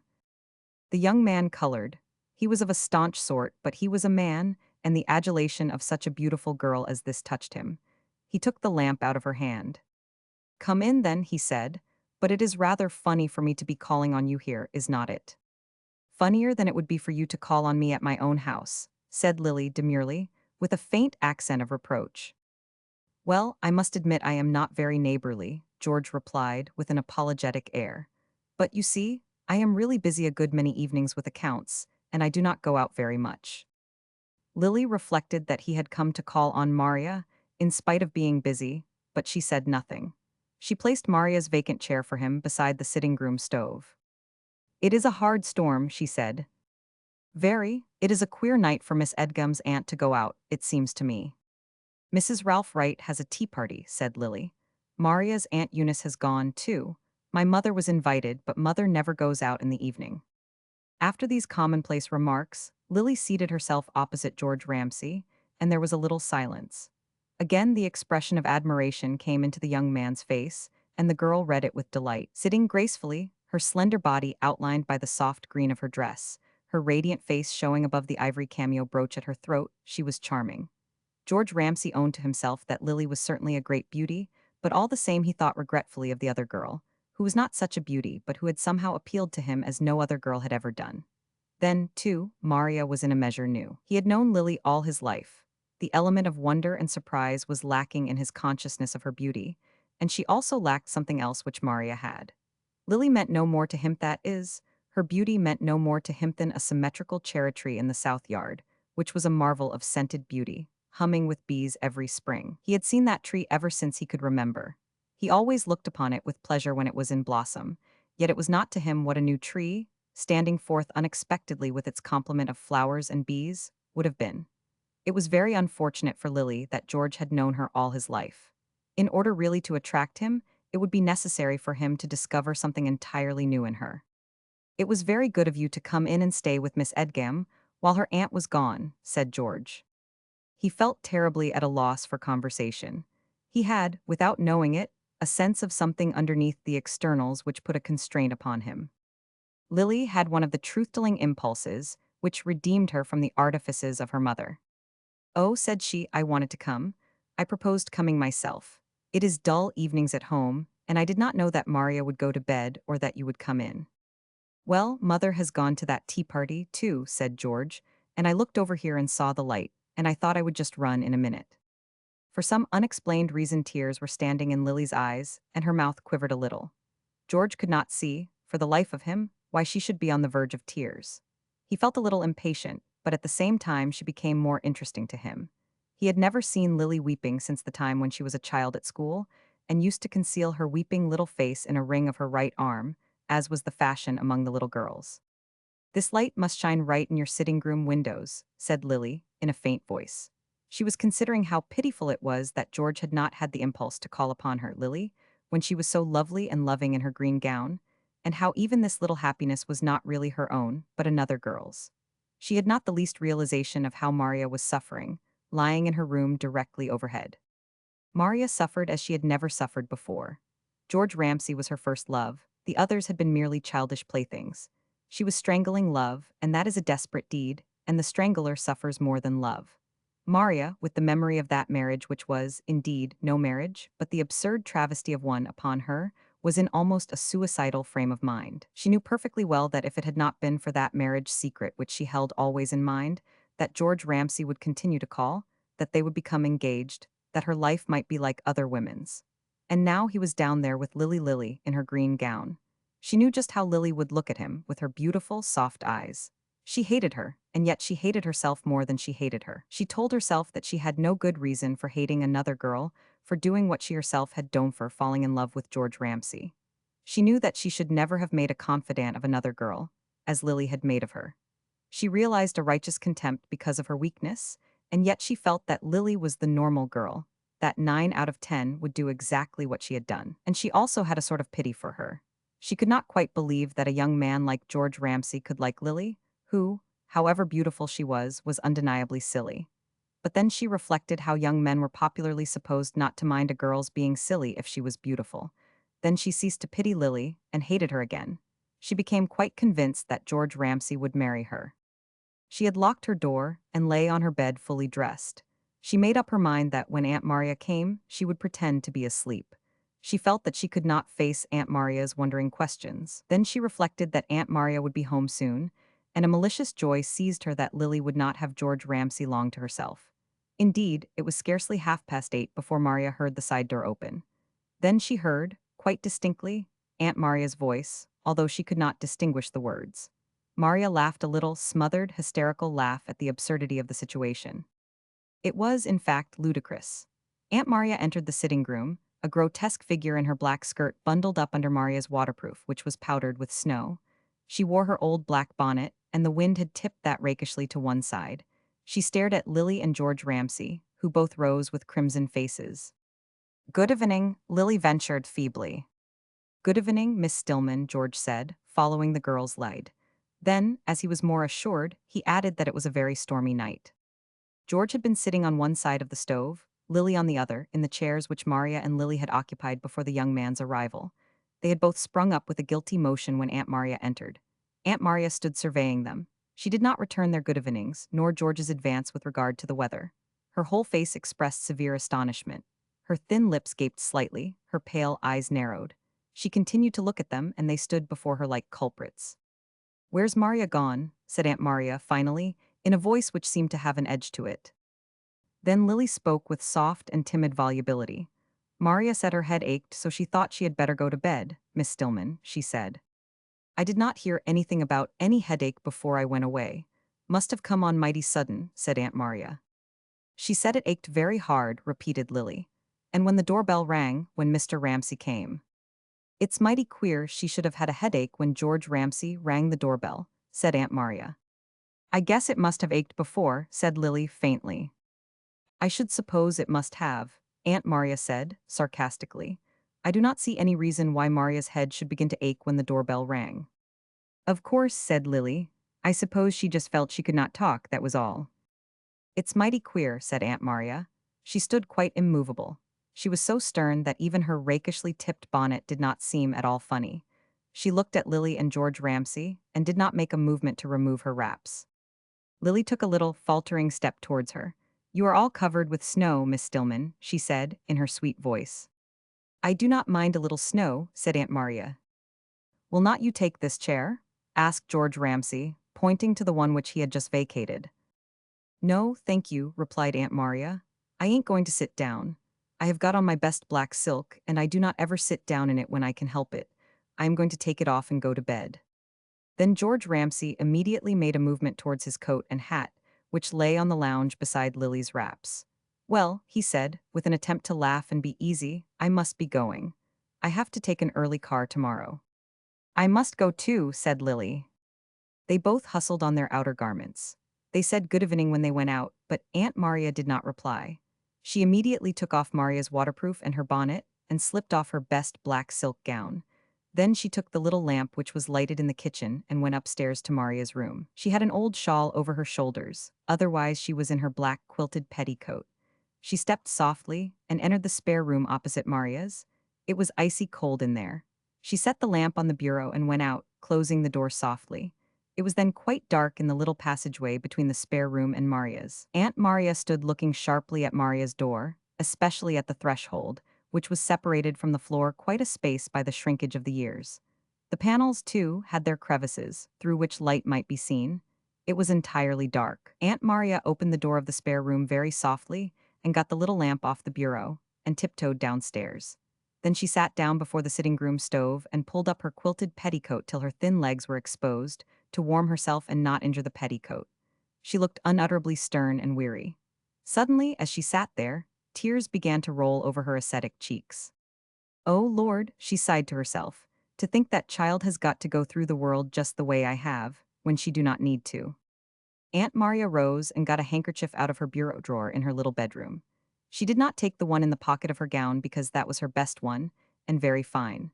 Then she sat down again, pulled up her petticoat again, put the handkerchief before her poor face, and wept for herself and her niece, because of a conviction which was over her that for both the joy of life was to come only from the windows of others. Chapter 23. Lily Merrill, going home across the yard through the storm, leaning on George Ramsay's arm, gave a little involuntary sob. It was a sob half of the realization of slighted affection, half of shame. It gave the little element of strangeness which was lacking to fascinate the young man. He had a pitiful heart towards women, and at the sound of the little, stifled sob, he pressed Lily's arm more closely under his own. "Do not, Lily," he said softly. Lily sobbed again. She almost leaned her head towards George's shoulder. She made a little, irresistible, nestling motion, like a child. "I cannot help it," she said brokenly. "She did look at me so." "Do not mind her one bit, Lily," said George. He half laughed at the memory of Aunt Maria's face, even while the tender tone sounded in his voice. "Do not mind that poor old maid. Neither of us were to blame. I suppose it did look as if we had taken possession of her premises, and she was astonished, that was all. How funny she looked, poor thing, with her bonnet awry." "I know she must think I have done something dreadful," sobbed Lily. "Nonsense," George said again, and his pressure of her arm tightened. "I was just going when she came in, anyway. There is nothing at all to be ashamed of," only he hesitated. "What?" asked Lily. "Well, to tell you the truth, Lily," he said then, "it does look to me as if Miss Edgam's headache was only another way of telling me she did not wish to see me." "Oh, I guess not," said Lily. "For some reason or other she does not seem to like me," George said, with rather a troubled voice, but he directly laughed. "I do not see any reason why she should not like you," Lily said. They had reached Lily's door, and the light from the sitting room windows shone on her lovely face, past which the snow drifted like a white veil. "Well, I think she does not," George said, carelessly, "but you are mighty good to say you see no reason why she should not. You and I have always been good friends, have not we, Lily? Ever since we went to school together." "Yes," replied Lily eagerly, although she did not like the word friends, which seemed to smite on the heart. She lifted her face to the young man's, and her lips pouted almost imperceptibly. It could not have been said that she was inviting a kiss, but no man could have avoided kissing her. George Ramsay kissed her as naturally as he breathed. There seemed to be nothing else to do. It was one of the inevitables of life. Then Lily opened the door and slid into the house with a tremulous good night. George himself felt tremulous and also astonished and vexed with himself. He had certainly not meant to kiss Lily Merrill, but it flashed across his mind that she would not think anything of it, that he had kissed her often when they were children, and it was the same thing now. As he went away, he glanced back at the lighted windows, and a man's shadow was quite evident. He wondered who was calling on Lily's mother, and then wondered, with a slight shadow of jealousy, if it could be someone who had come to see Lily herself. He reflected, as he went homeward through the storm, that a girl as pretty as Lily ought to have someone worthy of her. He went over in his mind, as he puffed his cigar, all the young men in Amity, and it did not seem to him that any one of them was quite the man for her. When he reached home, he found his mother already there, warming herself by the sitting-room register. She had gone to the tea-party in a carriage. George would not have her walk, but she was chilled. She was a delicate, pretty woman. She looked up, shivering, as George entered. "Where have you been, dear?" she asked. George laughed and colored a little. "Well, mother, I went to see one young lady and saw another," he replied. Just then the maid came in with some hot chocolate, which Mrs. Ramsay always drank before she went to bed, and she asked no more questions until the girl had gone. Then she resumed the conversation. "What do you mean, dear?" she inquired, looking over the rim of the china cup at her son, with a slight, anxious contraction of her forehead. "Well, I felt a little lonely after you went, mother, and I had nothing especial to do, and it occurred to me that I would go over and call on our neighbor. On young Maria Edgam." "Yes, mother." "Well, I suppose it was a polite thing for you to do," said his mother mildly, "but I do not quite care for her as I do for some girls. She is so very vehement. I do like a young girl to be gentle." "Well, I did not see her, mother, in either a gentle or vehement mood," said George. "As nearly as I can find out, she had a premonition who it was when I rang the doorbell, and said she had a headache and ran upstairs to bed." "Why, how do you know?" asked his mother, staring at him. "Her aunt was at the tea. Who told you?"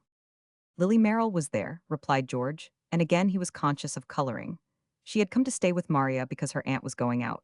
She answered my ring, and so I made a little call on her until Miss Stillman returned, and was so surprised to see her premises invaded and her niece missing that I think she inferred a conspiracy or a burglar. At all events, Lily and I were summarily dismissed. I have just seen Lily home.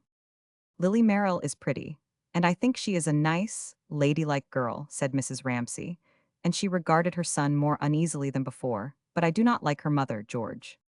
"Why, what is the matter with Lily's mother?" "She is not genuine. Adeline Merrill was never genuine. She has always had her selfish ends, and she has reached them by crooks and turns."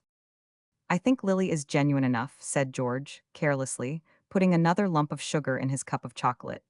"I have seen more brilliant girls, but she is a beauty, and I think she is genuine." "Well, perhaps she is," Mrs. Ramsay admitted. "I do not know her very well, but I do know her mother. I know something now." "What?" "I know you do not like gossip. But if ever a woman was, I know it is a vulgar expression, but if ever a woman was setting her cap for a man, she is setting hers for Dr. Elridge. She never goes anywhere evenings, in the hope that he may call, and she sends for him when there is nothing whatever the matter with her, if he does not. I know, because Dr. Elridge's wife's sister, Miss Emmons, who has kept house for him since his wife died, told me so. He goes home and tells her, and laughs, but I know she is not quite sure that the doctor will not marry her." "Miss Emmons is jealous, perhaps," said George. "Perhaps Mrs. Merrill is really 99. No, the doctor says she is not, and Miss Emmons is not jealous. She told me that as far as she was concerned, although she would lose her home, she should be glad to see the doctor married, if he chose a suitable woman. But I do not think she likes Mrs. Merrill. I do not see how anybody can like a woman who so openly proclaims her willingness to marry a man before he has done her the honor to ask her. It seems shameless to me." "Perhaps she does not," George said again. Then he added, "It would be rather hard for Lily if her mother did marry the doctor. He is a good man enough, but with his own 3 girls, the oldest older than Lily, she would have a hard time." George looked quite sober, reflecting upon the possible sad lot of poor Lily if her mother married the second time. Adeline Merrill would not stop for such a thing as the feelings of her own daughter, if she had her mind set on anything, said his mother, in her soft voice, which seemed to belie the bitterness of her words. She was not in reality bitter at all, not even towards Mrs. Merrill, but she had clearly defined rules of conduct for gentlewomen, and she mentioned it when these rules were transgressed. "Well, mother dear, I cannot see that it is likely to make much difference to either you or me, anyway," said George, and his mother felt consoled. She told herself that it was not possible that George thought seriously of Lily, or he would not speak so. "Miss Stillman is very eccentric," she remarked, departing from the subject. "I offered to bring her home with me in the carriage. I knew you would not mind the extra money. She has such a cold that I really wondered that she came at all in such a storm. But no, she seemed fairly indignant at the idea. I never saw anyone so proud. I asked Mrs. Henry Stillman, but she did not like to have her sister-in-law to go alone, so she would not accept either. But Miss Stillman walked herself and made her sister walk, too, and I am positive it was because she was proud." "Do you really mean you think young Maria did not want to see you, George?" "It looked like it," George replied, laughing. "Why?" asked his mother. "How do I know, mother dear? I do not think Miss Edgam altogether approves of me for some reason." "I should like to know what reason she has for not approving of you," cried his mother jealously. She looked admiringly at her son, who was handsome, with a sort of rugged beauty, and whose face displayed strength and honesty not to be questioned. I would like to know who Maria Edgem thinks she is. She is rather pretty, but she cannot compare with Lily Merrill as far as that goes, and she is teaching a little district school, and from what I have seen of her, her manners are subject to criticism. She is not half as ladylike as other girls in Amity. When I think of the way she flew in here and attacked us for not clothing those disreputable people across the river, just because they have the same name, I cannot help being indignant. I never heard of a young girl's doing such a thing. And I think that if she ran off when the bell rang, because she thought it was you, it was certainly very rude. I think she virtually ascribed more meaning to your call than there was. Lily said she had a headache, said George, but his own face assumed an annoyed expression. That version of Maria's flight had not occurred to him, and he was a very proud fellow. When he went upstairs to his own room, he continued wondering whether it was possible that Maria, remembering their childish love affair, could have really dreamed that he had called that evening with serious intentions, and he grew more and more indignant at the idea. Then the memory of that soft, hardly returned kiss which he had given Lily came to him, and now he did not feel vexed with himself because of it. He was quite certain that Lily was too gentle and timid to think for a minute that he meant anything more than their old childish friendship. The memory of the kiss became very pleasant to him, and he seemed to feel Lily's lips upon his own like a living flower which thrilled the heart. The next morning, when he took the trolley car in front of his house, Maria was just passing on her way to school. She was wading rather wearily, yet still sturdily, through the snow. It had cleared during the night, and there were several inches of drifted snow in places, although some portions of the road were as bare as if swept by a broom of the winds. Maria, tramping through the snow, which was deep just there, merely glanced at George Ramsay and said good morning. She had plenty of time, if she had chosen to do so, to express her regrets at not seeing him the evening before, for the car had not yet reached him. But she said nothing except good morning, and George responded rather curtly, raising his hat and stepping forward towards the car. He felt it to be unmistakable that Maria wished him to understand that she did not care for his particular acquaintance, and the sting which his mother had suggested the evening before, that she must consider that his attentions were significant, or she would not take so much trouble to repulse them, came over him again. He boarded the car, which was late and moving sluggishly through the snow. It came to a full stop in front of the Merrill house, and George saw Lily's head behind a stand of ferns in one of the front windows. He raised his hat, and she bowed, and he could see her blush even at that distance. He thought again, comfortably, that Lily, remembering their childish caresses, could attach no importance to what had happened the night before. And yet a thrill of tenderness and pleasure shot through him, and he seemed to feel again the flower-like touch of her lips. It was a solace for any man, after receiving such an unmistakable rebuff as he had just received from Maria Edgem. He had no conception of the girl plodding through the snow to her daily task. He did not dream that she saw, instead of the snowy road before, a long stretch of dreary future, brought about by that very rebuff. But she was quite merciless with herself. She would not yield for a moment to regrets. She accepted that stretch of dreary future with a defiant acquiescence. She bowed pleasantly to the acquaintances whom she met. They were not many that morning, for the road was hardly passable in places, being overcurved here and there with blue, diamond-crested, snow-like cascades, and now presenting ridges like graves. Halfway to the schoolhouse, Maria saw the village snowplow, drawn by a struggling horse and guided by a red-faced man. She stood aside to let it pass. The man did not look at her. He frowned ahead at his task. He was quite an old man and bent, but with the red of youth brought forth in his cheeks by the frosty air. Everybody has to work in some way, Maria thought, and very few get happiness for their labor. She reflected how soon that man would be lying stiff and stark under the wintry snows and the summer heats, and how nothing which might trouble him now would matter. She reflected that, although she herself was younger and had presumably longer to live, that the time would inevitably come when even such unhappiness as weighed her down this morning would not matter. She continued in the ineffectual track which the snowplow had made, with a certain pleasure in the exertion. All Maria's heights of life, her mountain summits which she would agonize to reach, were spiritual. Labor in itself could never daunt her. Always her spirit, the finer essence of her, would soar butterfly-like above her toiling members. It was a beautiful morning. The trees were heavily bent with snow, which gave out lusters like jewels. The air had a very purity of life in it. Maria inhaled the frosty, clear air and regarded the trees as one might have done who was taking a stimulant. She kept her mind upon them and would not think of George Ramsay. As she neared the schoolhouse, the first child who ran to meet her, stumbling through the snow, was little Jessie Ramsay. Maria forced herself to meet smilingly the upward, loving look of those blue Ramsay eyes. She bent down and kissed Jessie, and the little thing danced at her side in a rapture. "They be awful warm, my clothes, teacher," said she. "My clothes are very warm, teacher," corrected Maria gravely. "My clothes are very warm, teacher," said Jessie obediently. Maria caught the child up in her arms. She was a tiny, half-fed little thing, and kissed her again. Somehow she got a measure of comfort from it.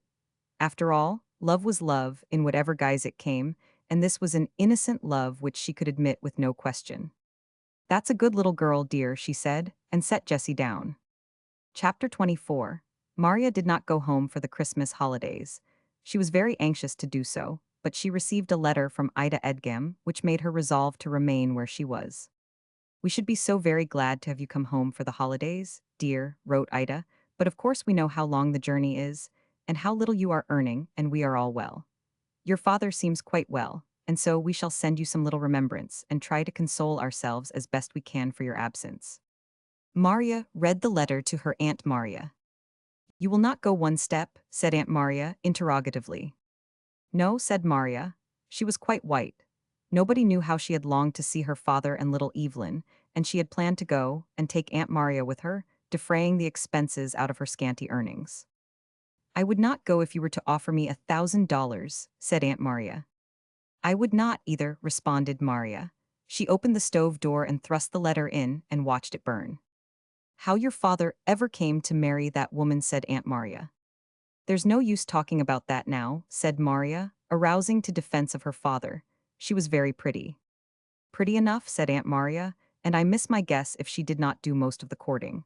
Well, as you say, there is no use talking it over now. What's done is done." Aunt Maria watched Maria's pitiful young face with covert glances. Maria was finishing a blouse which she had expected to wear on her journey. She continued her work with resolution, but every line on her face took a downward curve. "You do not need to hurry so on that waist now," said Aunt Maria. "I want the waist anyway," replied her niece. "I may as well get it done." "You will have to send the Christmas presents," said Aunt Maria. "I do not very well see how you can pack some of them." "I guess I can manage," said Maria. The next day her week of vacation began. She packed the gifts which she had bought for her father and Evelyn and Ida, and took them to the express office. The day after that she received the remembrances of which Ida spoke. They were very pretty. Aunt Maria thought them extravagant. Ida had sent her a tiny chatelaine watch, and her father a ring set with a little diamond. Maria knew perfectly well how her father's heart ached when he sent the ring. She never for one moment doubted him. She wrote him a most loving letter, and even a deceptive letter because of her affection. She repeated what Ida had written, that it was a long journey and expensive, and she did not think it best for her to go home, although she had longed to do so. Ida sent Aunt Maria a set of Shakespeare. When it was unpacked, Aunt Maria looked shrewdly at her niece. "How many sets of Shakespeare has she got?" she inquired. "Do you know, Maria?" Maria admitted that she thought she had two. "I miss my guess, but she has another exactly just like this," said Aunt Maria. "Well, I do not mean to be ungrateful, and I know Shakespeare is called a great writer, and they who like him can read him. I would no more sit down and read all those books through myself than I would read Webster's dictionary." Maria laughed. "You can take this set of books up in your room, if you want them," said Aunt Maria. "For my part one, consider it an insult for her to send Shakespeare to me. She must have known I had never had anything to do with Shakespeare. She might just as well have sent me a crown. Now, your father, he has more sense. He sent me this $5 gold piece so I could buy what I wanted with it. He knew that he did not know what I wanted. Your father's a good man, Maria, but he was weak when he married her. I have got to say it." "I do not think father was weak at all," Maria retorted with spirit. "Of course, I expect you to stand up for your father, that is right. I would not have you do anything else," Aunt Maria said approvingly. "But he was weak." "She could have married almost anybody," said Maria, gathering up the despised set of books. She was very glad of them to fill up the small bamboo bookcase in her own room, and beside, she did not share her aunt's animosity to Shakespeare. She purchased some handkerchiefs for her aunt, with the covert view of recompensing her for the loss of Ida's present, and Aunt Maria was delighted with them. "If she had had the sense to send me half a dozen handkerchiefs like these," said she, "I should have thanked her. Anybody in their senses would rather have half a dozen nice handkerchiefs than a set of Shakespeare. That is, if they said just what they meant. I know some folks would be ashamed of not thinking much of Shakespeare. As for me, I say what I mean." Aunt Maria tossed her head as she spoke.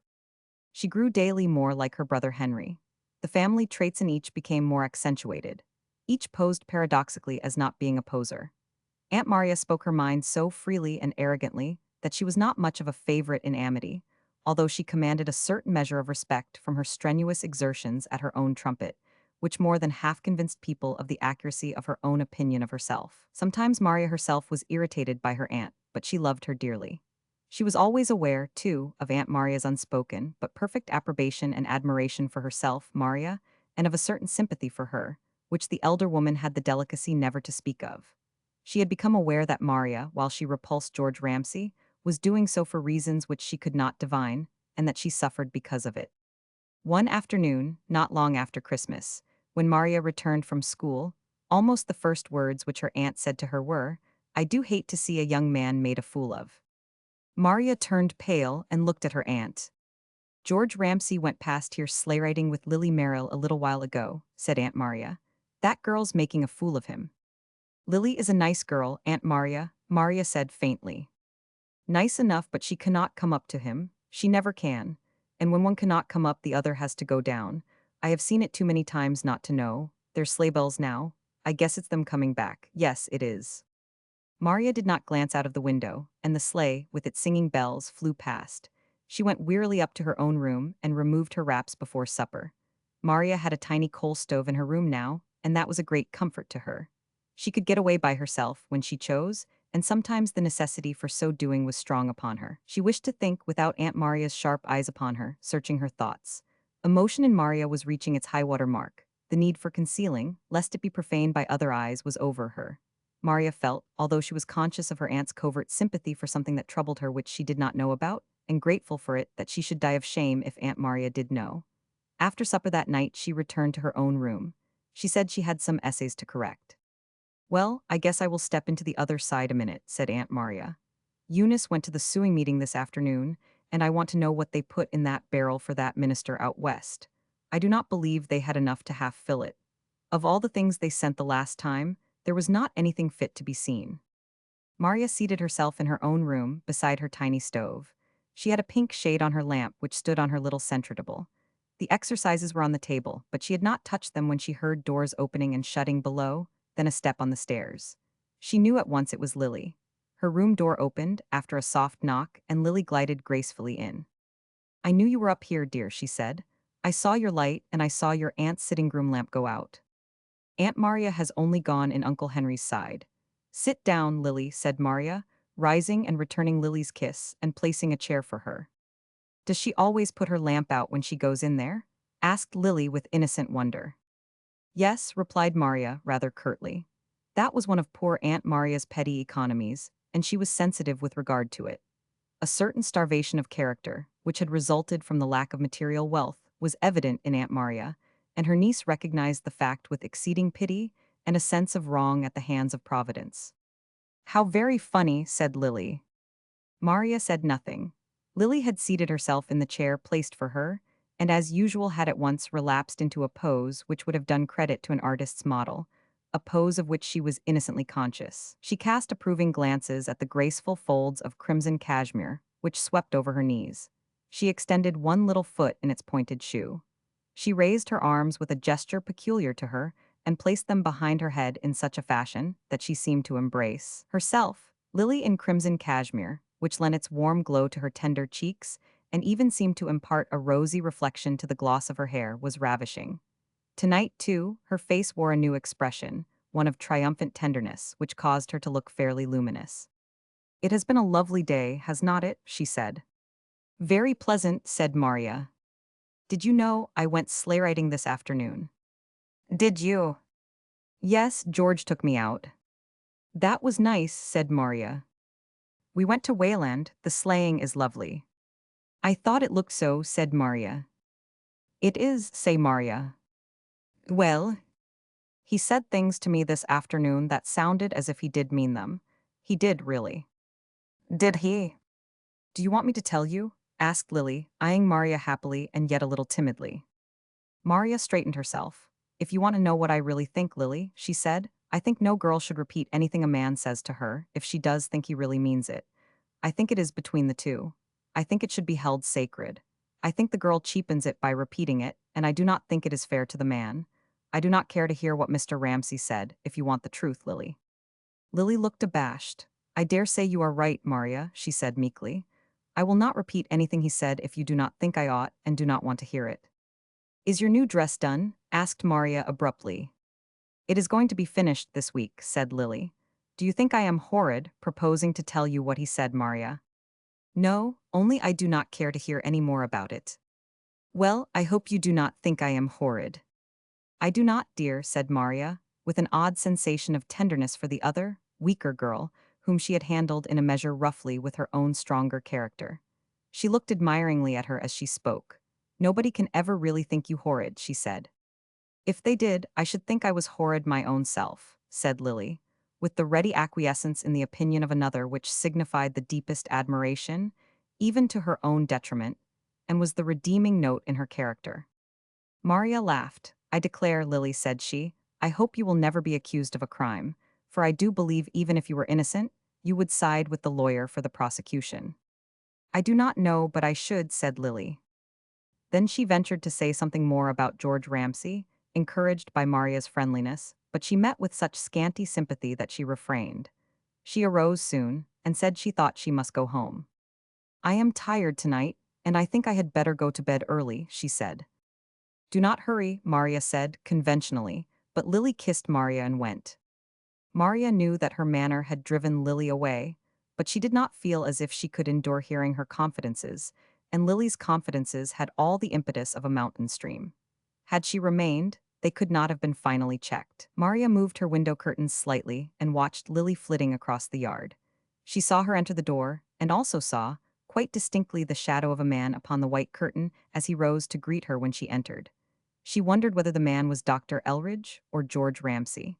The shadow looked like that of the older man, she thought, and she was not mistaken. Lily, on entering the sitting room, found Dr. Elridge with her mother, and her mother's face was flushed, and she had a conscious simper. Lily said good evening and sat down as usual with her fancy work, after she had removed her wraps, but soon her mother said to her that there was a good fire in her own room, and she thought that she had better go to bed early, as she must be tired, and Dr. Elridge echoed her with rather a foolish expression. "I do not think you ought to sit up late working on embroidery, Lily," he said. "You are looking tired tonight. You must let me prescribe for you a glass of hot milk and bed." Lily looked at both of them with wondering gentleness, then she rose. "There is a good fire in the kitchen," said her mother, "and Hannah will heat the milk for you. You had better do as Dr. Elridge said. You are going out tomorrow night, too, you know." Lily said good night and went out with a smoldering disquiet in her heart. When she asked Hannah out in the kitchen to heat the milk for her, because Dr. Elridge said she must drink it and then go to bed, the girl, who had been long with the family and considered that she in reality was the mainspring of the house, eyed her curiously. "Said you had better go to bed," said she. "Why, it is not 9 o'clock." "He said I looked tired, Hannah," said Lily faintly. Hannah, who was a large, high-shouldered Nova Scotia girl, with a large, flat face obscured with freckles, sniffed. Lily heard her say quite distinctly as she went into the pantry for the milk that she called it a shame when there were so many grown-up daughters to think of, for her part. Lily knew what she meant. She sat quite pale and still while the milk was heating, and then drank it meekly, said good night to Hannah and went upstairs. She could not go to sleep, although she went at once to bed and extinguished her lamp. She lay there and heard a clock down in the hall strike the hours. The clock had struck 12, and she had not heard Dr. Elridge go. The whole situation filled her with a sort of wonder of disgust. She could not imagine her mother and Dr. Elridge sitting up until midnight as she might sit up with George Ramsay. She felt as if she were witnessing a ghastly inversion of things, as if love, instead of being in his proper panoply of wings and roses, was invested with a medicine case, an obsolete frock coat, and elderly obesity. Dr. Elridge was quite stout. She wondered how her mother could, and then she wondered how Dr. Elridge could. Lily loved her mother, but she had relegated her to what she considered her proper place in the scheme of things, and now she was overstepping it. Lily called to mind vividly the lines on her mother's face, her matronly figure. It seemed to her that her mother had had her time of love with her father, and this was as abnormal as 2 springs in 1 year. Shortly after 12, Lily heard a soft murmur of voices in the hall, then the front door close. Then her mother came upstairs and entered her room. "Are you asleep, Lily?" she whispered, softly, and Lily recognized with shame the artificiality of the whisper. "No, mother, I am not asleep," she replied quite loudly. Her mother came and sat down on the bed beside her. She patted Lily's cheeks and felt for her hand. Lily's impulse was to snatch it away, but she was too gentle. She let it remain passively in her mother's nervous clasp. "Lily, my dear child, I have something to tell you," whispered Mrs. Merrill. Lily said nothing. "Lily, my precious child," said her mother, in her strained whisper. "I do not know whether you have suspected anything or not, but I am meditating a great change in my life. I have been very lonely since your dear father died, and I never had a nature to live alone and be happy. You might as well expect the vine to live without its tree. I have made up my mind that I shall be much happier, and Dr. Elridge will. He needs the sympathy and love of a wife. His daughters do as well as they can, but a daughter is not like a wife." "Oh, mother," said Lily. Then she gave a little sob. Her mother bent over and kissed her, and Lily smelled Dr. Elridge's cigar, and she thought also medicine. She shrank away from her mother and sobbed convulsively. "My dear child," said Mrs. Merrill, "you need not feel so badly. There will be no change in your life until you yourself marry. We shall live right along here. This house is larger and more convenient than the doctor's. He will rent his house, and we shall live here." "And all those Elridge girls," sobbed Lily. "They are very nice girls, dear. Florence and Amelia will room together. They can have the southeast room. Mabel, I suppose, will have to go in the best chamber. Perhaps, by and by, Dr. Elridge will finish off another room for her. I do not quite like the idea of having no spare room, but you will keep your own room, and you will be all the happier for having three nice sisters." "I never liked them," sobbed Lily. It really seemed to her that she was called upon to marry the Elridge girls, and that was the main issue. "They are very nice girls," repeated Mrs. Merrill, and there was obstinacy in her artificially sweet tone. "Everybody says they are very nice girls. You certainly would not wish your mother to give up her chance of a happy life, because you have an unwarrantable prejudice against the poor doctor's daughters." "You have been married once," said Lily, feebly. It was as if she made a faint remonstrance because of her mother, who had already had her reasonable share of cake, taking a second slice. She had too sweet a disposition to say bitter things, but the bitterness of the things she might have said was in her heart. "I suppose you think because I am older it is foolish," said her mother, in an aggressive voice. "Wait till you yourself are older and you may know how I feel. You may find out that you cannot give up all the joys of life because you have been a few years longer in the world. You may not feel so very different from what you do now." Mrs. Merrill's voice rang true in this last. There was even a pathetic appeal to her daughter for sympathy. But Lily continued to sob weakly and did not say any more. "Well, good night, my dear child," Mrs. Merrill said finally. "You will feel very differently about all this later on. You will come to see, as I do, that it is for the best. You will be much happier." Mrs. Merrill kissed Lily again and went out. She closed the door with a slight slam. Lily knew that her mother was angry with her. As for herself, she considered that she had never been so unhappy in her whole life.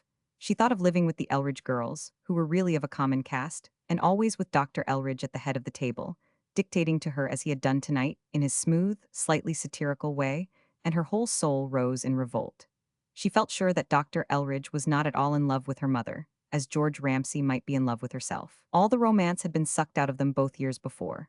She called to mind again her mother's lined face, her too aggressive curves, her tightly frizzed hair, and she knew that she was right. She remembered hearing that Dr. Elridge's daughters were none of them domestic, that he had hard work to keep a housekeeper, that his practice was declining. She remembered how shabby and mean his little house had looked when she had passed it in the sleigh with George Ramsay, that very day. She said to herself that Dr. Elridge was only marrying her mother for the sake of the loaves and fishes, for a pretty, well-kept home for himself and his daughters. Lily had something of a business turn, in spite of her femininity. She calculated how much rent Dr. Elridge could get for his own house. That will dress the girls, she thought. She knew that her mother's income was considerable. Dr. Elridge would be immeasurably better off as far as this world's goods went. There was no doubt of that. Lily felt such a measure of revolt and disgust that it was fairly like a spiritual nausea. Her own maiden innocence seemed assaulted, and besides that there was a sense of pitiful grief and wonder that her mother, besides whom she had nobody in the world, could so betray her. She was like the proverbial child with its poor little nose out of joint. She lay and wept like one. The next morning, when she went down to breakfast, her pretty face was pale and woebegone. Her mother gave one defiant glance at her, then spooned out the cereal with vehemence. Hannah gave a quick, shrewd glance at her when she set the saucer containing the smoking mess before her. Her mother has told her, she thought. She also thought that she herself would give notice were it not for poor Miss Lily. Lily's extreme gentleness, even when she was distressed, was calculated to inspire faithfulness in everyone. Hannah gave more than one pitying, indignant glance at the girl's pretty, sad face. Lily did not dream of sulking to the extent of not eating her breakfast. She ate just as usual. She even made a remark about the weather to her mother, although in a little, weeping voice, as if the weather itself, although it was a brilliant morning, were a source of misery. Mrs. Merrill replied curtly. Lily took another spoonful of her cereal. She remained in her own room the greater part of the day. In the afternoon, her mother, without saying anything to her, took the trolley for Westbridge. Lily thought with a shiver that she might be going over there to purchase some article for her trousseau. The thought of her mother with a trousseau caused her to laugh a little hysterical laugh as she sat alone in her chamber. That evening she and her mother went to a concert in the town hall. Lily knew that Dr. Elridge would accompany her mother home. She wondered what she should do, what she should be expected to take the doctor's other arm or walk behind. She had seen the doctor with two of his daughters seated when she and her mother passed up the aisle. She knew that the two daughters would go home together and the doctor would go with her mother. She thought of George Ramsay. Now and then as the concert proceeded, she twisted her neck slightly and peered around, but she saw nothing of him. She concluded that he was not there. But when the concert was over and she and her mother were passing out the door, and Dr. Elridge was pressing close to her mother, under a fire of hostile glances from his daughters, Lily felt a touch on her own arm. She turned and saw George Ramsay's handsome face with a quiver of unutterable bliss. She took his arm and followed her mother and Dr. Elridge. When they were out in the frosty air, under a low sky sparkling with multitudinous stars traversed by its mysterious nebulous highway of the gods, this poor little morsel of a mortal, engrossed with her poor little troubles, answered a remark of George's concerning the weather in a trembling voice. Then she began to weep unreservedly. George, with a quick glance around, drew her around a corner which they had just reached into a street which afforded a circuitous route home, and which was quite deserted. "Why, Lily, what in the world is the matter?" he said. There was absolutely nothing in his voice or his heart at the time, except friendliness and honest concern for his old playmate's distress. "Mother is going to be married to Dr. Elridge," whispered Lily, "and he and his three horrid daughters are all coming to live at our house." George whistled. Lily sobbed quite aloud. "Hush, poor little girl," said George. He glanced around, there was not a soul to be seen. Lily's head seemed to droop as naturally towards his shoulder as a flower towards the sun. A sudden impulse of tenderness, the tenderness of the strong for the weak, of man for woman, came over the young fellow. Before he well knew what he was doing, his arm had passed around Lily's waist, and the pretty head quite touched his shoulder. George gave one last bitter thought towards Maria, then he spoke. "Well," he said, "do not cry, Lily dear. If your mother is going to marry Dr. Elridge, suppose you get married too. Suppose you marry me and come and live at my house." Chapter 25. The next morning, before Maria had started for school, Lily Merrill came running across the yard and knocked at the side door. She always knocked unless she was quite sure that Maria was alone. She was afraid of her aunt. Aunt Maria opened the door, and Lily shrank a little before her, in spite of the wonderful glowing radiance which lit her lovely face that morning. "Good morning, Miss Stillman," said Lily timidly. "Well," said Aunt Maria, the word was equivalent to "what do you want?" "Has Maria gone?" asked Lily. "No, she is getting dressed." "Can I run up to her room and see her a minute? I have something particular I want to tell her." "I do not know whether she would want anybody to come up while she's dressing or not," said Aunt Maria. "I do not believe she would mind me," said Lily, pleadingly. "Would you mind calling up and asking her, please, Miss Stillman?" "Well," said Aunt Maria. She actually closed the door and left Lily standing in the bitter wind while she spoke to Maria. Lily heard her faintly calling. "Say, Maria, that Merrill girl is at the door and wants to know if she can come a minute. She's got something she wants to tell you." Then Aunt Maria opened the door. "I suppose you can go up," she said, ungraciously. The radiance in Lily's face filled her with hostility, she did not know why. "Oh, thank you," cried Lily, and ran into the house and up the stairs to Maria's room. Maria was standing before the glass brushing her hair, which was very long and bright and thick. Lily went straight to her and threw her arms around her and began to weep. Maria pushed her aside gently. "Why, what is the matter, Lily?" she asked. "Excuse me, but I must finish my hair, I have no more than time. What is the matter?" "Nothing is the matter," sobbed Lily. "Only, oh Maria, I am so happy. I have not slept a wink all night, I was so happy. Oh, you do not know how happy I am." Maria's face turned deadly white. She swept the glowing lengths of her hair over it with a deft movement. Why, what makes you so happy? She asked coolly.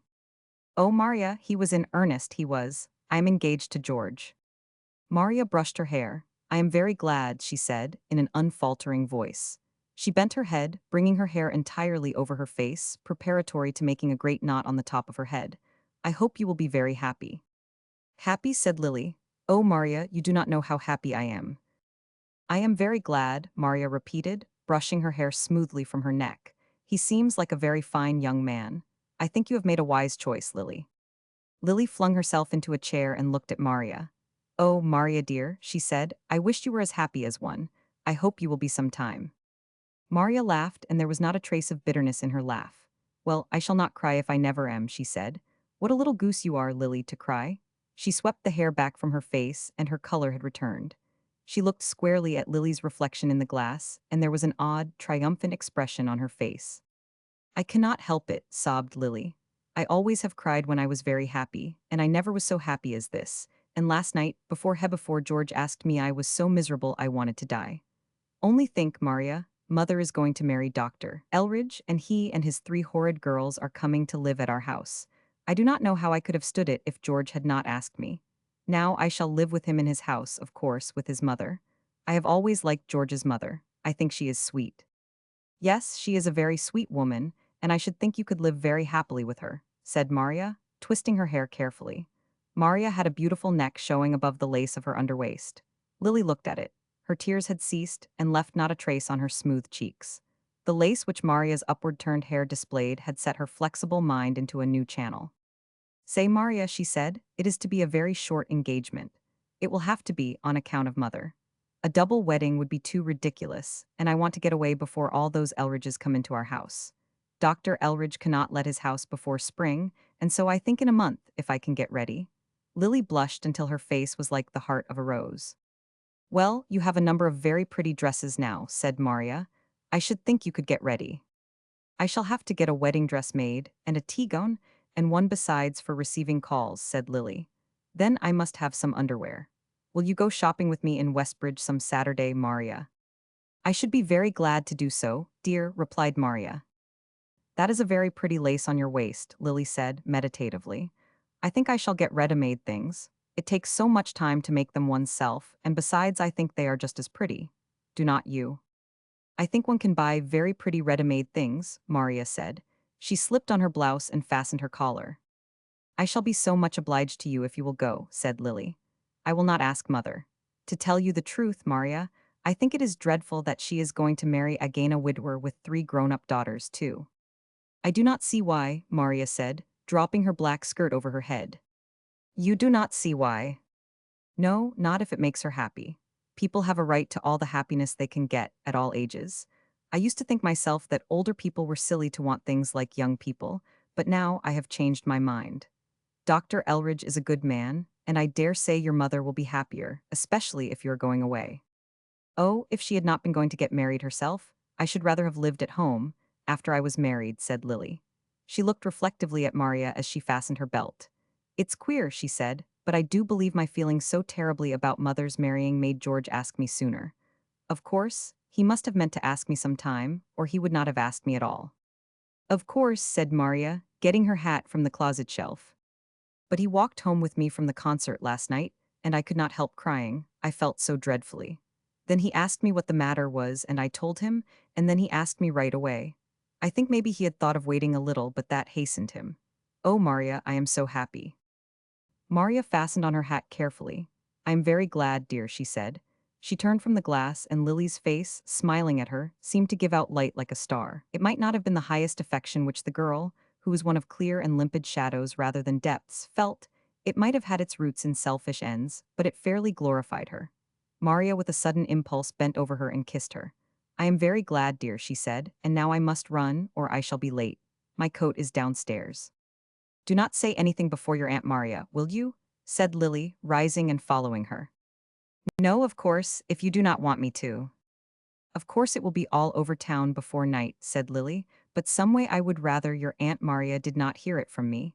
She does not like me a bit. Lily said the last in a whisper.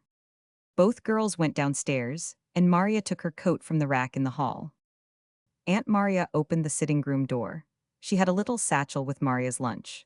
"Here is your luncheon," said she, in a hard tone, "and you would better hurry and not stop to talk, or you will be late." "I am going right away, Aunt Maria," said Maria. She took the satchel and kissed her aunt on her thin, sallow cheek. "Good morning, Miss Stillman," said Lily sweetly, as she followed Maria. Aunt Maria said nothing at all. She gave Lily a grim nod, while her lips were tightly compressed. She turned the key in the door with an audible snap. "Well, goodbye, dear," said Lily to Maria. "I hope you will be as happy as I am some day, and I know you will." Lily's face was entirely sweet and womanly, as she turned it towards Maria for a kiss, which Maria gave her. "Goodbye, dear," she said gently, and was off. Nobody knew how glad she was to be off. She had a stunned, shocked feeling. She realized that her knees trembled, but she held up her head straight and went on. She realized that worse than anything else would be the suspicion on the part of anyone that Lily's engagement to George Ramsay troubled her. All the time, as she hurried along the familiar road, she realized that strange, shocked feeling, as of some tremendous detonation of spirit. She bowed mechanically to people whom she met. She did not fairly know who they were. She kept on her way only through inertia. She felt that if she stopped to think, she would scarcely know the road to the schoolhouse. She wondered when she met a girl somewhat older than herself. Just as she reached the bridge, if that girl, who was plain and poorly dressed, one of those who seemed to make no aspirations to the sweets of life, if she had ever felt as she herself 999. Such a curiosity possessed her concerning it that she wished she could ask the girl, although she did not know her. She dreaded lest Jessie Ramsay should run to meet her, and her dread was realized. However, Maria was not as distressed by it as she thought. She stooped and kissed Jessie quite easily. "Good morning, dear," she said. A shock of any kind has the quality of mercy in that it benumbs as to pain. Maria's only realization was that something monstrous had happened, something like mutilation, but there was no sting of agony. She entered the schoolhouse and went about her duties as usual. The children realized no difference in her, but all the time she realized the difference in herself. Something had gone from her, some essential part which she could never recover, not in itself, no matter what her future life might be. She was shorn of her first love, and that which has been never can be again. When Maria reached the bridge on her way home, there was Lily waiting for her, as she had half expected she would be. "Maria, dear," said Lily, with a pretty gesture of pleading, "I had to come and meet you, because I am so happy and nobody else knows, except Mother, and somehow her being pleased does not please me. I suppose I am wicked, but it makes me angry. I know it is awful to say such a thing of my own mother, but I cannot help feeling that she thinks now she can have my room for Mabel Elridge and will not have to give up the spare chamber. I have nobody to talk to but you, Maria. George will not come over before evening, and I am scared to go in and see his mother. I am so afraid she will not like me. Do you think she will like me, Maria dear?" "I do not see why she should not," replied Maria. Lily had hold of her arm and was nestling close to her. "Do not you, honest?" "No, dear, I said so. You do not mind my coming to meet you and talk it over, do you, Maria?" "Of course I do not. Why should I?" asked Maria almost angrily. "I thought you would not. Maria, do you think a blue tea gown or a pink one would be prettier?" "I think pink is your color," said Maria. "Well, I rather like the idea of pink myself. Mother says I shall have enough money to get some nice things. I suppose it is very silly, but I always thought that one of the pleasantest things about getting married must be having some pretty, new clothes. Do you think I am very silly, Maria?" "I dare say most girls feel so," said Maria patiently. As she spoke, she looked away from the other girl at the wintry landscape. There was to the eastward of Amity a low range of hills, hardly mountains. These were snow-covered, and beneath the light of the setting sun gave out wonderful hues and lights of rose and blue and pearl. It was to Maria as if she herself, being immeasurably taller than Lily and the other girls whom she typified, could see farther and higher, even to her own agony of mind. It is a great deal for a small nature to be pleased with the small things of life. A large nature may miss a good deal in not being pleased with them. Maria realized that she herself, in Lily's place, could have no grasp of mind petty enough for pink and blue tea gowns, that she had outgrown that stage of her existence. She still liked pretty things, but they had now become dwarfed by her emotions, whereas, in the case of the other girl, the danger was that the emotions themselves should become dwarfed. Lily was typical, and there is after all a certain security as to peace and comfort in being one of a kind, and not isolated. Lily talked about her bridal wardrobe all the way until they reached the Ramsey house. Then she glanced up at the windows and bowed, dimpling and blushing. "That's his mother," she said to Maria. "I wonder if George has told her." "I should think he must have," said Maria. "I am so glad you think she will like me. I wonder what room we shall have, and whether there will be new furniture. I do not know how the upstairs rooms are furnished, do you?" "No, how should I? I was never upstairs in the house in my life," said Maria. Again she gazed away from Lily at the snow-covered hills. Her face wore an expression of forced patience. It really seemed to her as if she were stung by a swarm of platitudes like bees. Lily kissed her at her door. "I should ask if I could not come over this evening and sit up in your room and talk it over," said she, "but I suppose he will be likely to come." "He did not say so, but I suppose he will." "I should judge so," said Maria. When she entered the sitting room, her aunt, who was knitting with a sort of fierce energy, looked up. "Oh, it's you," said she. Her face had an expression of hostility and tenderness at once. "Yes, Aunt Maria." Aunt Maria surveyed her scrutinizingly. "You do not mean to say you did not wear your knit jacket under your coat, such a bitter day as this?" said she. "I have been warm enough." Aunt Maria sniffed. "I wonder when you will ever be old enough to take care of yourself," said she. "You need to be watched every minute like a baby." "I was warm enough, Aunt Maria," Maria repeated patiently. "Well, sit down here by the stove and get heated through while I see to supper," said Aunt Maria, crossly. "I have got a hot beef stew with dumplings for supper, and I guess I will make some chocolate instead of tea. That always seems to me to warm up anybody better." "Do not you want me to help?" said Maria. "No, everything is all done except to make the chocolate. I have had the stew on hours. A stew is not good for a thing unless you have it on long enough to get the goodness out of the bone." Aunt Maria opened the door leading to the dining room. In winter, it served the two as both kitchen and dining room, having a compromising sort of stove on which one could cook, and which still did not look entirely plebeian and fitted only for the kitchen. Maria saw through the open door the neatly laid table, with its red cloth and Aunt Maria's thin silver spoons and china. Aunt Maria had a weakness in one respect. She liked to use china, and did not keep that which had descended to her from her mother stored away, to be taken out only for company, as her sister-in-law thought she properly should do. The china was a fine lowest-off pattern, and it was Aunt Maria's pride that not a piece was missing. "As long as I take care of my china myself, and am not dependent on some great, clumsy girl, I guess I can afford to use it," she said. As Maria eyed the delicate little cups, a savory odor of stew floated through the room. She realized that she was not hungry, that the odor of food nauseated her with a sort of physical sympathy with the nausea of her soul, with life itself. Then she straightened herself and shut her mouth hard. The look of her New England ancestresses who had borne life and death without flinching was on her face. "I will be hungry," Maria said to herself. "Why should I lose my appetite because a man who does not care for me is going to marry another girl? And when I am married, too, and have no right even to think of him for 1 minute, even if he had been in earnest, if he had thought of me? Why should I lose my appetite? Why should I go without my supper? I will eat.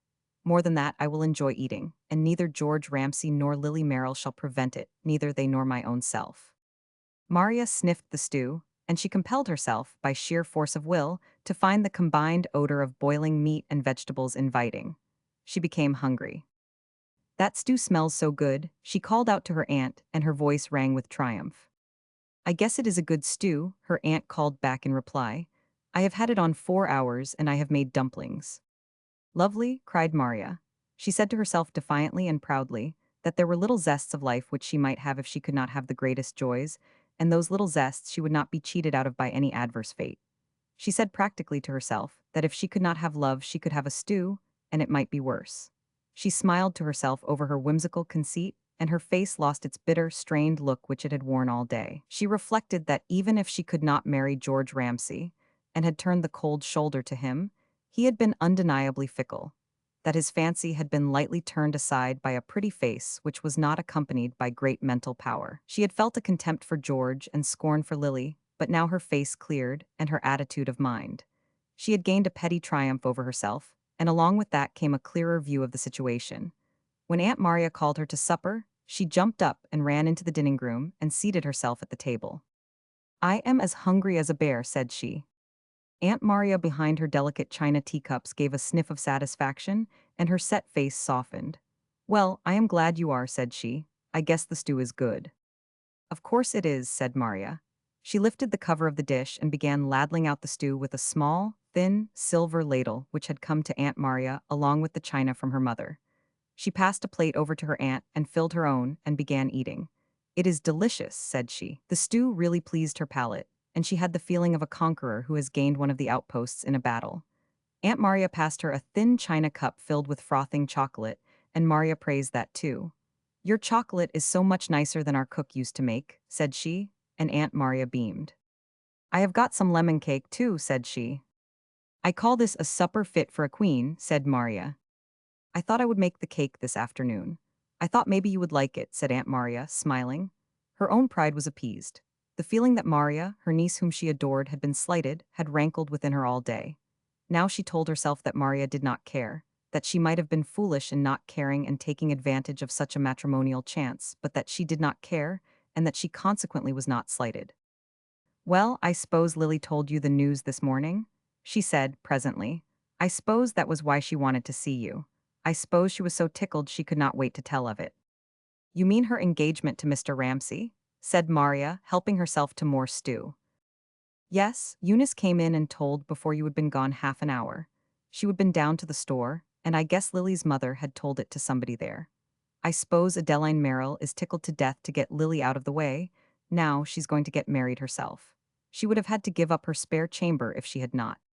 It seems to me a very nice arrangement, said Maria, taking a spoonful of stew. It would have been hard for poor Lily, and now she will live with Mr. Ramsay and his mother, and Mrs. Ramsay seems to be a lovely woman. Yes, she is, assented Aunt Maria. She was built on a different plan from Adeline Merrill. She came of better stock, but I do not see what George Ramsay is thinking of for my part. Lily is very pretty and has a very good disposition, said Maria. I think she will make him a good wife. Aunt Maria sniffed. Now Maria Edgem, said she, what's the use? You know it's sour grapes he's getting. You know he wanted somebody else. Whom? Asked Maria, innocently sipping her chocolate. You know he wanted you, Maria Edgem. He got over it pretty quickly then, said Maria. Maybe he has not got over it. Lily Merrill is just one of the kind of girls who lead a man on when they do not know they are being led. He is proud, too. He comes of a family that have always held their heads high. He wanted you. Nonsense. You cannot tell me, I know. Aunt Maria, said Maria, with sudden earnestness, if you ever tell such a thing as that out, I do not know what I shall do. I ain't going to have folks think you are slighted, said Aunt Maria. She had made up her mind, in fact, to tell Eunice after supper. Slighted, said Maria, angrily. There is no question of slight. Do you think I was in love with George Ramsay? No, I do not, for if you had been you would have had him instead of letting a little dollopinky, rosy like Lily Merrill get him. I think he was a good match, and I do not know what possessed you, but I do not think you wanted him. If you talk about it, you will make people think so, said Maria, passionately. And if they do, I will go away from Amity and never come back as long as I live. Aunt Maria looked with sharp, gleaming eyes at her niece. Maria Edgem, you have got something on your mind, said she. I have not. Yes, you have, and I want to know what it is. My mind is my own, said Maria, indignantly, even cruelly. Then she rose from the table and ran upstairs to her own room. You have gone off without touching the lemon cake, her aunt called after her, but Maria made no response. Lemon cake was an outpost which she could not then take. She had reached her limit for the time being. She sat down beside her window in the dark room, lighted only by the gleam from the Merrill house across the yard and an electric light on the street corner. There were curious lights and shadows over the walls, strange flickerings and wavings as of intangible creatures, unspoken thoughts. Maria rested her elbows on the windowsill and rested her chin in her hands and gazed out. Presently, with a quiver of despair, she saw the door of the Merrill house open and Lily come flitting across the yard. She thought, with a shudder, that she was coming to make a few more confidences before George Ramsay arrived. She heard a timid little knock on the side door. Then her aunt's harsh and uncompromising, "No, Maria ain't at home," said she, lying with the utter unrestraint of one who believes in fire and brimstone, and yet lies. She even repeated it and emphasized and particularized her lie, seemingly with a grim enjoyment of sin, now that she had taken hold of it. Maria went out right after supper, said she. Then, evidently in response to Lily's low inquiry of where she had gone and when she would be home, she said, she went to the post office.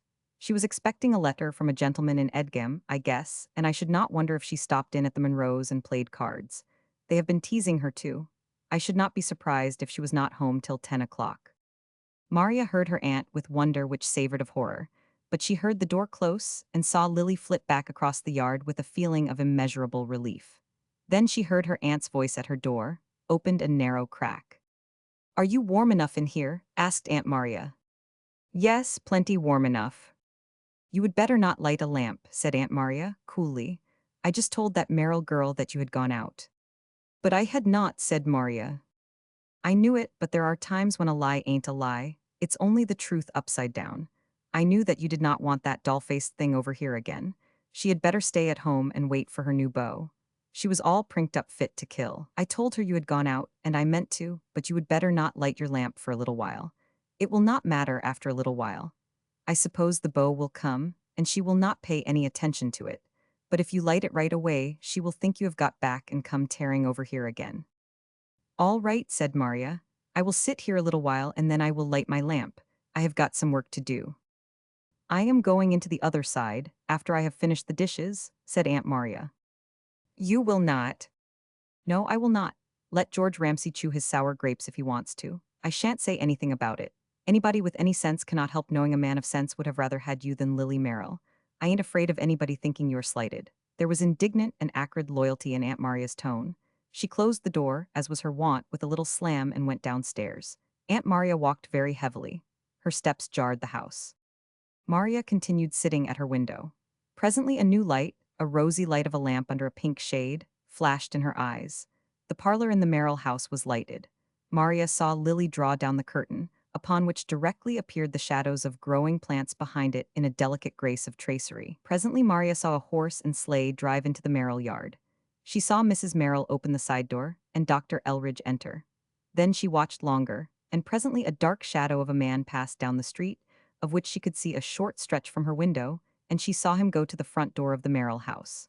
Maria knew that was George Ramsay. She laughed a little hysterical laugh as she sat there in the dark.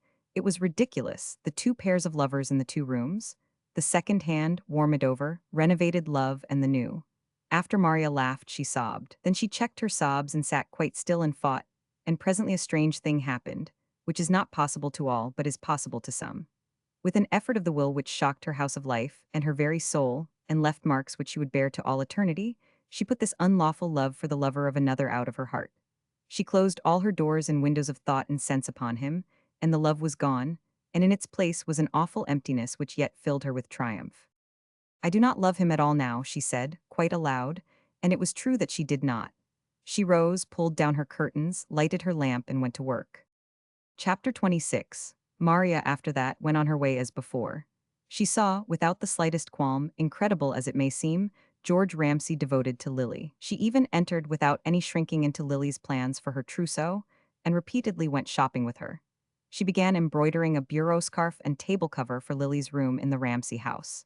It had been settled that the young couple were to have the large front chamber, and Mrs. Merrill's present to Lily was a set of furniture for it.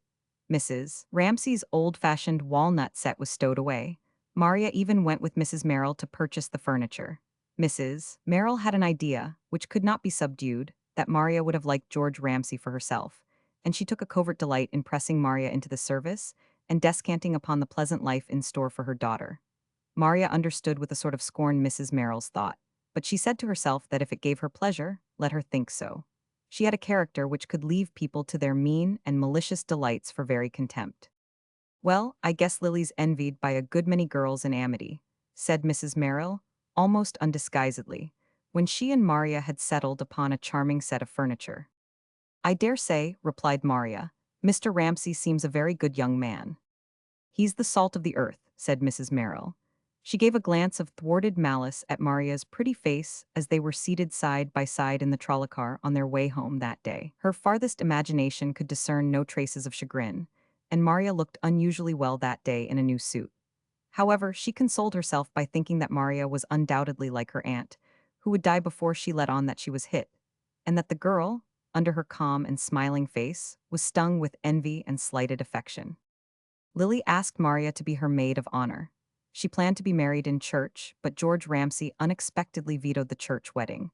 He wished a simple wedding at Lily's house. He even demurred at the bridal gown and veil, but Lily had her way about that. Maria consented with no hesitation to be her maid of honor, although she refused to allow Mrs. Merrill to purchase her dress. She purchased some white cloth and had it cut and fitted, and she herself made it, embroidering it with white silk, sitting up far into the night after school. But after all, she was destined not to wear the dress to Lily's wedding and not to be her maid of honor. The wedding was to be the first week of Maria's spring vacation, and she unexpectedly received word from home that her father was not well and that she had better go home as soon as her school was finished. Her father himself wrote. He wrote guardedly, evidently without Ida's knowledge. He said that, unless her heart was particularly set upon attending the wedding, he wished she would come home, that her vacation was short, at the best, that he had not seen her for a long time, and that he did not feel quite himself some days. Maria read between the lines, and so did her Aunt Maria, to whom she read the letter. "Your father's sicker than he lets on," Aunt Maria said, bluntly. "You would better go. You do not care anything particular about going to that Merrill girl's wedding. She can get Fanny Elwell for her maid of honor. That dress Fanny wore at Eva Granger's wedding will do for her to wear. Your dress will come in handy next summer. You had better go home." Maria sat soberly looking at the letter. "I am afraid father is worse than he says," she said. "I know he is. Harry Edgam was not ever very strong, and I will warrant his wife has made him go out when he did not feel equal to it, and she has had stacks of company, and he must have had to strain every nerve to meet expenses, poor man. You would better go, Maria." "Of course, I am going," replied Maria. That evening she went over and told Lily that she could not be her maid of honor, that her father was sick, and she would be obliged to go home as soon as school closed. George Ramsay was calling, and Lily's face had a lovely pink radiance. One could almost seem to see the kisses of love upon it. George acted a little perturbed at sight of Maria. He remained silent during Lily's torrent of regrets and remonstrances, but he followed Maria to the door and said to her how sorry he was that her father was 99. "I hope it is nothing serious," he said. "Thank you," said Maria. "I hope not, but I do not think my father is very strong, and I feel that I ought to go." "Of course," said George. "We shall be sorry to miss you, but if your father is ill, you ought to go." "Do you think one day would make any difference?" said Lily, pleadingly, putting up her lovely face at Maria. "It would mean 3 days, you know," dear Maria said. "Of course it would," said George, "and Miss Edgam is entirely right, Lily." "I do not want Fanny Elwell one bit for maid of honor," Lily said, poutingly. Maria did not pay any attention. She was thinking anxiously of her father. She realized that he must be very ill, or he would not have written her as he had done. It was not like Harry Edgam to deprive anyone of any prospective pleasure, and he had no reason to think that being maid of honor at this wedding was anything but a pleasure to Maria. She felt that the illness must be something serious. Her school was to close in 3 days, and she was almost too impatient to wait. "Ida Edgam ought to be ashamed of herself for not writing and letting you know that your father was sick before," said Aunt Maria. "She and Lily Merrill are about of a piece." "Maybe father did not want her to," said Maria. "Father knew my school did not close until next Thursday. If I thought he was very ill, I would try to get a substitute and start off before. But I know your father would not have written for you to come unless he was not well and wanted to see you," said Aunt Maria.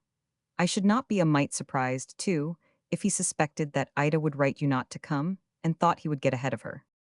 Aunt Maria was right. In the next mail came a letter from Ida, saying that she supposed Maria would not think she could come home for such a short vacation, especially as she had to stay a little longer in Amity for the wedding, and how sorry they all were, and how they should look forward to the long summer vacation. "She does not say a word about father's being ill," said Maria. "Of course she does not. She knew perfectly well that if she did you would go home whether or no, or maybe she has not got eyes for anything aside from herself to see that he is sick."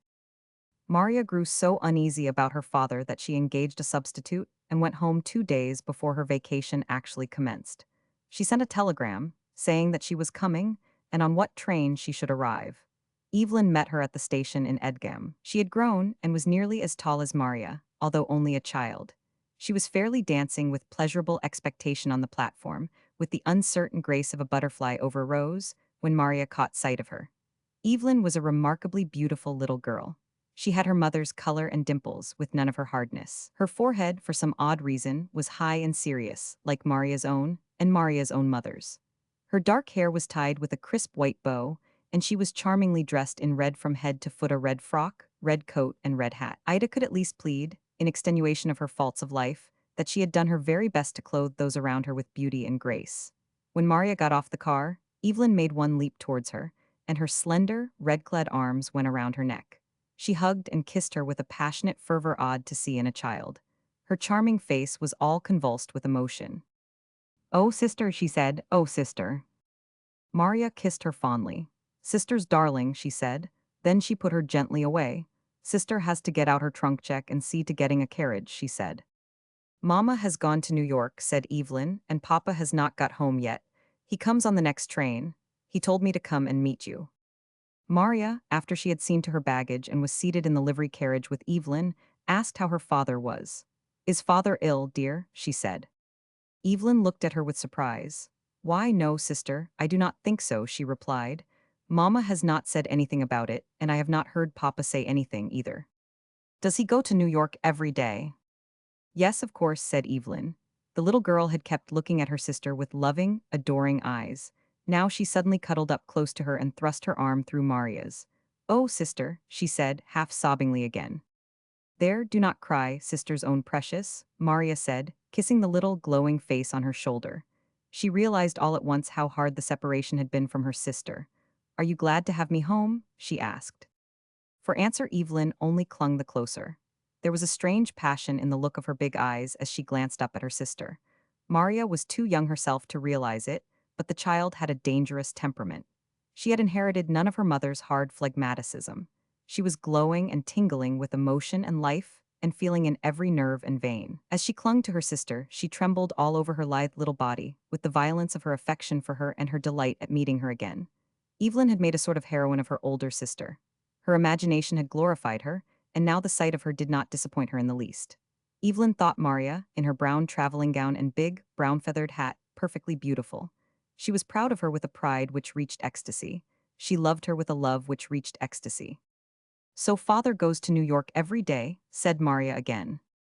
"Yes," said Evelyn. Then she repeated her ecstatic "oh, sister." To Maria herself, the affection of the little girl was inexpressibly grateful. She said to herself that she had something, after all.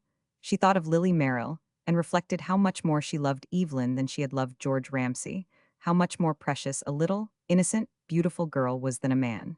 She felt somewhat reassured about her father's health. It did not seem to her that he could be very ill if he went to New York every day. "Mama has gone to the matinee," said Evelyn, nestling luxuriously like a kitten against Maria. "She said she would bring me some candy." Mama wore her new blue velvet gown, and she looked lovely, but Evelyn hesitated a second. Then she whispered with her lips close to Maria's, "I love you best." "Evelyn, darling, you must not say such things," said Maria severely. "Of course, you love your own mother best." "No, I do not," persisted Evelyn. "Maybe it's wicked, but I do not. I love Papa as well as I do you, but I do not love Mama so well. Mama gets me pretty things to wear, and she smiles at me, but I do not love her so much. I cannot help it." "That is a naughty little girl," said Maria. "I cannot help it," said Evelyn. "Mama cannot love anybody as hard as I can. I can love anybody so hard it makes me shake all over, and I feel ill, but Mama cannot. I love you so, Maria, that I do not feel well." "Nonsense," said Maria, but she kissed Evelyn again. "I don't honest," said Evelyn. Then she added, after a second's pause, "If I tell you something, will not you tell Mamma honest?" "I cannot promise if I do not know what it is," said Maria, with her schoolteacher manner. "It is not any harm, but Mamma would not understand. She never felt so, and she would not understand. You will not tell her, will you, sister?" "No, I guess not," said Maria. "Promise?" "Well, I will not tell her." Evelyn looked up in her sister's face with her wonderful dark eyes. A rose flush spread over her face. "Well, I am in love," she whispered. Maria laughed, although she tried not to. "Well, with whom, dear?" she asked. "With a boy. Do you think it is wrong, sister?" "No, I do not think it is very wrong," replied Maria, trying to restrain her smile.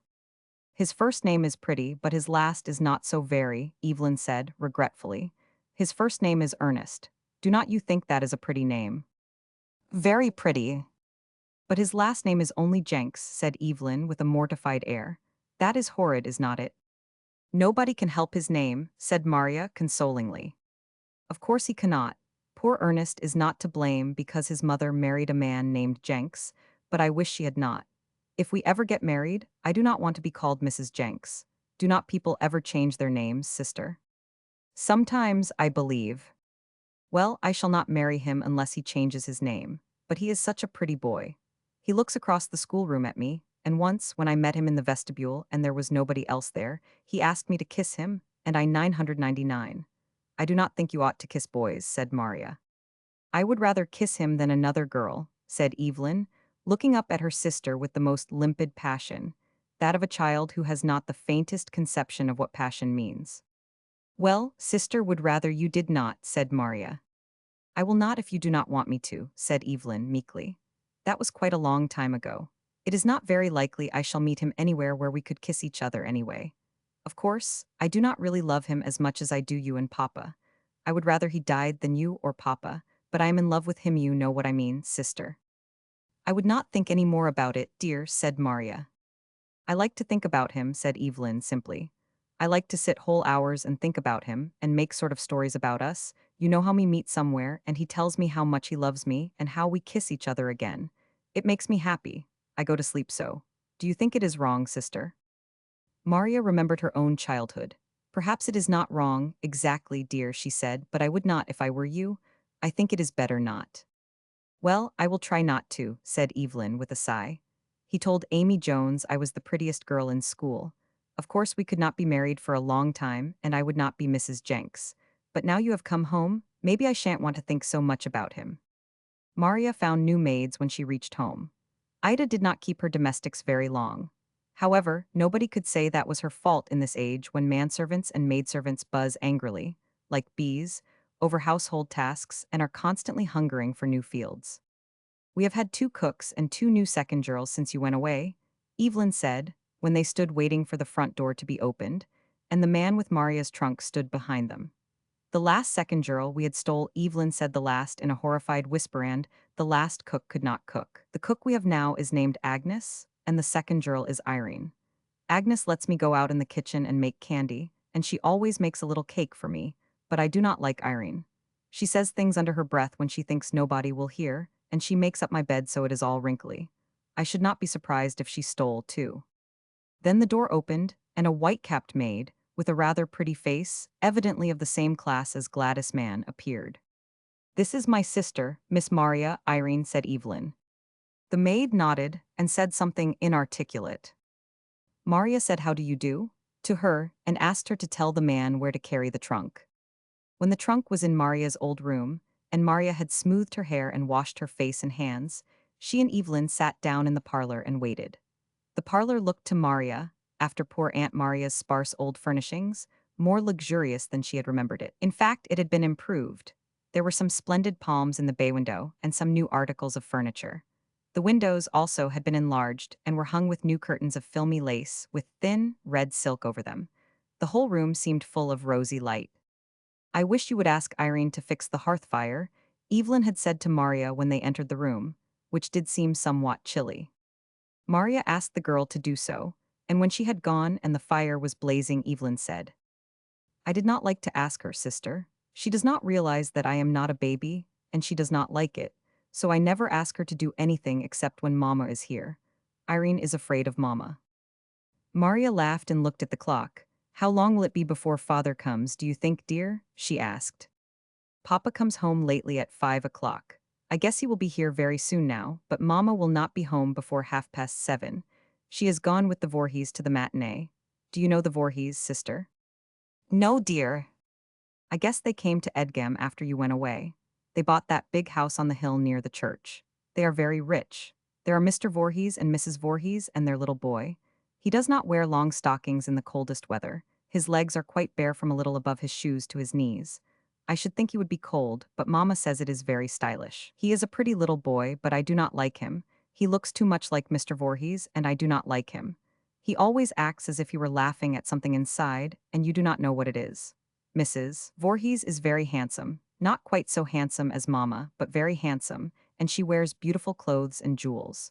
They often ask Mama to go to the theater with them, and they are here quite a good deal. They have dinner parties and receptions, and Mama goes. We had a dinner party here last week. Does not father go to the theater with them? Asked Maria. No, he never goes. I do not know whether they ask him or not. If they do, he does not go. I guess he would rather stay at home. Then I do not believe Papa would want to leave me alone until the late train, for often the cook and Irene go out in the evening. Maria looked anxiously at her little sister, who was sitting as close to her as she could get in the divan before the fire. Does Papa look well? She asked. Why, yes, I guess so. He looks just the way he always has. I have not heard him say he was not well, nor Mama, and he has not had the doctor, and I have not seen him take any medicine. I guess he's well. Maria looked at the clock, a fine French affair, which had been one of Ida's wedding gifts, standing swinging its pendulum on the shelf between a Tiffany vase and a bronze. Father must be home soon now, if he comes on that 5 o'clock train, she said. Yes, I guess he will. In fact, it was a very few minutes before a carriage stopped in front of the house and Evelyn called out, There he is. Papa has come. Maria did not dare look out of the window. She arose with trembling knees and went out into the hall as the front door opened. She saw at the first glance that her father had changed, that he did not look well. And yet it was difficult to say why he did not look well. He had not lost flesh, at least not perceptibly. He was not very pale, but on his face was the expression of one who is looking his last at the things of this world. The expression was at once stern and sad and patient. When he saw Maria, however, the look disappeared for the time. His face, which had not yet lost its boyish outlines, fairly quivered between smiles and tears. He caught Maria in his arms. Father's blessed child, he whispered in her ear. Oh, father, half-sobbed Maria, why did not you send for me before? Why did not you tell me? Hush, darling, Harry said, with a glance at Evelyn, who stood looking on with a puzzled, troubled expression on her little face. Harry took off his overcoat, and they all went into the parlor. That fire looks good, said Harry, drawing close to it. I got Maria to ask Irene to make it, Evelyn said, in her childish voice. That was a good little girl, said Harry. He sat down on the divan, with a daughter on each side of him. Maria nestled close to her father. With an effort she kept her quivering face straight. She dared not look in his face again. A knell seemed ringing in her ears from her own conviction, a voice of her inner consciousness which kept reiterating, Father is going to die, father is going to die. Maria knew little of illness, but she felt that she could not mistake that expression. But her father talked quite gaily, asking her about her school and Aunt Maria and Uncle Henry and his wife. Maria replied mechanically. Finally, she mustered courage to say, How are you feeling, father? Are you well? I am about the same as when you went away, dear, Harry replied, and that expression of stern, almost ineffable patience deepened on his face. He smiled directly, however, and asked Evelyn what train her mother had taken. She will not be home until the 7:30 train, said Harry, and there is no use in our waiting dinner. You must be hungry, Maria. Evelyn, darling, speak to Irene. I hear her in the dining room. Evelyn obeyed, and Harry gave his orders that dinner should be served as soon as possible. The girl smiled at him with a coquettish air. Irene is pleasanter to Papa than to anybody else, Evelyn observed, meditatively, when Irene had gone out. I guess girls are apt to be pleasanter to gentlemen than to little girls. Harry laughed and kissed the child's high forehead. Little girls are just as well off if they do not study out other people's peculiarities too much, he said. They are very interesting, said Evelyn with an odd look at him, yet an entirely innocent look. Maria was secretly glad that this first evening she was not there, that she could dine alone with her father and Evelyn. It was a drop of comfort, and yet the awful knell never ceased ringing in her ears. Father is going to die. Father is going to die. Maria made an effort to eat, because her father watched her anxiously. You are not as stout as you were when you went away, precious, he said. I am perfectly well, said Maria. Well, I must say you do look well, said Harry, looking admiringly at her. He admired his little Evelyn, but no other face in the world upon which he was soon to close his eyes forever was quite so beautiful to him as Maria's. You look very much as your own mother used to do, he said. Was Maria's mamma prettier than my mamma? Asked Evelyn calmly, without the least jealousy. She looked scrutinizingly at Maria, then at her father. I think Maria is a good deal prettier than mamma, and I suppose, of course, her mamma must have been better looking than mine, said she, answering her own question to Harry's relief. But she straightway followed one embarrassing question with another. Did you love Maria's mamma better than you do my mamma? She asked. Maria came to her father's relief. That is not a question for little girls to ask, dear, said she. I do not see why, said Evelyn.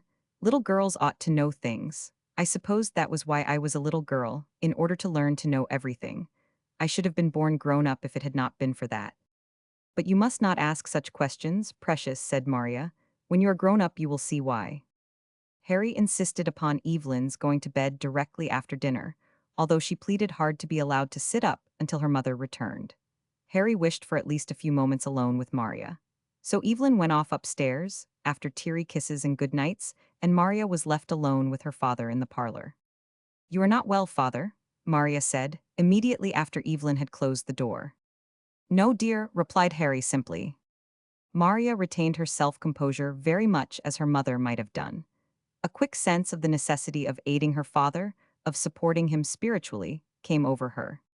What doctor have you seen, father? She asked. The doctor here and 3 specialists in New York. And they all agreed. Yes, dear. Maria looked interrogatively at her father. Her face was very white and shocked, but it did not quiver. Harry answered the look. I may have to give up almost any day now, he said, with an odd sigh, half of misery, half of relief. Does Ida know? Asked Maria. No, dear, she does not suspect. I thought there was no need of distressing her. I wanted to tell you while I was able, because Harry hesitated, then he continued. Father wanted to tell you how sorry he was not to make any better provision for you, he said, pitifully. He did not want you to think it was because he cared any the less for you. But soon after I married Idol, I realized how helpless she would be, especially after Evelyn was born, and I had my life insured for her benefit. A few years after I tried to get a second policy for your benefit, but it was too late. Father has not been well for quite a long time. I hope you do not think I care about any money, Maria cried, with sudden passion. I can take care of myself. It is you I think of. Maria began to weep, then restrained herself, but she looked accusingly and distressedly at her father. I had to settle the house on her, too, said Harry, painfully. But I felt sure at the time-ish, said Sothet, you would always have your home here. That is all right, father, said Maria. All father can do for his first little girl, the one he loves best of all, said Harry, is to leave her a little sum he has saved and put in the savings bank here in her name. It is not much, dear. It is more than I want. I do not want anything. All I want is you, cried Maria. She had an impulse to rush to her father, to cling about his neck and weep her very heart out, but she restrained herself. She saw how unutterably weary her father looked, and she realized that any violent emotion, even of love, might be too much for his strength. She knew, too, that her father understood her, that she cared none the less because she restrained herself. Maria would never know, luckily for her, how painfully and secretly poor Harry had saved the little sum which he had placed in the bank to her credit, how he had gone without luncheons, without clothes, without medicines, even how he had possibly hastened the end by his anxiety for her welfare. Suddenly carriage wheels were heard, and Harry straightened himself. That is Ida, he said. Then he rose and opened the front door, letting a gust of frosty outside air enter the house, and presently Ida came in. She was radiant, the most brilliant color on her hard, dimpled cheeks. The blank dark light of her eyes and her set smile were just as Maria remembered them. She was magnificent in her blue velvet, with her sable furs and large, blue velvet hat, with a blue feather floating over the black waves of her hair. Maria said to herself that she was certainly a beauty, that she was more beautiful than ever. She greeted Maria with the most faultless manner. She gave her cool red cheek to be kissed, and made the suitable inquiries as to her journey, her health, and the health of her relatives in Amity. When Harry said something about dinner, she replied that she had dined with the Voorhees in the Pennsylvania station, since they had missed the train and had some time on their hands. She removed her wraps and seated herself before the fire. When at last Maria went to her own room, she was both pleased and disturbed to find Evelyn in her bed. She had wished to be free to give way to her terrible grief. Evelyn, however, waked just enough to explain that she wanted to sleep with her, and threw one slender arm over her, and then sank again into the sound sleep of childhood. Maria lay sobbing quietly, and her sister did not awaken at all. It might have been midnight when the door of the room was softly opened and light flared across the ceiling. Maria turned, and Ida stood in the doorway. She had on a red wrapper, and she held a streaming candle. Her black hair floated around her beautiful face, which had not lost its color or its smile, although what she said might reasonably have caused it to do so. Your father does not seem quite well, she said to Maria. I have sent Irene and the cook for the doctor. If you do not mind, I wish you would get up and slip on a wrapper and come into my room. Ida spoke softly for fear of waking Evelyn, whom she had directly seen in Maria's bed when she opened the door. Maria sprang up, got a wrapper, put it on over her nightgown, thrust her feet into slippers and followed Ida across the hall. Harry lay on the bed, seemingly unconscious. I cannot seem to rouse him, said Ida. She spoke quite placidly. Maria went close to her father and put her ear to his mouth. He is breathing, she whispered tremulously. Ida smiled. Oh yes, she said. I do not think it anything serious. It may be indigestion. Then Maria turned on her. Indigestion, she whispered. Indigestion, he is dying. He has been dying a long time and you have not had sense enough to see it. You have not loved him enough to see it. What made you marry my father if you did not love him? Ida looked at Maria, and her face seemed to freeze into a smiling mask. He is dying, Maria repeated in a frenzy, yet still in a whisper. Dying, what do you know about it?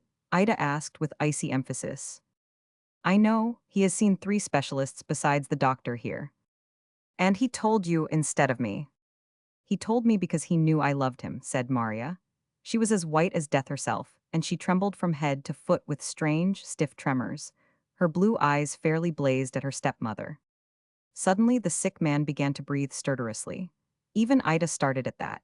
She glanced nervously towards the bed.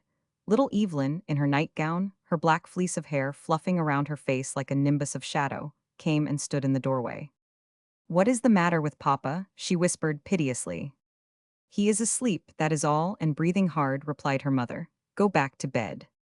Go back to bed, darling, said Maria. What is the matter? Asked Evelyn. She burst into a low, frightened wail. Go back to bed this instant, Evelyn, said her mother, and the child fled, whimpering. Maria stood close to her father.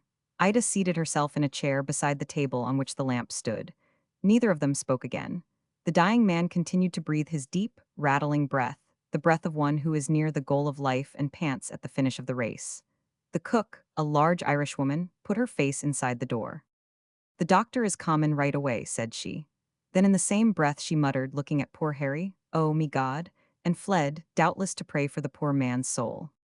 Then the doctor's carriage wheels were heard, and he came upstairs, ushered by Irene, who stood in the doorway, listening and looking with a sort of alien expression, as if she herself were immortal, and sneered and wondered at it all. Ida greeted the doctor in her usual manner. Good evening, doctor, she said, smiling. I am sorry to have disturbed you at this hour, but Mr. Edgam has an acute attack of indigestion, and I could not rouse him, and I thought it hardly wise to wait until morning. The doctor, who was an old man, unshaven and grim-faced, nodded and went up to the bed. He did not open his medicine case after he had looked at Harry. I suppose you can give him something, doctor, Ida said. There is nothing that mortal man can do, madam, said the doctor surlily. He disliked Ida Edgam, and yet he felt apologetic towards her that he could do nothing. He in reality felt testily apologetic towards all mankind that he could not avert death at last. Ida's brilliant color faded then. She ceased to smile. I think I should have been told, she said, with a sort of hard indignation. The doctor said nothing. He stood holding Harry's hand, his fingers on the pulse. You surely do not mean me to understand that my husband is dying, said Ida. He cannot last more than a few hours, madam, replied the doctor, with pitilessness, yet still with the humility of one who has failed in a task. I think we had better have another doctor at once, said Ida. Irene, go down street to the telegraph operator and tell him to send a message for Dr. Lameth. He has been consulted, and also Dr. Green and Dr. Anderson, not 4 weeks ago, and we all agree, said the doctor, with a certain defiance. Go, Irene, said Ida. Irene went out of the room, but neither she nor the cook left the house. The madam said to send a telegram. Irene told the cook, but the doctor said it was no use, and I ain't goin' to stir out a step again tonight, I'm afraid. The cook, who was weeping beside the kitchen table, hardly seemed to hear. She wept profusely and muttered surreptitiously prayers on her rosary for poor Harry's soul, which passed as day dawned. Chapter 27. Maria had always attended church and would have said, had she been asked, that she believed in religion, that she believed in God. But she had from the first, when she had thought of such matters at all, a curious sort of scorn, which was half shame, at the familiar phrases used concerning it. When she had heard of such and such a one that he was serious, that he had experienced conviction, she had been filled with disgust. The spiritual nature of it all was to her mind treated materially, like an attack of the measles or mumps. She had seen people unite with the church of which her mother had been a member, and heard them subscribe to and swear their belief in articles of faith, which seemed to her monstrous. Religion had never impressed her with any beauty or sense of love. Now, for the first time, after her father had died, she seemed all at once to sense the nearness of that which is beyond, and a love and longing for it, which is the most primitive and subtlest instinct of man, filled her very soul. Her love for her father projected her consciousness of him beyond this world. In the midst of her grief, a strange peace was over her, and a realization of love which she had never had before.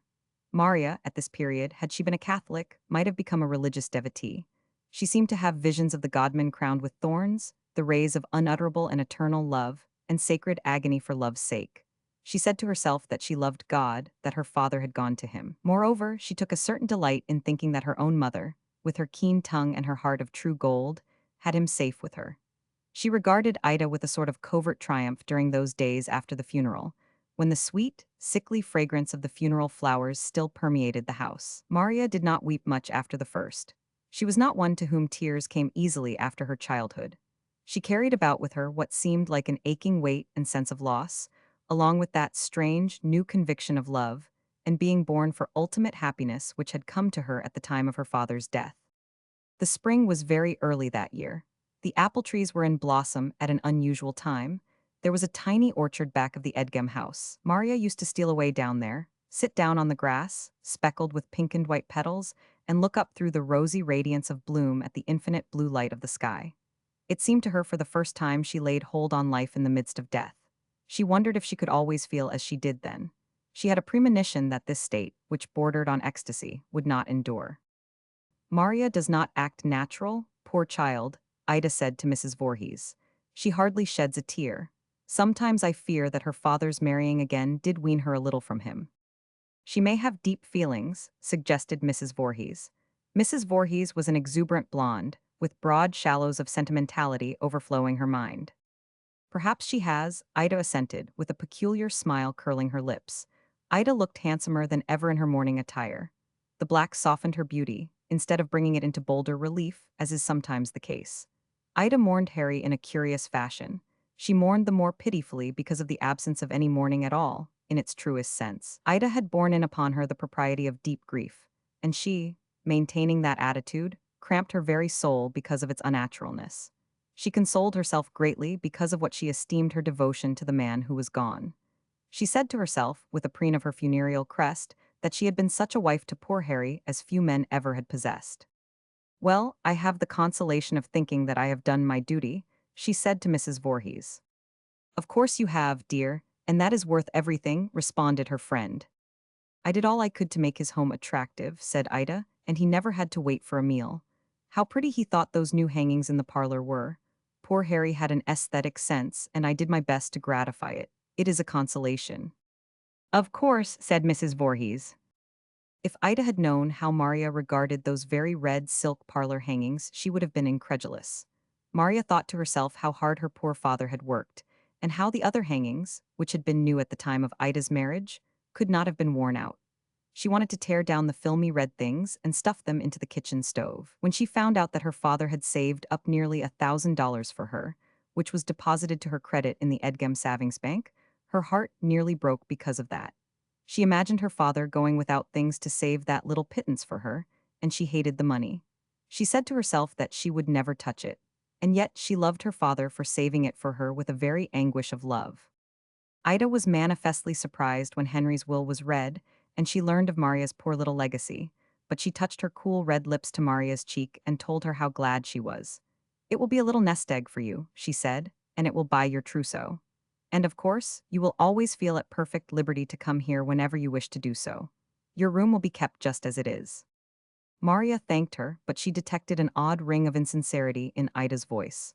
After she went to bed that night, she speculated as to what it meant. Evelyn was not with her. Ida had insisted that she should occupy her own room. "You will keep each other awake," she said. Evelyn had grown noticeably thin and pale in a few days. The child had adored her father. Often, at the table, she would look at his vacant place and push away her plate and sob. Ida had become mildly severe with her on account of it. "My dear child," she said, "of course we all feel just as you do, but we control ourselves. It is the duty of those who live to control themselves." I want my papa, sobbed Evelyn convulsively. You had better go away from the table, dear, said Ida calmly. I will have a plate of dinner kept warm for you, and by and by when you feel like it, you can go down to the kitchen and Agnes will give it to you. In fact, poor little Evelyn, who was only a child and needed her food, did steal down to the kitchen about 9 o'clock and got her plate of dinner. But she was more satisfied by Agnes bursting into tears and talking about her blissed father that was gone, and how there was never a man like him, and actually holding her in her great lap while she ate. It was a meal seasoned with tears, but also sweetened with honest sympathy. Evelyn, when she slipped up the back stairs to her own room after her supper, longed to go into her sister's room and sleep with her, but she did not dare. Her little bed was close to the wall, against which, on the other side, Maria's bed stood, and once Evelyn distinctly heard a sob. She sobbed too, but softly, lest her mother hear.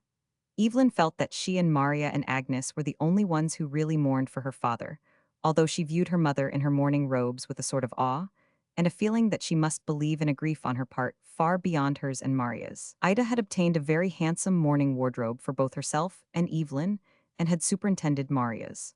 Maria paid for her clothes out of her small earnings, however. Ida had her dressmaker's bill made out separately, and gave it to her. Maria calculated that she would have just about enough to pay her fare back to Amity without touching that sacred blood money in the savings bank. It had been on that occasion that Ida had made the remark to her about her always considering that house as her home, and had done so with that odd expression which caused Maria to speculate.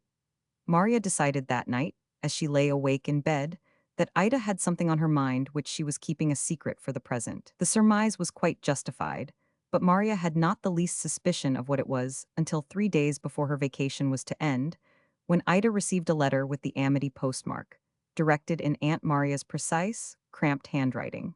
She spoke about it to Maria, who had brought it herself from the office that evening after Evelyn had gone to bed. I had a letter from your Aunt Maria this morning, she said, with an assumed indifference. Yes, I noticed the Amity postmark and Aunt Maria's writing, said Maria. Ida looked at her stepdaughter, and for the first time in her life she hesitated. I have something to say to you, Maria, she said, finally, in a nervous voice, so different from her usual one that Maria looked at her in surprise.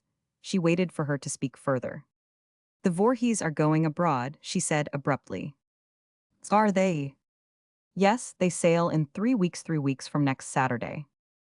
Maria still waited, and still her stepmother hesitated. At last, however, she spoke out boldly and defiantly. Mrs. Voorhees's sister, Miss Angelica Wyatt, is going with them, said she. Mrs. Voorhees is not going to take Paul. She will leave him with her mother. She says traveling is altogether too hard on children. Does she? Yes, and so there are 3 in the party. Miss Wyatt has her stateroom to herself. Anthy have asked me to go. The passage will not cost me anything. All the expense I shall have will be my board and traveling fares abroad. Maria looked at her stepmother, who visibly shrank before her, then looked at her with defiant eyes. Then you are going, she said. Yes, I have made up my mind that it is a chance which Providence has put in my way, and I should be foolish, even wicked, to throw it away, especially now. I am not well. Your dear father's death has shattered my nerves. Maria looked, with a sarcasm which she could not repress, at her stepmother's blooming face and her rounded form. I have consulted Mrs. Voorhees's physician, in New York, said Ida quickly, for she understood the look. I consulted him when I went to the city with Mrs. Voorhees last Monday, and he says I am a nervous wreck, and he will not answer for the consequences unless I have a complete change of scene. What about Evelyn? Asked Maria in a dry voice. I wrote to your Aunt Maria about her. The letter I got this morning was in reply to mine. She writes very brusquelish, is even ill-mannered, but she says she is perfectly willing for Evelyn to go there and board. I will pay $4 a week. That is a large price for a child, and I knew you would love to have her. Yes, I should. I do not turn my back upon my own flesh and blood, Maria said, abruptly. I guess I shall be glad to have her, poor little thing, with her father dead and her mother forsaking her. I think you must be very much like your Aunt Maria, said Ida, in a cool, disagreeable voice. I would fight against it if I were you, Maria. It is not interesting, such a way as hers. It is especially not interesting to gentlemen. Gentlemen never like girls who speak so quickly and emphatically. They like girls to be gentle. I do not care what gentlemen think, said Maria, but I do care for my poor, forsaken little sister. Maria's voice broke with rage and distress. You are exceedingly disagreeable, Maria, said Ida, with the radiant air of one who realizes her own perfect agreeableness. Maria's lip curled, she said nothing. Evelyn's wardrobe is in perfect order for the summer, said Ida. Of course she can wear her white frocks in warm weather, and she has her black silk frocks and coat. I have plenty of black sash ribbons for her to wear with her white frocks. You will see to it that she always wears a black sash with a white frock, I hope, Maria. I should not like people in Amity to think I was lacking in respect to your father's memory. Yes, I will be sure that Evelyn wears a black sash with a white frock, replied Maria, in a bitter voice.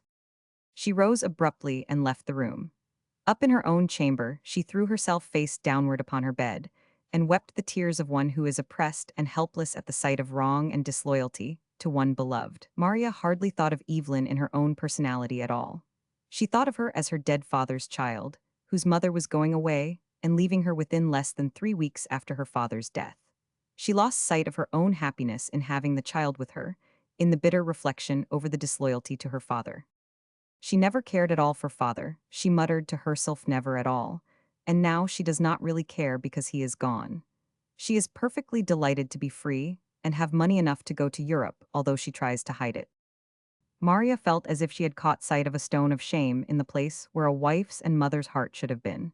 She felt sick with disgust, as if she had seen some monster. It never occurred to her that she was possibly unjust to Ida, who was, after all, as she was made, a being on a very simple and primitive plan, with an acute perception of her own welfare and the means whereby to achieve it.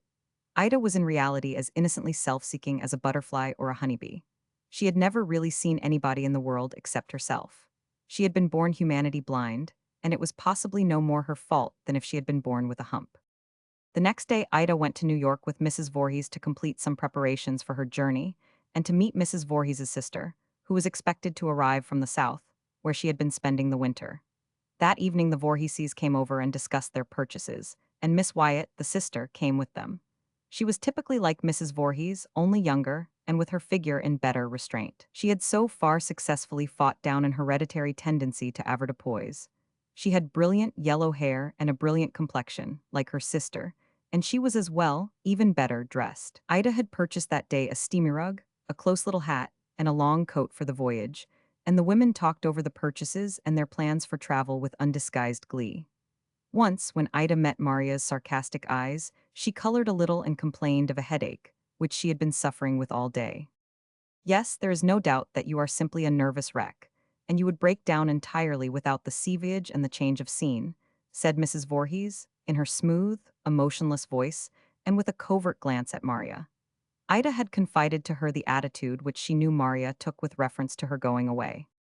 All I regret all that mars my perfect delight in the prospect of the Tripes parting with my darling little Paul, Mrs. Voorhees said, with a sigh.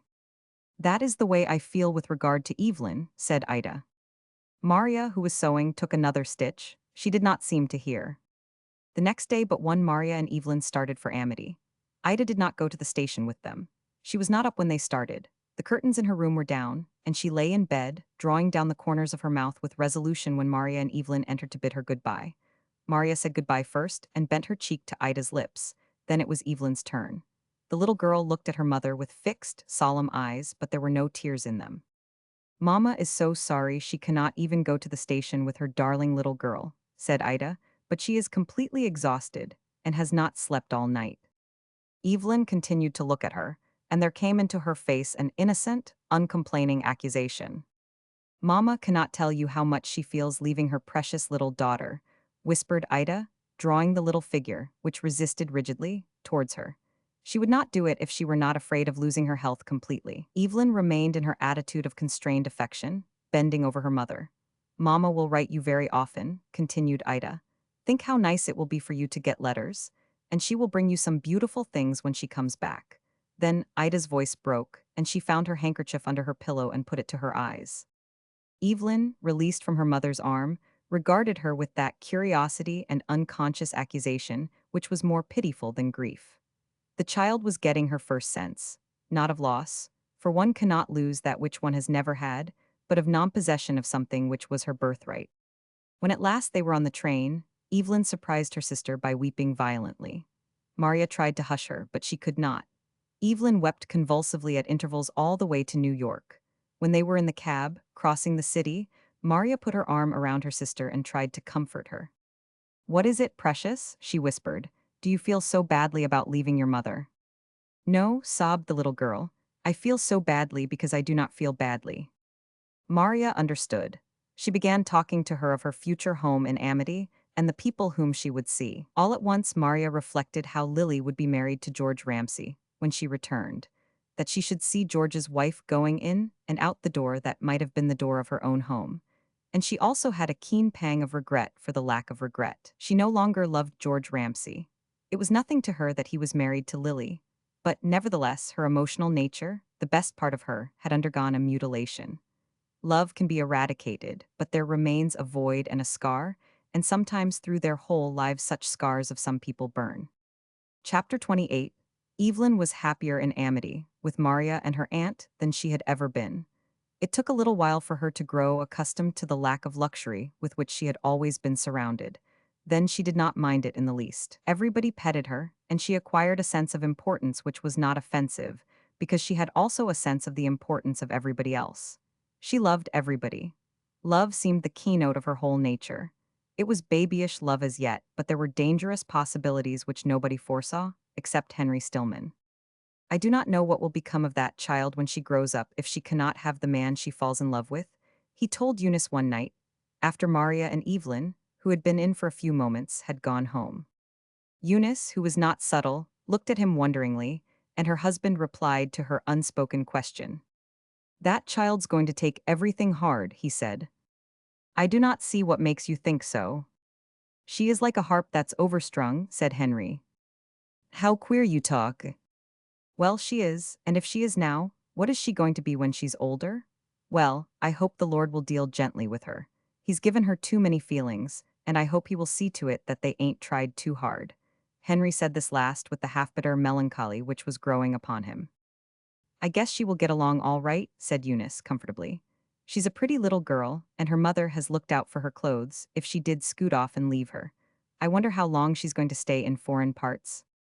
Henry shook his head. "Do you want to know how long?" he said.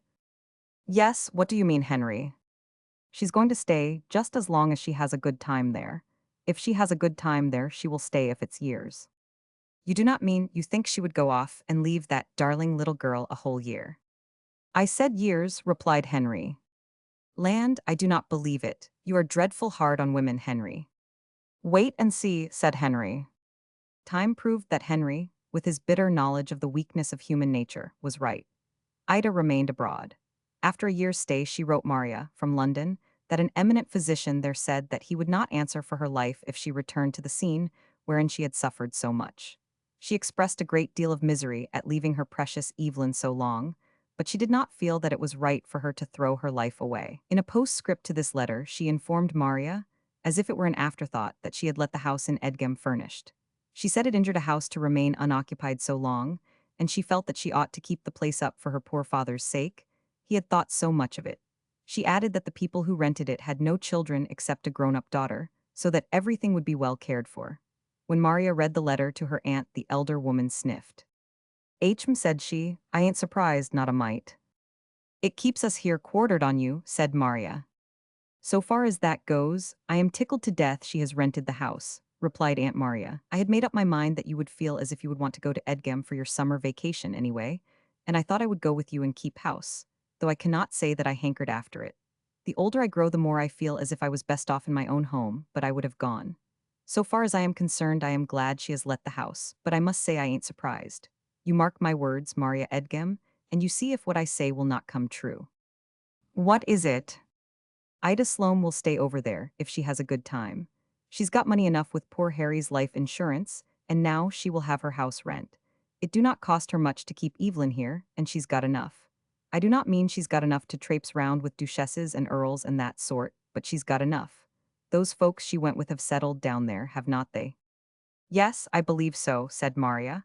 "Mr. Voorhees was an Englishman, and I believe he is in some business in London." "Well, Ida Sloane is going to stay there. I should not be surprised if Evelyn was grown up before she saw her mother again." "I cannot quite believe that," Maria said. "When you get to be as old as I am, you will believe more," said her Aunt Maria. "You will see that folks' selfishness hides the whole world besides. Ida Sloane is that kind." "I think she is selfish myself," said Maria, "but I do not believe she can leave Evelyn as long as that." "Wait and see," said Aunt Maria, in much the same tone that her brother had used towards his wife.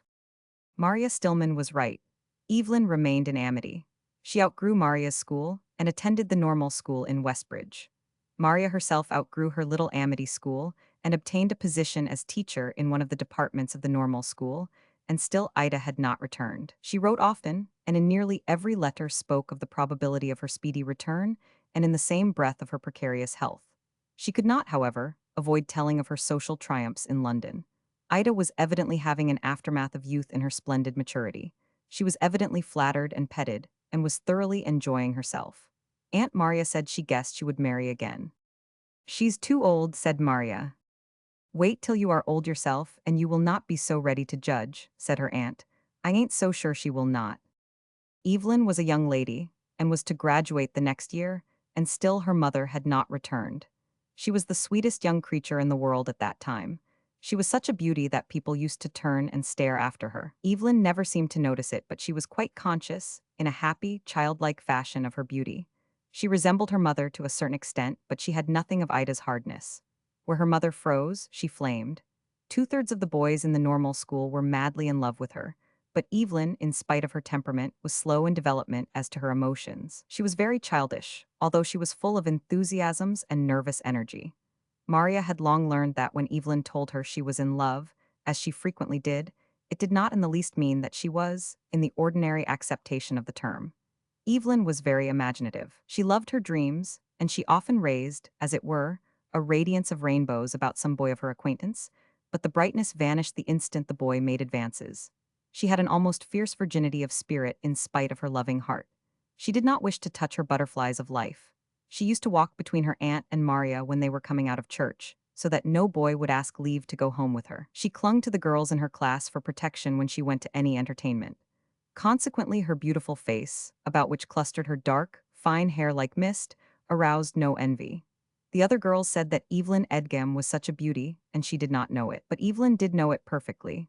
Only at that time it filled her with a sort of timidity and shame. It was as if she held some splendid, heavy sword of victory, which she had not the courage to wield. She loved her sister better than anybody else. She had no very intimate friend of her own sex with whom she fell in love, after the fashion of most young girls. That might have happened had it not been for her sister, whom Evelyn thought of always as excelling everybody else in beauty and goodness and general brilliancy. Maria, when nearing 30, was, in fact, as handsome as she had ever been. Her self-control had kept lines from her face. She was naturally healthy, and she, as well as Evelyn, had by nature a disposition to make the most of herself and a liking for adornment. Aunt Maria often told Eunice that Maria was full as good-looking as Evelyn, if she was older, but that was not quite true. Maria had never had Evelyn's actual beauty, her perfection as of a perfect flower. Still she was charming, and she had admirers whom she always checked, although her aunt became more and more distressed that she did so. Always at the bottom of Maria's heart lay her secret. It was not a guilty secret. It was savored more of the absurd of tragedy than anything else. Sometimes Maria herself fairly laughed at the idea that she was married. All this time she wondered about Wollaston Lee. She thought, with a sick terror, of the possibility of his falling in love, and wishing to marry, and trying to secure a divorce, and the horrible publicity, and what people would say and do. She knew that a divorce would be necessary, although the marriage was not in reality a marriage at all. She had made herself sufficiently acquainted with the law to be sure that a divorce would be absolutely necessary in order for either herself or Wollaston Lee to marry again. For herself, she did not wish to marry, but she did wonder uneasily with regard to him. She was not in the least jealous. All her old, childish fancy for him had been killed by that strenuous marriage ceremony, but she dreaded the newspapers and the notoriety which would inevitably follow any attempt on either side to obtain a divorce. She dreamed about it often, and woke in terror, having still before her eyes the great, black letters on the first pages of city papers. She had never seen Wollaston Lee since she had lived in Amity. She had never even heard anything about him except once, when somebody had mentioned his name and spoken of seeing him at a reception, and that he was a professor in one of the minor colleges. She did not wish ever to repeat that experience. Her heart had seemed to stand still, and she had grown so white that a lady beside her asked her hurriedly if she were faint. Maria had thrown off the faintness by a sheer effort of will, and the color had returned to her face, and she had laughingly replied with a denial. Sometimes she thought uneasily of Gladys Mann. The clergyman who, in his excess of youthful zeal, had performed the ceremony was dead. She had seen his obituary notice in a New York paper with a horrible relief. He had died quite suddenly in one of the pneumonia winters. But Gladys Mann and her possession of the secret troubled her. Gladys Mann, as she remembered her, had been such a slight, almost abortive character. She asked herself if she could keep such a secret, if she would have sense enough to do so. Gladys had married, too, a man of her own sort who worked fitfully and spent most of his money in carousing with John Dorsey and her father. Gladys had had a baby a few months after her marriage, and she had had two more since. The last time Maria had been in Amity was soon after Gladys's first baby was born. Maria had met her one day carrying the little thing swathed in an old shawl, with a pitiful attempt of finery in a white lace bonnet cocked sidewise on its little head, which waggled over Gladys's thin shoulder. Gladys, when she saw Maria, had colored and nodded, and almost run past her without a word. It was just before the beginning of Evelyn's last year at school when Maria received a letter from Gladys's mother. It was a curious composition. Mrs. Mann had never possessed any receptivity for education. The very chirography gave evidence of a rude, almost uncivilized mind. Maria got it one night during the last of August. She had gone to the post office for the last mail, and all the time there had been over her a premonition of something unwanted of much import to her. The very dusty flowers and weeds by the wayside seemed to cry out to her as she passed them. They seemed no longer mere flowers and weeds, but hieroglyphics concerning her future, which she could almost interpret. I wonder what is going to happen, she thought. Something is going to happen. She was glad that Evelyn was not with her, as usual, but had gone for a drive with a young friend who had a pony carriage. She felt that she could not have borne her sister's curious glances at the letter, which she was sure would be in the post office box. It was there when she entered the dirty little place. She saw one letter slanted across the dusty glass of the box. It was not a lock box, and she had to ask the postmaster for the letter. "Number 24, please," she said. The postmaster was both bungling and curious. He was a long time finding the box, then in giving her the letter. Maria felt dizzy. When at last he handed it to her with an inquisitive glance, she almost ran out of the office. When she was outdoors, she glanced at the postmark and saw it was Edgam. When she came to a lonely place in the road, when she was walking between stone walls overgrown with poison ivy and meadowsweet and hardhack and goldenrod, she opened the letter. Just as she opened it, she heard the sweet call of a robin in the field on her left and the low of a cow looking anxiously over her bars. The letter was written on soiled paper smelling strongly of tobacco, and it enclosed another smaller, sealed envelope. Maria read, "Dear Miss, I now tack my pen in hand to let you know that Gladys she is dead. She had a little boy born, and he and she both died. Gladys she had been coffined for some time before, and just before she was took sick, she give me this letter, and said for me to send it to you if anything happened to her. Excuse hast and a bad pen, Mrs. Mann." Maria trembled so that she could hardly stand. She looked hastily around, there was no one in sight. She sank down on a large stone which had fallen from the stone wall on the left.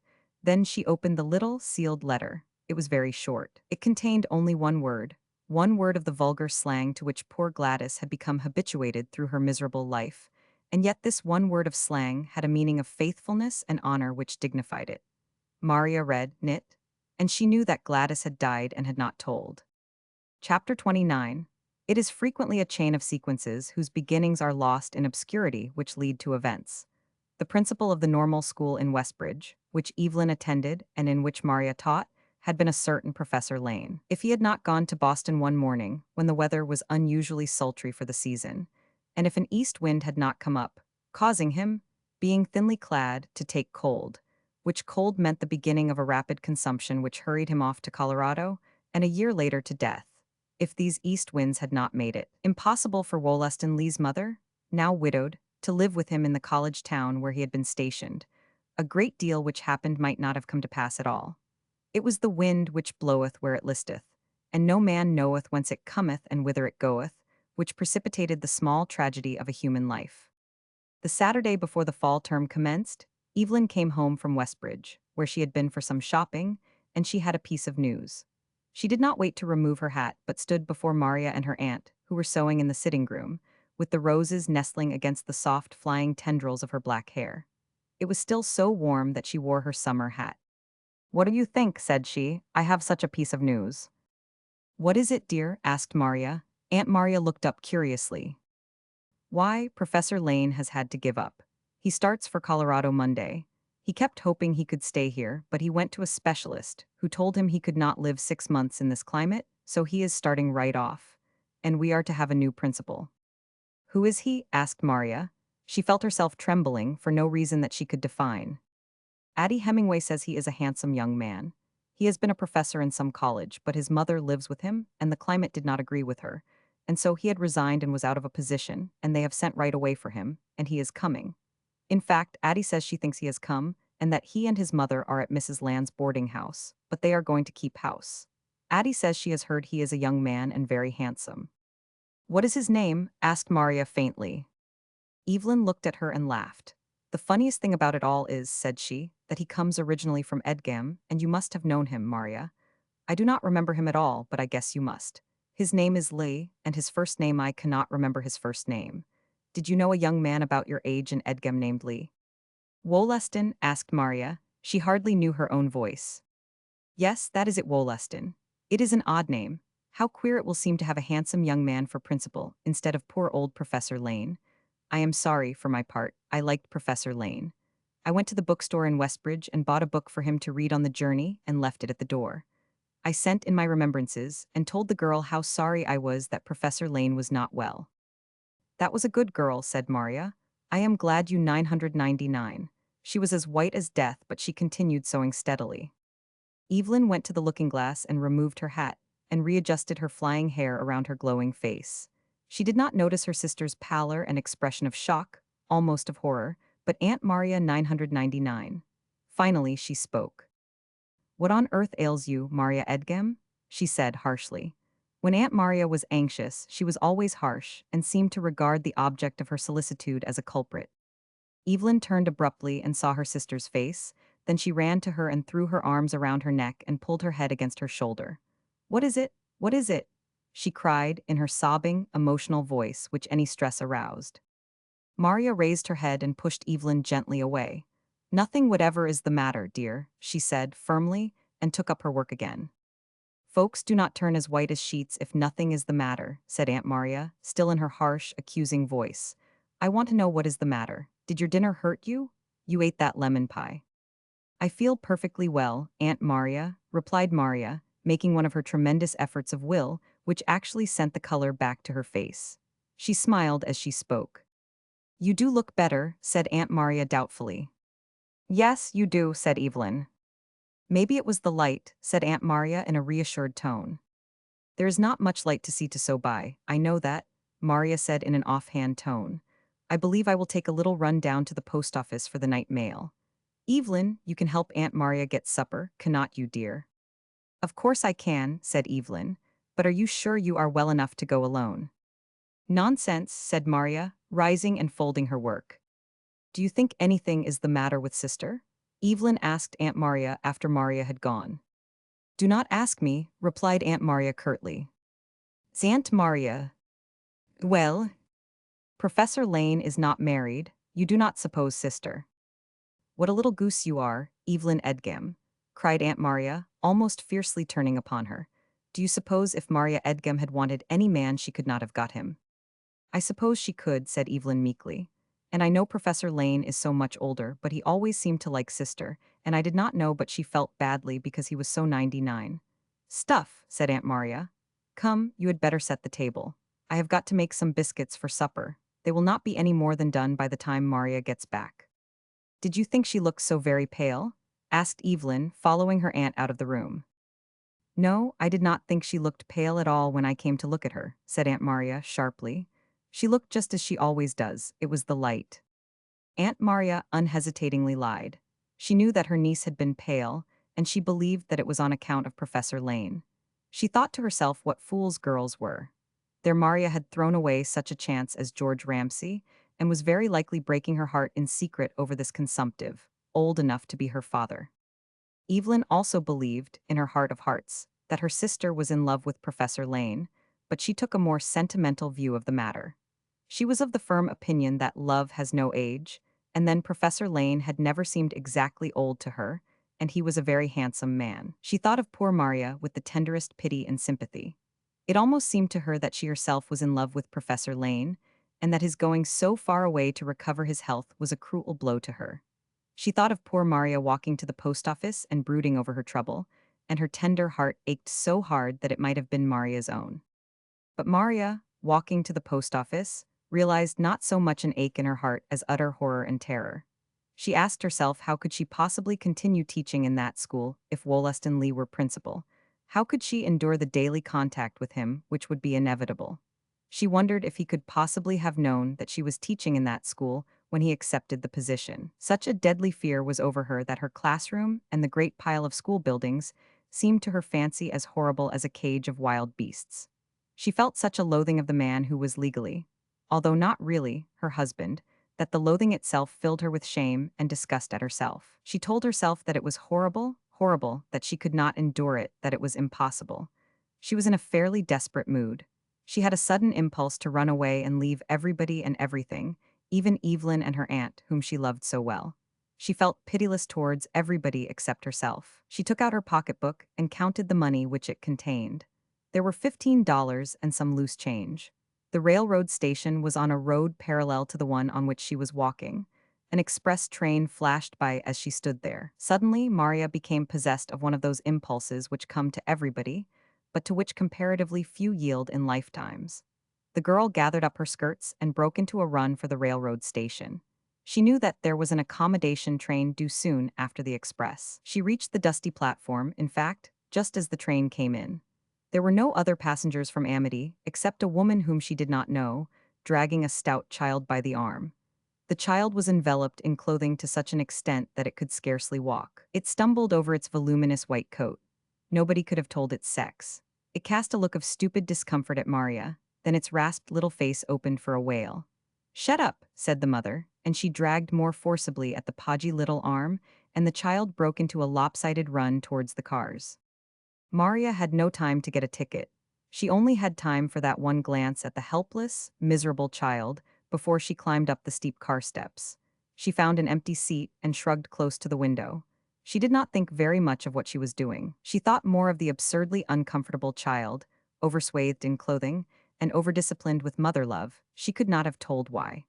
She wondered what it would be like to have an ugly, uninteresting, viciously expostulating little one dragging at her hand. The mother, although stout and mature-looking, was not much older than she. It seemed to her that the being fond of such a child, and being happy under such circumstances, would involve as much of a vital change in herself as death itself. And yet she wondered if such a change were possible with all women, herself included. She gazed absently at the pale landscape past which the train was flying. The conductor had to touch her arm before he could arouse her attention when he asked for her ticket. Then she looked at him vacantly, and he had to repeat his ticket, please. Maria opened her pocketbook and said mechanically the name of the first station which came into her head, Ridgewood. Ridgewood was a small city about 15 miles distant. She had sometimes been there shopping.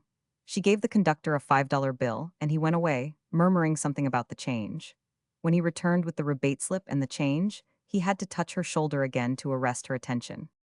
"Change, miss," said the conductor, "and you can get 10 cents back on this at the station." Maria took the change and the slip and put them in her pocketbook, and the conductor passed on with a quick, almost imperceptible backward glance at her. Maria sat very still. The child who had got on at Amity began to wail again, and its outcries filled the whole car. To Maria it seemed like the natural outburst of an atmosphere overcharged with woe, and the impotent rage and regret of the whole race, as a cloud is charged with electricity. She felt that she herself would like to burst into a wild wail, and struggle and wrestle against fate with futile members, as the child fought against its mother with its fat legs in shoes too large, and its bemittened hands. However, she began to get a certain comfort from the rapid motion. She continued to stare out of the window at the landscape, which fast disappeared under the gathering shadows. The car lamps were lit. Maria still looked, however, out of the window. The lights in the house windows and red and green signal lights gave her a childish interest. She forgot entirely about herself. She turned her back upon herself and her complex situation of life with infinite relief. She did not wonder what she would do when she reached Ridgewood. She did not think any more of herself. It was as if she had come into a room of life without any looking glasses, and she was no longer visible to her own consciousness. She did not look at the other passengers. All that was evident to her of the existence of any in the car besides herself was the unceasing wail of the child, and its mother's half-soothing, half-scolding voice. She did not see the passengers who boarded the train at the next station beyond Amity, and that Wollaston Lee was one of them. Indeed, she might not at once have recognized him, although the man retained in a marked degree the features of the boy. Wollaston had grown both tall and broad-shouldered, and had a mustache. He was a handsome fellow, well-dressed, and with an easy carriage, and he had an expression of intelligent good humor which made more than one woman in the car look at him. Although Maria did not see him, he saw her at once and recognized her, and his handsome face paled. The ridiculous complexity of his position towards her had not tended to make him very happy. He had kept the secret as well as Maria. For him, as for her, a secret was a heavy burden, almost amounting to guilt.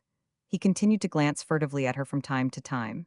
He thought that she was very pretty, and also that there was something amiss with her. He, as well as the girl, had entirely gotten over his boyish romance, but the impulse to honorable dealing and duty towards her had not in the least weakened. When the train stopped at Ridgewood, he rose.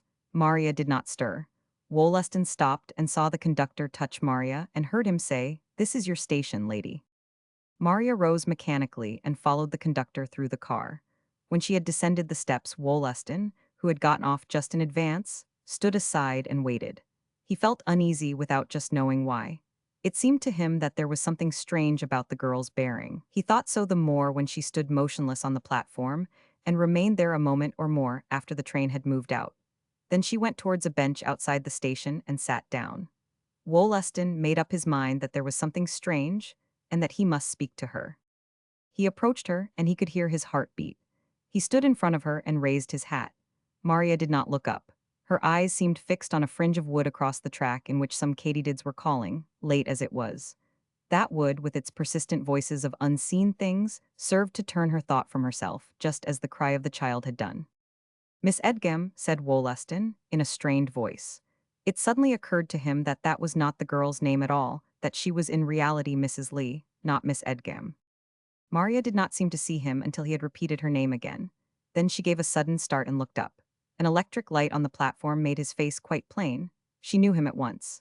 She did not make a sound, but rose with a sudden stealthy motion like that of a wild, hunted thing who leaves its covert for farther flight. But Wollaston laid his hand on her shoulder and forced her gently back to her seat. There was no one besides themselves on the platform. They were quite alone. "Do not be afraid," he said. But Maria, looking up at him, fairly chattered with terror.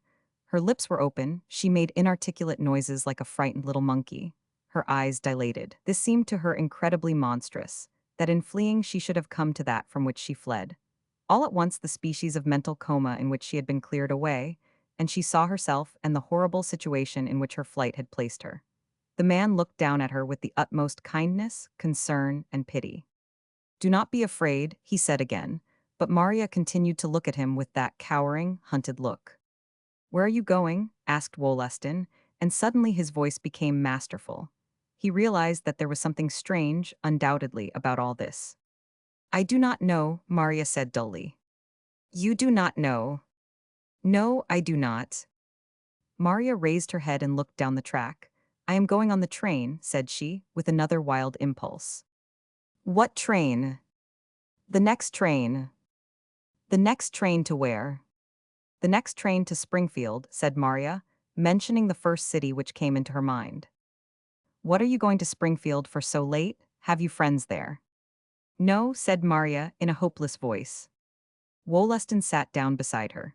He took one of her little, cold hands and held it in spite of a feeble struggle on her part to draw it away. "Now, see here, Maria," he said. "I know there is something wrong. What is it?" His tone was compelling. Maria looked straight ahead at the gloomy fringe of woods and answered, in a lifeless voice, "I heard you were coming."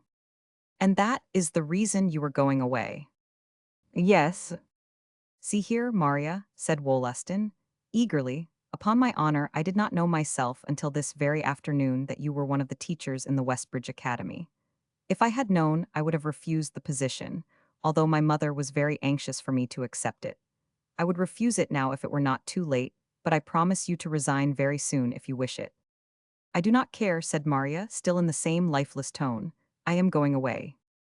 "Going where?" "To Springfield, I do not know anywhere." Wollaston leaned over her and spoke in a whisper.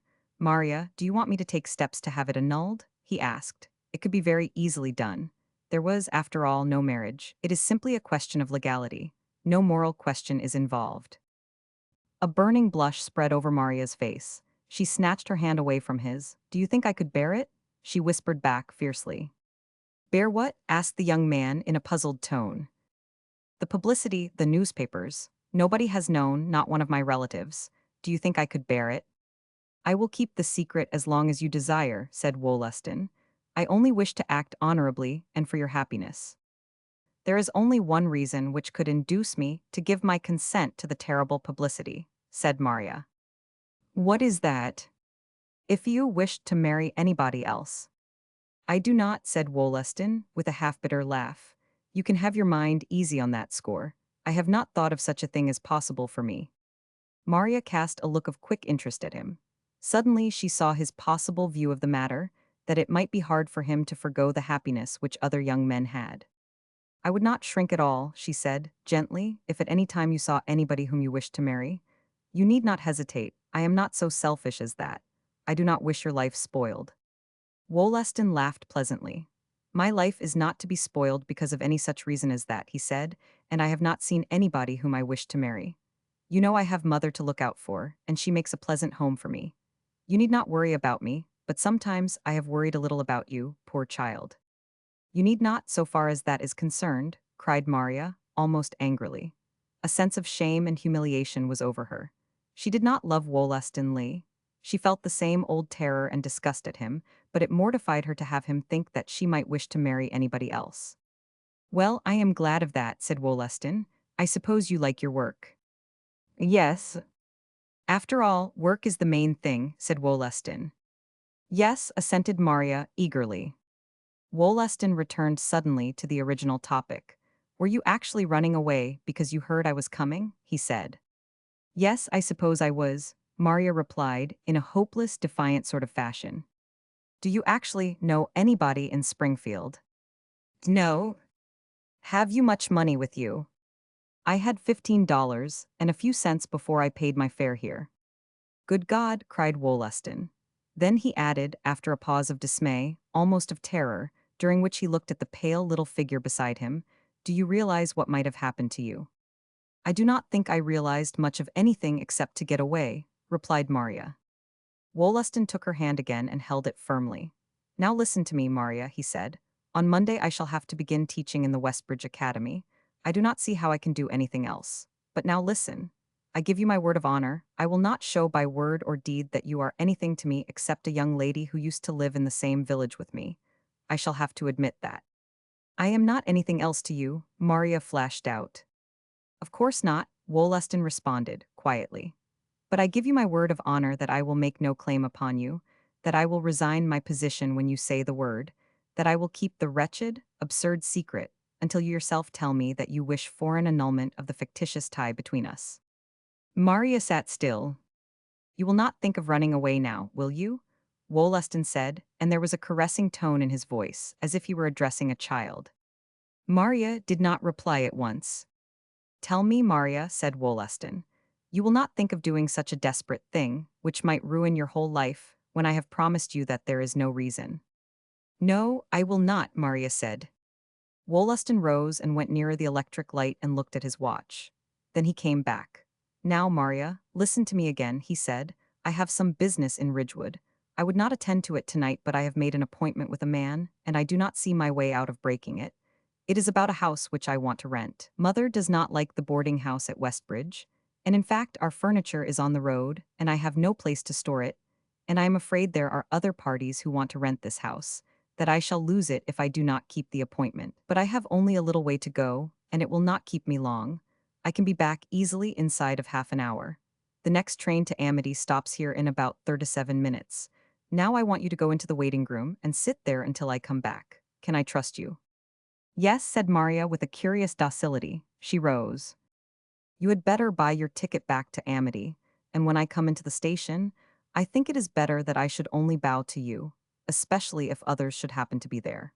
Can I trust you to stay there and not get on board any train but the one which goes to Amity? Yes, you can, said Maria. with the same docility which was born of utter weariness and the subjection to a stronger will.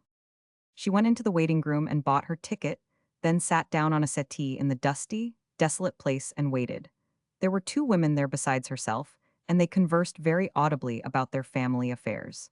Maria listened absently to astonishing disclosures. The man in the ticket office was busy at the telegraph, whose important tick made an accompaniment to the chatter of the women, both middle-aged and both stout, and both with grievances which they aired with a certain delight. One had bought a damaged dress pattern in Ridgewood, and had gone that afternoon to obtain satisfaction. I sat there in Yates Upham's 4 mortal hours, said she, in a triumphant tone, and they kept comin' and askin' me things, and sayin' would I do this and that, but I just stuck to what I said I would do in the first place, and finally they give in. What did you want? Asked the other woman. Well, I wanted my money back that I had paid for the dress. And I wanted the dressmaker paid for cuttin' it was all cut and fitted and I wanted my fares back and forth paid too. You do not mean to say they did all that? Said the other woman in a tone of admiration. Yes, sir, they 999. Finally, Mr. Upham himself came and talked with me, and he said he would allow me what I asked. I tell you I marched out of that store, when I would got my money back, feelin' pretty well set up. I should think you would have, said the other woman in an admiring tone. You do beat the Dutch. Then the women fell to talking about the niece of one of them who had been jilted by her lover. He treated her as mean as pussly, one woman said. There he would been keepin' company with poor Aggie 3 mortal years, common regular every Wednesday and Sunday night, and settin' up with her, and keepin' off other fellers. I think he treated her awful mean, assented the other woman. I do not know what I would have said if it had been my Mamie. Maria detected a covert tone of delight in this woman's voice. She realized instinctively that the woman had been jealous that her companion's niece had been preferred to her daughter, and was secretly glad that she was jilted. How does she take it? She asked. She just cries her eyes out, poor child, her friend answered. She sets and cries all day, and I guess she do not sleep much. Her mother is thinkin' of sendin' her to visit her married sister Lizzie down in Hartford, and see if that will not divert her mind a little. I should think that would be a very good idea, said the other woman. Maria, listening listlessly, whirled about herself in the current of her own affairs, thought what a cat that woman was, and how she did not in the least care if she was a cat. Wollaston Lee was not gone very long. He bowed and said good evening to Maria, then seated himself at a little distance. The two women looked at him with sharp curiosity. It would be the best thing for poor Aggie if she could get her mind set on another young man, said the woman whose niece had been jilted. That is so, assented the other woman. There's as good fish in the sea as has ever been caught, as I told her, said the first woman, with speculative eyes upon Wollaston Lee. It was not long before the train for Amity arrived. Wollaston, with an almost imperceptible gesture, looked at Maria, who immediately arose. Wollaston sat behind her on the train.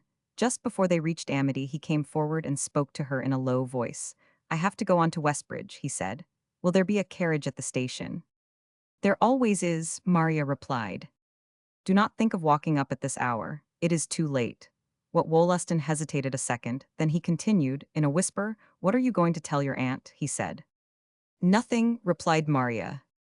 Can you? I must, I do not see any other way, unless I tell lies. Wollaston lifted his hat, with an audible remark about the beauty of the evening, and passed through into the next car, which was a smoker. The two women of the station were seated a little in the rear across the aisle from Maria. She heard one of them say to the other, I wonder who that girl was he spoke to? And the other's muttered answer that she did not know. Contrary to her expectations, Maria did not find a carriage at the Amity station, and she walked home. It was late, and the village houses were dark. The electric lights still burned at wide intervals, lighting up golden boughs of maples until they looked like veritable branches of precious metal. Maria hurried along. She had a half-mile to walk. She did not feel afraid. A sense of confusion and relief was over her, with another dawning sense which she did not acknowledge to herself. An enormous load had been lifted from her mind. There was no doubt about that. A feeling of gratitude and confidence in the young man who had just left her warmed her through and through. When she reached her aunt's house, she saw a light in the sitting room windows, and immediately she turned into the path the door opened and her aunt stood there. Maria Edgem, where have you been? Asked Aunt Maria. I have been to walk, replied Maria. Been to walk, do you know what time it is? It is most midnight, I have been most crazy. I was just going in to get Henry up and have him hunt for you." "I am glad you did not," said Maria, entering and removing her hat. She smiled at her aunt, who continued to gaze at her with the sharpest curiosity. "Where have you been to walk this time of night?" she demanded. Maria looked at her aunt and said, quite gravely, "Aunt Maria, you trust me, do not you?" "Of course I do, but I want to know. I have a right to know." "Yes, you have," said Maria, "but I shall never tell you as long as I live where I have been tonight." "What?" "I shall never tell you where I have been, only you can rest assured that there is no harm, that there has been no harm." "You do not mean to ever tell?" "No." Maria took a lamp from the sitting room table, lighted it, and went upstairs. "You are just like your mother, just as set," Aunt Maria called after her, in subdued tones. "Here I have been watchin' till I was most crazy." "I am real sorry," Maria called back. "Good night, Aunt Maria. Such a thing will never happen again." Directly Maria was in her own room, she pulled down her window shades. She did not see a man, who had followed at a long distance all the way from the station, moving rapidly up the street. It was Wollaston Lee. He had seen from the window of the smoker that there was no carriage waiting, had jumped off the train, entered the station, then stolen out and followed Maria until he saw her safely in her home. Then the last trolley had gone, and he walked the rest of the way to Westbridge. Chapter 30. The next morning, which was Sunday, Maria could not go to church. An utter weariness and lassitude, to which she was a stranger, was over her. Evelyn remained at home with her. Evelyn still had the idea firmly fixed in her mind that Maria was grieving over Professor Lane. It was also firmly fixed in Aunt Maria's mind. Aunt Maria, who had both suspicion and imagination, had conceived a reason for Maria's mysterious absence the night before. She knew that Professor Lane was to take a night train from Westbridge. She jumped at the conclusion that Maria had gone to Westbridge to see him off and had missed the trolley connection. There were 2 trolley lines between Amity and Westbridge, and that accounted for her walking to the house. Aunt Maria was mortified and angry. She would have been mortified to have her niece so disturbed over any man who had not proposed marriage to her. But when she reflected upon Professor Lane, his sunken chest, his skinny throat, and his sparse gray hair, although he was yet a handsome man for his years, she experienced a positive nausea. She was glad when Evelyn came down in the morning and said that Maria had called to her, and said she did not want any breakfast and did not feel able to go to church. "Do you think sister is going to be sick, Aunt Maria?" Evelyn said anxiously. Then her sweet eyes met her aunt's, and both the young and the old maid blushed at the thought which they simultaneously had. "Sick? No," replied Aunt Maria crossly. "I guess I will stay home with her anyway," Evelyn said timidly. "Well, you can do just as you are a mind to," said Aunt Maria. "I am goin' to meetin'. If folks want to act like fools, I ain't goin' to stay at home and coddle them." "Oh, Aunt Maria, I do not think sister acts like a fool," Evelyn said in her sweet, distressed voice. "She looks real pale and acts all tired out." "I guess she will survive it," said Aunt Maria, pouring the coffee. "Do not you think I had better make some toast and a cup of tea for her, if she does say she does not want any breakfast?" "Maria Edgem is old enough to know her own mind, and if she says she do not want any breakfast, I would let her go without till she was hungry," said Aunt Maria. She adored Maria above any living thing, and just in proportion to the adoration, she felt angry with her. It was a great relief to her not to see her. "Are not you going upstairs and see if you think sister is sick?" Evelyn asked, as Aunt Maria was tying her bonnet strings. "No, I ain't," replied Aunt Maria. "It's all I can do to walk to church. I ain't goin' to climb the stairs for nothin'. I ain't worried a mite about her." After Aunt Maria was gone, Evelyn made a slice of toast, placed it on a pretty plate, and made also some tea, which she poured into a very dainty cup. Then she carried the toast and tea on a little tray up to Maria's room.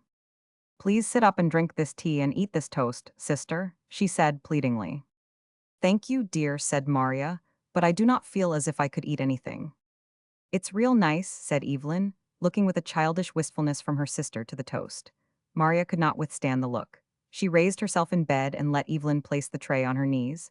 Then she forced herself to drink the tea and eat the toast.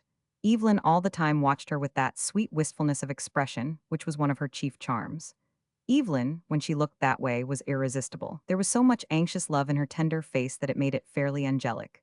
Evelyn's dark hair was tumbling about her face like a child's, in a way which she often wore it when at home when there was no company. It was tied with a white ribbon bow. She wore a black skirt and a little red breakfast jacket faced with white. As her sister gradually dispatched the tea and toast, the look of wistfulness on her face changed to one of radiant delight. She clapped her hands. There, she said, I knew you would eat your breakfast if I brought it to you. Was not that toast nice? Delicious. I made it my own self. Aunt Maria was cross. Do not you think it is odd that anyone who loves anybody should ever be cross?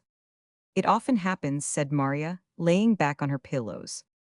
Of course, Aunt Maria loves us both, but she loves you especially, but she is often cross with you. I do not understand it. She does not love me any better than she does you, dear, said Maria. Oh yes, she does, but I am not jealous. I am very glad I am not, for I could be terribly jealous. Nonsense, precious. Yes, I could. Sometimes I imagine how jealous I could be, and it frightens me. You must not imagine such things, dear. I have always imagined things, said Evelyn. Her face took on a very serious, almost weird and tragic expression. Maria had, as she had often had before, a glimpse of dangerous depths of emotion in her sister's character. That is no reason why you should always imagine, she said, with a little weary sigh. Directly the look of loving solicitude appeared on Evelyn's face. She went close to her sister and laid her soft, glowing cheek against hers. I am so sorry, dearest, she said. Sorry for whatever troubles you. What makes you think anything troubles me? You seem to me as if something troubled you. Nothing does, said Maria. She pushed Evelyn gently away and sat up. I was only tired out, she said firmly. The breakfast has made me feel better. I will get up now and write some letters. Would not you rather lie still and let me read to you? No, dears, thank you. I will get up now. Evelyn remained in the room while her sister brushed her hair and dressed. I wonder what kind of a man the new principal will be, she said, looking dreamily out of the window. She had, in fact, already had her dreams about him. As yet she had admitted men to her dreams only, but she had her dreams. She did not notice her sister's change of color. She continued to gaze absently out of the window at the autumn landscape. A golden maple branch swung past the window in a crisp breeze. Now and then a leaf flew away like a yellow bird and became a part of the golden carpet on the ground. Addie Hemingway says he is very handsome, she said, meditatively. Do you remember him, Sister do you remember how he looked when he was a boy? As I remember him, he was a very good-looking boy, Maria said. I wonder if he is engaged, Evelyn said. Suddenly her soft cheeks flamed. I do not see what that matters to you, Maria retorted, in a tone which she almost never used towards Evlintoyu or any of the other girls. Mr. Lee is coming to teach you, not to become engaged to his pupils. Of course I know he is, Evelyn said humbly. I did not mean to be silly, sister, I was only wondering. The less a young girl wonders about a man the better, Maria said. Well, I will not wonder, only it does seem rather natural to wonder. Did not you used to wonder when you were a young girl, sister? It does not make it right if I 999. I do not think you could do anything wrong, sister, Evelyn returned, with one of her glances of love and admiration. Suddenly Maria wondered herself what a man would do if he were to receive one of those glances. Evelyn continued her little chatter. Of course none of us girls ever wondered about Professor Lane, because he was so old, she said. Then she caught herself with an anxious glance at her sister. But he was very handsome, too, she added, and I do not know why we should not have thought about him, and he was not so very old. I think Colorado will cure him. I hope so, Maria said, absently. She had no more conception of what was in Evelyn's mind with regard to herself and Professor Lane than she had of the thought of an inhabitant of Mars. Ineffable distances of surmise and imagination separated the two in the same room. Evelyn continued, Mr. Lee is not married anyway, she said. Addie said so. His mother keeps house for him. Was not that a dreadful thing in the paper last night, sister? What? Asked Maria. About that girl's getting another woman's husband to fall in love with her, and get a divorce, and then marrying him. I do not see how she could. I would rather die than marry a man who had been divorced. I would think of the other wife all the time. Do not you think it was dreadful, sister? Why do you read such things? Asked Maria, and there was a hard ring in her voice. It seemed to her that she was stretched on a very rack of innocence and ignorance. It was all there was in the paper to read, replied Evelyn, except advertisements. There were pictures of the girl, and the wife, and the man, and the two little children. Of course it was worse because there were children, but it was dreadful anyway. I would never speak to that girl again, not if she had been my dearest friend. You had better read a library book, if there is nothing better than that to read in a paper, said Maria. There was not, except a prize fight, and I do not care anything about prize fights. And I believe there were races, too, but I do not know anything about races. I do not see that you know very much about marriage and divorce, Maria said, adjusting her collar. Are you angry with me, sister? Do not you want me to fasten your collar? No, I can fasten it myself, thank you, dear. No, I am not angry with you, only I do wish you would not read such stuff. Put the paper away and get a book instead. I will if you want me to, sister, replied Evelyn. Chapter 31. The Monday when the fall term of the academy at Westbridge opened was a very beautiful day. The air was as soft as summer, but with a strange, pungent quality which the summer had lacked. There was a slightly smoky scent which exhilarated. It was a scent of death coming from bonfires of dead leaves and drying vegetation, and yet it seemed to presage life. When Maria and Evelyn went out to take the trolley for Westbridge, Maria wore a cluster of white chrysanthemums pinned to her blouse. The blouse itself was a very pretty one, worn with a black plaited skirt. It was a soft silk of an old rose shade, and it was trimmed with creamy lace. Maria had left off her mourning. Evelyn looked with a little surprise at Maria's blouse. Why, you have got on your pink blouse, sister, she said. Maria colored softly for no ostensible reason. Yes, she said. You do not generally wear it to school. I thought as long as it was the first day, Maria said, in a slightly faltering tone. She bent her head until her rose-wreathed hat almost concealed her face. The sisters stood in front of the house waiting for their car. Evelyn made a sudden little run back into the yard. You hold the car, she cried. I do not know that they will wait. You must not stop, Maria called out. But the car had just stopped when Evelyn returned, and she had a little cluster of snowberries pinned in the front of her red gown. She looked bewitchingly over them at Maria when they were seated side by side in the car. I guess I was going to wear flowers as well as some other folks, she whispered with a soft, dark glance at her sister from under her long lashes. Maria smiled. You do not need to wear flowers, she said. Why not as well as you? Oh, you are a flower yourself, Maria said, looking fondly at her. Indeed, the young girl looked like nothing so much as a rose, with her tenderly curved pink cheeks, the sweet arch of her lips, and her glowing radiance of smiles. Maria looked at her critically, then bade her turn that she might fasten a hook on her collar which had become unfastened. Now you are all right, she said. Evelyn smiled. Do not you think these snowberries are pretty with this red dress? She asked. Lovely. I wonder what the new principal will be like, Evelyn said musingly, after riding a while in silence. I presume he will be very much like other young men. The main thing to consider is if he is a good teacher, Maria said. What makes you cross, sister? Evelyn whispered plaintively. I am not cross, only I do not want you to be silly. I am not silly. All the girls are wondering, too.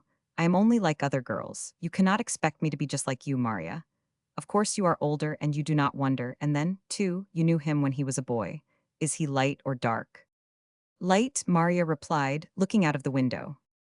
Sometimes light children grow dark as they grow older, said Evelyn. I hope he is not. I like light men better than dark, do not you, Maria? I do not like one more than another, said Maria shortly. Of course I know you do not in one way. Do not be so cross, Evelyn said in a hurt way. But almost everybody has an opinion about light and dark men. Maria looked out of the window, and Evelyn said no more, but she felt a sorrowful surprise at her sister. Evelyn was so used to being petted and admired that the slightest rebuff, especially a rebuff from Maria, made her incredulous. It really seemed to her that Maria must be ill to speak so shortly to her. Then she remembered poor Professor Lane, and how in all probability Maria was thinking about him this morning, and that made her irritable, and how she, Evelyn, ought to be very patient. Evelyn was in reality very patient and very slow to take offense. So she snuggled gently up to her sister, until her slender, red-clad shoulder touched Maria's, and looked pleasantly around through the car, and again wondered privately about the new principal. They had a short walk after leaving the car to the academy.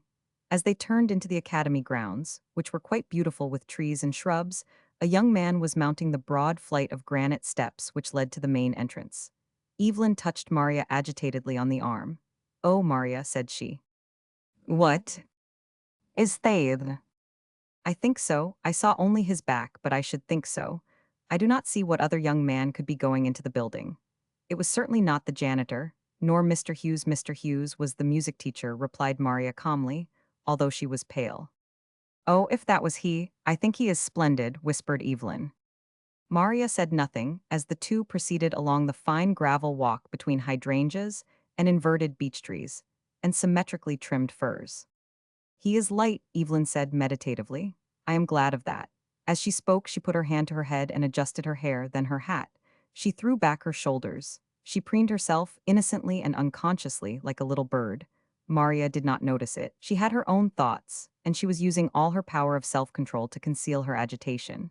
It seemed to her as she entered the building as if her secret was written upon her face, as if everybody must read as they ran.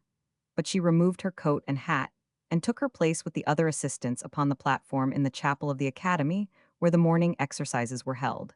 She spoke to the other teachers and took her usual seat. Wollaston was not yet there.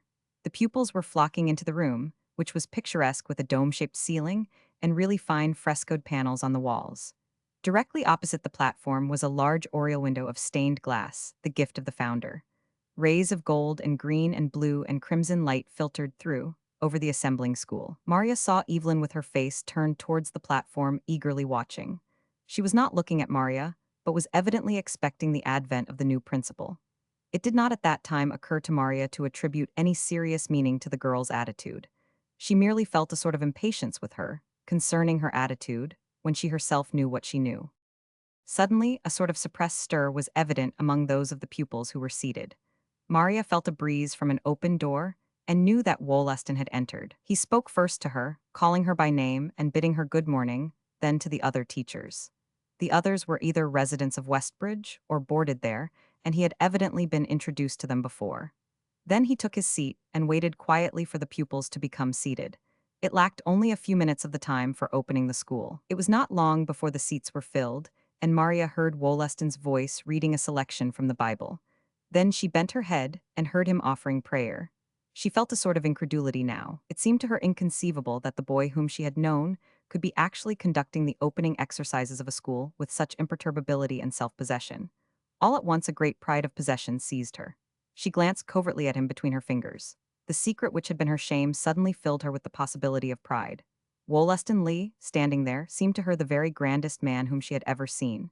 He was undoubtedly handsome, and he had, moreover, power. When he had finished his prayer and had begun his short address to the scholars, she glanced at him again and saw what splendid shoulders he had, how proudly he held his head, and yet what a boyish ingenuousness went with it all.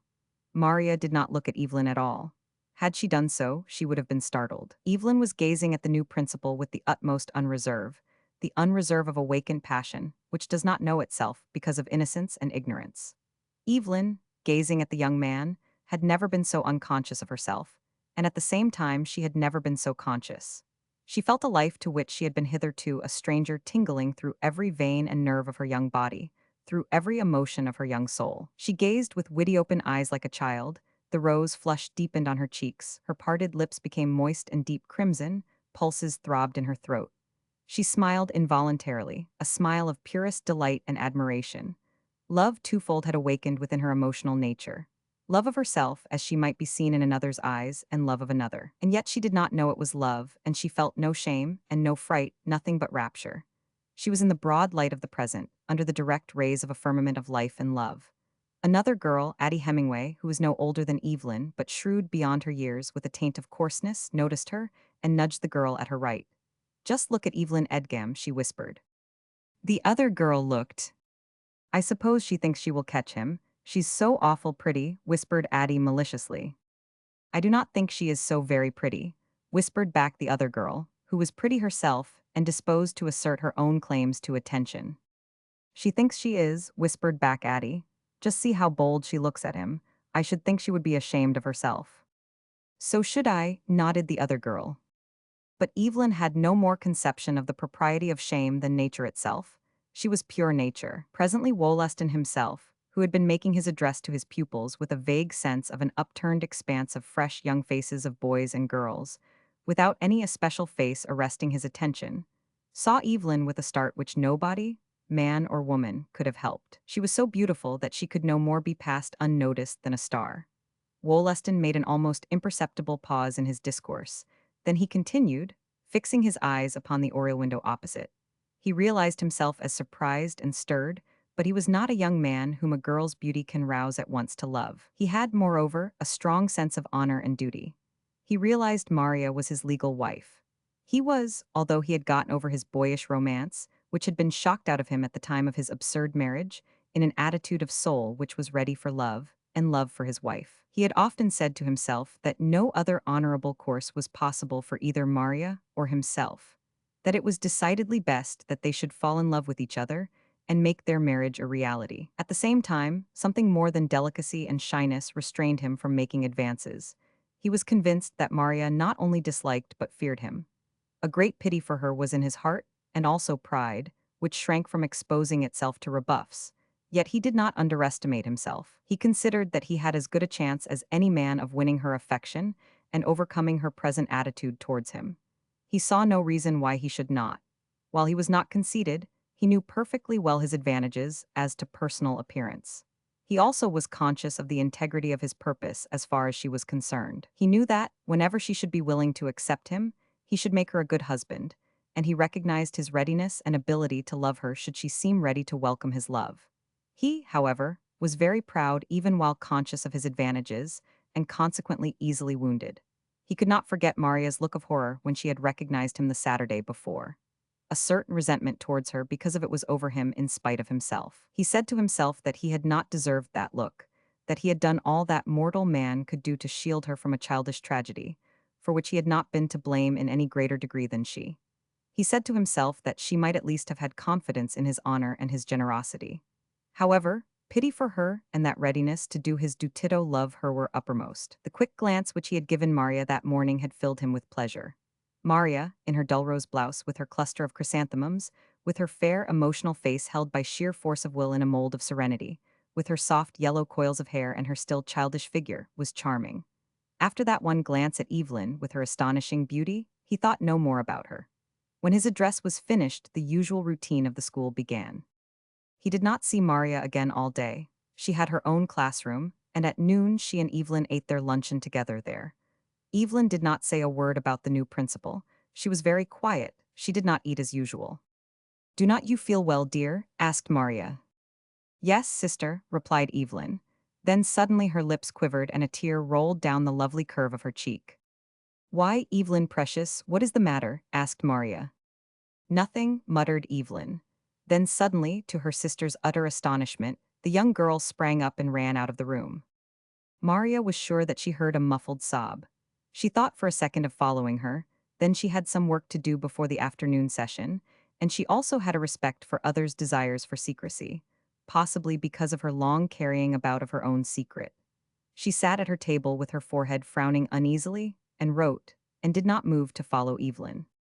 Evelyn, when she rushed out of the classroom, took instinctively her way towards a little but dense grove in the rear of the academy. It was a charming little grove of firs and maples, and there were a number of benches under the trees for the convenience of the pupils. It was rather singular that there was nobody there. Usually during the noon hour many ate their luncheons under the shadow of the trees.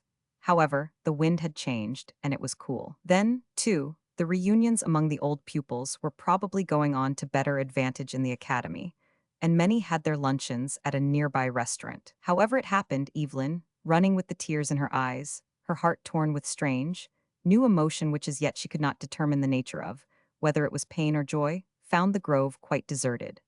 The cold sunlight came through the golden maple boughs and lay in patches on the undergrowth of drying goldenrod and asters. Under the firs and pines it was gloomy, and a premonition of winter was in the air. Evelyn sat down on a bench under a pine tree and began to weep quite unrestrainedly. She did not know why. She heard the song of the pine over her head, and it seemed to increase her apparently inconsequent grief. In reality, she wept the tears of the world, the same which a newborn child sheds. Her sorrow was the mysterious sorrow of existence itself. She wept because of the world and her life in it, and her going out of it because of its sorrow, which is sweetened with joy, and its joy embittered with sorrow. But she did not know why she wept. Evelyn was cast on very primitive molds, and she had been very unrestrained, first by the indifference of her mother, then by the love of her father and sister and aunt. It was enough for Evelyn that she wished to weep that she wept. No other reason seemed in the least necessary to her. In front of where she sat was a large patch of sunlight overspreading a low growth of fuzzy weeds, which shone like silver, and a bent thicket of dry asters which were still blue although withered. All at once Evelyn became aware that this patch of sunlight was darkened, and she looked up in a sweet confusion. Her big, dark eyes were not in the least reddened by her tears, they only glittered with them. Her lips, slightly swollen, only made her lovelier. Directly before her stood the new principal, and he was gazing down at her with a sort of consternation, pity, and embarrassment. Wollaston was in reality wishing himself anywhere else. A woman's tears aroused in him pity and irritation. He wished to pass on, but it seemed too impossible to do so and leave this lovely young creature in such distress without a word of inquiry. He therefore paused, and his slightly cold, blue eyes met Evelyn's brilliant, tearful ones with interrogation. "Is there anything I can do for you?" he asked. "Shall I call anyone? Are you ill?" Evelyn felt hurt and disturbed by his look and tone. New tears welled up in her eyes. She shook her head with a slight pout. Wollaston passed on.